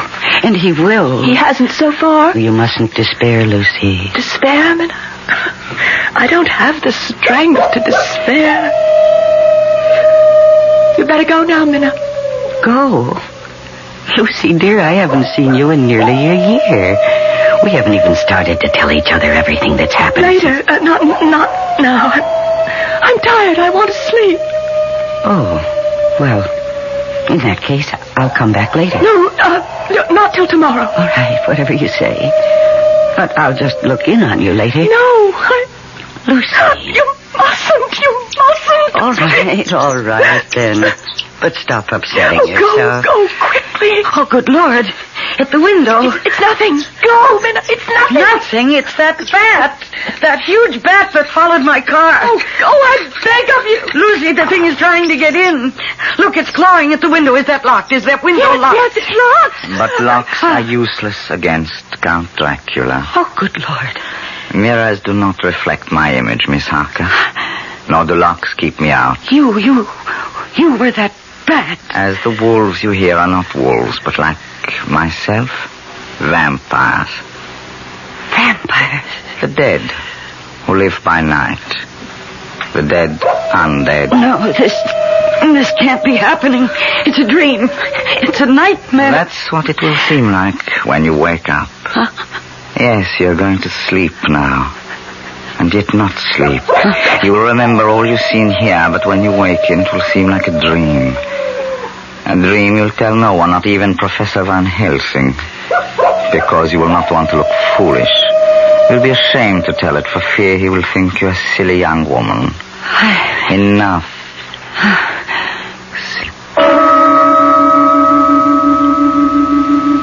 Did I sleep? Did I dream? No. My sleep was a hypnotic trance into which he had placed me. And what I dreamed was reality. There in the moonlight that streamed through the window, I saw Dracula raise his arms and call. Lucy. Lucy, my dearest love, come to me. Come, my darling. I can't. Too weak. My I love her. I'm too weak. Then I shall come to you, embrace you, kiss you.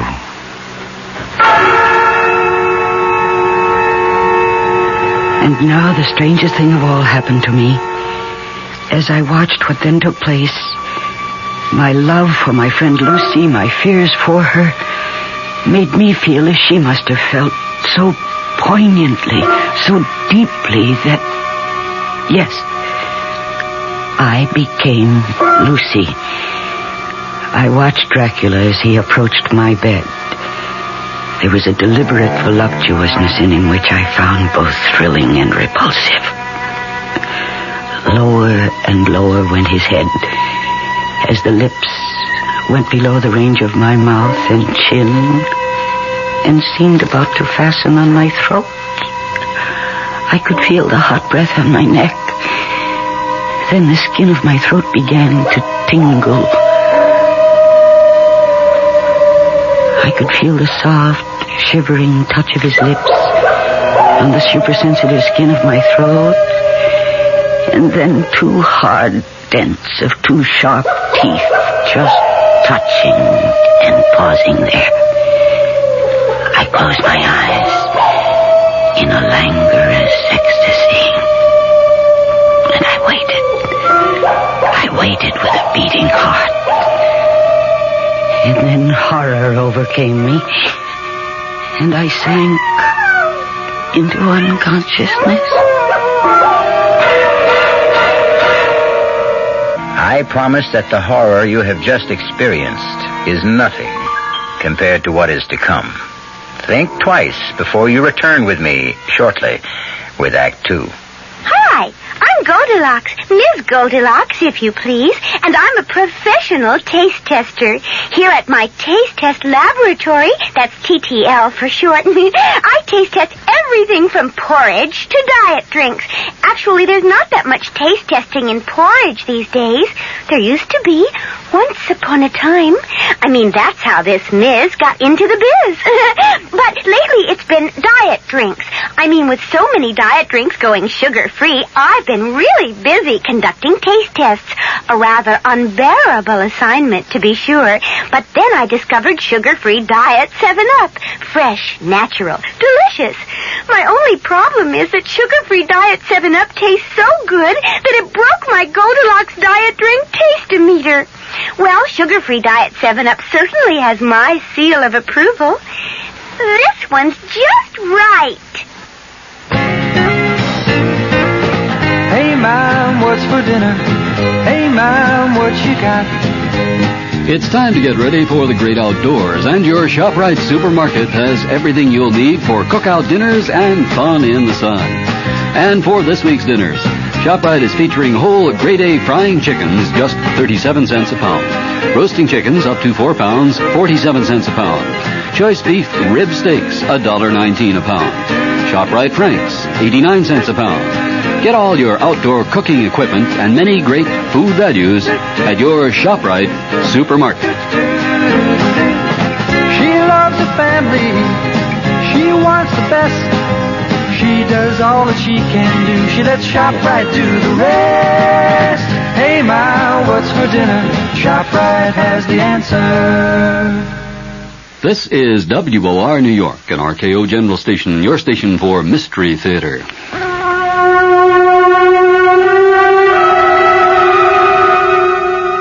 I thought it must have been a dream, a nightmare, for nothing so vile and revolting could be real. But though I tried during the next day or two to persuade myself it was only a dream, there were signs, warnings all about me that told me I was lying to myself. There was the nightly howling of the wolves, the screeching of that huge bat around the house, and yes, the scarf that Lucy kept wrapped round her throat. It's such a hot afternoon. How can you bear to wear that scarf around your throat? Hot? I feel cold. But, Lucy, you're perspiring. Your forehead is damp. All I want to do is sleep. I'm so tired. I'm so deathly tired. I'll leave you for a while, then. I'll look in on you later to make sure you're all right. Oh. Sleep well. Minna? Yes, dear? If I'm asleep when you come back, promise me you won't remove this scarf from around my throat. Very well. You won't even touch it. Promise? I promise.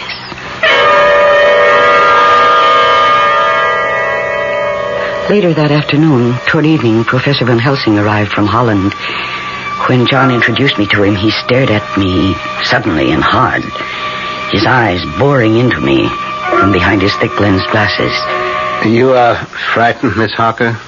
Why? Frightened? Maybe really? she hasn't recovered from that optical illusion the other night. Optical illusion? Yes, you see that mirror over the table there? Yes. Well, we had a visitor, Count Dracula, a new neighbor at Carfax, a few miles from here, and Minna had the illusion that she couldn't see his reflection in the mirror. My eyes must have played a trick on me, Professor. Yes. This Count Dracula, John, he's new here, you say? Yes, he arrived from Hungary about 6 weeks ago. I see. Take me to see your fiancée, John. Oh, she's sleeping, Lucy, sleeping We'd right now. better wake her up. What is it? You seem suddenly concerned. I am. Take me to Lucy at once.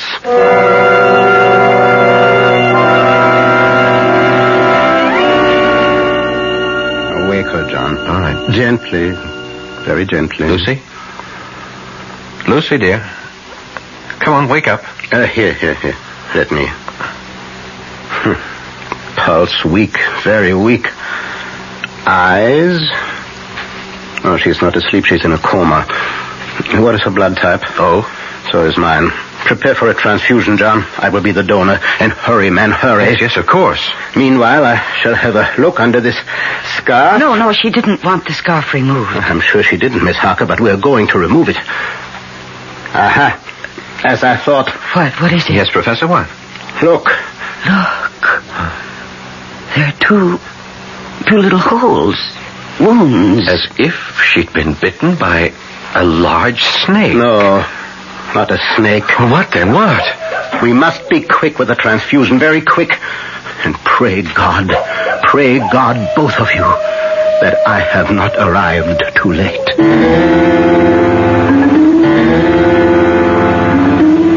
But he was too late. The transfusion revived Lucy a little.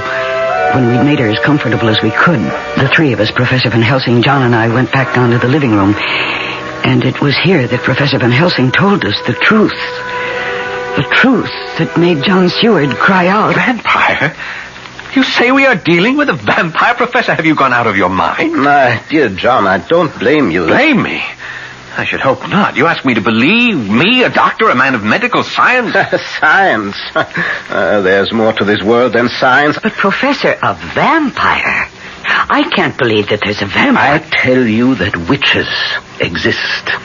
That warlocks exist. That vampires exist.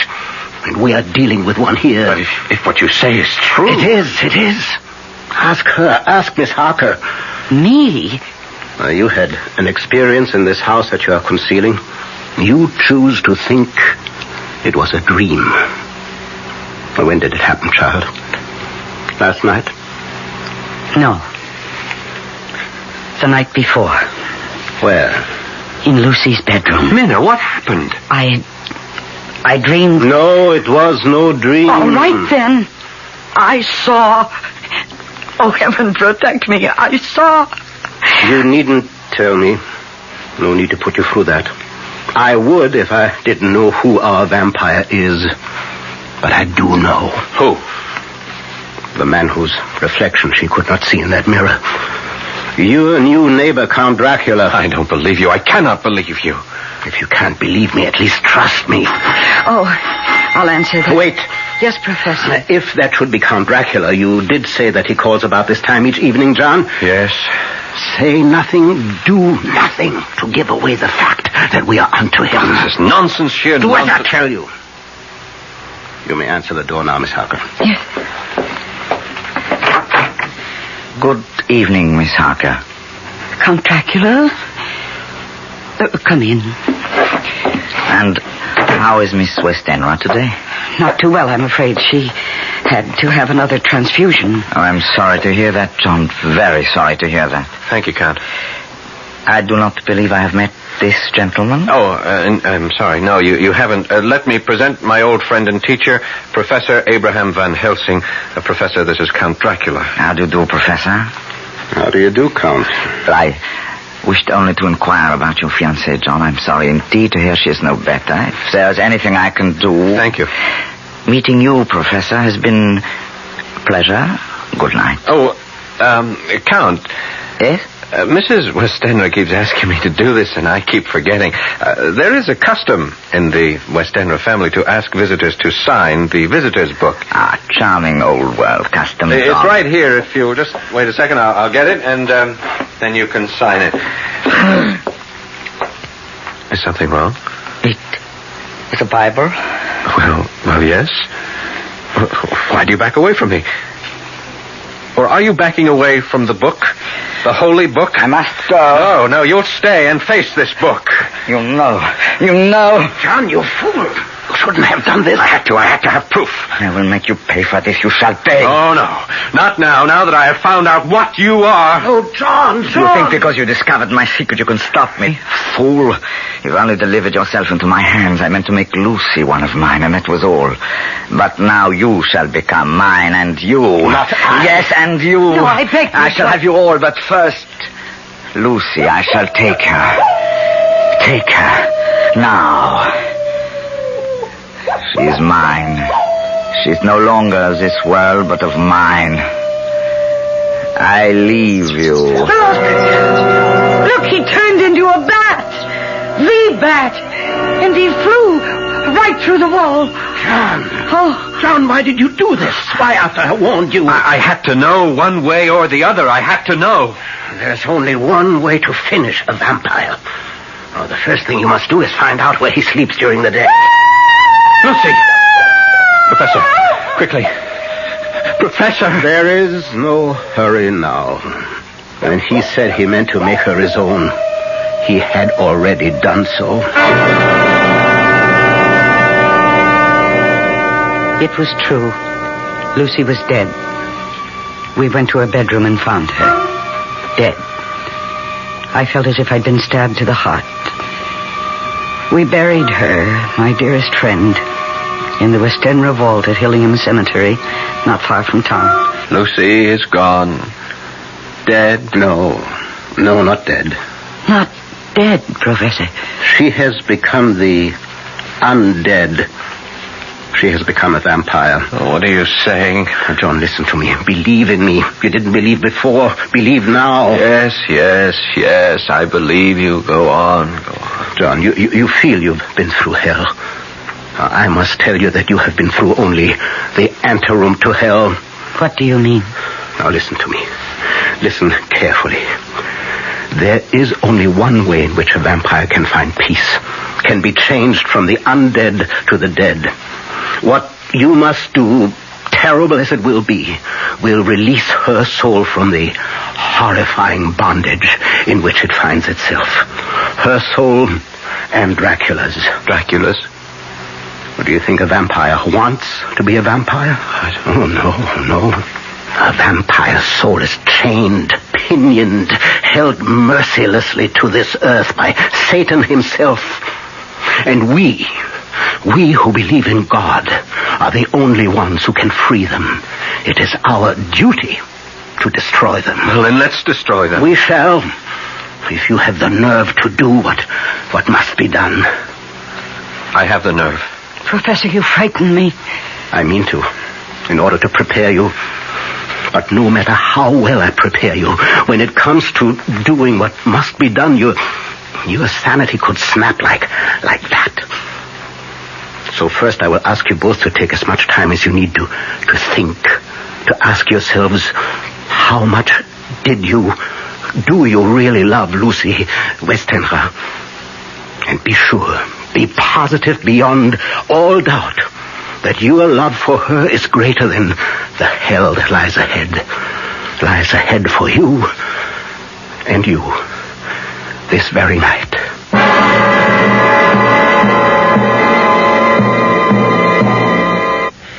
I'll be back shortly with Act 3.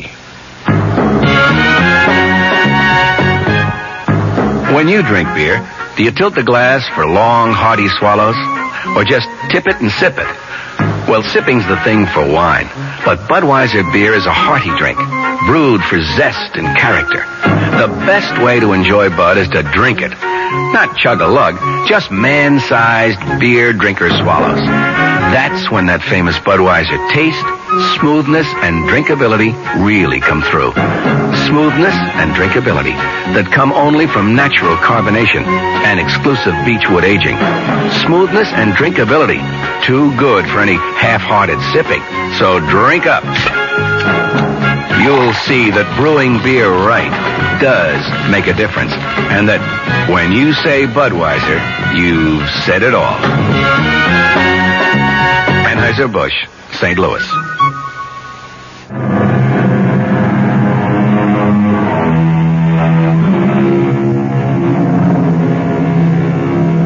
I thought I knew what horror was until I read it. I changed my mind. You will, too. I'm ready, Professor. I knew you would be, John. We'll wait now for Miss Harker. No, there's no need to wait. I love Lucy enough. More than enough. She was my dearest friend. Is your dearest friend. For she is not yet dead. She is as yet the dead undead. It's nearly sundown. Let us go to the cemetery at once. The cemetery? It will be dark by the time we get there. She will have left her coffin. Left it? Well, like Count Dracula, she cannot go on living, or let me say being the undead, without drinking human blood. To find it, she must, of course, leave her coffin. The instant the sun goes down tonight, she will be on the prowl for little children. Children? Yes, children are innocent, gullible, naive, make easier victims. And the inexperienced vampire must practice. Yes, she will be seeking children. Oh, it's revolting. Revolting? Well, that is only a word to you at the moment.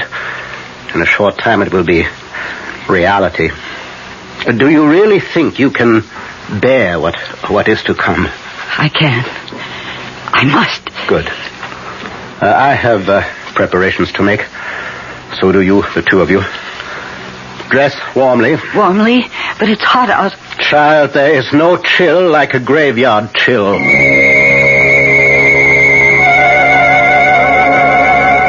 We drove to Hillingham Cemetery in John's car. I'd never been in a cemetery at night. How many people have? I found it a very unsettling experience, to say the least. It was a moonlit night, the moonlight spilling like milk over the gravestones, which in turn threw long black shadows. An owl hooted, and dogs barked. Or I couldn't help thinking, were they wolves? And then we reached the West End vault, the vault where we'd put Lucy's coffin that afternoon. Now what do we do, Professor? We go into the vault. Why? And how?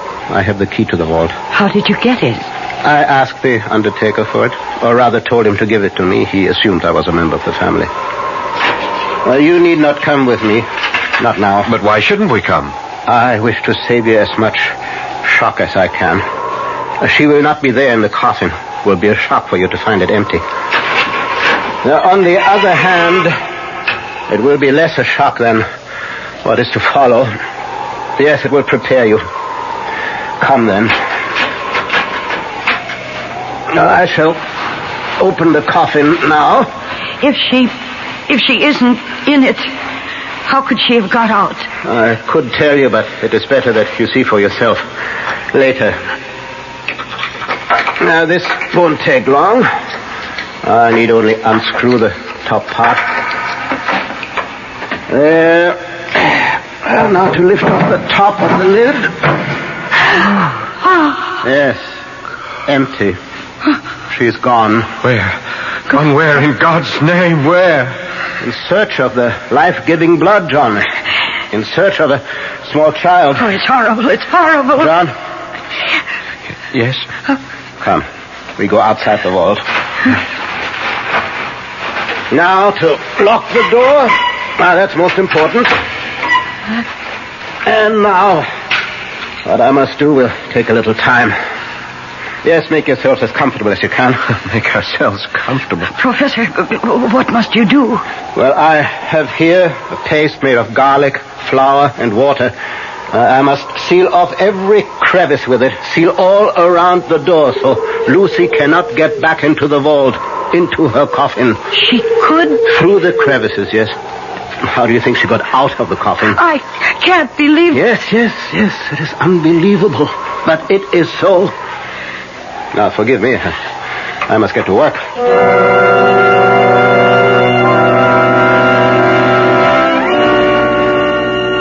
I can't express in words how fresh and clean the night air seemed when we came out of the tomb. How sweet to breathe the fresh air that held no taint of death or decay. John was silent, and so was I. As for Professor Van Helsing, he was very busy sealing the door. 10 o'clock.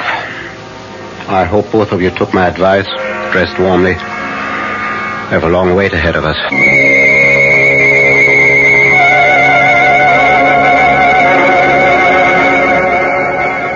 How much longer, Professor? I'm chilled to the bone. Everything depends on how long it takes her to find a small child. Nearly 2 o'clock. Has been gone several hours. Soon now, I think... Shh. What? She comes. Where? See there? Amidst the headstones? Yes, a woman. Dressed in white. Lucy. Make no move, no noise. See, she is carrying something in her arms. A child. I feel sick. Control yourself. Ah, there. Yes, she's coming toward the vault. See, she draws back. The mixture I used repels her. Why are we doing this? Why are you keeping her out of the vault, her coffin? Because I hope... Yes, she's leaving, hurrying away from among the headstones. Come, we must follow. Follow where? To Dracula, I hope. Unless I'm mistaken, she's going to him for help. Hurry. We must keep her in sight. No, wait. What is it? She is heading for that tomb. Dracula must be there. Good. What? See, now she's putting the child down on the ground. And now... Where is she? She's vanished. She simply slipped into the tomb through the crevice around the door. Oh, wait here. Yes. What's he doing? He's picking up the child, I think. Yes. See, he's coming back now. Here, Miss Harker. You take the child. Keep it warm. Oh, this poor thing. Poor little thing. Look, it doesn't move. It doesn't make a sound. It's lifeless. No, only in a trance. It will recover. But remember, when I ask you to do what must be done, remember that we have saved not only this child, but God knows how many others. I'll remember. Good. And now we will return to her tomb and wait till dawn. Till dawn? She will return to the tomb then. She has no choice. Dracula cannot help her. She must sleep in her own coffin before daybreak.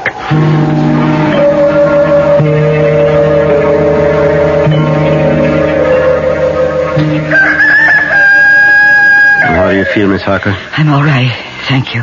John? I'm okay. It's almost dawn. Why doesn't she come? Soon now. How's the child? Still asleep, if it is only sleep. It is. It will not come to its senses until daybreak. Now, prepare yourselves for...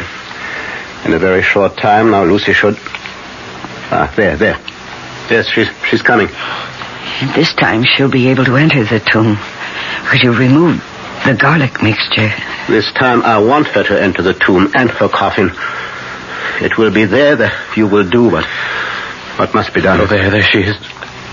Oh, heaven help me. She is as beautiful as she always was. Now, hold on to yourself. She isn't dead. She can't be dead. Lucy, my darling. John, no, come back. Lucy! John, my dearest, come to me, John. Come to me. I have never seen anything so horrible. And God save me from ever seeing it again. Lucy's eyes shone with an unholy light, and her face became wreathed with a voluptuous smile as she advanced toward John with outstretched arms. Come to me, dearest. My arms are hungry for you. Come, and we can rest together in the tomb. Come, my lover. Come. And John suddenly opened wide his arms and started running to her, and she to him, when Van Helsing rushed forward between them. And he raised something he held in his hand up against her face. It was a crucifix. With a cry of rage and agony, Lucy flung herself away from John and toward the tomb, and she was gone. John, are you all right? The Lord help me. The Lord help me. And he shall. Come, into the tomb. It's time. Now, first, let me put the bag I brought over here. And now I will remove the coffin lid again. Professor, is this really Lucy's body or some kind of demon in her shape? Oh, she's hideous. Yes, your friend who was so sweet and pure is now a foul thing. But if you can do what you must do, you will see her once again as she was. Whatever it is, we'll do it. This wooden stake I have bought. Yes. This pointed stake. You must drive it through Lucy's heart. With this hammer. Oh, no. And when that is done, cut off her head with this surgical knife. I don't. You must do it. For her sake, John. For the sake of the woman you loved. All right. Give me the stake. And the hammer.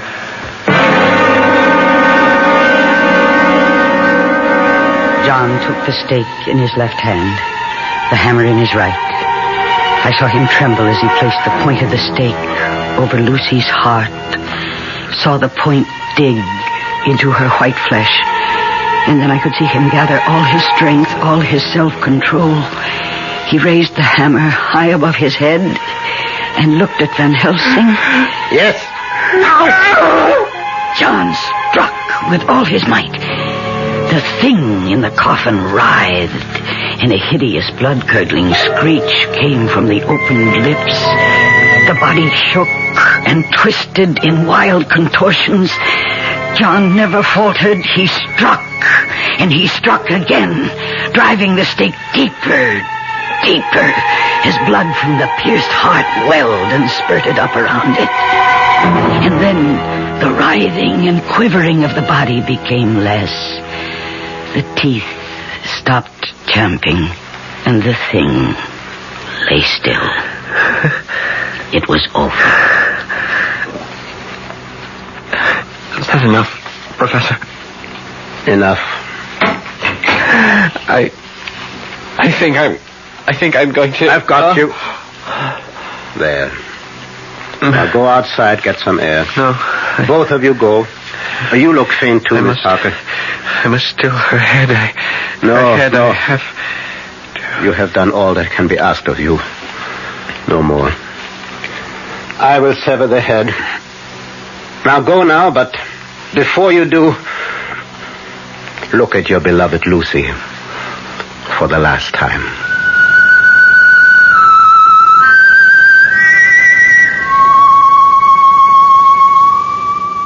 There, in the coffin, lay no longer the foul thing we dreaded, but Lucy, as we had seen her in life, her face as beautiful and pure as it had been then.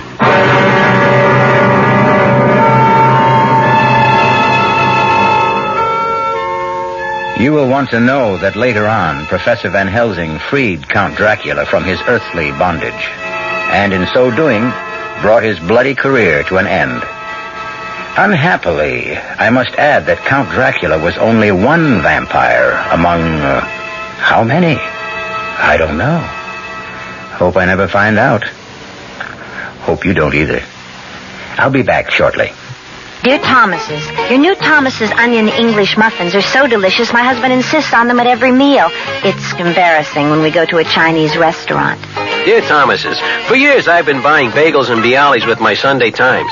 Last Sunday I bought the Times and your new Thomas's onion English muffins. Not bad, Thomas's. Dear Thomas's, since serving sandwiches on your new onion English muffins, I've become very popular with the boys. Yeah, Thomas's new onion English muffins. Here, 45, please, and don't spare the horses. Yes, sir. In 1880, when a cab had 4 legs and took 12 minutes to cross Manhattan, Samuel Bath Thomas was baking bread, every bit as delicious as his original English muffins. Here, 45, and move it. Today, cabs have 300 horses, but still take 12 minutes to cross town. And Thomas's is still baking breads every bit as delicious as their English muffins. Thomas's protein, whole wheat, and white bread. Thomas's promises. Our cast included Mercedes McCambridge, Paul Hecht, Stephen Schnabel, Michael Wager, and Marion Seldes. The entire production was under the direction of Hyman Brown. Radio Mystery Theater was sponsored in part by Anheuser-Busch Incorporated, brewers of Budweiser. This is E.G. Marshall inviting you to return to our Mystery Theater for another adventure in the macabre. Until next time, pleasant dreams. Welcome, ladies and gentlemen, to my deadly house of horror, and to the 5th story in my series. It is appropriate that this is story number 5, because the number itself appears in the title, and also the title is composed of 5 words. In the science of numerology, the number 5 is held to be a magical number, and magic, as you know, can take many forms, sometimes merely entertaining, but sometimes fearful and sinister, as in the world of black magic. My story today is a sinister one indeed, and concerns a beast whose fearful presence defies all normal logic. It is a story that truly takes us into that blacker side of magic where the number 5 holds court. Where did this beast come from? From where did it derive its terrible power? Why did it seek such a deadly and desperate revenge? Ladies and gentlemen, allow me, with some trepidation, to present you to the beast who to this very day still haunts the mind of a certain Mr. Saunders, the beast, in fact, with 5 fingers. On the night in question, Saunders had been out visiting and had arrived back as the nearby church clock tolled 12. He let himself into the house, and as he did so, he heard his employer's voice calling him. Saunders, is that you? Yes, just back. Sorry I'm late. Saunders, for pity's sake, come in here quickly, in the library. All right, but it's gone 12. I thought you'd be in bed, right? What's all the matter? Oh, thank God you're back. You sound awful, Eustace. What the hell's the matter? Shut the door, for heaven's sake, shut the door. This isn't like you at all. There's the famous balls over... My God, you're white as a sheet. What is it in the name of all that's wonderful? What is it? Saunders, it's here, in this room, up there, in the little gallery. What? You won't believe me. I know you won't. I hardly believe it myself. It's too horrible. Oh, come on, old boy. I'm known as Gullible Saunders, the man that believes anything. Don't make a joke of it. Not tonight. I beg you. It's deadly serious. Well, I don't see anything out of the ordinary. It all looks perfectly calm and peaceful. I cornered it, but behind those books, the big shelf there. It's tired too, I think, for the minute. Won't move for a little. It's been leading me a merry dance all evening, Saunders. It? What do you mean, it? I mean, for a hard-headed scientist, I must say you're being deuced mysterious. But I think I want to be mysterious. I've got no alternative. If you understood what I know about that thing behind the books... Look here, Eustace, you're either temporarily off your head or there is something behind the books. I'm going to look... Saunders, don't go near it, not yet. Please. It might... Might what? Listen, Saunders. If you sit down, I'll tell you what I know. And look, I'm calmer now. You can see that. I must tell you, before I get you to help me catch it. Well, whatever you like. What about a drink? Whiskey? Brandy? You look as though you could do with one. Brandy, please. Mind if I have one myself? No, of course not. No soda. Thank you. No. Now, to begin with, I want you to believe that everything I'm going to tell you is the gospel truth. You remember that the afternoon post came in just before you went off in the car? Yes, Morton put the letters on your desk unopened. And there was something else. A box. A little wooden box. Oh, yes, of course. I'd forgotten that there was some kind of animal in it, a rat or something. I assumed it was the four-toed albino old Terry was sending you for our latest experiments. Yes, so did I. Heaven help me. Do you remember what Morton said when he brought the box in? Vaguely. Something about the local post office boys boring holes in the lid. The thing was making a devilish scratching inside, and whoever had packed it had forgotten to make some air holes. The thing in that box did not need to breathe. What? Now look. Do you remember my uncle Adrian Balso? Well, I remember he had the decency to die a couple of weeks ago and leave you more money than even you know what to do with. You met him, I think. Oh, once or twice, only fleetingly. Nice old chap. He was a nice old chap, as you put it, one of the nicest possible. I used to visit him a lot during his last illness, did what I could to cheer him up. I used to sit with him when he was confined to bed. He was always very grateful. Now listen very, very carefully. You know that my uncle was completely blind. Yes. Well, a few months before his death, he developed the power of automatic writing. He was sitting quite quietly in bed one day reading Braille with his left hand when I suddenly noticed that he had a pencil in his right hand. He had beautiful hands, very long and slender. And the pencil was moving swiftly across the opposite page, writing. And the old boy didn't know? No, he was deep in his book. It was quite clear. He had no idea. It was even clearer when I found out later that this automatic writing went on most fluently when he was actually sleeping. He would fall into a doze, and then his right hand would grope about for a pencil and would start writing, just as if it had some kind of life of its own. That's fascinating. What did it write? Well, that's the point. Gibberish, absolute gibberish, complete nonsense, rambling words and phrases in a strange, ugly script, quite unlike my uncle's writing. You're sure he didn't know? Oh, positive. I tested him, asked him questions when he'd gone on for some time, and it was certain he knew nothing at all. And then one day... Yes? One day, after this had been going on for some weeks, just before the old boy died, it started to make sense. What do you mean? Well, I was watching, almost hypnotized by it, and it was so odd. And suddenly, it was writing my name over and over and over again. Eustace Bolsover, Eustace, with a strange, manic intensity. What did you do? I spoke to it. Spoke to it? I said very quietly so as not to waken my uncle. I said, "Who are you?" Well, did it answer? Oh, yes. Well, not exactly. It wrote down answers with a kind of horrid facetiousness almost. Look, you see this piece of paper. I took it away before my uncle woke up that day. I filled in my questions in the spaces between the answers it wrote. Who are you? Never mind. Is it my uncle who is writing? Oh, my prophetic soul, mine uncle. Is it anyone I know? You will see me very soon. When? When poor old Adrian is dead and I'm free. Where shall I see you? Its answer to that question gave me a stranger thrill than I'd like to admit.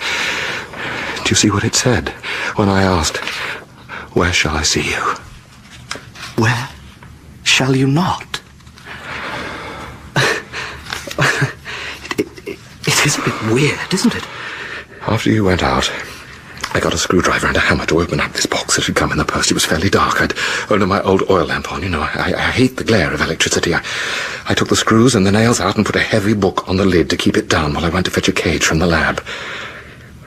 Before I was out of the room, I heard a crash. The book had fallen off. The animal was stronger than I thought. It had escaped. I could hear it scuttling up the little iron stairway to the gallery library. What was it? A rat? I was going after it when my eye fell on the unopened letters Morton had brought in. For some reason, I felt compelled to open one of them. I don't know why. Read it. It was from old Stoker, the family solicitor. Look at the last paragraph. Sonny, a very strange request. Yes. A very strange request from your late uncle. Just before he died, had a letter from him. Take it he was very ill and couldn't write easily. The script was rather awkward. Cancelled his previous instructions about his funeral. He wished his body to be embalmed when he died and gave us the address of the man we were to employ with orders saying that his right hand was to be amputated and sent to you, stating that it was at your special request.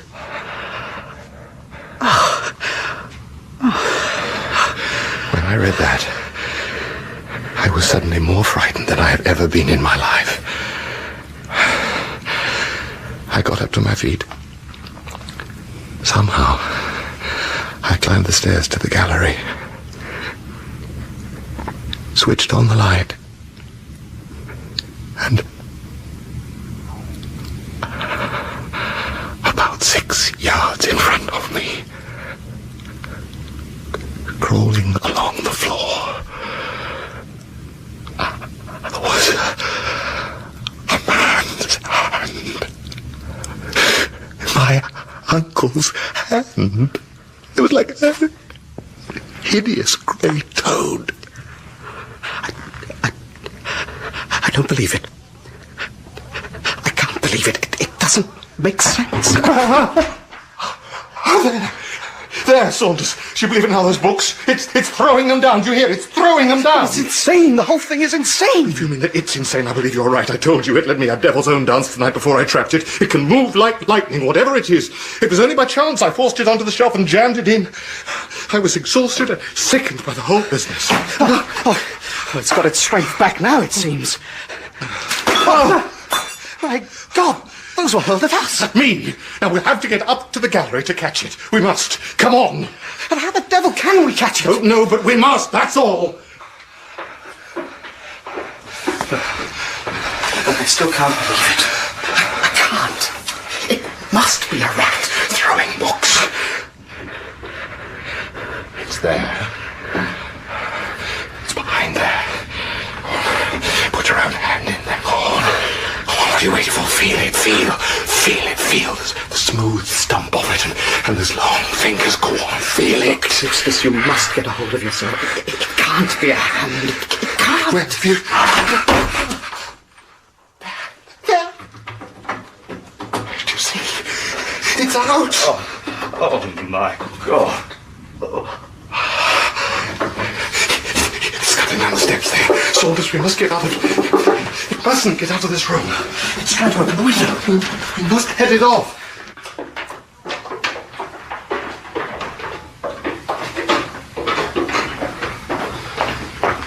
Stand by the door so we can't get out. Right. Oh, it's coming towards you, Eustace. It's on the piano.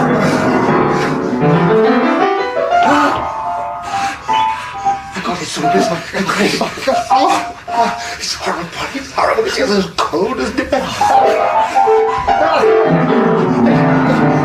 can't hold it. I can't. It's pointing through it in the fire.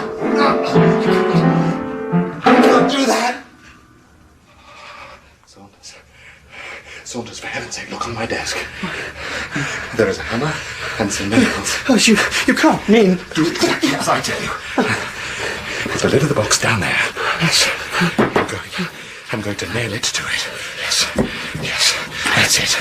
Now, give me a hammer. Hold that nail above it. Damn it, then. Do what I say.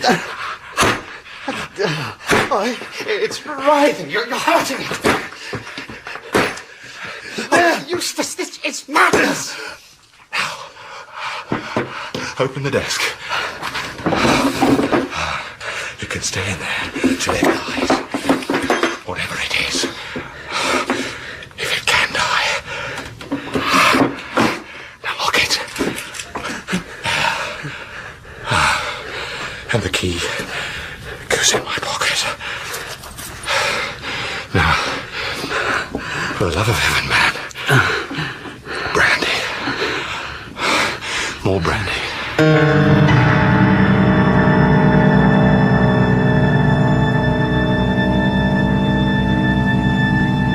Beg pardon, sir. I thought I'd let you know that I've done as you asked. Done?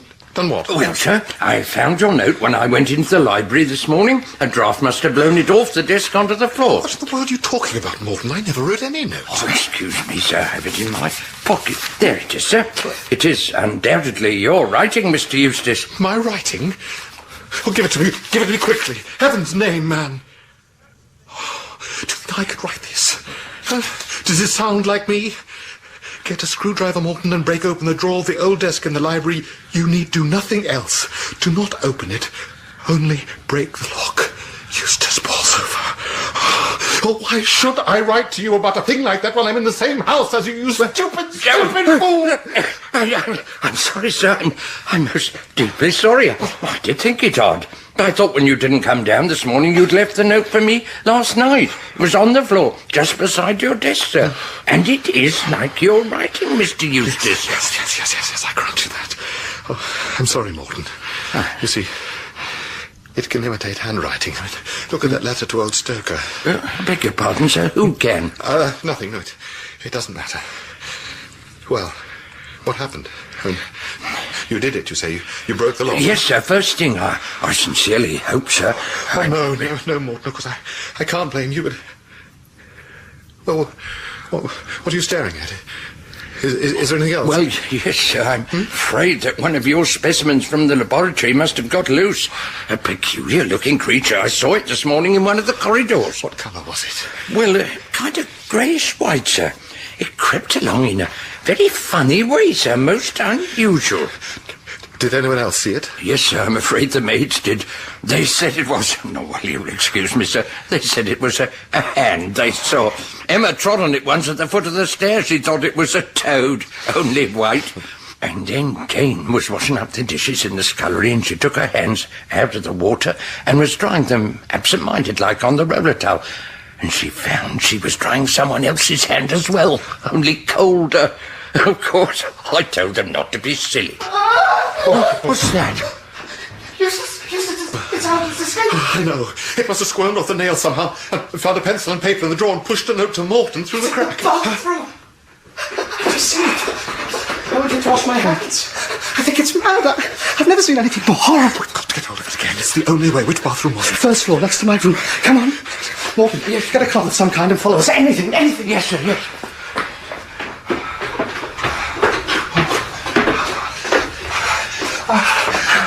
Open the door carefully. There, look, there it is, in the bath. It's slipped in somehow. It's trapped, it can't get out. It keeps falling back. Oh my God, look at it. That wound where you put the nail in is still gaping and bleeding. Does it feel pain, do you think? I don't know. I don't know what it feels, and I don't care. I just want to get rid of it. I had the most horrible dream about it. I dreamt I was putting on my gloves, those big fur ones, and it was inside one of them. It was sleeping in it. It's the length of its nails. They must have gone on growing after... Look at them. Where's Morton? Morton! Hurry with that cloth! Use a towel! This big bath towel! Quick! It's from the blood chain. Oh, no, you brute. No, you filthy brute. You don't. I got it. Hold it, Eustace. You must hold on to it. I can't. It's all slippery. It's claws. It's scratching at... It's trying to kill me. Shut the window. I brought your landing net from the laboratory, sir. I thought if it was an animal... Morton, get out of the way. It's gone. It's gone flung out of the window, Morton, of all the idiotic times to come in. Well, I really am sorry, sir. I honestly thought I was doing my best, sir. I did try to help. I do hope it wasn't one of your valuable animals, sir. I'm really very sorry. I'm very, very sorry.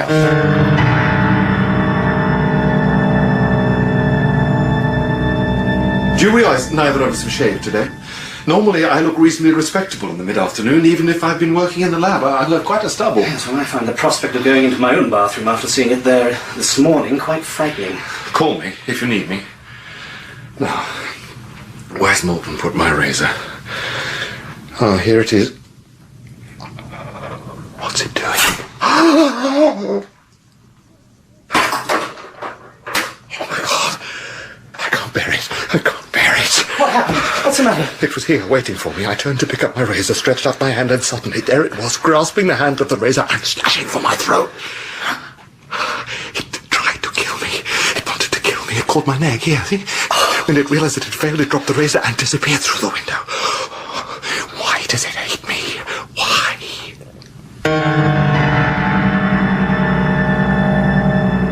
I told Morton we won't require him any more tonight and we should lock up very carefully. Turn the key quickly. It mustn't get inside. Check the windows. Oh, what is it? That's what I can't understand. What is it? No, I just don't know. I mean, shouldn't we inform the authorities? What will they say? The two fully grown men in full command of their faculties are terrified of an amputated hand. It hardly sounds convincing, does it? It must have something to do with your uncle. No. Adrian was a fine man. This thing is evil, dreadfully evil. It wants to kill me. But he was blind.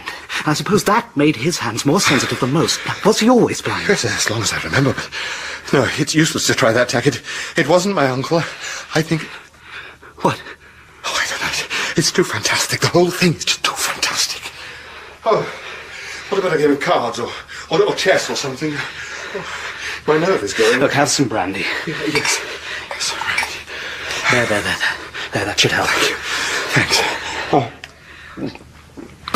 Look, don't misunderstand me. I just want to say I am glad you're here with me. Not for your sake. I wish you weren't for your sake, but I don't think I could have borne this alone. Look, I'm glad I can help. It's the least I can do. I mean, somehow we've both got to face this rationally. We're both sensible men. Now, suppose... Oh, no. Suppose what? It doesn't matter how strange it seems. It couldn't be any stranger than what we've seen. Well, it sounds ridiculous coming from me, of all people, but I suppose some folk might say that some kind of malignant spirit had got your uncle to prepare a tiny body for it, almost. That's the only thing. Well, that is what I have been forced to think myself. And you remember what it said when I asked when I would see it? It said, when poor old Adrian's dead and I'm free. Well, it made itself free. It wrote that letter to the lawyer just before Adrian died. I mean, the instructions to have the body embalmed and the hand cut off and sent to me. But why? Why me? You've spoken to it. You were the contact. No, it's more than that. I remembered something today, something my uncle said. I think he almost knew right at the end. But you said he didn't know. No, I don't mean fully. It was just at the end when he suddenly said, not apropos of anything particular, he suddenly said, education is good so long as you know to whom and for what purpose you give it. But with baser spirits... And then he drifted into a kind of doze. And I waited for a little while, and then I began to go out on tiptoe, and then he suddenly sat up, and he said, before death, quite often people lose control of themselves and make absurd requests. And then he trailed off again and fell back. I didn't pay any real attention at the time. I wish to heaven I had. Who's that? Oh. Who's there? Me, sir. Morton. Oh, thank heaven. Oh, I thought... Yes, all right. I'll unlock the door. You can come in, Morton. Oh, come in quickly so I can shut the door behind you. Excuse me, Mr. Eustace. Something rather strange, sir. I was going the rounds to lock up and I found this folded paper just inside the front door. I think it must have been slipped underneath and not through the letterbox. It's addressed to you. Oh, give it to me, quickly. Quickly. Oh... will that be all, sir? Oh, yes, Morton. You can go. Go and shut the door firmly. Yes. Firmly? Mr. Saunders will lock it behind you. Yes.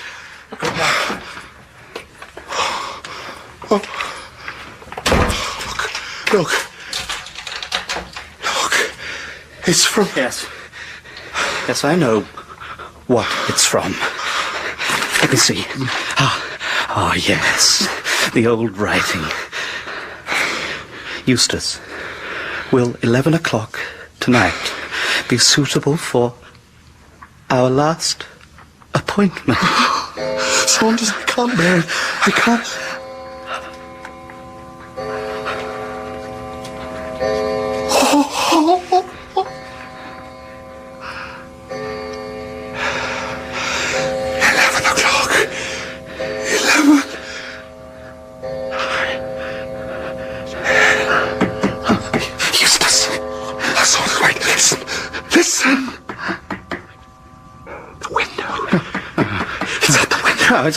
It's nothing. It's the ivy tapping. It's only the ivy.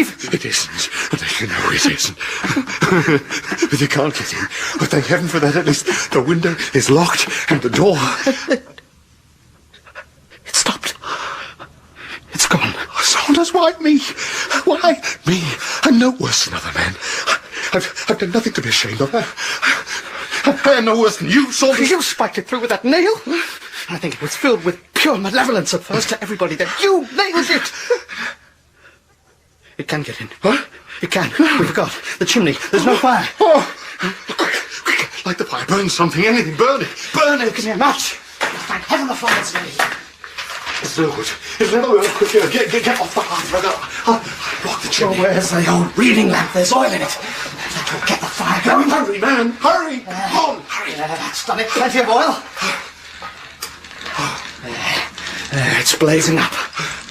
Saunders, the hearthrug, the oil spilled on it. You don't need it now. Help me put it away. It's a light. It's no good. It's blazing. Eustace, get back, man. Come on, get back. We must get out. Oh, please, we'll go up. Saunders, get help. We'll never manage it. I'll lock the door and get help. Martin! Fire! Fire! It's here. My God. It's here. It's in the room. Help me, Saunders. Wharton. Help me.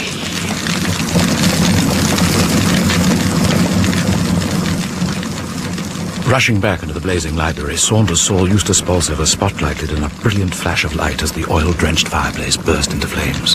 He saw Bolsover stumble and then fall to the floor. Then he caught a glimpse, or thought he did, of something black and charred creeping across the floor towards the terrified man. Then the smoke billowed up and swept the scene away. As the smoke cleared for a second, he saw the thing fastened hideously, grotesquely, around Eustace Bolsover's throat. Bolsover's eyes were turned towards him, pleading with Saunders to save his life. Then the flames engulfed him.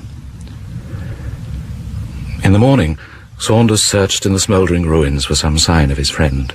There was nothing. The bones had fused and limed in the intense heat. Of the hand, there was no trace. Saunders, you will realize now that Saunders is not his real name, has always been unwilling to interpret this horrible sequence of events. He has tried unsuccessfully to shut them from his mind. He once intimated to me that it could have been some malevolent ancestor of the Bolsovers that by some hereditary defect had managed to inhabit the flesh of his dead uncle. Or that it could have been the spirit of a former employee, a black-haired, spiteful little brute who died cursing Bolsover because he couldn't live to settle a score with him.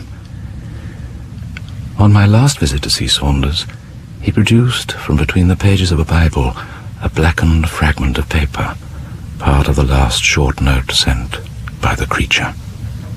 Will 11 o'clock be suitable for our... Showing it to me, Saunders crumpled forward, his face white and haggard. I can still hear that awful cry. The writing on the paper is thin and shaky, almost spidery. The writing of an old man or an old woman. And it is steeped in utter, indescribable evil. As I handed it back to Saunders, he whispered to me, "You see, I don't think the hand was destroyed. I believe it is still alive, waiting to strike again." Is he right? I don't know. All I do know is that everything you have heard is true. And I pray that none of you ever encounter the beast with 5 fingers.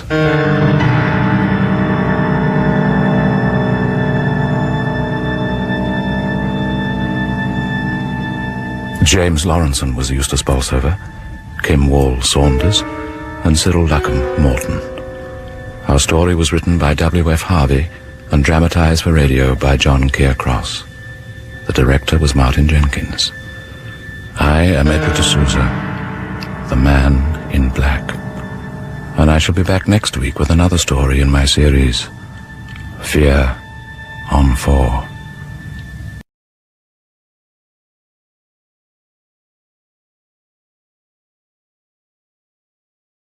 And now, the Hall of Fantasy.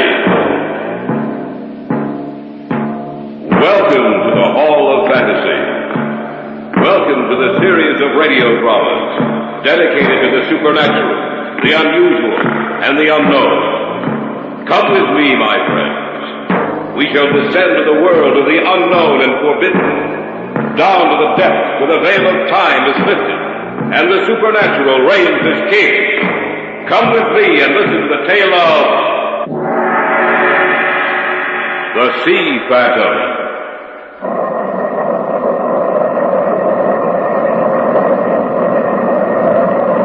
There was a terrible storm on this coast. The ship was heading for safer waters when through the storm they heard a woman calling for help. The captain ordered his men to rescue her. The ship heeled around and started towards her.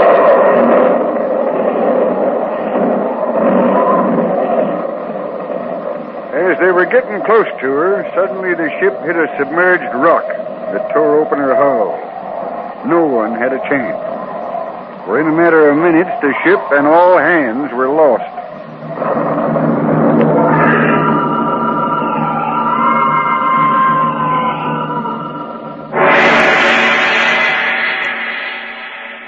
In just a moment, the Hall of Fantasy will present The Sea Phantom. And now for our story. An original tale of fantasy by Richard Thorne entitled The Sea Phantom.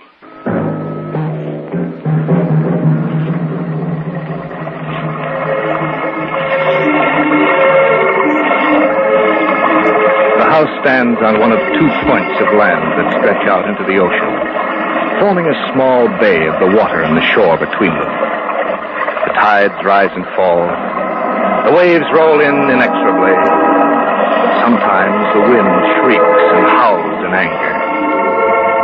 On a calm day when the ocean is at peace with man and the soft sea breezes blowing off the water, there's no more beautiful spot in all the world. But when the sea is angry and the winds whip it into a raging fury and the sky is filled with black swirling clouds, then you would believe that you were in another world. And you would also believe the stories they tell.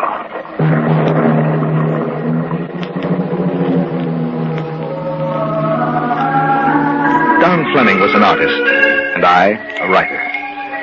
And through the years, we've become good friends. Oftentimes, we would take trips together around the country, to Europe or South America. He to paint, I to write. And when we had finished with the day's work, well, we managed to have some pretty good times together. How we came to rent that house in Maine on the rocky coast of the Atlantic, I still don't know. But we did, and it was there the story I tell you begins. Awful nice of you to come out here with us, Mr. Lohman. Well, I was coming out anyway. Got to see old Mrs. Green about some business, so I figured I might as well drive out with you fellas. Make sure you get settled nice and comfortable like. Well, we appreciate it, Mr. Lohman. Oh, it ain't nothing at all. You're that writer fella, huh? That Larry Reardon? Oh, that's right. Read one of your stories in a magazine just the other day. Pretty good. Thanks. And what about you, young fella? What do you do? I'm an artist. Painter, eh? Yes, he is. And a very good one. Only thing I know about painting concerns houses and barns and boats. That's the only painting I ever done. You're probably a lot better off. I expect so. Well, here's the house. Better pull up. It's a beautiful house. Always come out here when I rent it to folks. Yeah. Here's the key. Thanks. And I want to thank you for driving me out here. I'll go on down to Mrs. Green's now. Drop in now and then, see how you're getting along. Thanks, Mr. Lohman. And, in case you see anything down in that bay, don't you worry, none. It won't hurt you, as long as you leave it alone.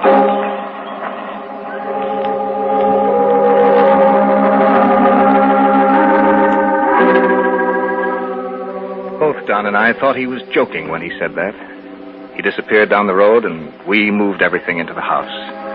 Ah, it was a beautiful old place, spacious and bright, standing like a lonely sentinel on the point overlooking the ocean. And in the days that followed, we were too busy to think about his words. Both Don and I seemed to be, well, inspired, if you'll allow me to use that. And his painting was almost half finished, while my story was well along the way. Not until a week after we arrived did we realize what was happening.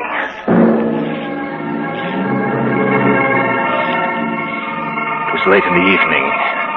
We stood outside the house, looking down at the ocean. Larry? What? Something's happening. No? How do you mean? My painting. I don't know how to explain it. I'm not painting it. It seems like someone or something is moving my hand. I make no conscious effort when I stand before that easel. Brush seems to be alive. That's what's been happening to me with my story. You know, usually I have to think and plot ahead for hours before I can write a word. But it's been different with this story. Don, it's writing itself. What's it about?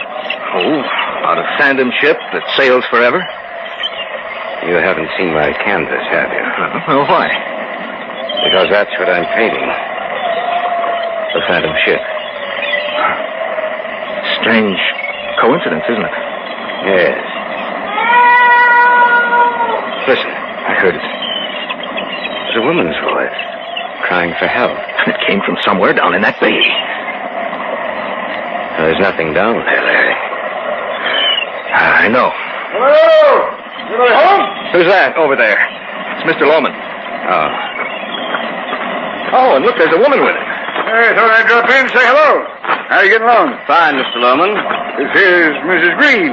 These are those two I was telling you about, Maud. Mr. Gridden and Mr. Fleming. I'm pleased to meet you. How do you do? How you getting along? Oh, pretty well. Say, by the way, when you were coming up here, did you hear anyone calling from down in that bay? No, not a thing. It was a woman's voice. You didn't call, did you, Mrs. Green? No. Now, then we probably were mistaken. No, you weren't. You heard something, all right. You know who it was? Yep. It was the girl. What girl?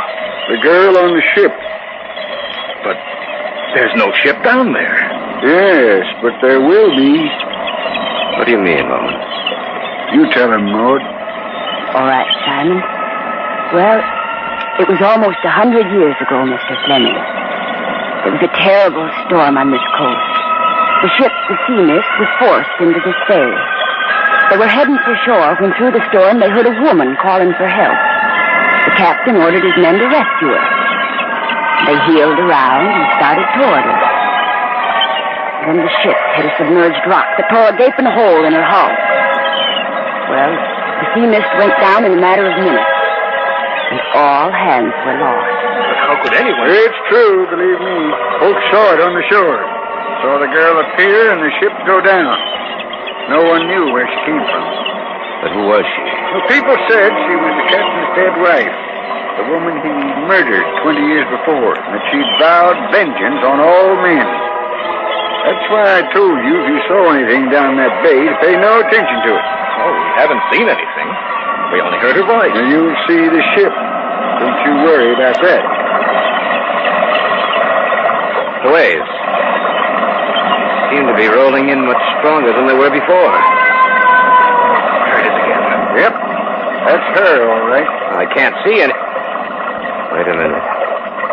Down there, Larry, see? A sailing ship under full canvas. The girl. She must be in trouble. Why don't we go down there? Right, there's a rowboat down there. I wouldn't if I were you. I'm going to see what's down there. I'm telling you, don't go. Come on, Don. Right. Don't go, I tell you.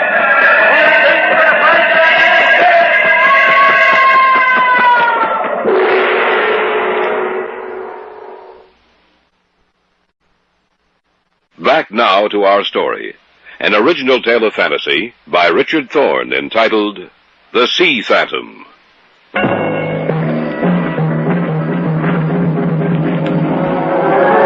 Don and I went down the trail as fast as we could, even though it was steep and treacherous. As we neared the water, the spray from the breaking waves filled the air, and falling down on the rocks made them slippery and wet. Those waves look pretty strong. Yeah, but nothing to worry about, though. All right. You ready with the oars? Right. Now shove us off then. Okay. The ship's still there? Yeah. Can you see anyone? No. Well, it shouldn't take us too long to get out to it. Then we'll see if anyone's aboard.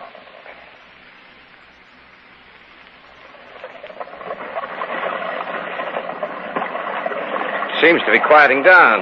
Yeah. Can you make out her name? Let me see. It says Sea Mist. That's the one they told us about. Yes, I know. Now watch it. We're getting close. Well, we're here. I'll beach these oars. Think I should try hailing her? Yeah, might as well. All right. Hello, Sea Mist! No answer. Yeah, maybe they didn't hear you. Look, we pulled up right alongside this rope ladder. We might as well board her. Yeah, I suppose so. You know, Loman's crazy with that story of his about this being a phantom ship. Well, it's the most solidly built ghost ship I've ever seen. Say, you sure you tied our boat securely? Yeah, don't worry about it. Okay. Up and over. Yeah. Want a hand, Don? No, I can make it, Larry. Anybody on board? Wonder why. No one answers. I don't know. There has to be someone aboard the ship. She couldn't have sailed into this bay by herself. Of course not. And she's in such good condition. They must have built her recently. Probably for a celebration of some kind. Only there's one thing, Larry. What? Why should I paint a ship exactly like this, even to the name, when I hadn't even seen her? And why should you write about one? I don't know. Look, you think we better take a look around? I'm not sure it would be a good idea. Well, we can't stand down here and... Don. Yeah? Look up at the sails. They're all unfurled. They're catching the wind. Where are you going? Take a look over the side. There's no wake. What? Don, the sails are full, but there's no wake. The ship's not moving. Now, how can a ship be under full sail? Where? Over there. On the captain's deck. A skeleton. Lashed to the wheel. Larry, that wasn't there when we first boarded the ship. It could have been. We might not have seen it. Maybe not, but I think we better get off this thing. That's not a bad idea. But you will join us when we come for you. Larry. Yes, I heard too. There's something here with us. But I can't see anything. Nothing. Except that skeleton lashed to the wheel. You will join us. Let's get back to shore. All right, let's go. I hope our boat... Don't worry, it's there. I can see it. Maybe Lone was right. Maybe this is a phantom ship. We will come for you.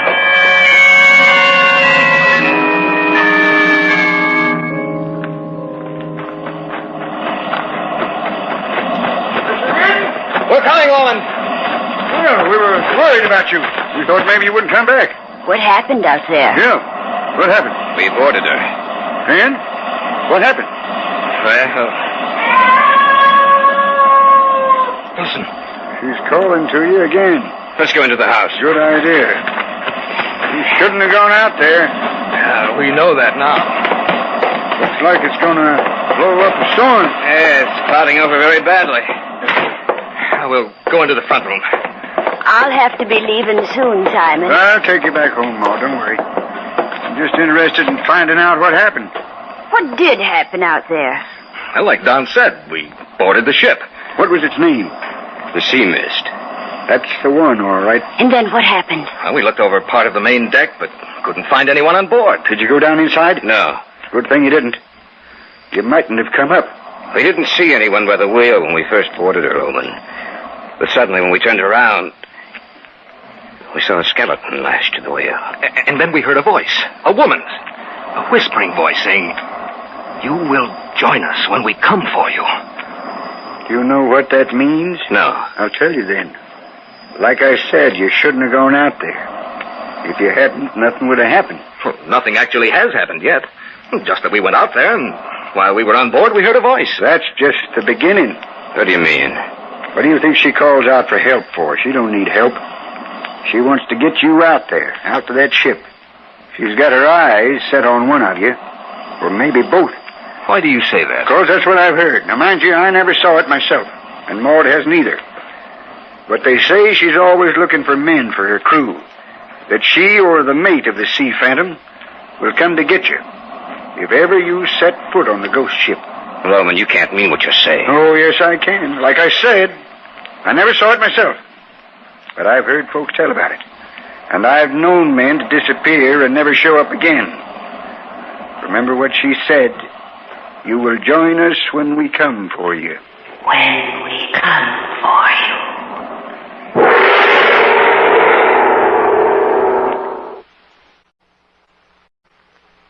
Back now to our story. An original tale of fantasy by Richard Thorne entitled The Sea Phantom.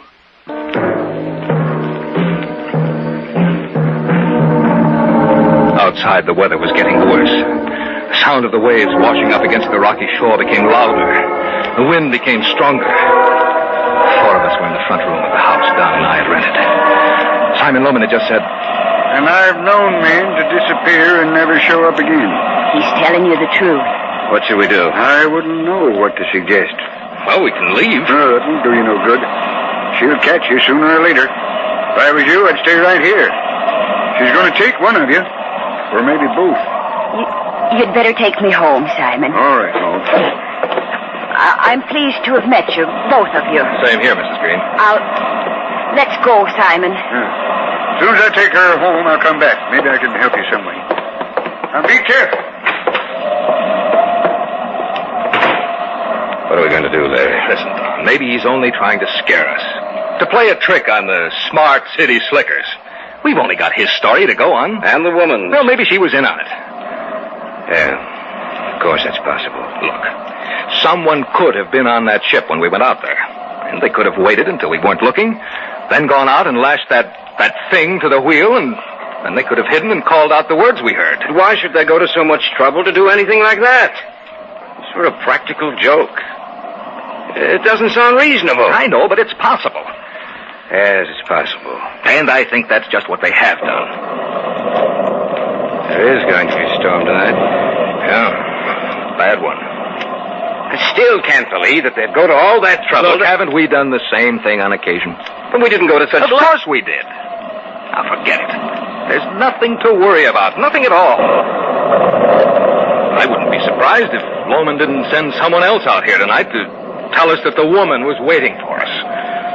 It's starting to rain. I wonder if Loman will be back tonight. Well, he said he would. I know. But I'm not so sure he will. Listen. Yes, I heard it. This is a joke. Why don't they stop it? Take it easy, Don. How can I take it easy? I've had all of this I can take. There it is again. Where are you going? I'm going to take a look out the window. You see anything? No, Wait a minute. What's the matter? There's someone coming towards the door. Well, it's probably Loman. No, I don't think so.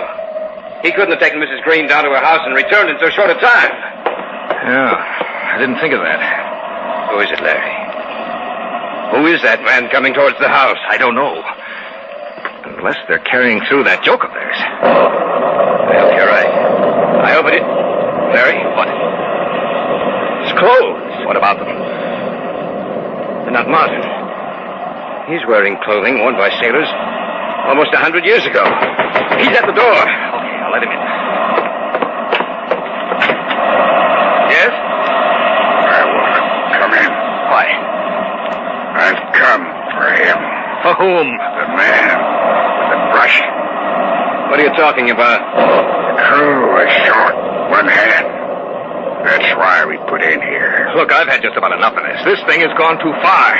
You go back and tell Loman to stop his little joke, or I'll stop it for him. I came for the man with the brush. She said she wants him. Get out of here. Get out of here! I want to get away from here, Larry. I will leave tomorrow. Tonight. All right. We'll leave tonight. Come on, let's start packing. No packing. We'll just leave. If we want anything here, we can come back when it's daylight. All right. He's back. I warned him. Here, let me in, quick. Loman, I want to talk to you. Sure. What about it? Look, this thing has gone far enough. This joke of yours. Huh? What joke? Trying to frighten us with that hullabaloo about a ghost ship and then sending him out here. Who? That sailor in the costume. Listen to me. I didn't send anyone here. Look, how stupid do you think we are? I don't know, but I didn't send anyone here. Then who was he? I don't know any more than you do. Then that story you told us was true. Every word of it. I'm going to get out of here. Don! He's running the wrong way. Going towards the edge of the cliff. We got to stop him. Don! Come back! I'm leaving now. You're running the wrong way. He can't hear us. We got to stop him. Woman, there's someone else out there, too. A woman. Look out, Don! Look out!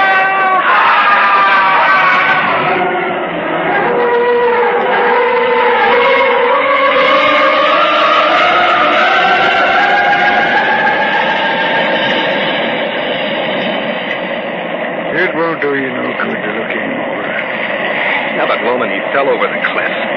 He should be down here on the rocks. You won't find his body down here. You saw him fall, so did I. And she went over with him. That's right. We saw them both go over. But we're not going to find him down here. If we could only see out onto the bay now, you'd know what I mean. Why? She needed a man for her crew. She has him now. And the ship's gone and won't be back again. Till she needs someone else.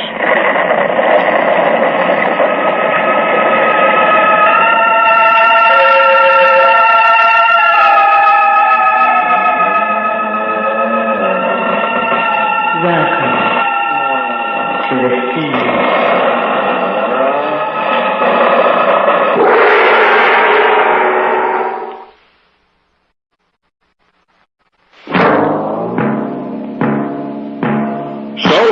Tonight's tale of the unusual, the terrifying, the unknown. Join us again when next we journey down the corridors of the Hall of Fantasy to hear another strange tale of the supernatural. All characters and events portrayed in these programs are fictional, and any similarity to actual events or persons, living or dead, is purely coincidental.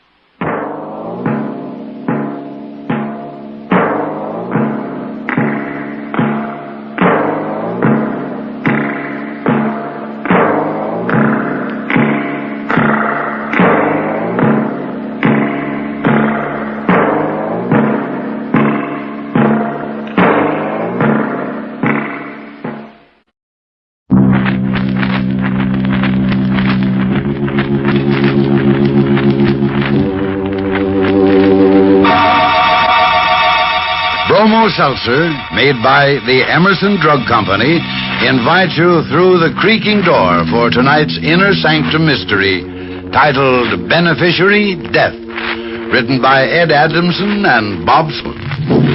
Bromo Seltzer reminds you to fight headache 3 ways. Bromo Seltzer, Bromo Seltzer, Bromo Seltzer, Bromo Seltzer.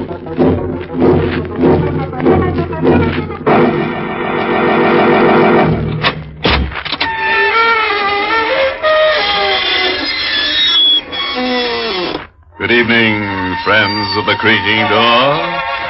This is your host to welcome you once again into the inner sanctum.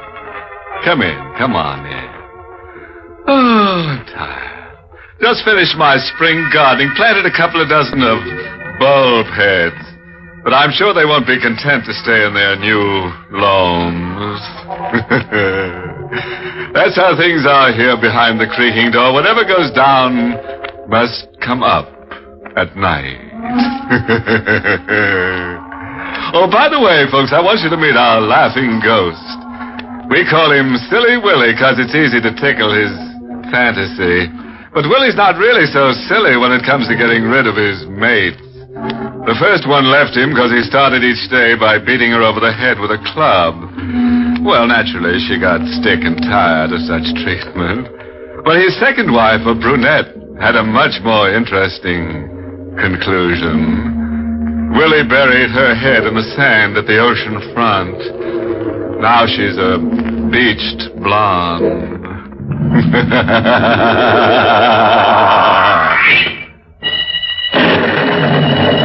Horror has many sides. It can make itself felt in an almost hidden, quiet sort of way. Just as it did that rainy Monday morning that Sam and Helen Braden were at breakfast in their small southern home.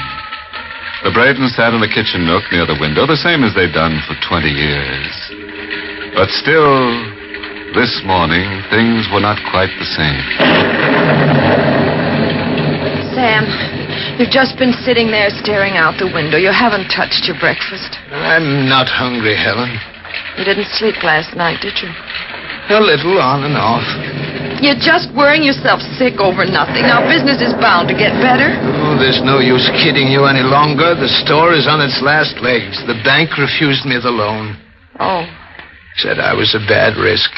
Then you don't need the bank's money. You can still raise some yourself. Yes? How? Your insurance. Yes. I begged and borrowed everything up to my teeth, but I won't touch that insurance. That's for you, Helen, in Sam, case... please, listen to me. No, I don't want to talk about it anymore. Getting late. I'm starting for town. Sam, wait. Yes? I wish you'd take the train instead of the car. Why? Well, weather's so awful. Look at the way the rain's coming down. I drove into town in lots worse weather than this. I know, but... But what? Feeling the way you do, Sam, I wish you wouldn't drive. Well, I'm all right, Helen. I'll see you this evening. Sam, please take the train. I told you I'm all right. I had an awful dream last night. I saw you driving the car along the turnpike, and then suddenly the car crashed and you were... Killed? Yes. Well, that's not such an awful dream at all. Well, it isn't. When you consider my insurance, I'm really worth more to you dead than alive.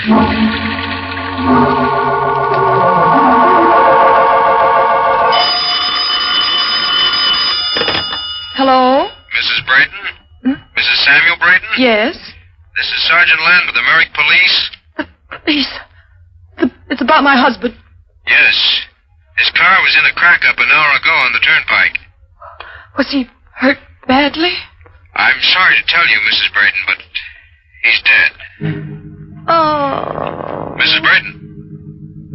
Mrs. Braden? Yes? It's only a formality, but you'll have to come down to the county morgue personally to claim the body. Did you hear me? Yes, I heard you. Oh. Helen? Why are you crying? Sam, why did you do it? I didn't want the insurance money. I wanted you to come back. But I have come back. Please tell me you were killed in the auto crash. Just the way I dreamed it. I saw your face. Just the way it is now. Covered with blood. Sam, I only wanted you to live. Why are you talking that way, Helen? I am alive. No. Here, touch me. Sam, don't. You mustn't be afraid. Touch me. Sam, please. Ah. Feel my hand. It isn't cold. You're not dead. You're alive. But your face in that call just now. There was an accident. The car was coming toward me. I swerved to get out of the way, and then everything went black, and the next thing I knew, I was standing at the front door outside. But the police found your body in the wreck. They asked me to come down to the morgue and claim it. My body? They said you were there, dead. The hitchhiker. Hitchhiker? Just before I got onto the turnpike, I picked up a tramp. I was giving him a lift into town. Wait. What is it? My wallet. It's not in my pocket. It must have fallen out in the crash. Then that's why they thought it was you. Yes.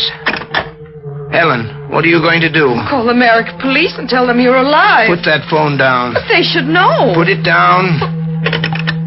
I'm not alive. What? To all intents and purposes, that's my body down at the morgue. Don't understand. This is our chance, Helen. Don't you see? What are you trying to say? It's very plain and simple. My $25,000 life insurance. Now do you understand? We can't do a thing like that. And not for just $25,000. Accidental death, the double indemnity clause, $50,000. Sam, please. $50,000. I told you at breakfast time, worth more dead than alive. $50,000. After you collect, we can go away. For the first time, we can really live. We won't have to worry about pennies anymore. Darling, we don't want money that way. All you have to do is go down to the morgue at Merrick. Sam, we can't do it. Of course we can. They'll find us out. The tramp I picked up told me he was homeless, no family. It's all so perfect. Once you claim my body, no one will ever find out.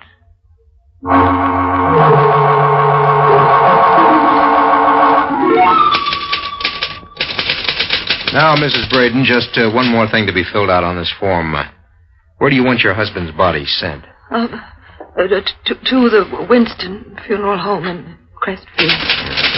Winston Funeral Home, Crestview. Now, come with me, please. Sergeant Landau. Where are we going? To that room at the end of the hall. That's where the bodies are kept. Do I have to go? Well, I'm sorry, but that's the law. You know it's my husband, don't you? Sure. But the next of kin has to make identification. Oh, Sergeant Landau. It'll only take a second. Here we are. Yes, Sergeant, that's my husband. Mrs. Braden, how many years were you married? 20? Why do you ask?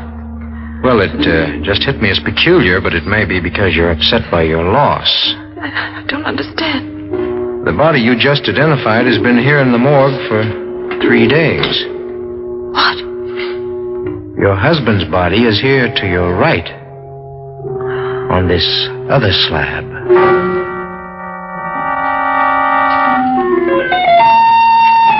You should have been more careful. You could have ruined everything. I was so frightened, Sam. I didn't know what to do. When Sergeant Landau stopped, I thought that was the body. I didn't know what he looked like. Oh, well, I guess it was my fault. I should have described him to you. Anyway, you got away with it. They gave you the death certificate, and they sent the body to the Winston Funeral Home. Came so near to getting caught. But luckily, you acted upset enough to save us. We may not be so lucky the next time. There won't be a next time.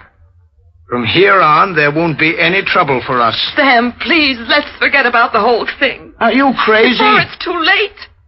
We can still save ourselves. We can say you had amnesia and just turned up. They'll believe that. And let $50,000 slip through our fingers? But we never did anything wrong in our lives.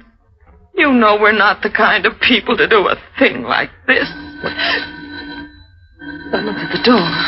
All right, get hold of yourself and answer it. Who could it be? I'll hide in the closet here.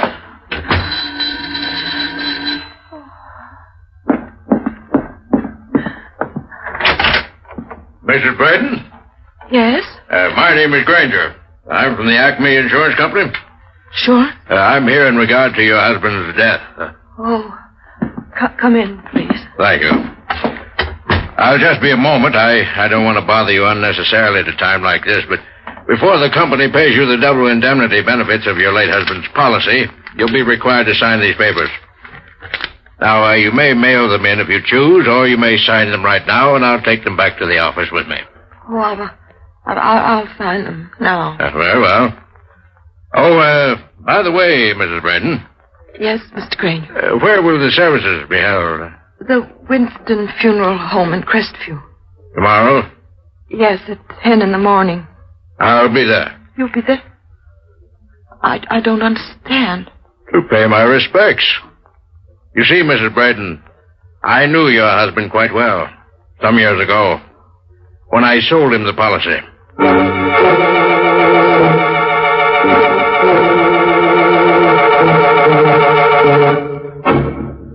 Bromo Seltzer, famous for fast headache help, is bringing you Inner Sanctum. Bromo Seltzer, Bromo Seltzer, Bromo Seltzer, Bromo Seltzer, Bromo Seltzer, Bromo Seltzer. How do you do, ladies and gentlemen? How do you do? This is your old friend Norman Brokenshire. The other day I heard a fellow speak of the hour between 5 and 6 in the evening as the headache hour. Now, if you get a headache about this time or any time, I hope you'll remember Bromo Seltzer. For Bromo Seltzer is a friend in need when you've got a headache. It's true, neighbors. Bromo Seltzer not only quickly helps the pain of a headache, but it also soothes the upset stomach and the jittery nerves that may come with it. Yes, Bromo Seltzer gives you three-way headache help that's fast and pleasant. Now, by pleasant, I mean Bromo Seltzer is pleasant to take, actually refreshing. Try Bromo Seltzer next time you get an ordinary headache. Try it on this guarantee. You must be satisfied or your money back. All drugstores carry Bromo Seltzer at their counters and fountains. For fast three-way headache help, ask for Bromo Seltzer, Bromo Seltzer, Bromo Seltzer, Bromo Seltzer, Bromo Seltzer.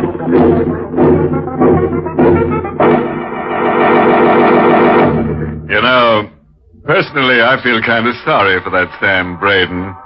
The only way he can make a decent living is by being dead. Well, that's fate for you. Everything was going pretty well until that insurance guy Granger turned up and said he was going to pay his last respects to Sam. You see what happens when you fool around with death? Things go from bad to hers. Well, now let's get back to our tale and the troubled Braden. Of all people for the insurance company to send out here, it had to be Granger. Told you we couldn't get away with it. Well, we're not finished yet. Granger told you that you'd probably get the check from the insurance company tomorrow. But in the meantime, he'll go to the Winston Funeral Home. He'll know that's not you in the casket. You'll never know. What are you doing? Something we should have done right after Granger left here earlier this evening. Here, take this phone. I've dialed the Winston Funeral Home. But what? When they answer, you tell them they changed your mind. There'll be no services tomorrow. You've just found a paper signed by your husband in which he requested that he be cremated immediately after death. They'll be suspicious. I'll write the note now. That'll cover it. Haven't they answered yet? No. You've got to get that body out of there before tomorrow morning. Still no answer? No, not yet. I'd better hang up. It must be closed for the night. If we wait until tomorrow morning, it'll be too late. Then what'll we do? There's only one thing to do, Helen. We're going over to the funeral home and get that body out ourselves.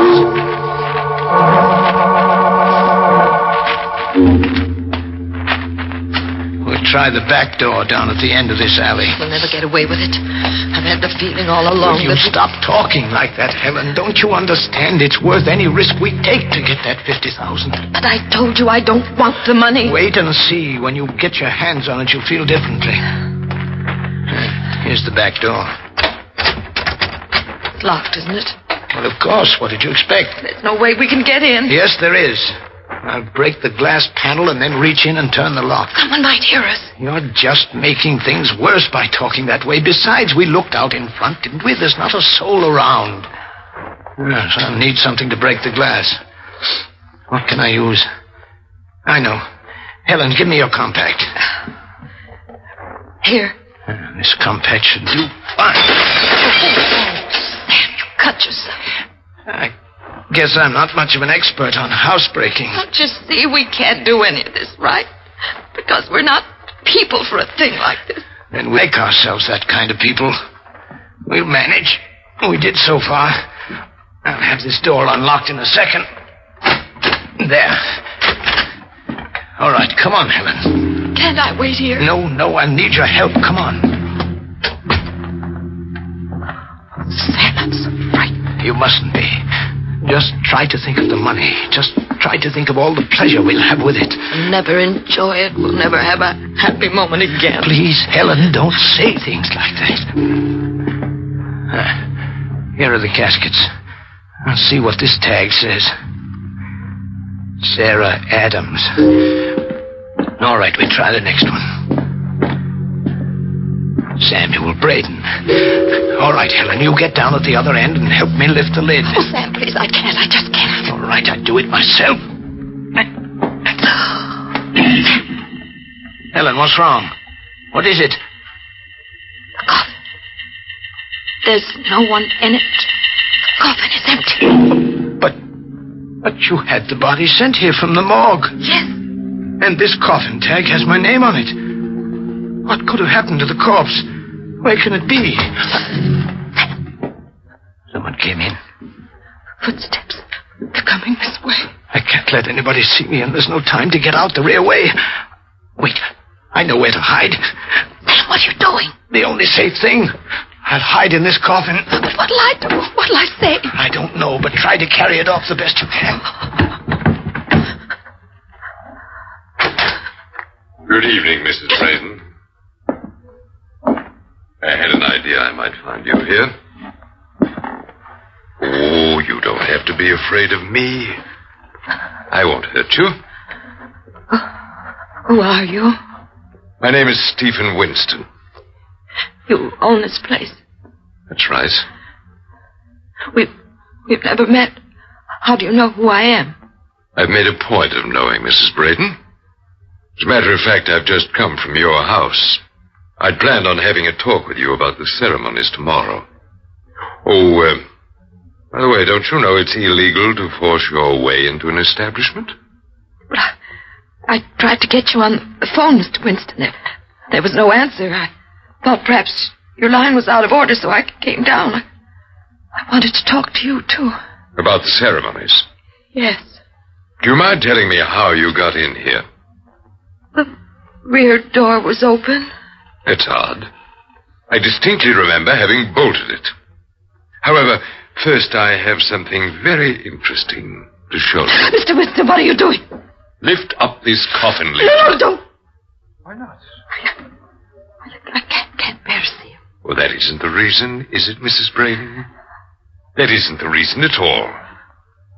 What do you mean? You've already opened this coffin.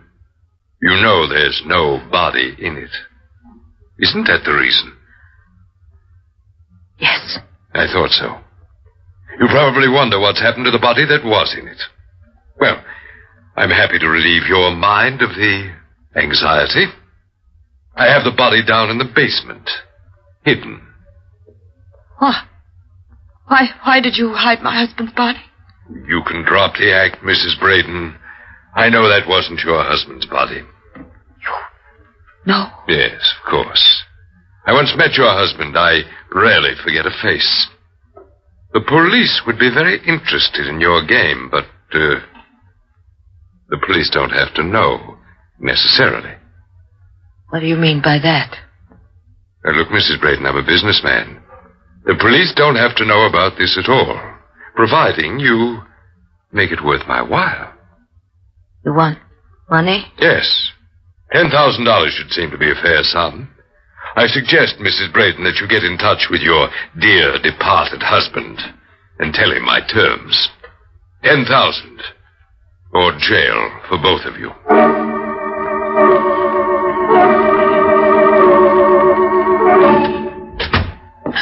Sam, it's been hours. Thought you'd never get back here to the house. It became light out. I had to be careful no one saw me. Winston knows everything. It was he who took the body out of the casket. Yes, Helen, I know. I heard from inside the coffin. He wants money. We mustn't give it to him. Of course not. He'd go on blackmailing us until he got every cent of the 50,000. That's not what I mean, Sam. It's a good thing you didn't tell him I was in that coffin. Darling, please listen to me. I've been waiting for you to come home. I wanted you to be the one to call the police.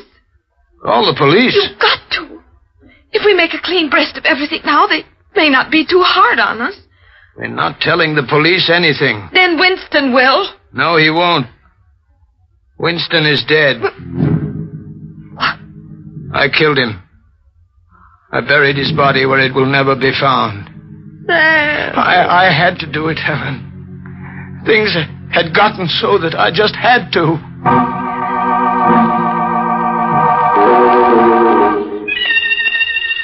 Helen, do you have to keep standing at the window there looking at the birds down in the garden? Why don't you talk to me? Talk? What can I say? You can find something to say to make me feel a little better about it. How can you feel better about killing a man? It isn't that I wanted to do it. I had to. You've got to understand that I never had the makings of a murderer in me. No, Sam, you didn't. Until the thought of that $50,000 made you one. Why do you keep saying that? There's nothing I can do about it now. I can't go to the police. They'll sentence me to death. You wouldn't want that, would you? No, Sam, I wouldn't want that. Well, then what can I do? I don't know. Well, there's one thing I know we've got to do, and that's move away from here where no one will know us. Maybe then we can start over again. Maybe then things will be all right between us. Maybe. Sure they will. The 50,000 will make all the difference. What's the matter?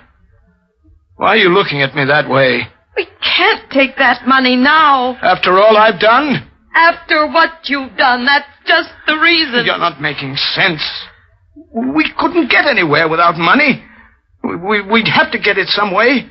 We need a lot of money to... Helen, look. There's the mailman coming down the walk.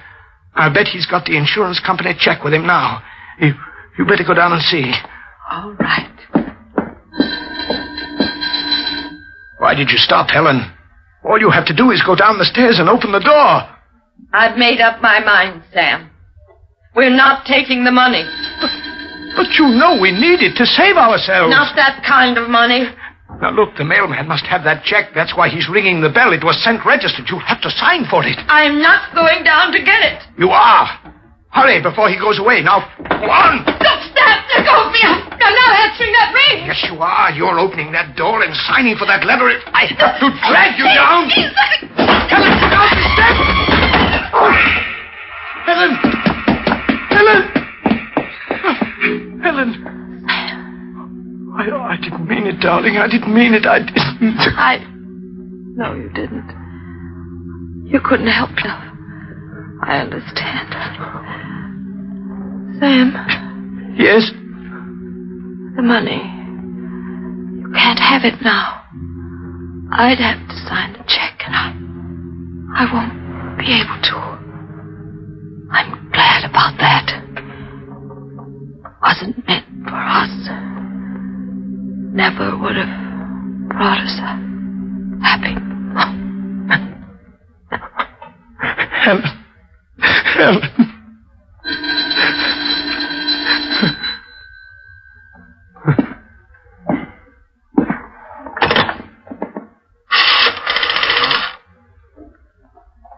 Operator, will you please get me the Merrick police? Hello? Is Sergeant Landau there? No, he won't have to call back. Message? Yes.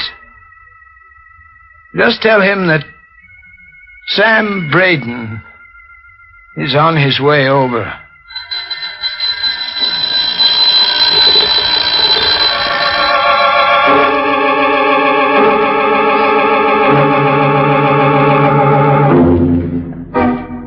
Now that's what I call a significant ending. No doubt there for whom the doorbell tolls. That Sam and Helen sure were bunglers. They handled a cold corpse like it was a hot potato. But before Sam went the way of all burnt flesh for the insurance murder, he was heard to say that honesty is the best policy. Well, anyway, now he's got a coffin to call his own.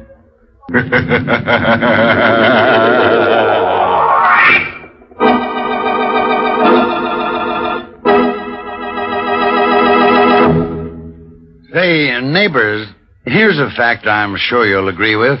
To help a headache one way is good. To help it two ways is better. But to help your headache three ways is best of all. And that's exactly what Bromo Seltzer does. First, Bromo Seltzer helps the headache itself, and fast. Then it soothes the upset stomach and jittery nerves that may team up with your headache. And that's not all, neighbors. Bromo Seltzer tastes good. You'll actually like sparkling, refreshing Bromo Seltzer. Convince yourself. Try Bromo Seltzer the next time you get a headache. Remember, where others fail, Bromo Seltzer works. Caution, use only as directed.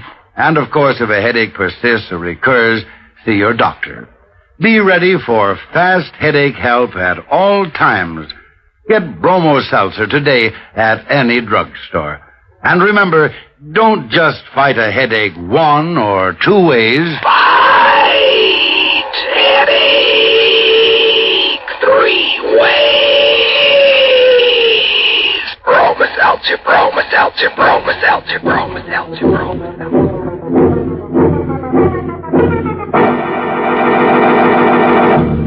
Well, it's time to close that creaking door on tonight's Inner Sanctum, which featured Everett Sloane as Sam and Barbara Weeks as Helen. The music was by Lou White, and the entire production was directed by Hyman Brown. Tonight, friends, we close the creaking door for several weeks, while Inner Sanctum takes a short vacation. We'll be back soon, so be sure to listen for that familiar creaking door. Oh, by the way, this month's Inner Sanctum mystery novel is The Motive by Evelyn Piper. Until we meet again, then. Good night. Pleasant dreams.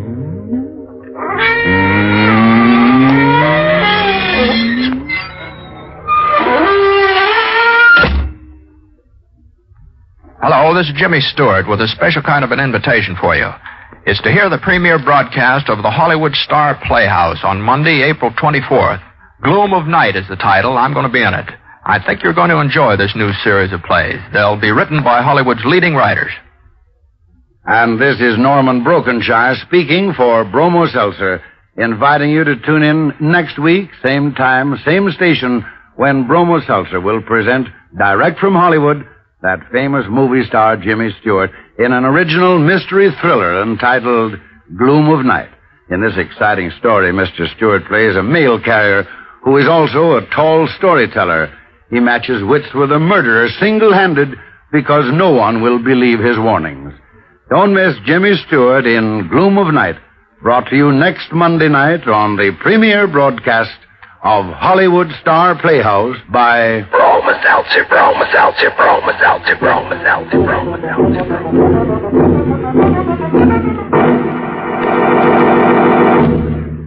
This is CBS, the Columbia Broadcasting System.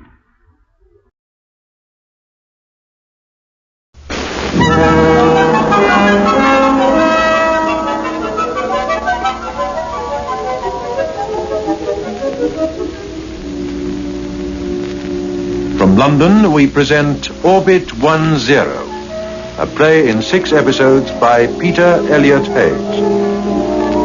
Episode 4, The Voices.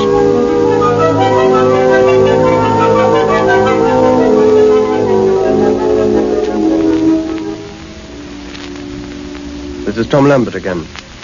You've now heard 3 of the 6 tape recordings made by Dr. Hayward Petrie. But on that November night in the college laboratory, when the green rod went into action for the second time, we were very far from halfway to the truth. Even as the 3 of them watched a solid steel lamp dwindle and vanish into the cylinder, they could not dream of what was yet to come. But Dr. Petrie must take up the story for himself. Here is the 4th recording. continuation of notes reel 4. If I had watched it alone, I would have disbelieved my own eyes. But we all saw it. That heavy, jointed lamp shrink to a speck, and then literally sucked into the glowing core of the rod. Almost at once, the disturbance, noise, light, vibration began to subside. Look, do you see? The light's dimming. And the mist in the cubicle is clearing. But there's no way for it to get out. It doesn't need a way out. It's being reabsorbed into the rod where it came from. There's nothing else in there. The lamp's gone completely. And we wondered what power that thing possessed. Now we know. Yes. It can absorb solid matter. No. Those objects missing from the shelf are Kirkuish. Of course. The way the workbench that thing was standing on seemed to vanish. The dust that was left, they went. The same way as that lamp. But it's impossible. Solids, gases can't pass through each other. It's a question of densities. It's a law of physics. Well, one of our laws, perhaps. But must they apply everywhere? Under sufficient pressure, water can be forced through a steel plate. A solid can pass through a gas. But a splinter of superfrozen hydrogen can be driven into a wooden board. It's all a question of applied forces. We only understand these things in our own terms. Yes, sir, but physical and chemical changes always leave something, some deposit. Yes. Look at the rod now. It's gone quite dull. You can see through it again. They can. Just the wires and the gray thing in the center. Nothing else. No, nothing else. But that lamp just can't disappear off the face of the earth. Can't it? After tonight, who are we to say what's impossible? Thank heaven we had that cabinet made. If this had happened in the open. Yes. It seems to work more powerfully each time. Now listen, both of you. I'll repeat what I said 3 days ago. And this time I mean it. After this, we must never open that cubicle. Not for any reason. No. All right. If solid matter can be drawn in, it could be, well, extremely dangerous. Doctor? Yes? The book I was looking at, before Cliff sounded the buzzer. That illustration, I think you're right. Yes, that organism in the center. It has all the same characteristics, only on a much larger scale. The resemblance is perfect. And the photograph was of human nerve cells. Yes, each one perhaps 1/10,000th of an inch in diameter. But the cells that thing is made up of must be 1/4 of an inch across. If that material comes from some kind of living being, for some reason, in some way, enclosed, sealed in, well, the mind staggers at the possibilities. Don't you realize it's simply a question of scale? A human, if he were composed of cells that size, he'd be almost 3 miles high.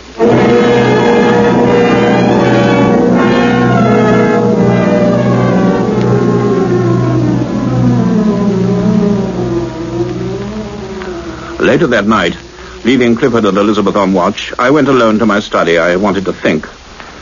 This had suddenly become something far larger than a laboratory problem. This powerful, ruthless mechanism, lying buried for years beneath a Hebridean beach with the sea washing indifferently over it, how had it got there? And, more vital, where it had begun its existence. At last, I picked up the telephone and called Sir Edward Bancroft at his home in Kent. Edward made no comment as I told him the facts. When I'd finished, he told me to come down to Westerham at once and bring my students with me. I wonder now if either of us realized that it was 3 a.m. I shall always remember that drive through the wet, empty suburbs and later through the black Surrey lanes.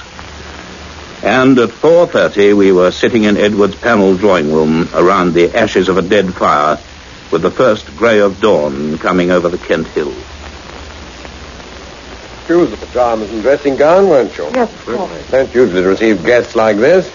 But guests usually come at a respectable hour. Well, Edward. My wife's making coffee. She'll be here in a minute. Perhaps I should have waited until the morning. No, you did quite right, Hayward. Well, at least you didn't write off the college completely. Not quite. And these are the readings you collected. Yes, sir. Radiation level reached 5 Roentgens. Temperature down to -11 in 80 seconds. Vibrations up to 12,000 cycles. Quite a lively little gadget, isn't it? And we lost a lamp. Yes. Look, Hayward, it's no good our thinking up glib explanations and sticking our heads in the sand. I'm in touch with technological advances pretty well everywhere, and I can tell you that no one has produced anything like this. So, we're forced to consider the possible alternative.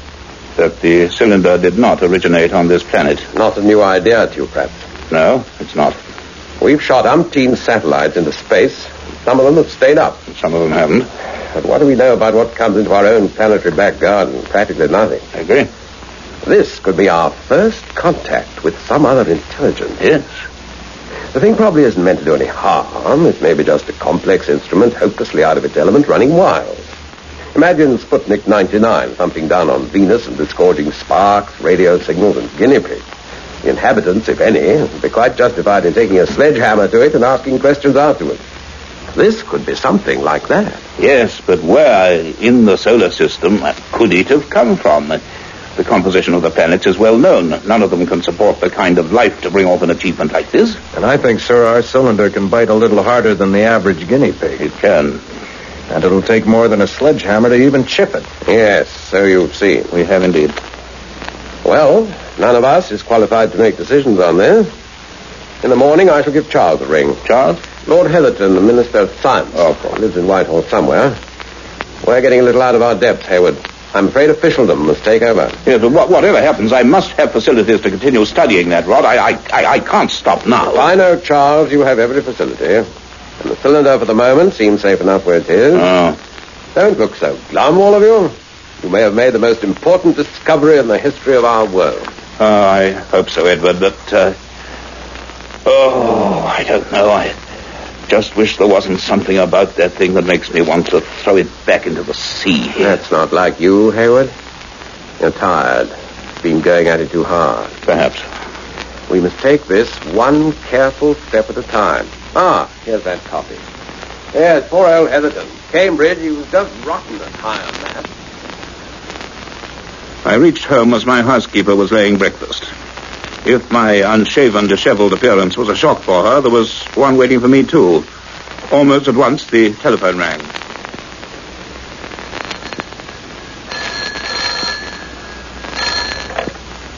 Oh, Cardiff University.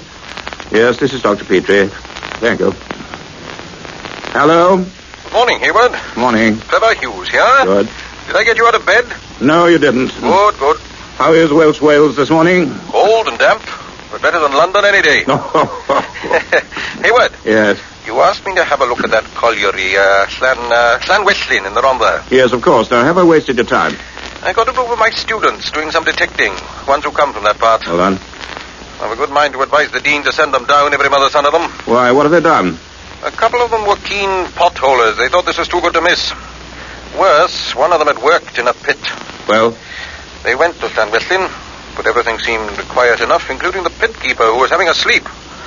Of course, there was no way of getting down the old shaft, but did that discourage them? The idiots went down their way. Potholing gear, ropes, lamps, and all the rest. They ought to be shot. Believe it or not, they got down to the level of the first working and went half a mile into the galleries. Good for them. Good for... sorry, I mean a very foolhardy of them. Mad as hatters. Yes. Luckily, the pit is still in quite good shape, except for a few small collapses and a little flooding. But at the very end of the east working, Hayward, they say they found a kind of cavern. Oh, yes? It must have formed since the pit was closed. And then, clambering about with their lamps, they found something else. What? What did they find? An object covered in mineral deposits sticking out of the debris. Tubular, 7 or 8 feet long. They described it as some sort of cylinder. Oh. So it's not the only one. They didn't try to move it? No, the air was foul. They had to come up. Thank heaven for that. Now, Trevor, I can't explain it all now, but they must not go down again. We have a similar object here in the college. What? Yes, and we don't know what it may be. Have you been climbing down coal mines at your age? No, this was found on an island in the Hebrides. Now we know of 2. Good heavens. I'll call you later, Trevor. All right, yes. And those students of yours, be strict with them. Get them sent down, definitely. Yes, I should, of course. On the other hand, one could say they showed a good sense of initiative. What are you laughing at? Oh, nothing. Thanks for your help. Goodbye. Shortly afterwards, the telephone rang again. It was Sir Edward Bancroft. He told me he'd arranged an appointment for me with the Minister of Science, 4 o'clock that afternoon in Whitehall. A cloud of uncertainty was gathering in my mind, a dark, forbidding cloud. And I knew then where the answer lay. I went to Fleet Street, to Tom Lambert. Well, Doctor, are we in business, or aren't we? Yes. Lambert, I owe you an apology. No, not at all. You were right to drag me down to Llanwethlin. After this, I'll respect journalistic intuition. There is another cylinder in that pit. There is? Yes. It was found yesterday. Well, it was a shot in the dark, but I've had my eye on this longer than you have, Doctor. You know, years ago, I began noticing the way similar reports kept turning up. Yes? Well, I hadn't a ghost of a theory for them, but once a journalist smells a mystery... Oh, I know. Well, anyway, I started a private news library. Just so, and that's why I came. Huh? You showed me some cuttings on the train to Wales. There were about 7, I remember. Yeah, but they were only a few of them. A few? Well, didn't I make that clear? No. How many more are there?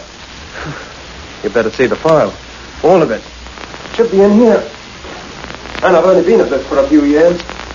Here we are. Oh, it's very thick. One cutting dated 1907.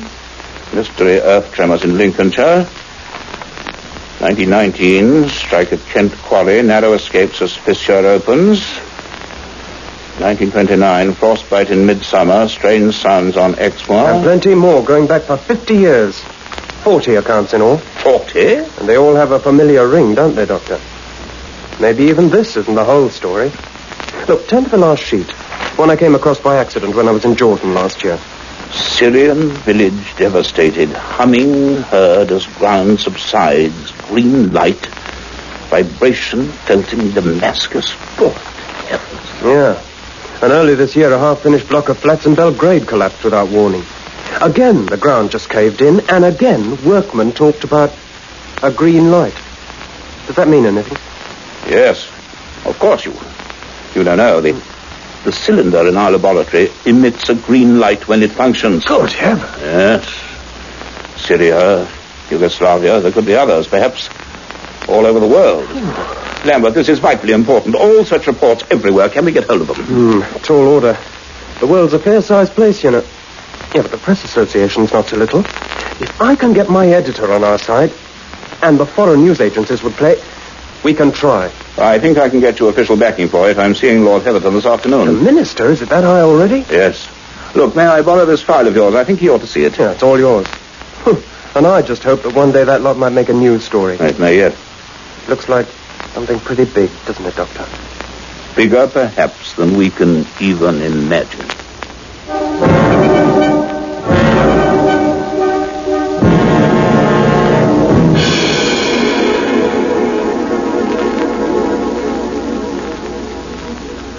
Soon at 4 o'clock, I was sitting in a long, high room behind Whitehall.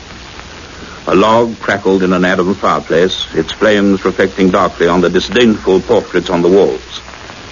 Beyond the tall window, a tug hooted on the grey curve of the Thames. Lord Heatherton seemed a quiet, mild-looking man until his blue eyes suddenly sharpened, and then you felt a powerful mental microscope focusing on him. Interesting, Dr. Petrie, there. Disturbing, perhaps. But would you say conclusive, any of it? Well, there's no actual proof of what we suspect. Right. Then you're not a crank. No, sir.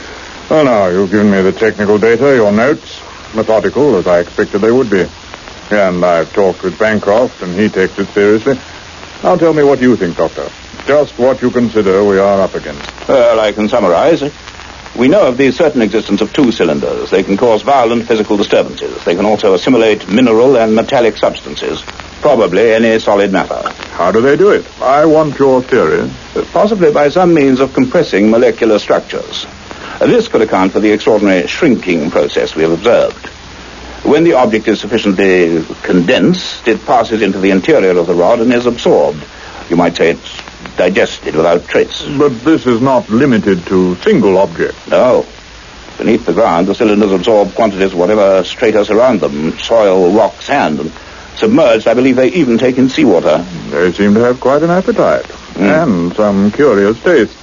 But this would require energy, a great deal. Where do they obtain it? It may well be that they can absorb that, too, from any nearby source. Dynamos, electric lines, possibly even heat. There was an occasion when an express diesel engine became drained of power. And at the college, since we've had the thing in the laboratory, The lights often grow dim, and the electric lifts work sluggishly. You mean they can recharge themselves at will? Through solid walls, across distances? It's the only answer. And when they're replenished, they can operate again. That's when the dangerous freezings occur. I see. And these news reports, do you seriously believe that each one means another cylinder? Well, not in every case, perhaps, but I think we must accept the existence of, well, a considerable number. Europe, the Middle East, a network of them. Where does one begin to grasp a thing like this? And you are trying to trace all reports that fit the known pattern? Yes. It may take some time. It must be done quickly. I will talk to the Press Association myself. Until we know how far this goes, if the results are significant, some of the sites will have to be excavated. Until then, carry on with your work, Doctor. You will have my ministry's full support. Thank you, sir. Money if you need it. Thank you. It's not meter readings I want. I want to know why. What their purpose is. And now, what is nowadays known as the $64,000 question. Where have they come from, Doctor? You tell me. Very well. I believe they've traveled here from some source in space. They've been guided, directed to bury themselves in out-of-the-way places. They're part of a plan, an operation, devised by an extremely advanced intelligence. They've been falling on Earth for at least 50 years, possibly for very much longer. It seems safe to assume, therefore, that they're still arriving.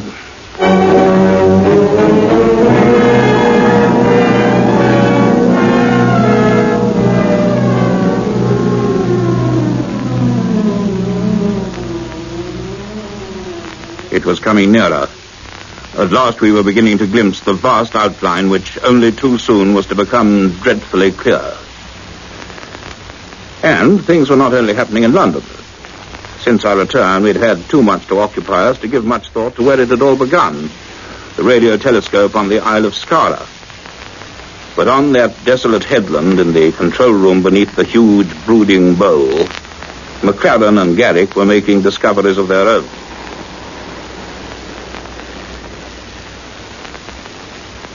We're still a long way from breaking down the signals themselves, but you check the calculations yourself, sir. What conclusion would you come to? The signals faded steadily for 6 months. Now they're growing stronger again. The source moving away from us. And coming back? Yes. And these progressions are regular. Yes. That means the motion of the point of origin is curved. An arc. And an arc is part of a circle. Or an ellipse. An ellipse? And that can only mean one thing. An orbit. Yes. These transmissions are coming from a solid body orbiting around the sun like a planet, somewhere beyond Pluto. 9 planets and... Peter, do you realize what this could be? Yes, what every astronomer has been wondering since Pluto was discovered in 1930. Yes. Well, the universities must see these figures and... No, I must discuss this with Petrie first. We need his opinion. I'll send him a telegram and go down to London for a few days. Right, sir. I rather want to see what he's making of that wee souvenir he took home with him. Late the next afternoon, I sent Clifford and Elizabeth away from the laboratory. I wanted to study my notes alone, and there now seemed no purpose in watching the silent cylinder all the time. Also, Elizabeth seemed to be growing more depressed each day, as if something were weighing on her mind. She and Clifford retired rather discouraged, probably to spend the evening at their usual coffee bar, and I went home. At about 11 o'clock that night in my study in Eaton Square, I was examining a thick folder of calculations and diagrams. Professor McCradden, who had arrived with it an hour before, watched me curiously.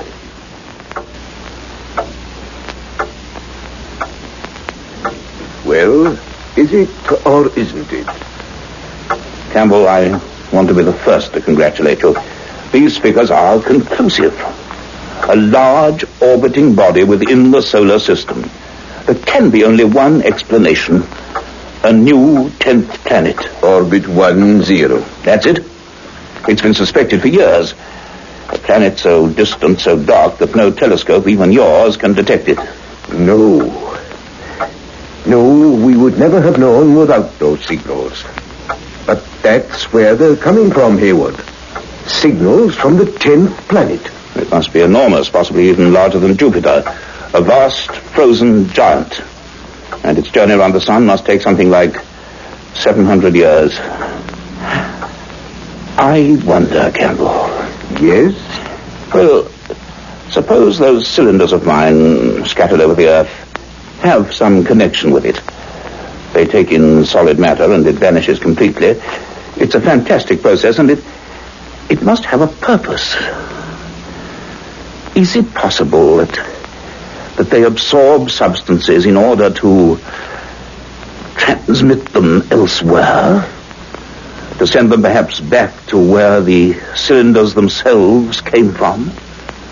Back across space? Back to the 10th planet itself?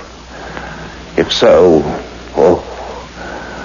we're up against something so big we don't realize it's staring us in the face.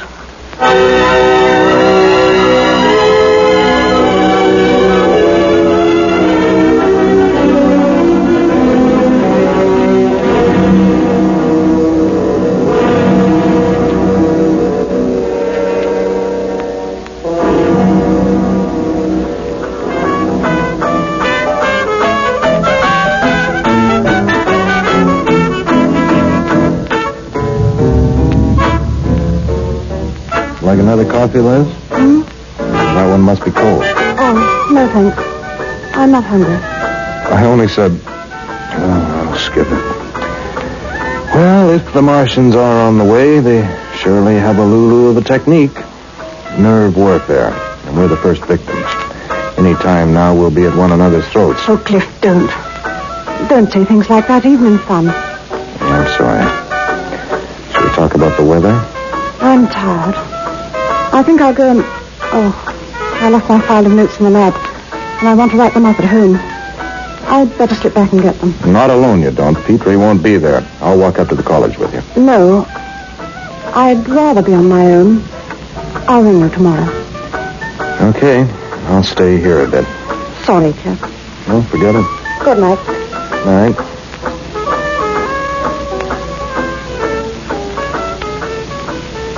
Elizabeth left the coffee bar at exactly 11:35. She walked into Cromwell Road, entered the deserted college, and took the lift up to the 3rd floor. Reaching the laboratory and switching on the lights, the first thing she did was look quickly at the rod standing in the denser-like cubicle. It was dull and silent.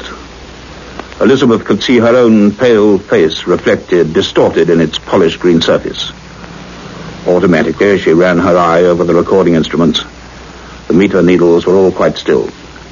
Near the cubicle lay the cylinder, a huge, empty shell. She smiled.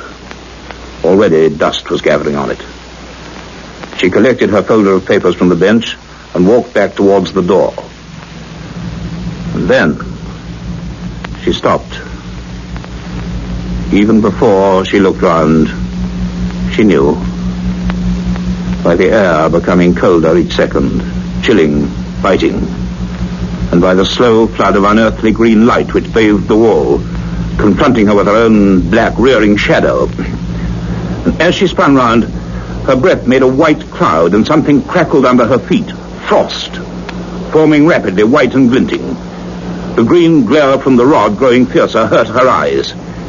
Then the vibration, rattling the benches and apparatus, dinning in her ears and dulling her mind. She found herself walking against her will towards the cubicle, her aching eyes fixed on the glowing core of the rod. Something seemed to be drawing her towards it. She bumped something. It clicked as she put out a hand, but she went on. She cried out, but her voice seemed not to belong to her, to come from a vast distance. Seconds passed. There was no thought in her mind. And then, something seemed to burn her fingers. Forcing her eyes down, she saw it was the lock bar of the cabinet, white with ice. She had lifted it, and the door was swinging open. Now she was very close to the blazing rod, and softly, silently, A grey vapor was beginning to seep from its surface. With a frantic effort, she forced herself to think, to move, to step back. But the noise wouldn't let her think. Something somewhere was calling, demanding, willing her to obey. Her eyes fell on the laboratory telephone. One clear thought, one hope came, and she clung to it. Telephone. Cliff. Coffee bar. Phone number. Seen it so often. Phone number on the menus. Think. Sloan. 01. Number on the menus. Sloan. Yes. 0181. The frozen steel of the telephone dial bit at her fingers. It seemed to take all her strength to turn it, release it. It whirred back. Her mind was blurring, slipping away again. Another one. And another. And another.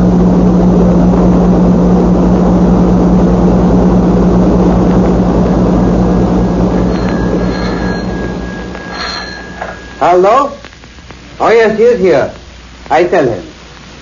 Hey, Mr. Clifford, your young lady is on the phone for you. Okay. Hello? Cliff here. Is that you, Liz? Hello? Cliff, I tried. I didn't know if... Hey, Liz. What's wrong? Cliff, please come. Please. I can't fight it much longer. Oh, Liz, what is it? Are you in the lab? Yes. Cliff, help me. I mustn't go back. Liz. Liz. Honey, hang on. Whatever it is, hang on. I'll be right with you.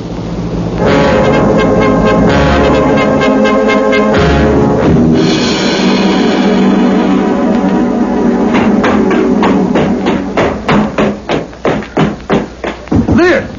Liz, are you in there? Liz, for heaven's sake, can you hear me? Clifford had reached the college, the doors of the laboratory.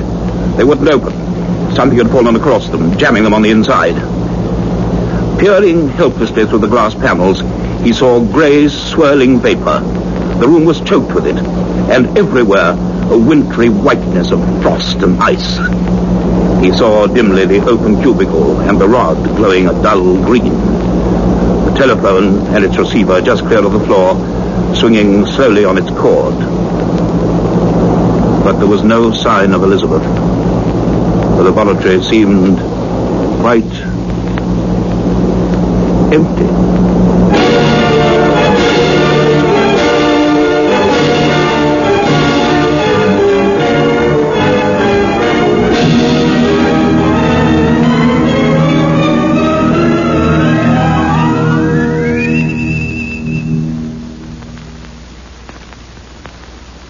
That was Orbit 10, a play in 6 episodes written by Peter Elliott Hayes and produced for the BBC by David Davis. The General Mills Radio Adventure Theater.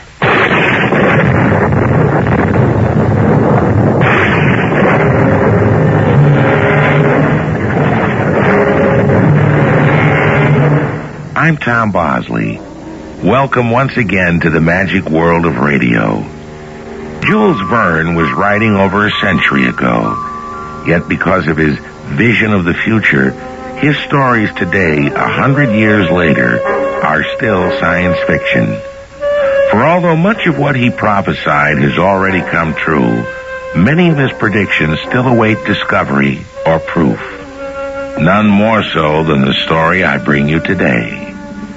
Our adventure, Journey to the Center of the Earth, was adapted from the Jules Verne novel, especially for the General Mills Radio Adventure Theater by Ian Martin. I shall return shortly with Act 1. Welcome, Eddie.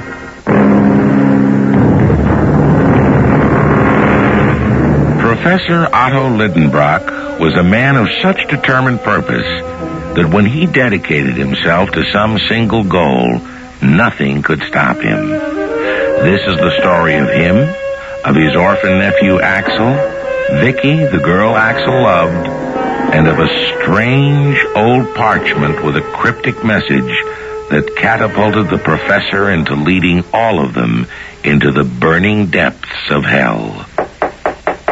Come. Excuse me, Axel, but the housekeeper asked me... The professor is not here. No, Vicky. Something must have delayed him. Don't tell me Martha has dinner ready to serve. Almost. What time do you think it is? I really don't know. I was busy studying these rocks, and I get busy. I don't notice the time. Oh, you're as bad as your uncle. You live in a world apart. Not me. Only the world you're in. Axel. Well, if you don't want anyone to hear, close the door. What would Martha have to say about that? Or my guardian? What the professor and his housekeeper don't know won't hurt them. Darling, quick, kiss me. Oh, Axel. Oh, you're so nice. You'd be even nicer as a husband.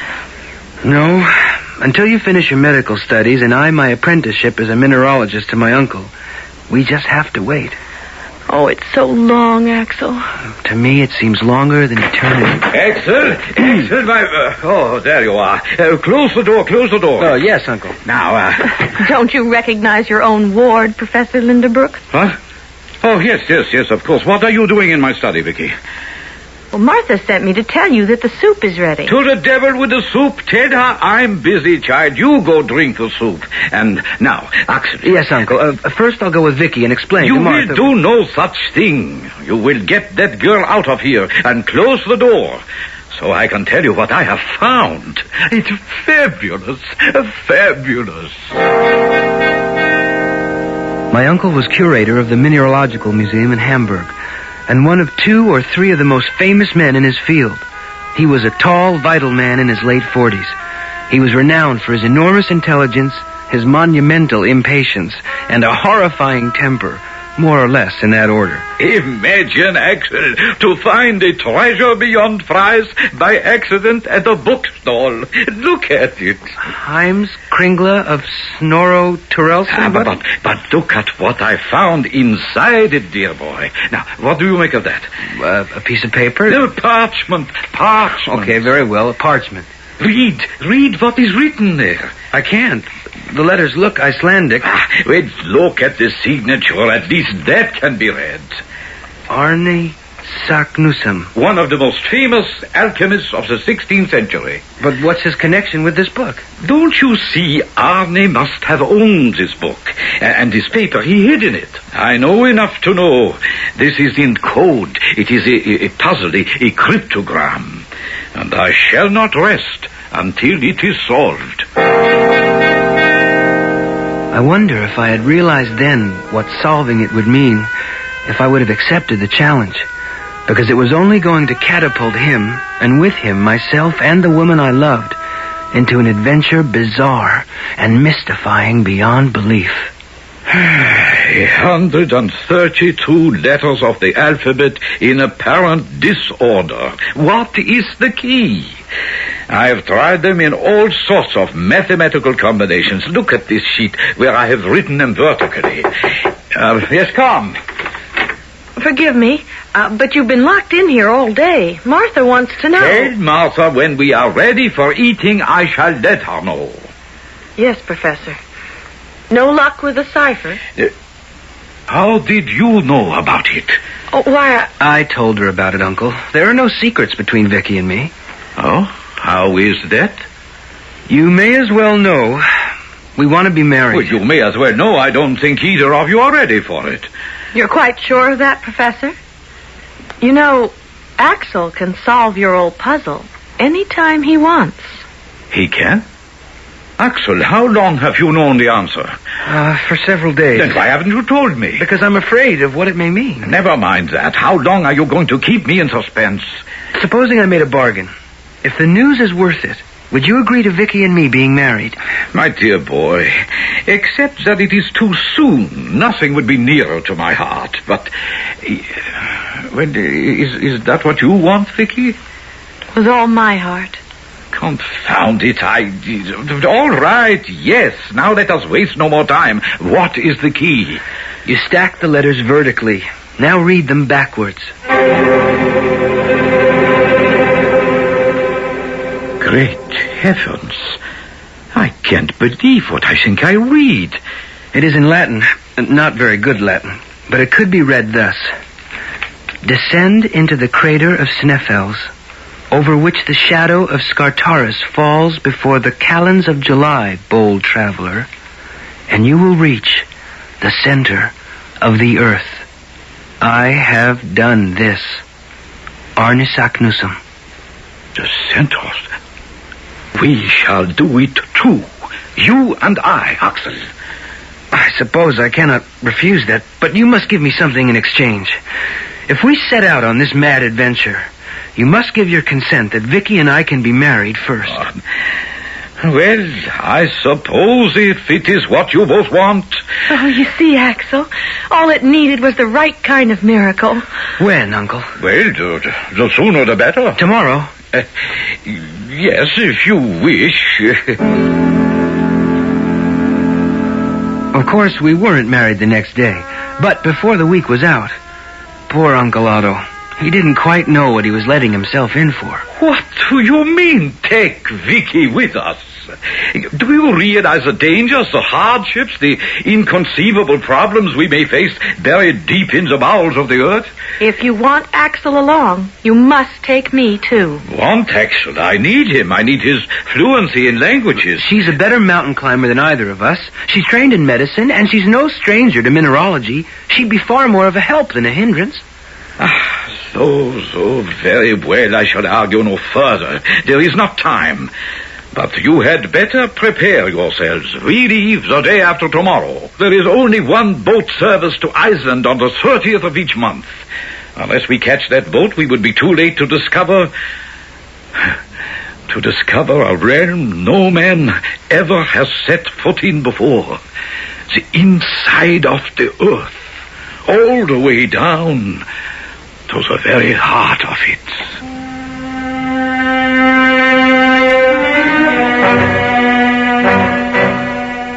That was our honeymoon.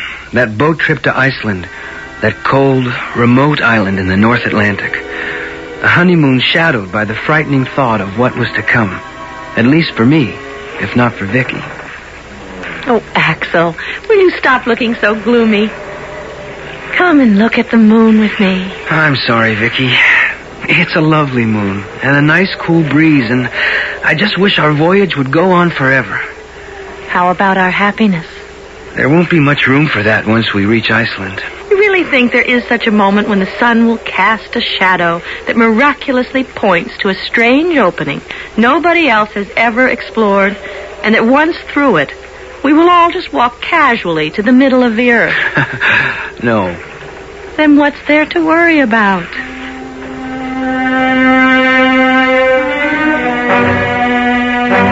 My uncle was received and entertained in Iceland as one of the foremost mineralogists in the world, and it was a perfectly normal thing for him to request and receive a guide to lead us to the huge extinct volcano which dominates Iceland's skyline.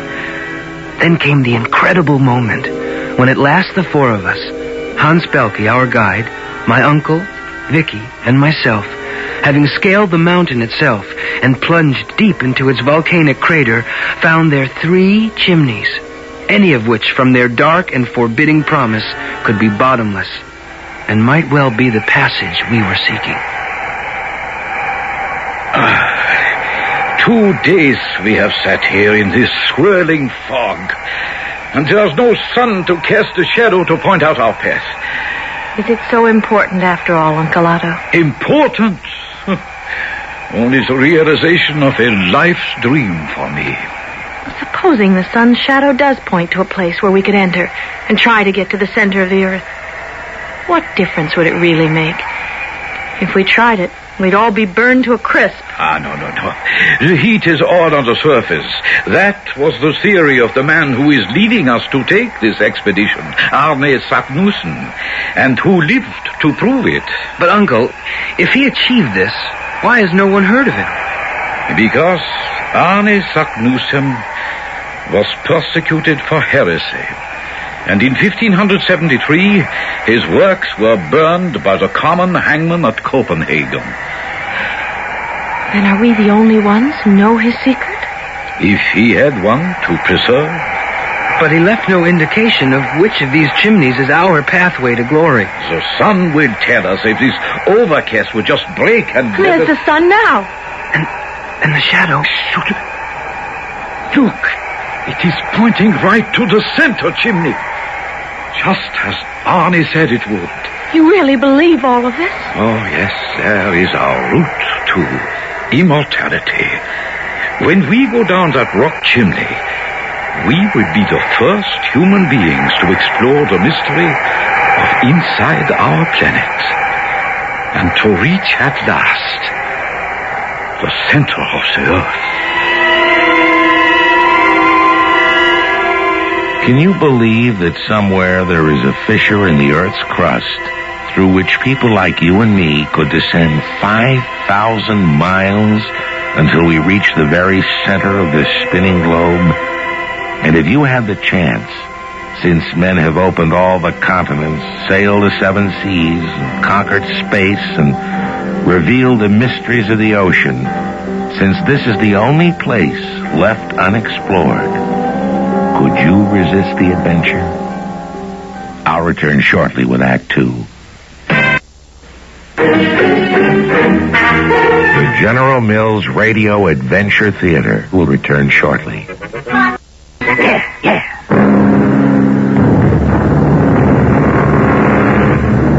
Four lonely human beings, dwarfed by the immensity of the crater in which they stand, are frozen at this special moment when the shadow of the great mountain Scartaris points directly to one of the 3 great chimneys, reaching downwards into oblivion, the entrance, according to an alchemist dead for 500 years, to the passage that will eventually lead them to the very center of the earth. It looks bottomless. I doubt it, if Arnie Saknussen went down it and came back to tell the tale. If...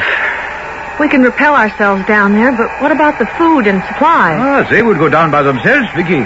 What do you mean? Watch Hans. He has already roped them together. Yeah.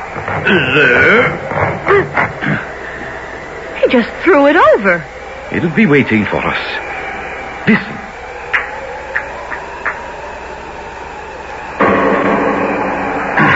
Good. Our turn now. Uncle, we can't go down there. It's vertical, like a chimney. Oh, not quite. Your uncle is right. No worse than any of the Alps I've climbed. I've been talking to Hans. But you don't speak his language. When it comes to mountain climbing, I do. Now look, the rope is hooked around this projection of rock, so it acts like a pulley. Hans will go down first till he finds a ledge or somewhere he can have footing. Then he will signal us to come down. All you have to do is take hold of both ropes and use your feet to push off against the mountain. Then you sort of slide down. Are you ready? As ready as I'll ever be, I guess.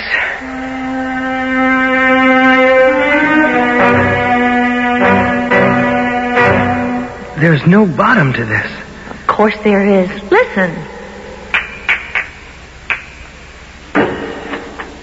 It sounds like miles. Nonsense, I timed it. Adding the velocity of a falling object to a return speed of sound, I would estimate some 3,000 feet. And how long is our rope? 400 feet. But it was double, so say 200. Which only means we have to repeat what we have just done about 15 times before we reach the bottom of the chimney. Oh, we're mad. That's impossible. We've got to go back. It is a little late for that. Hans has already disengaged the rope to use for the next turn. And I doubt if any of us could climb back up without it.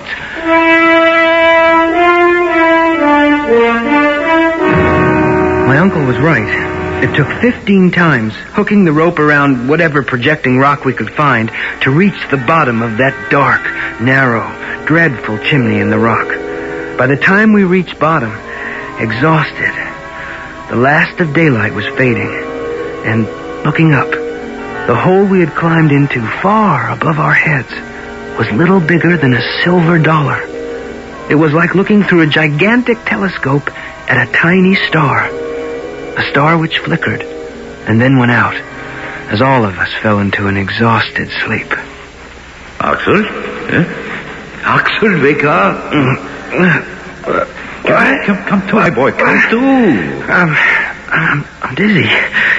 I'm seeing stars. Nonsense. It is just the daylight bouncing off the lava. Like a shower of sparks. Where's Vicky? She went up the chimney with Hans, you see. They are getting the bundle with our supplies loose where it caught on the rock. Oh, yes. We're inside the mountain. Right. But so far we haven't even penetrated the Earth's crust. What do you mean? We started down this tube from the crater of a mountain. We are only back to sea level. Are you sure? Look at the barometer. It shows the same air pressure at sea level. But as we go deeper and leave more air above us, its pressure will increase. And by measuring that pressure, we can calculate how deep we are. If we can breathe by then. Oh, we will descend gradually. And that way, our lungs will get used to the heavier air. Down below! We're going to drop the package. Get over here, Axel, into the shaft opening. Okay, let's huggo. Where does this tunnel lead? Down to the center of the earth, I hope. Okay, we're coming down now. Uncle, look, be sensible. We've got to give this up. It doesn't make any sense anyway. No sense? Why? Because the deeper we go, the hotter it will get. Oh, are you so sure? Well, it stands to reason, since the center of the earth is nothing but liquid fire. Really? You have been there? Well, no, but according to scientific theory... Some scientists, but not all. For myself, I prefer to believe our 16th century alchemist Arne Saknussemm, because he has been there. And more important, he came back. Oh, what are you two arguing about? Oh, if we were, my arguments have no weight. Certainly not, since they are only speculation. Now, come, let us all have breakfast and press on with our quest.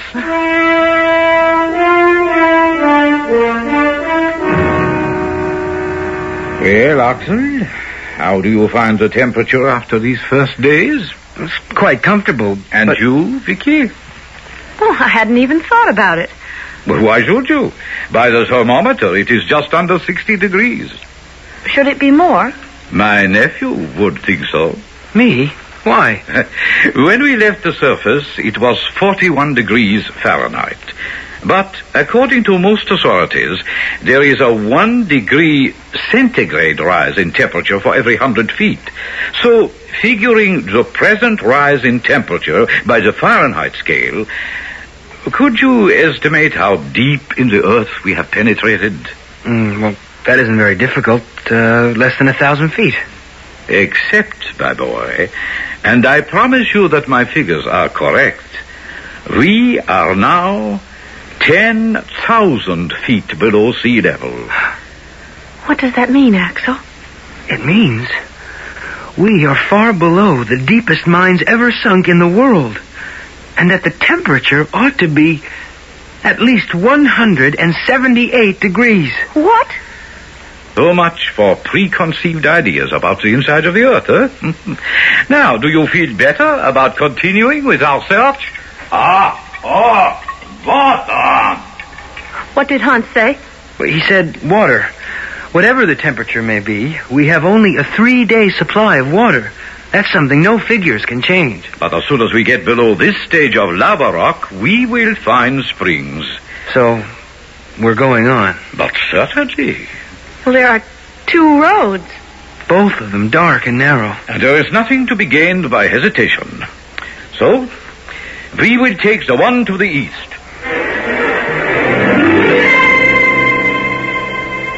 The second day in this gallery, we were all breathing with difficulty. And I stopped. No, go on. I have to rest a minute. So does Vicky. Oh, yes, I'm tired out. What? Traveling over such easy ground? Oh, it was easy.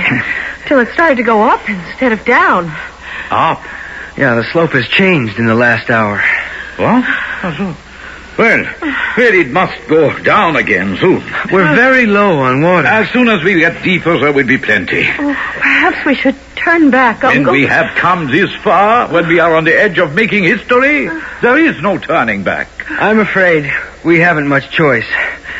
Ahead, it's a dead end. The passage is blocked. Very well, then. We should have taken the other arm of the fork. We must go back.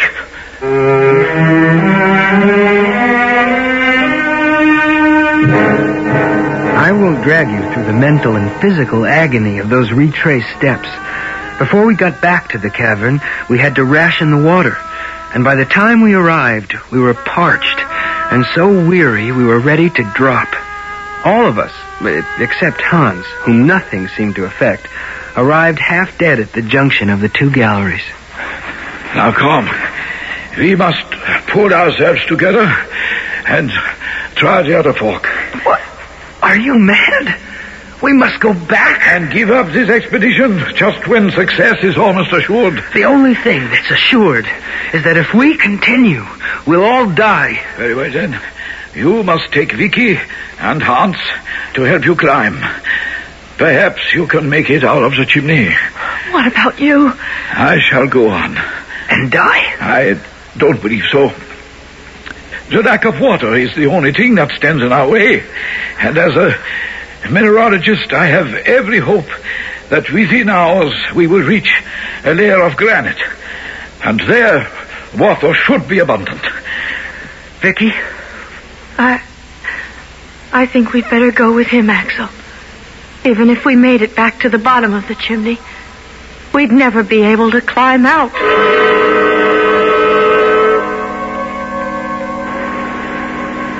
Wait a minute. Oh, what's that noise? Noise? There is Hans. I don't know, but shh. Water! Var? Neda! Come on. He says down below. Here's the water. It's behind the wall. A solid wall of granite. No way to get at it. Tons and tons of water. A torrent. A fountain of hope. And no way to get at it. No way. It's all over.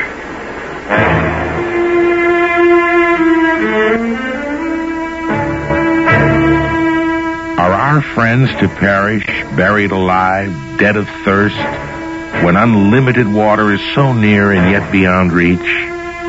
Well, there's a limit to how much suspense I can honestly hold you under. Obviously, if the story is to be continued, they must survive. But how? I'll return shortly with Act 3. This is... The General Mills Radio Adventure Theater will return shortly. Good luck.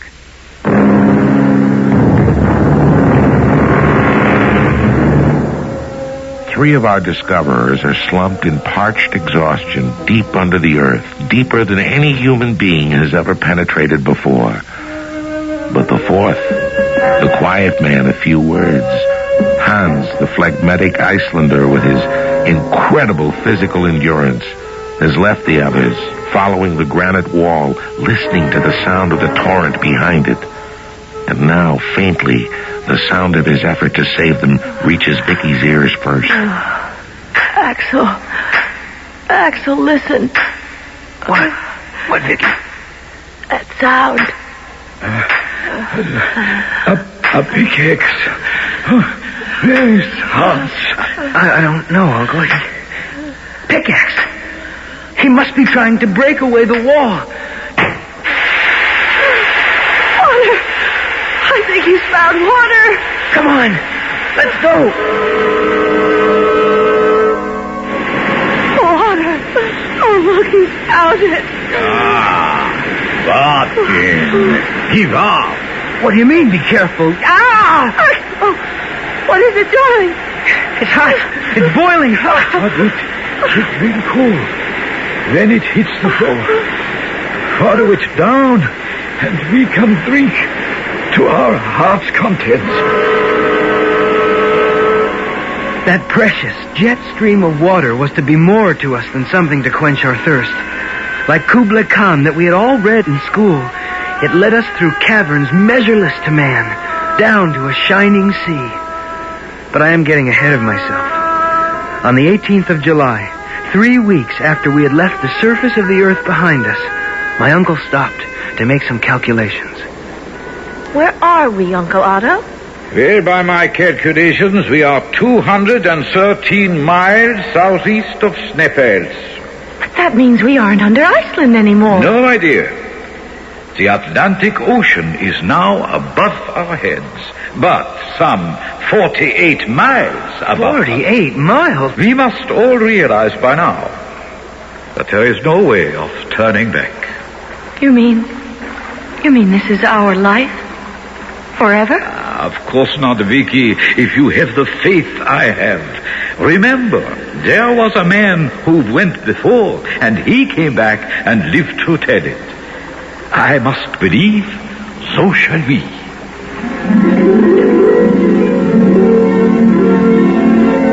I don't think anyone else believed that. The only thing that kept us from going mad was the sense of companionship. And then, suddenly, it happened. We were hoarding our electricity, saving our lamps.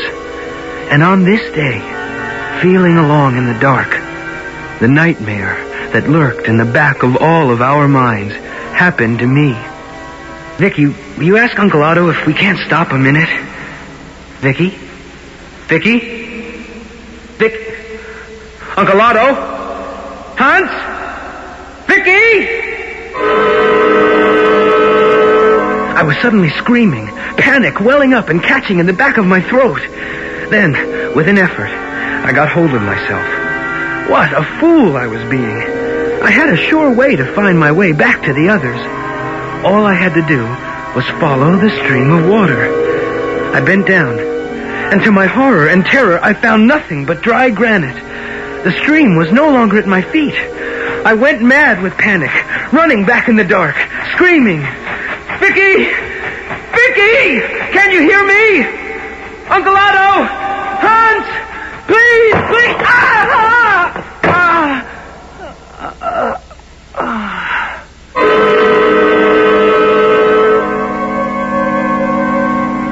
When I came to, I had no way of knowing how long I'd been unconscious. My face was wet with tears and blood, for I'd cut my head when I fell. I was dizzy and half frantic with fear. Then suddenly, what was that? An explosion? Some subterranean earthquake? Oh, Lord, please don't let me die. Please don't let me be buried alive. No, we won't give up. Fire the gun again. It's Vicky. And Hans. Help. Help! That must be the gun. Why does it sound so strange? But if you can't hear that gunshot, it is hopeless. But I do. Won't give up. Why can't they hear me? And why do they sound so strange? Wait. I see it. It's some trick of acoustics. Their voices are traveling along the wall, like the Whispering Gallery in St. Paul's Cathedral in London. If I put my mouth close to the wall and whisper, maybe... Vicky, my darling, can you hear me? Can you hear me? Can you hear me? Listen, that's Axel. My darling, where are you? I don't know. I'm lost.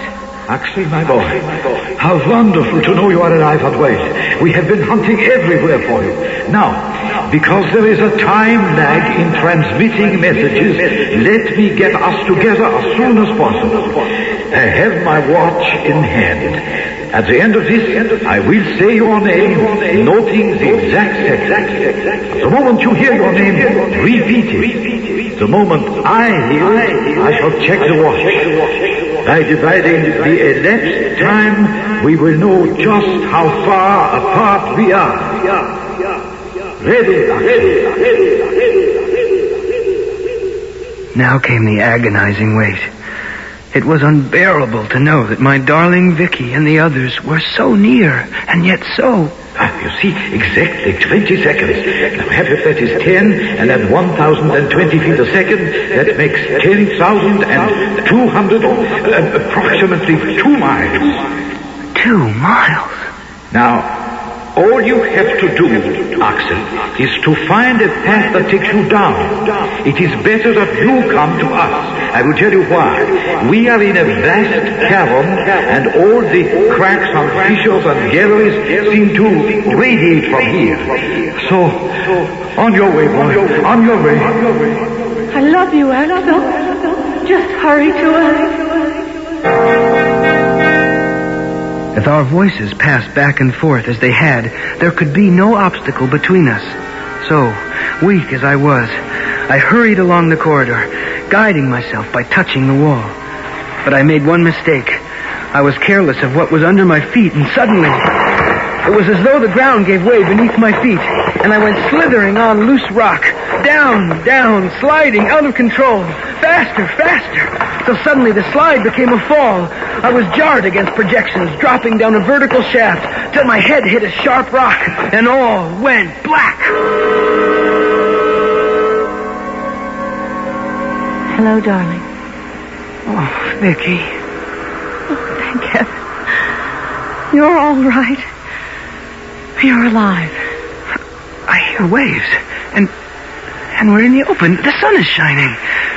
Are we back outside? On the contrary, you are now at a depth underground of approximately 100 miles.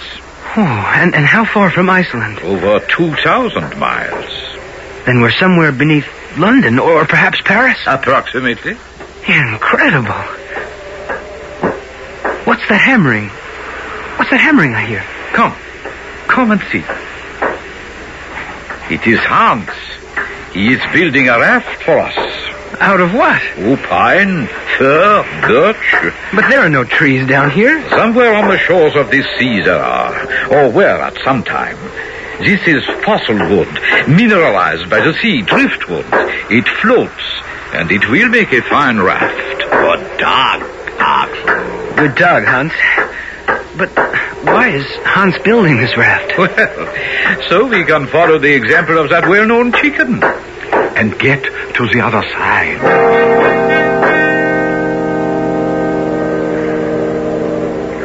I wish someone could explain this other world to me. If Uncle Otto can't, nobody can. Where does the light come from? Well, the best I can do is suggest that it's a kind of luminance from electric forces. A sort of constant lightning. What about those clouds? Water vapor in suspension. How high are they? Oh, a good 12,000 feet, I'd say. How large is the sea? At least as big as the Mediterranean. We've been sailing for nearly a week, and there's no sign of the other shore. And all this inside one huge cavern in the deeps of the earth? It's beyond belief.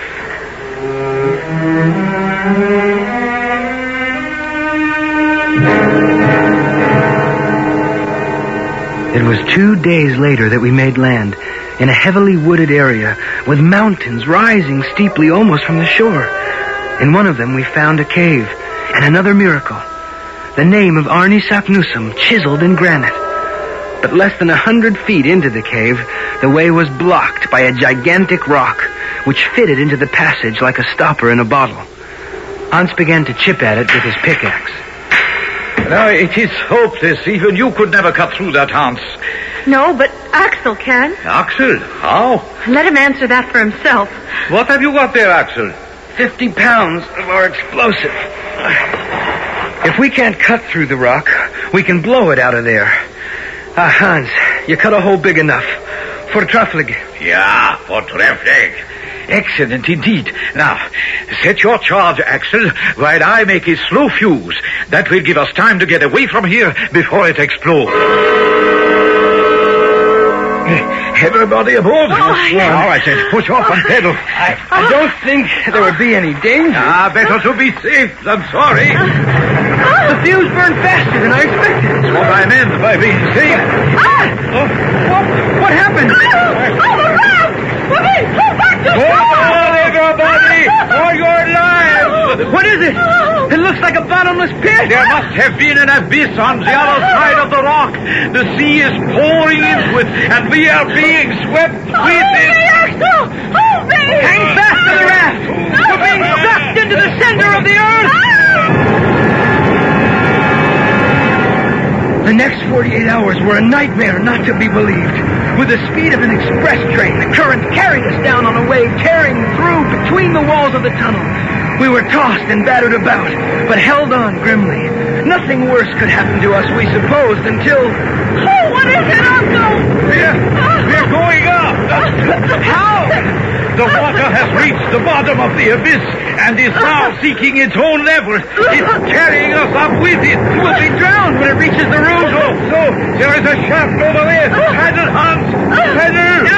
The water. It's boiling now. I'm suffocating. Like a furnace.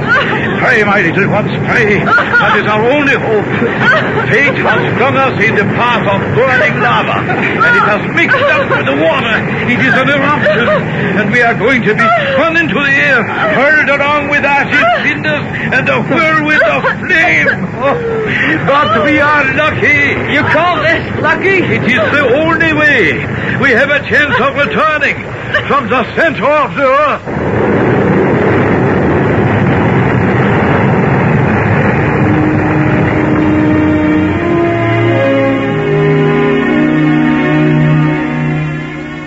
So our four adventurers came back to the surface the same way they had entered, through the crater of a volcano.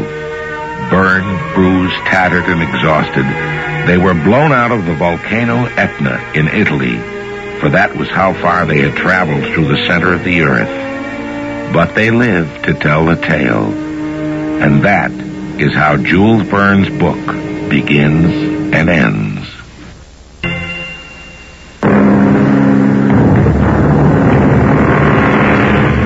Once again, I remind all of you that there is only time to bring you highlights of a book such as this.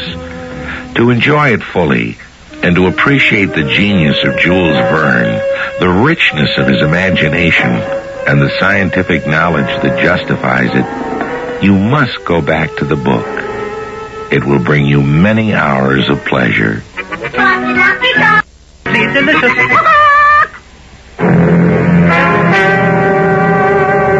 Our cast included Ian Martin, Don Scardino, and Jada Rowland. The entire production was under the direction of Hyman Brown. This is Tom Bosley inviting you to return to the General Mills Radio Adventure Theater for another exciting tale you can hear through the magic of radio.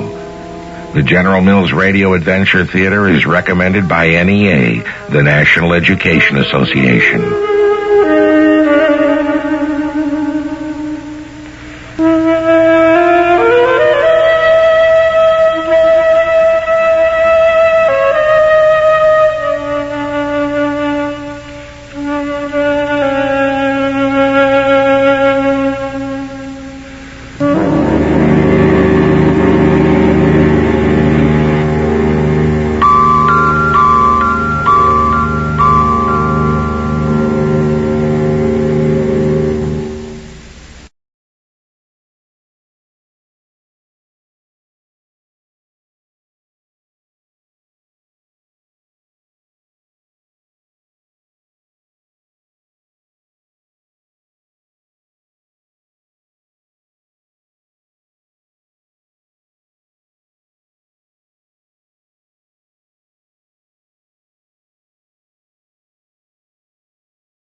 Transcribed.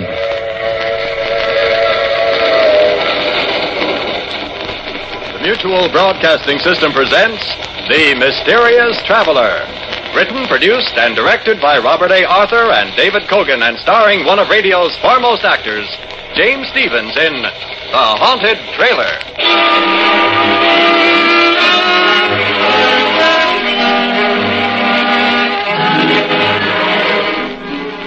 This is the mysterious traveler inviting you to join me on another journey into the realm of the strange and the terrifying. I hope you will enjoy the trip, that it will thrill you a little and chill you a little. So settle back, get a good grip on your nerves, and be comfortable if you can as we take a little cross-country trip in The Haunted Trailer.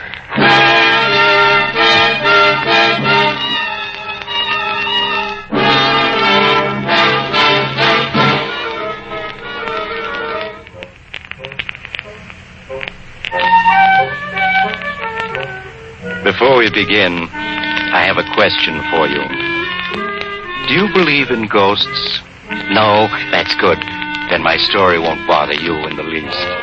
So let me introduce Melvin McGraw, as nice a young man as you'll ever meet, in this world or the next. Melvin is very unhappy.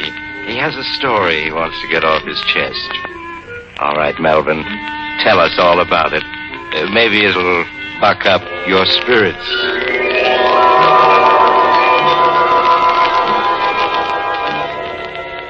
Spirits. Don't mention that word to me. What I could tell you about spirits. In fact, I'm going to. You are now listening to a desperate man. And yet, just 2 months ago, I was sitting on top of the world.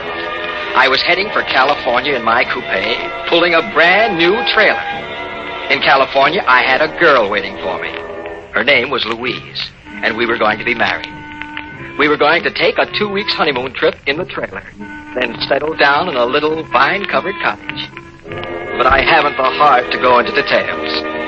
Just say that as I drove through the Catskills, I was happier than a lark.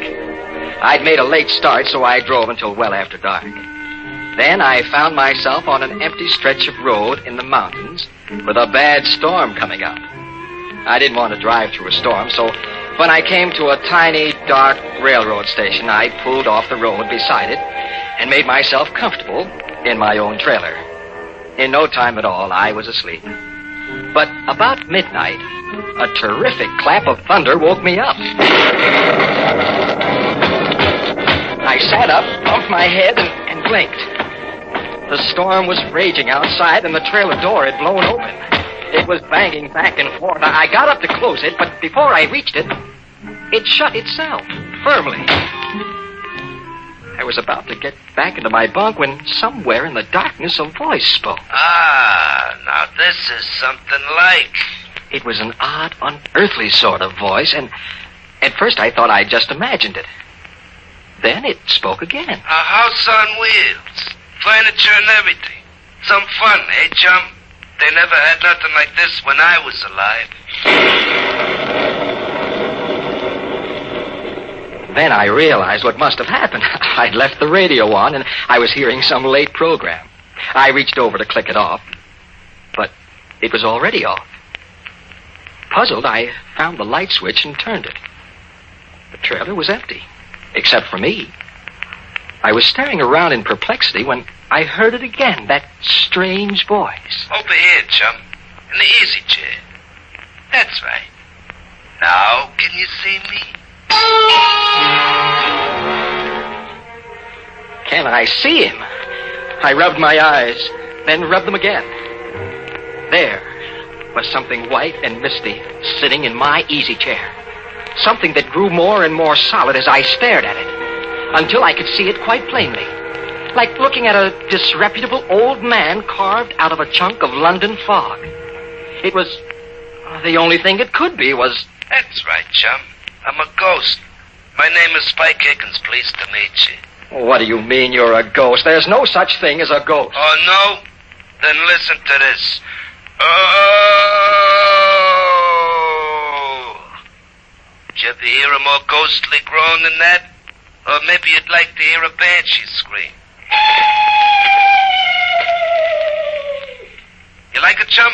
Every ghost can do it. And now I'll give you another demonstration. We call this one number 3B, the fatal warning. Are you ready?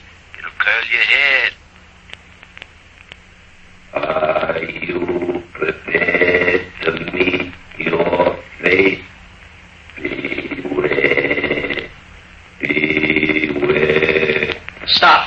Stop. Well, I ain't even begun yet. I got a whole bag of ghostly tricks to try out. Why, it's years since I had a chance to use a single one of them. Hey, what about some invisible footsteps, eh? Hey, you see, I can do that without even stirring from this chair. And then there's the hollow knock on the front door. I'll demonstrate that, too. There. And now the door creaks open. Now, listen.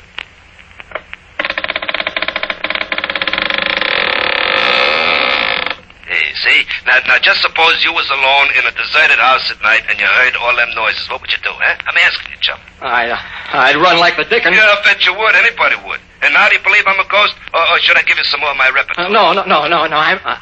I'm convinced. You're a ghost. Well, that's better. Now that we're acquainted, you can call me Spike. That's my name, Spike Higgins. Born March 28, 1888. Died April 15, 1930. Well done, now good and faithful servant. Oh, I certainly wish I could wake up. This dream I'm having is ghastly. Not ghastly, ghostly. And you're not asleep. Hey, but speaking of sleeping, it's after midnight, and this is the first time I've been near a bed in more than 20 years. What do you say we turn in, man? You mean you're suggesting you're going to sleep in my trailer? Well, why not? That's what a trailer's for. A home away from home. No. I won't stand for it. Now, get out. Why did you ever come in here in the first place? Well, why did you stop at my territory? Answer me that, chum. Don't call me chum. My name is Melvin. If my name was Melvin, I'd rather be called chum. Okay, Melvin, you invited me in. I did no such thing. I deny it. Well, you stopped beside my railroad station, didn't you? What do you mean, your railroad station? That old station outside, I haunted. A haunted railroad station? I never heard of such a thing. There's plenty you never heard of. Well, back in 1930, I was a bum, see. I rode the boxcars. Well, one night I was trying to get away from a railroad bull. Toughest railroad dick in the business, named Dan Bancher. Well, I slipped off the top of a boxcar just as we was passing his station, see? Well, so I got appointed resident ghost for 7 Pine Station. A real lousy break. Hasn't been anybody in the station after dark for 10 years. And then tonight you come along and park. Well, naturally, I invited myself in. That's some layout you got here. Well, why did you stay if you disliked it so? Had to. I was doomed never to leave. Punishment, you see. You were doomed to stay here forever? Like I said, never to leave. Why? I'll show you, Spike. This is where you and I part company.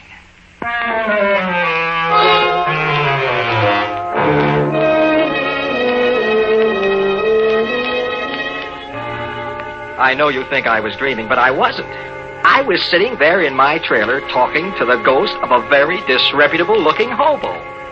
And I saw that I had to take drastic action.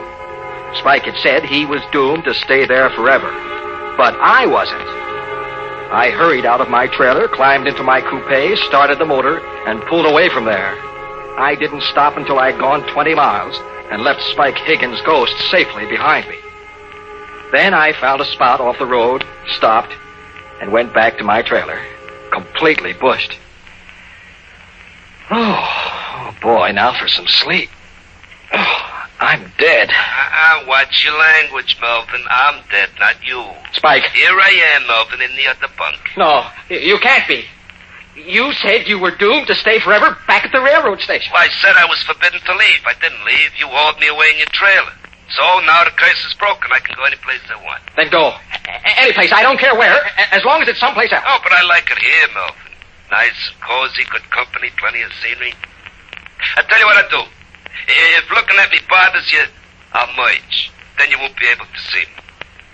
Merge with what? Merge with the other where. So long, chum. I mean, Melvin. So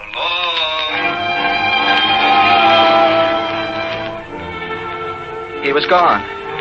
Except for me, the trailer was empty. Then I knew it had just been a dream.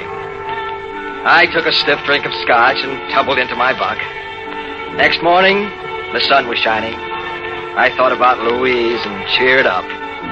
I made myself a cup of coffee and started out happy as a lark again. I stayed happy almost all day. Then, as it was getting on towards evening, a cold, clammy draft chilled the back of my neck, and... Hello, Melvin. It's me, your old chum, Spike. You're not my old chum, and where are you? I can't see you. Well, give me time, Melvin, give me time. I've been merged with the underwear all night. I can't materialize again too fast or I'll strain my protoplasm. There, how's that? You transparent monstrosity.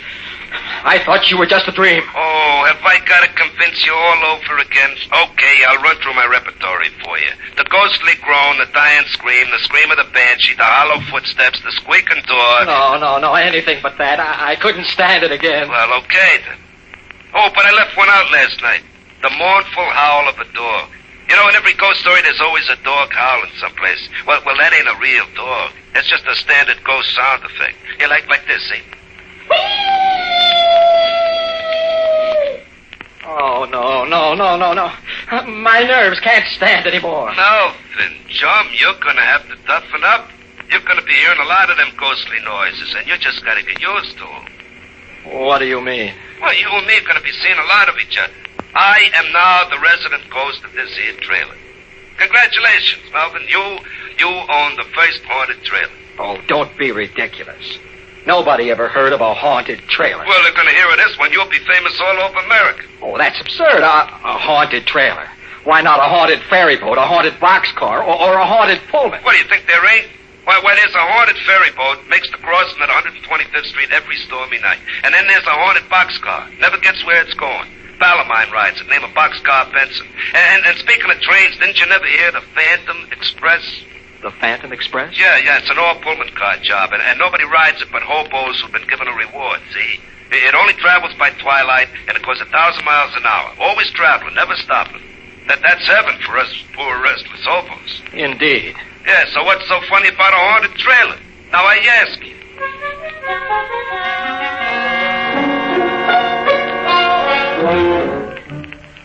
Well, as I got underway again, I was worried. The idea of taking Louise for a honeymoon in a haunted trailer didn't appeal to me. I didn't think it would appeal to Louise either, especially since Spike Higgins seemed to be a ghost completely lacking in all delicate sensibilities. But I didn't have any idea of what to do about it. Not even the ghost of an idea. Presently, Spike oozed himself back into the trailer, and I kept on driving until almost 9 o'clock. Then I turned into a little motel and arranged to park overnight. I had some supper at a diner nearby and then went back to my trailer, hoping against hope that Spike would be gone. But he wasn't. The trailer was full of cigar smoke and the smell of whiskey. There was Spike sprawled out on my bunk, inhaling the smoke of a cigar that burned in the ashtray, and from time to time leaning over to sniff at an open bottle of scotch. And to make it worse, another phantasmal character, long and thin and disreputable looking, occupied the other bunk. They were two thoroughly intoxicated spirits. Oh, many brave hearts lie asleep in the deep. So beware,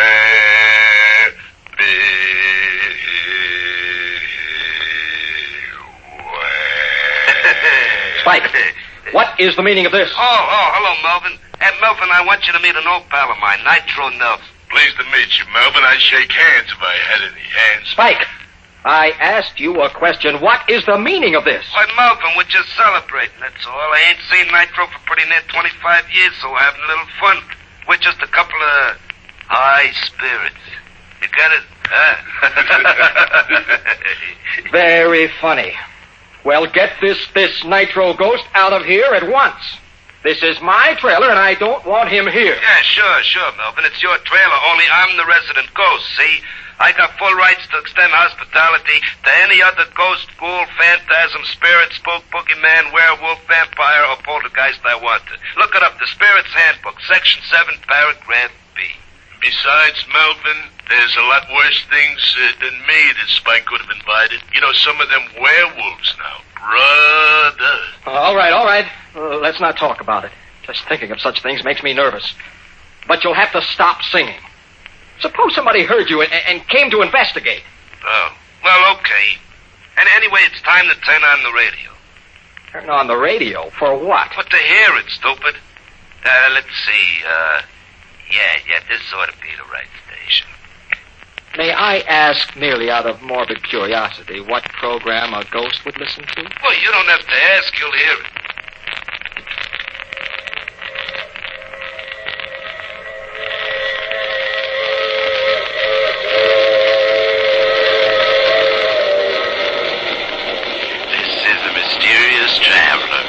Inviting you to join me on another journey into the realm of the strange and the terrifying. I hope you will enjoy the trip, that it will thrill you a little and chill you a little. So settle back, get a good grip on your nerves, and be comfortable if you can. Mysterious Traveler. Oh, that's a pipperoo of a program. Oh, no. Turn it off. What's the matter? You don't like the Mysterious Traveler? All us ghosts listen to it. Oh, I like it all right, but you don't expect me to listen to it with two ghosts right in the same room with me, do you? Sometimes he even scares us. Okay, we'll turn it off. Look, Spike. Yeah, Melvin. What'll you take to go away and leave me alone, both of you? Oh, Melvin, you don't understand. I've took up my abode in this here trailer. I'm your ghost now. Your family ghost. Where thou ghost, I will ghost. You get it? Then am I to understand you refuse to clear out? And the answer to that, Melvin, is absolutely. Well, in that case, I'm going to rent a cabin for the night. I couldn't possibly sleep in this trailer with you two hunks of animated fog. Suit yourself, Melvin. Anyway, me and Spike got some practice in the dope. Okay, Spike, let's go. First, the mournful dog howl.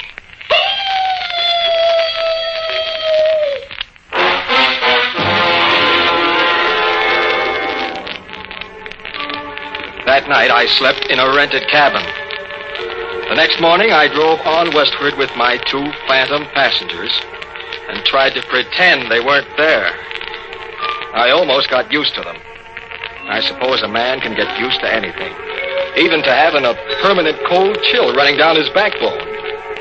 When we passed through Denver, Nitro Nelson dropped off, saying he wanted to haunt up some old pals of his, leaving me with Spike Higgins. Well, Melvin, it's just you and me together now, just the two of us. Until you get married, that is, then there'll be the three of us. I don't think Louise is going to like that. Oh, sure she will. Anyway, I'm sticking around. I hate to think what Louise will say when I tell her about it. Hey, where are we going on our honeymoon? The three of us, I mean. I figured on driving up to Oregon to see the mountains. Oh, that's good. Just as long as we get away from California. What have you got against California? Oh, just that Dan Basher lives there now. Dan Basher? Yeah, you remember that tough railroad dick who was chasing me when I fell off that freight? Oh, he's the toughest bull in the business. Well, you're not afraid of him now, are you? No, of course not. Oh, only the grapevine says he's kind of sick, see, and he might be entering the spirit world any time now. And I wouldn't want to run into him again if he did. He's got a grudge against me. Hey, I just thought of something. What? Well, right at first, Louise probably won't be able to see me or to hear me, see? On account of a family ghost is only visible to the household. You get me? Yes, but I don't understand why. As soon as you're married, she'll be part of the household, and then she can see me. Until then, no. Oh, wake me up as soon as it gets dark, huh, chum?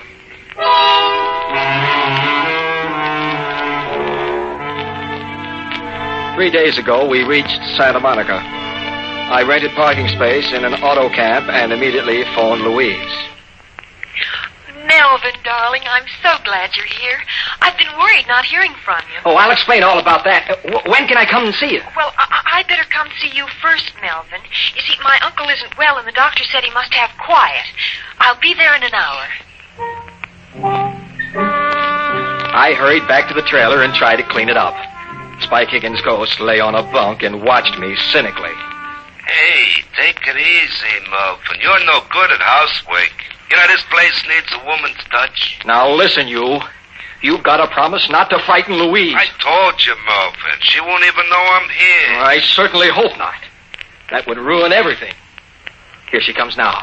Coming, darling. Melvin. Louise. Oh, here, let me help you in.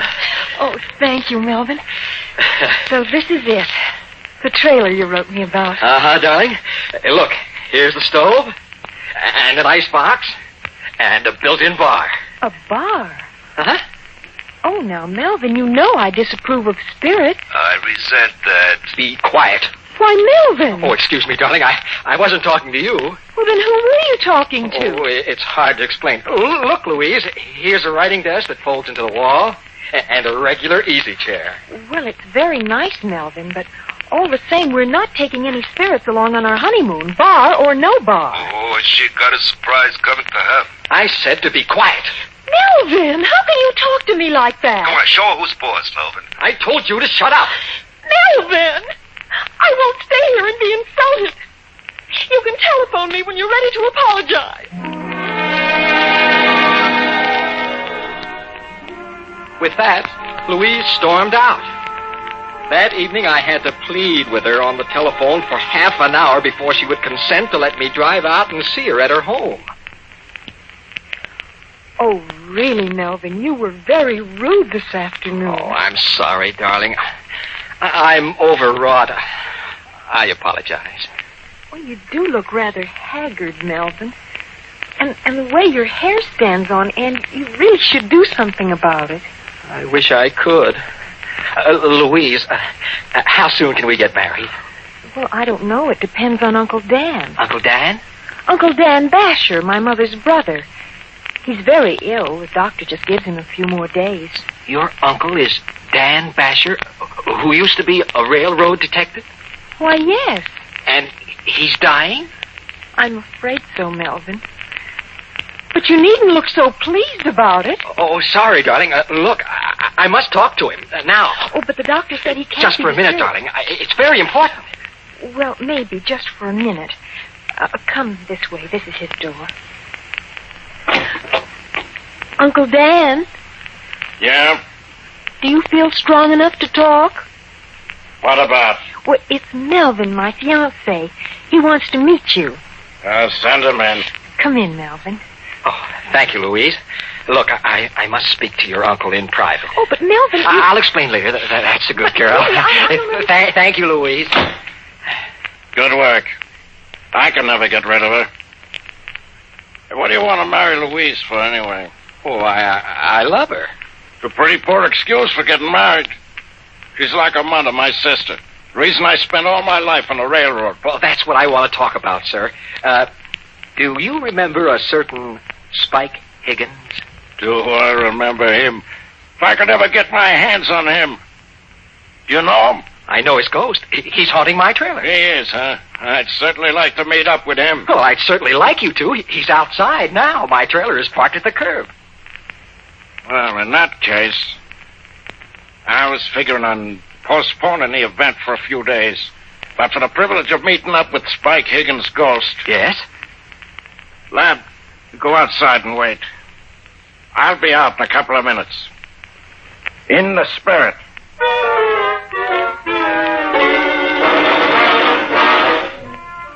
I made some excuse to Louise and hurried out to the trailer.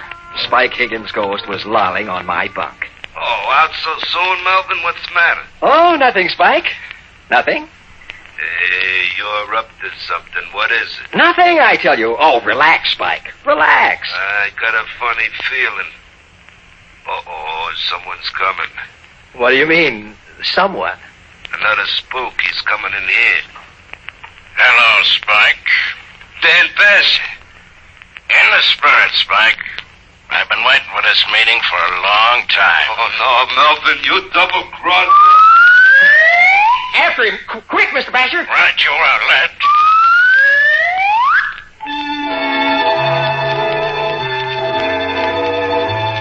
I rushed outside. 3 blocks away, I saw a long freight train puffing away. Spike Higgins' ghost was racing for it with Dan Basher's spirit gaining on him. For the first time in a week, I felt happy again. Melvin. Louise. Melvin. Uncle Dan. He's gone. Yes, I know he is. You know? Well, what do you mean? Well, I just saw him running for that freight train. You saw Uncle Dan running for a freight train? Oh, I certainly did. Wonderful fellow, your uncle. Well, Melvin, are you mad? Mad? Not a bit. I am as happy as a lark. Well, you must be out of your mind. Here, poor Uncle Dan has just... Oh, Melvin, and you just stand there laughing about it. Laughing! But Louise, you don't understand. Oh, I understand all too well. You want to break our engagement. Hiya, Melvin. So you want to get rid of me, do you? I certainly do. There, I knew it. I just knew it. Louise, darling. Oh, just like a dame, always weeping. Will you shut up? Isn't there any way to get rid of you? Well, there certainly is. Goodbye, Melvin McGraw, forever. Louise. Oh, never mind, Melvin. You've always got me. Well, that's my story. I'm a desperate man. Louise sent me back my ring, and I'm stuck with Spike Higgins' ghost. I should have known he'd outsmart Dan Basher. He left Dan's spirit hunting the freight train for him and came straight back to me. Now I'll never get rid of him. I'm just a shadow of my former self. I can't get a job. Oh, look. Do any of the radio stations carrying my story need a good sound effects man for mystery programs? Oh, with me and Spike Higgins' ghost working together, we can guarantee authentic effects. Here, look, we'll give you a demonstration. Spike, let's have the creaking door. Now, the fatal warning. Are you prepared to meet your maker? Now, the dog howling in the cemetery.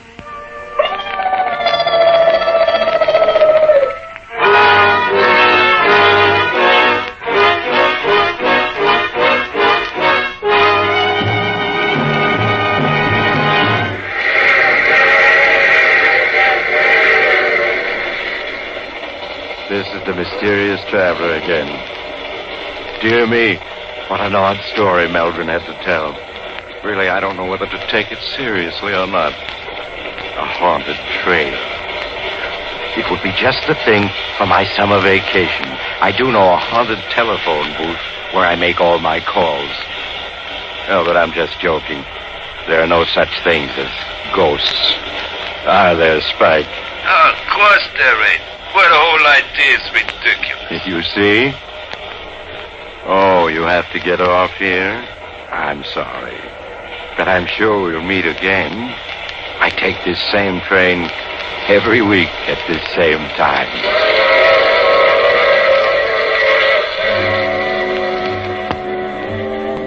You have just heard The Mysterious Traveler. And now you can also enjoy other tense and dramatic stories of The Mysterious Traveler in the June issue of The Mysterious Traveler magazine. In our cast were James Stevens, Larry Haynes, Bill Zugert, and Shirley Blank, with Maurice Tarplin starred in the title role. Music is under the direction of Emerson Buckley and was composed by Richard DuPage. This program came from New York.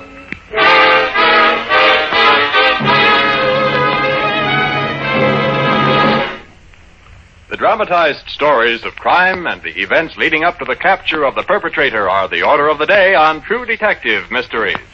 These stories are based on actual police file cases and have an air of authenticity seldom captured by a crime program. So, for the best in mystery listening, make a date to tune in True Detective Mysteries every Sunday over most of these stations. This program was transcribed especially for presentation to the West Coast audience at this hour. Listen again next week at this same time for Mysterious Traveler. And stay tuned now for Let George Do It, heard over most of these same stations. This is the Mutual Don Lee Broadcasting System.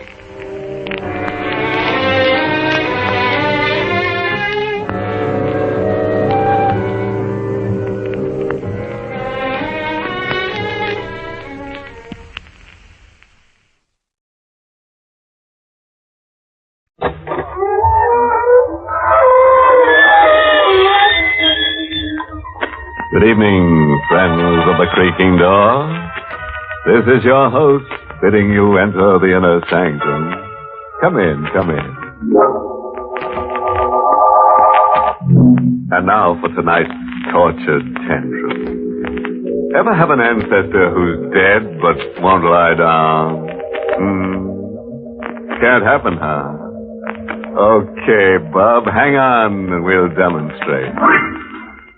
We're in an ancient cemetery hidden in a lost valley somewhere outside an old New England town. The stone face of a mausoleum reads 1790. Behind its iron door, the ancient dead sleep in sealed vaults.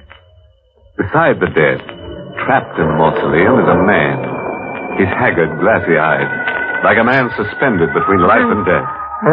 The man rallies his dying energies to tear at the door, to break his hand in a final desperate attempt at escape. Gotta get out!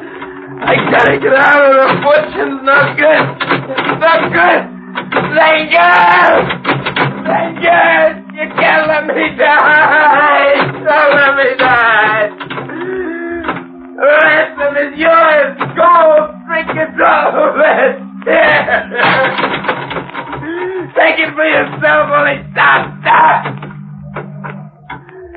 So I was empty-handed, broke, without a dime in the world. Exactly the way I began. Exactly the way I began. 6 weeks ago, came to this jerkwater town of Hillcrest to claim a worthless white elephant. A state called Highgate. It's been in my family since the Battle of Bunker Hill. I was the missing heir.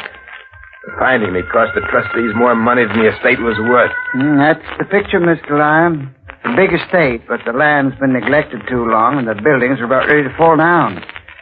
Now, if the inheritance raised your hopes any, I'm Well, what sorry. about cash, other property, stocks maybe? No, the tax collector sees what little there was for arrears. There isn't a cash penny in sight for you, young fella, unless you chance to run into your grandfather's boodle. My great-grandfather? Yep, your great-grandfather, Daniel Zenga. Folks around here say old Daniel salted a pile away and walks the halls of Highgate watching it and waiting for the right descendant to come along. Wait a minute, you're talking over my head. Well, I'm just repeating local bogeyman talk. See, according to old records here in Hillcrest, your great-grandfather was a man of fearful omens and prophecies. You're not saying he had supernatural powers. The records hint he had. There's a paper in the files that accuses old Daniel Zenger of consorting with the devil. And there's another paper ordering his execution for the same thing. My great-grandfather was put to death? If we're to believe the records, yes. What did you mean by that remark? Waiting for the right descendant to come along. Oh, legend. The old Daniel Zenger swore his money would keep until an avenging descendant came along. But don't you go get no ideas, young fella. Now, if there's anything I can do for you... Yeah, there is. Run the missing heir $20, huh? I'll need train fare out of here. The train out of Hillcrest would have been the smart play. But curiosity got the better of me. I wanted to see Highgate once. I was just out of town. I hitchhiked part of the way, and I hooked it the rest of the way with the storm threatening.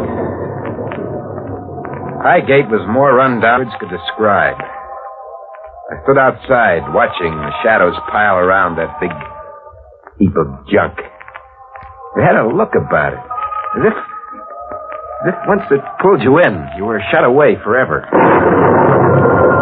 Before I knew it, I was heading inside, as if I couldn't help myself. But it wasn't pulling. I was being pushed in, as if there were someone at my back.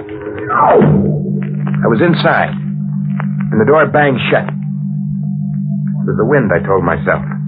The door had been open and the wind had blown it closed. But I had a feeling that I wasn't alone.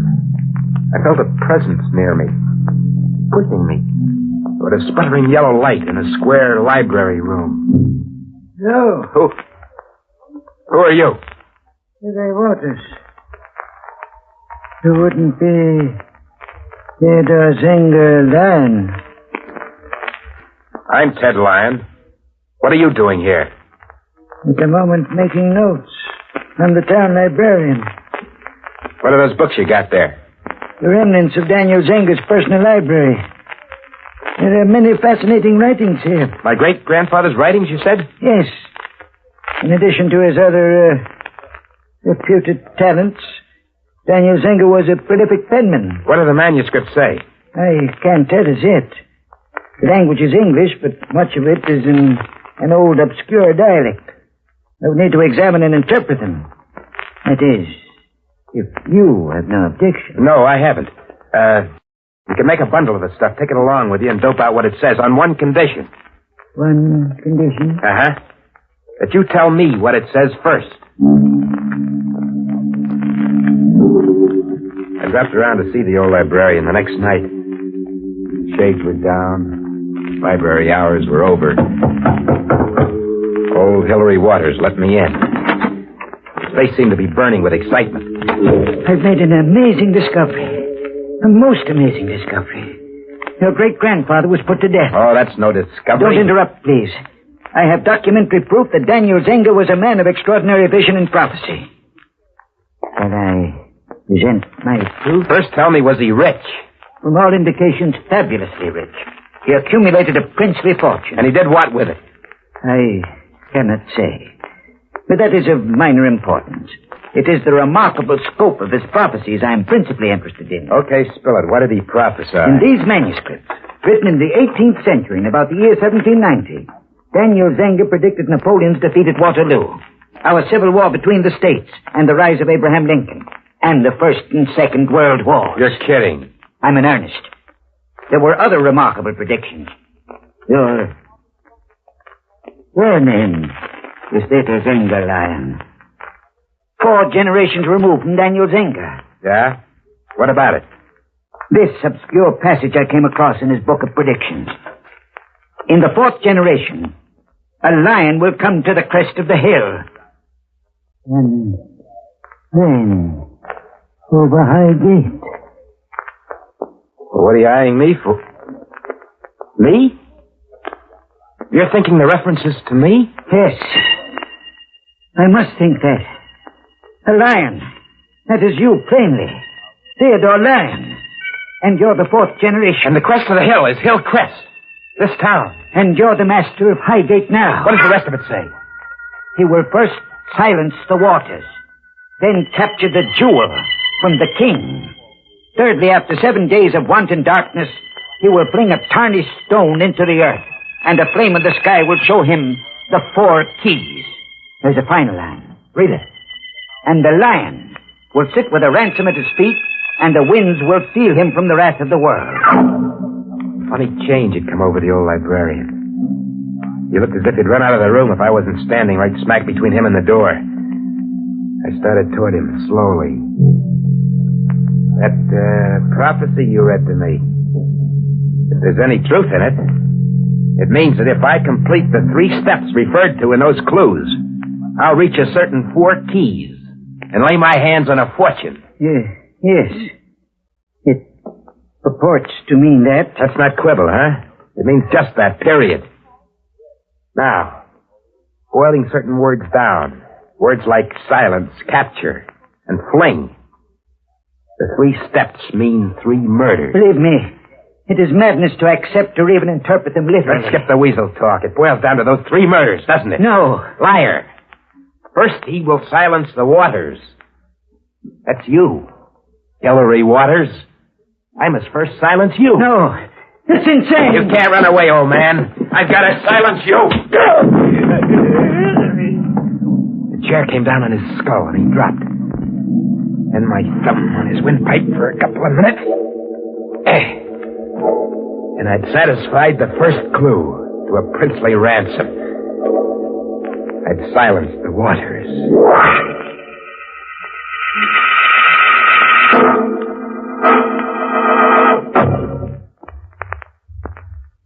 He will silence the waters.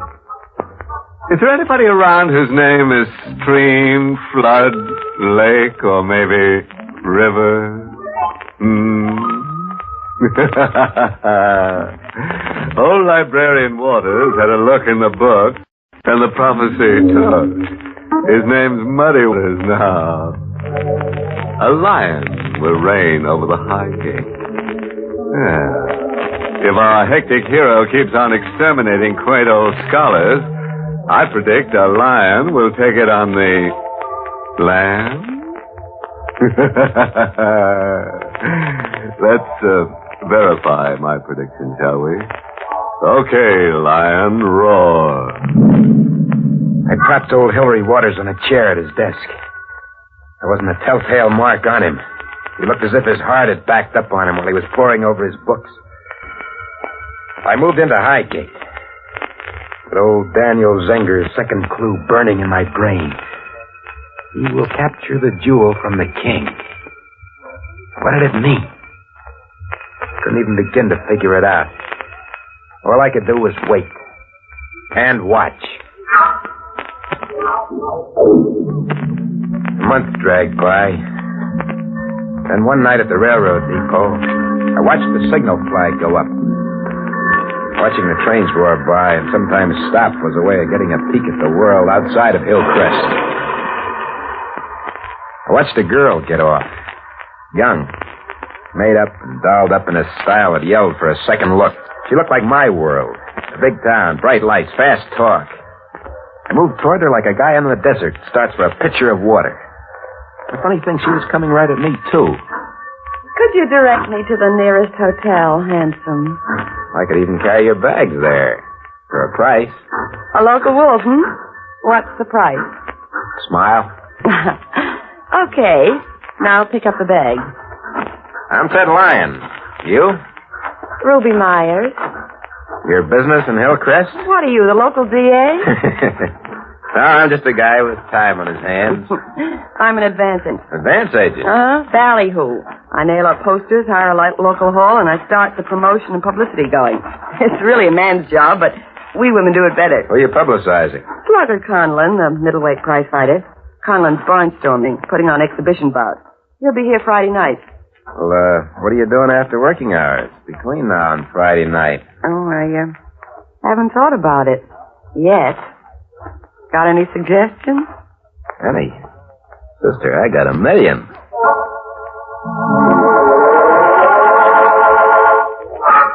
Before the end of the week, we knew each other a whole lot better. Walks, dances, the movies. There was someone behind me, pushing me, as close to her as I could get. You're as nervous as a cat tonight. What's eating you? Nothing. What are you doodling? Doodling? Yeah, you've been scribbling absent-mindedly for an hour. Well, let's see it. He will capture the jewel from the king. That's a funny doodle. What does it mean? Oh, nothing. It's a line I read from a poem somewhere, maybe. Ted. What? We gotta break it up after tonight. I'm somebody's girl. In love with Slugger Conlon? No. Then why brush me off? Well, I've got to. The king's crazy jealous of me. If he saw you around, there'd be murder. Did you say the king?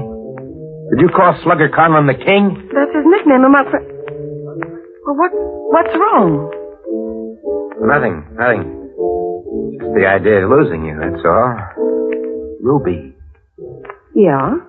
Just came to me. Ruby is a precious jewel. Oh, now you're making with the sweet talk again. Come on, Jewel.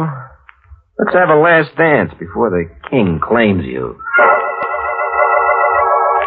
Capture the jewel from the king. Second clue in the prophecy had been right under my nose for a week, but I hadn't seen it. When Conlon came in one day ahead of his party, I was right there at the depot waiting for him. Ruby was back at the hotel, freshening up for her boyfriend. Slugger Conlon? That's me, kid. I'm Ted Lyon. I represent the town athletic committee. Welcome to Hillcrest. Oh, thanks, kid. Where can I dig a shower, a steak, and a flap in this flea town? My car's over there. Pile in. I'll drive you to a hotel. Deal.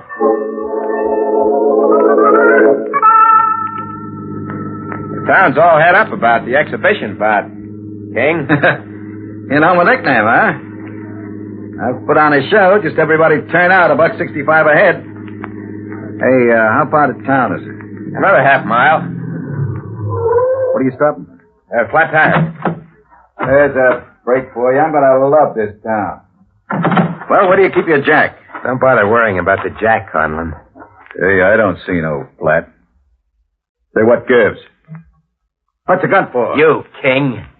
This a stick-up? I've got a plug nickel, kid. Turn around. Sure. But you won't find a son of me, I'll tell you.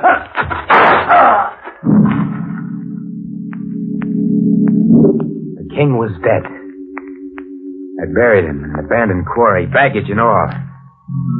His party arrived the next day. They stewed over why Slugger Conlon hadn't showed up, and then they left the following Monday. Nobody thought of making a search for him, checking with the railroad. Luck was with me. King had pulled more than one disappearing act before, and his crowd was used to it. The party left, but the jewel stayed. A week later, I married her.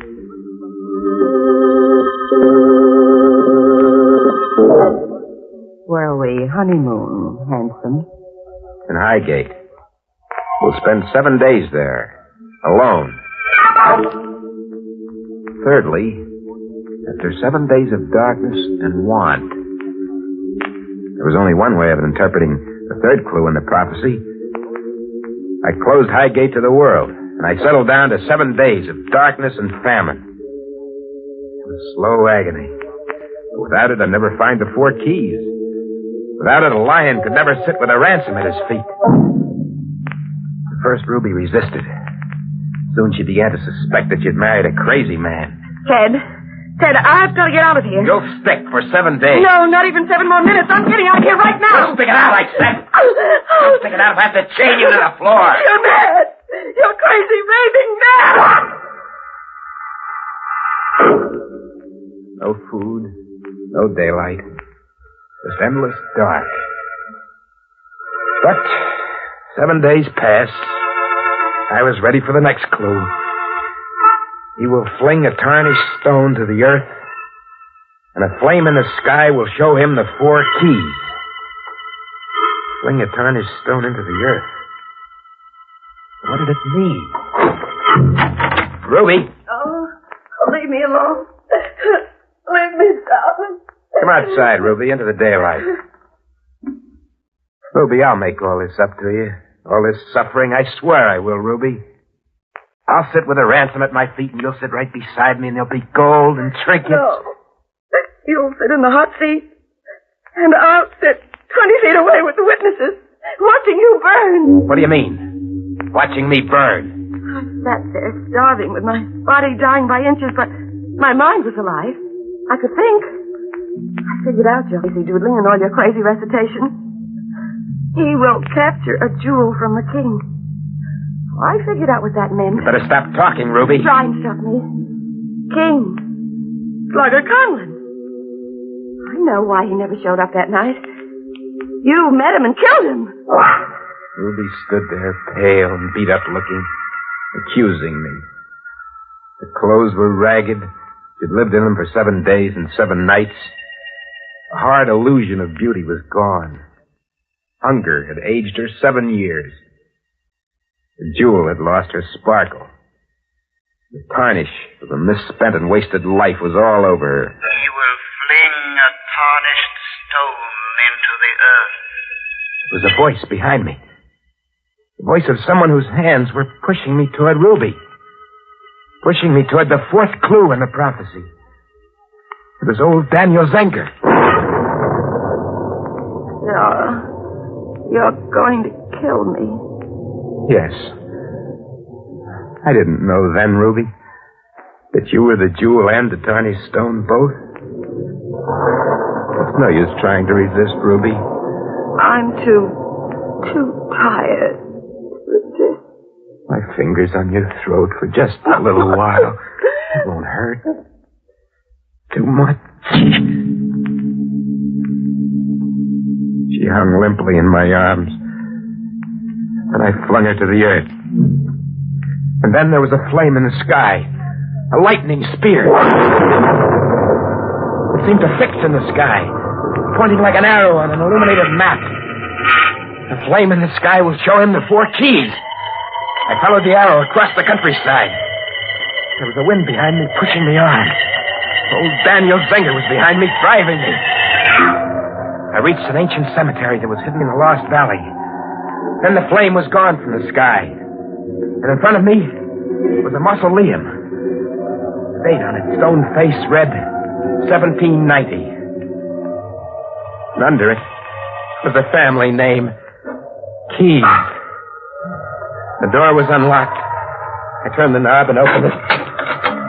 And the wind slammed it shut behind me. The iron door had a knob on the outside only. There was no knob on the inside. I'm in here now. Trapped. Too weak to move. Hearing voices. And the winds will seal him from the wrath of the world. Dead are all around me, waiting for me to close my eyes and join them. Waters, Connell, and Ruby. I'm in here to stay. Ransom at my feet. Cold coin. Trinkets that go back to the time of Queen Elizabeth and Sir Walter Raleigh. But the lights are going out for me. The jackpot I won.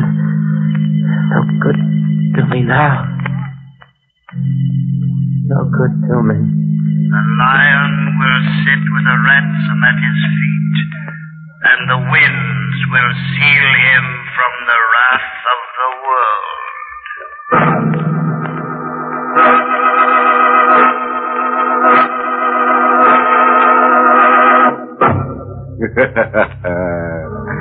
Now there's an industrious lion for you. He built his own cage. A pifflicated prophet named Pennypacker once said, lions in stone cages shouldn't throw predictions. What some fellas won't do for a buck. Kind of brings a moral popping out of a wide crack in my brain. If a dead ancestor cozies up to you, start traveling, Bob. Fan out on a horizontal line before all you can get is vertical transportation.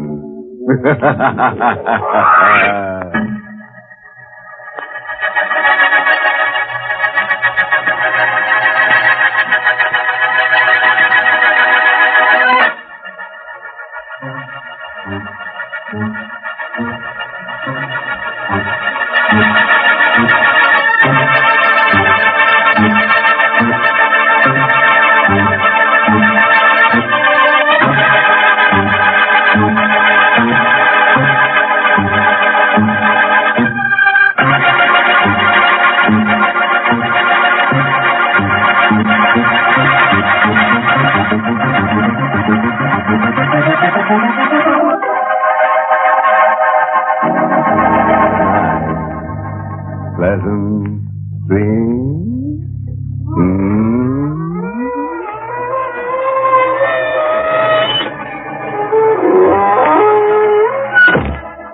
Inner Sanctum has been brought to you through the facilities of the United States Armed Forces Radio Service, the voice of information and education.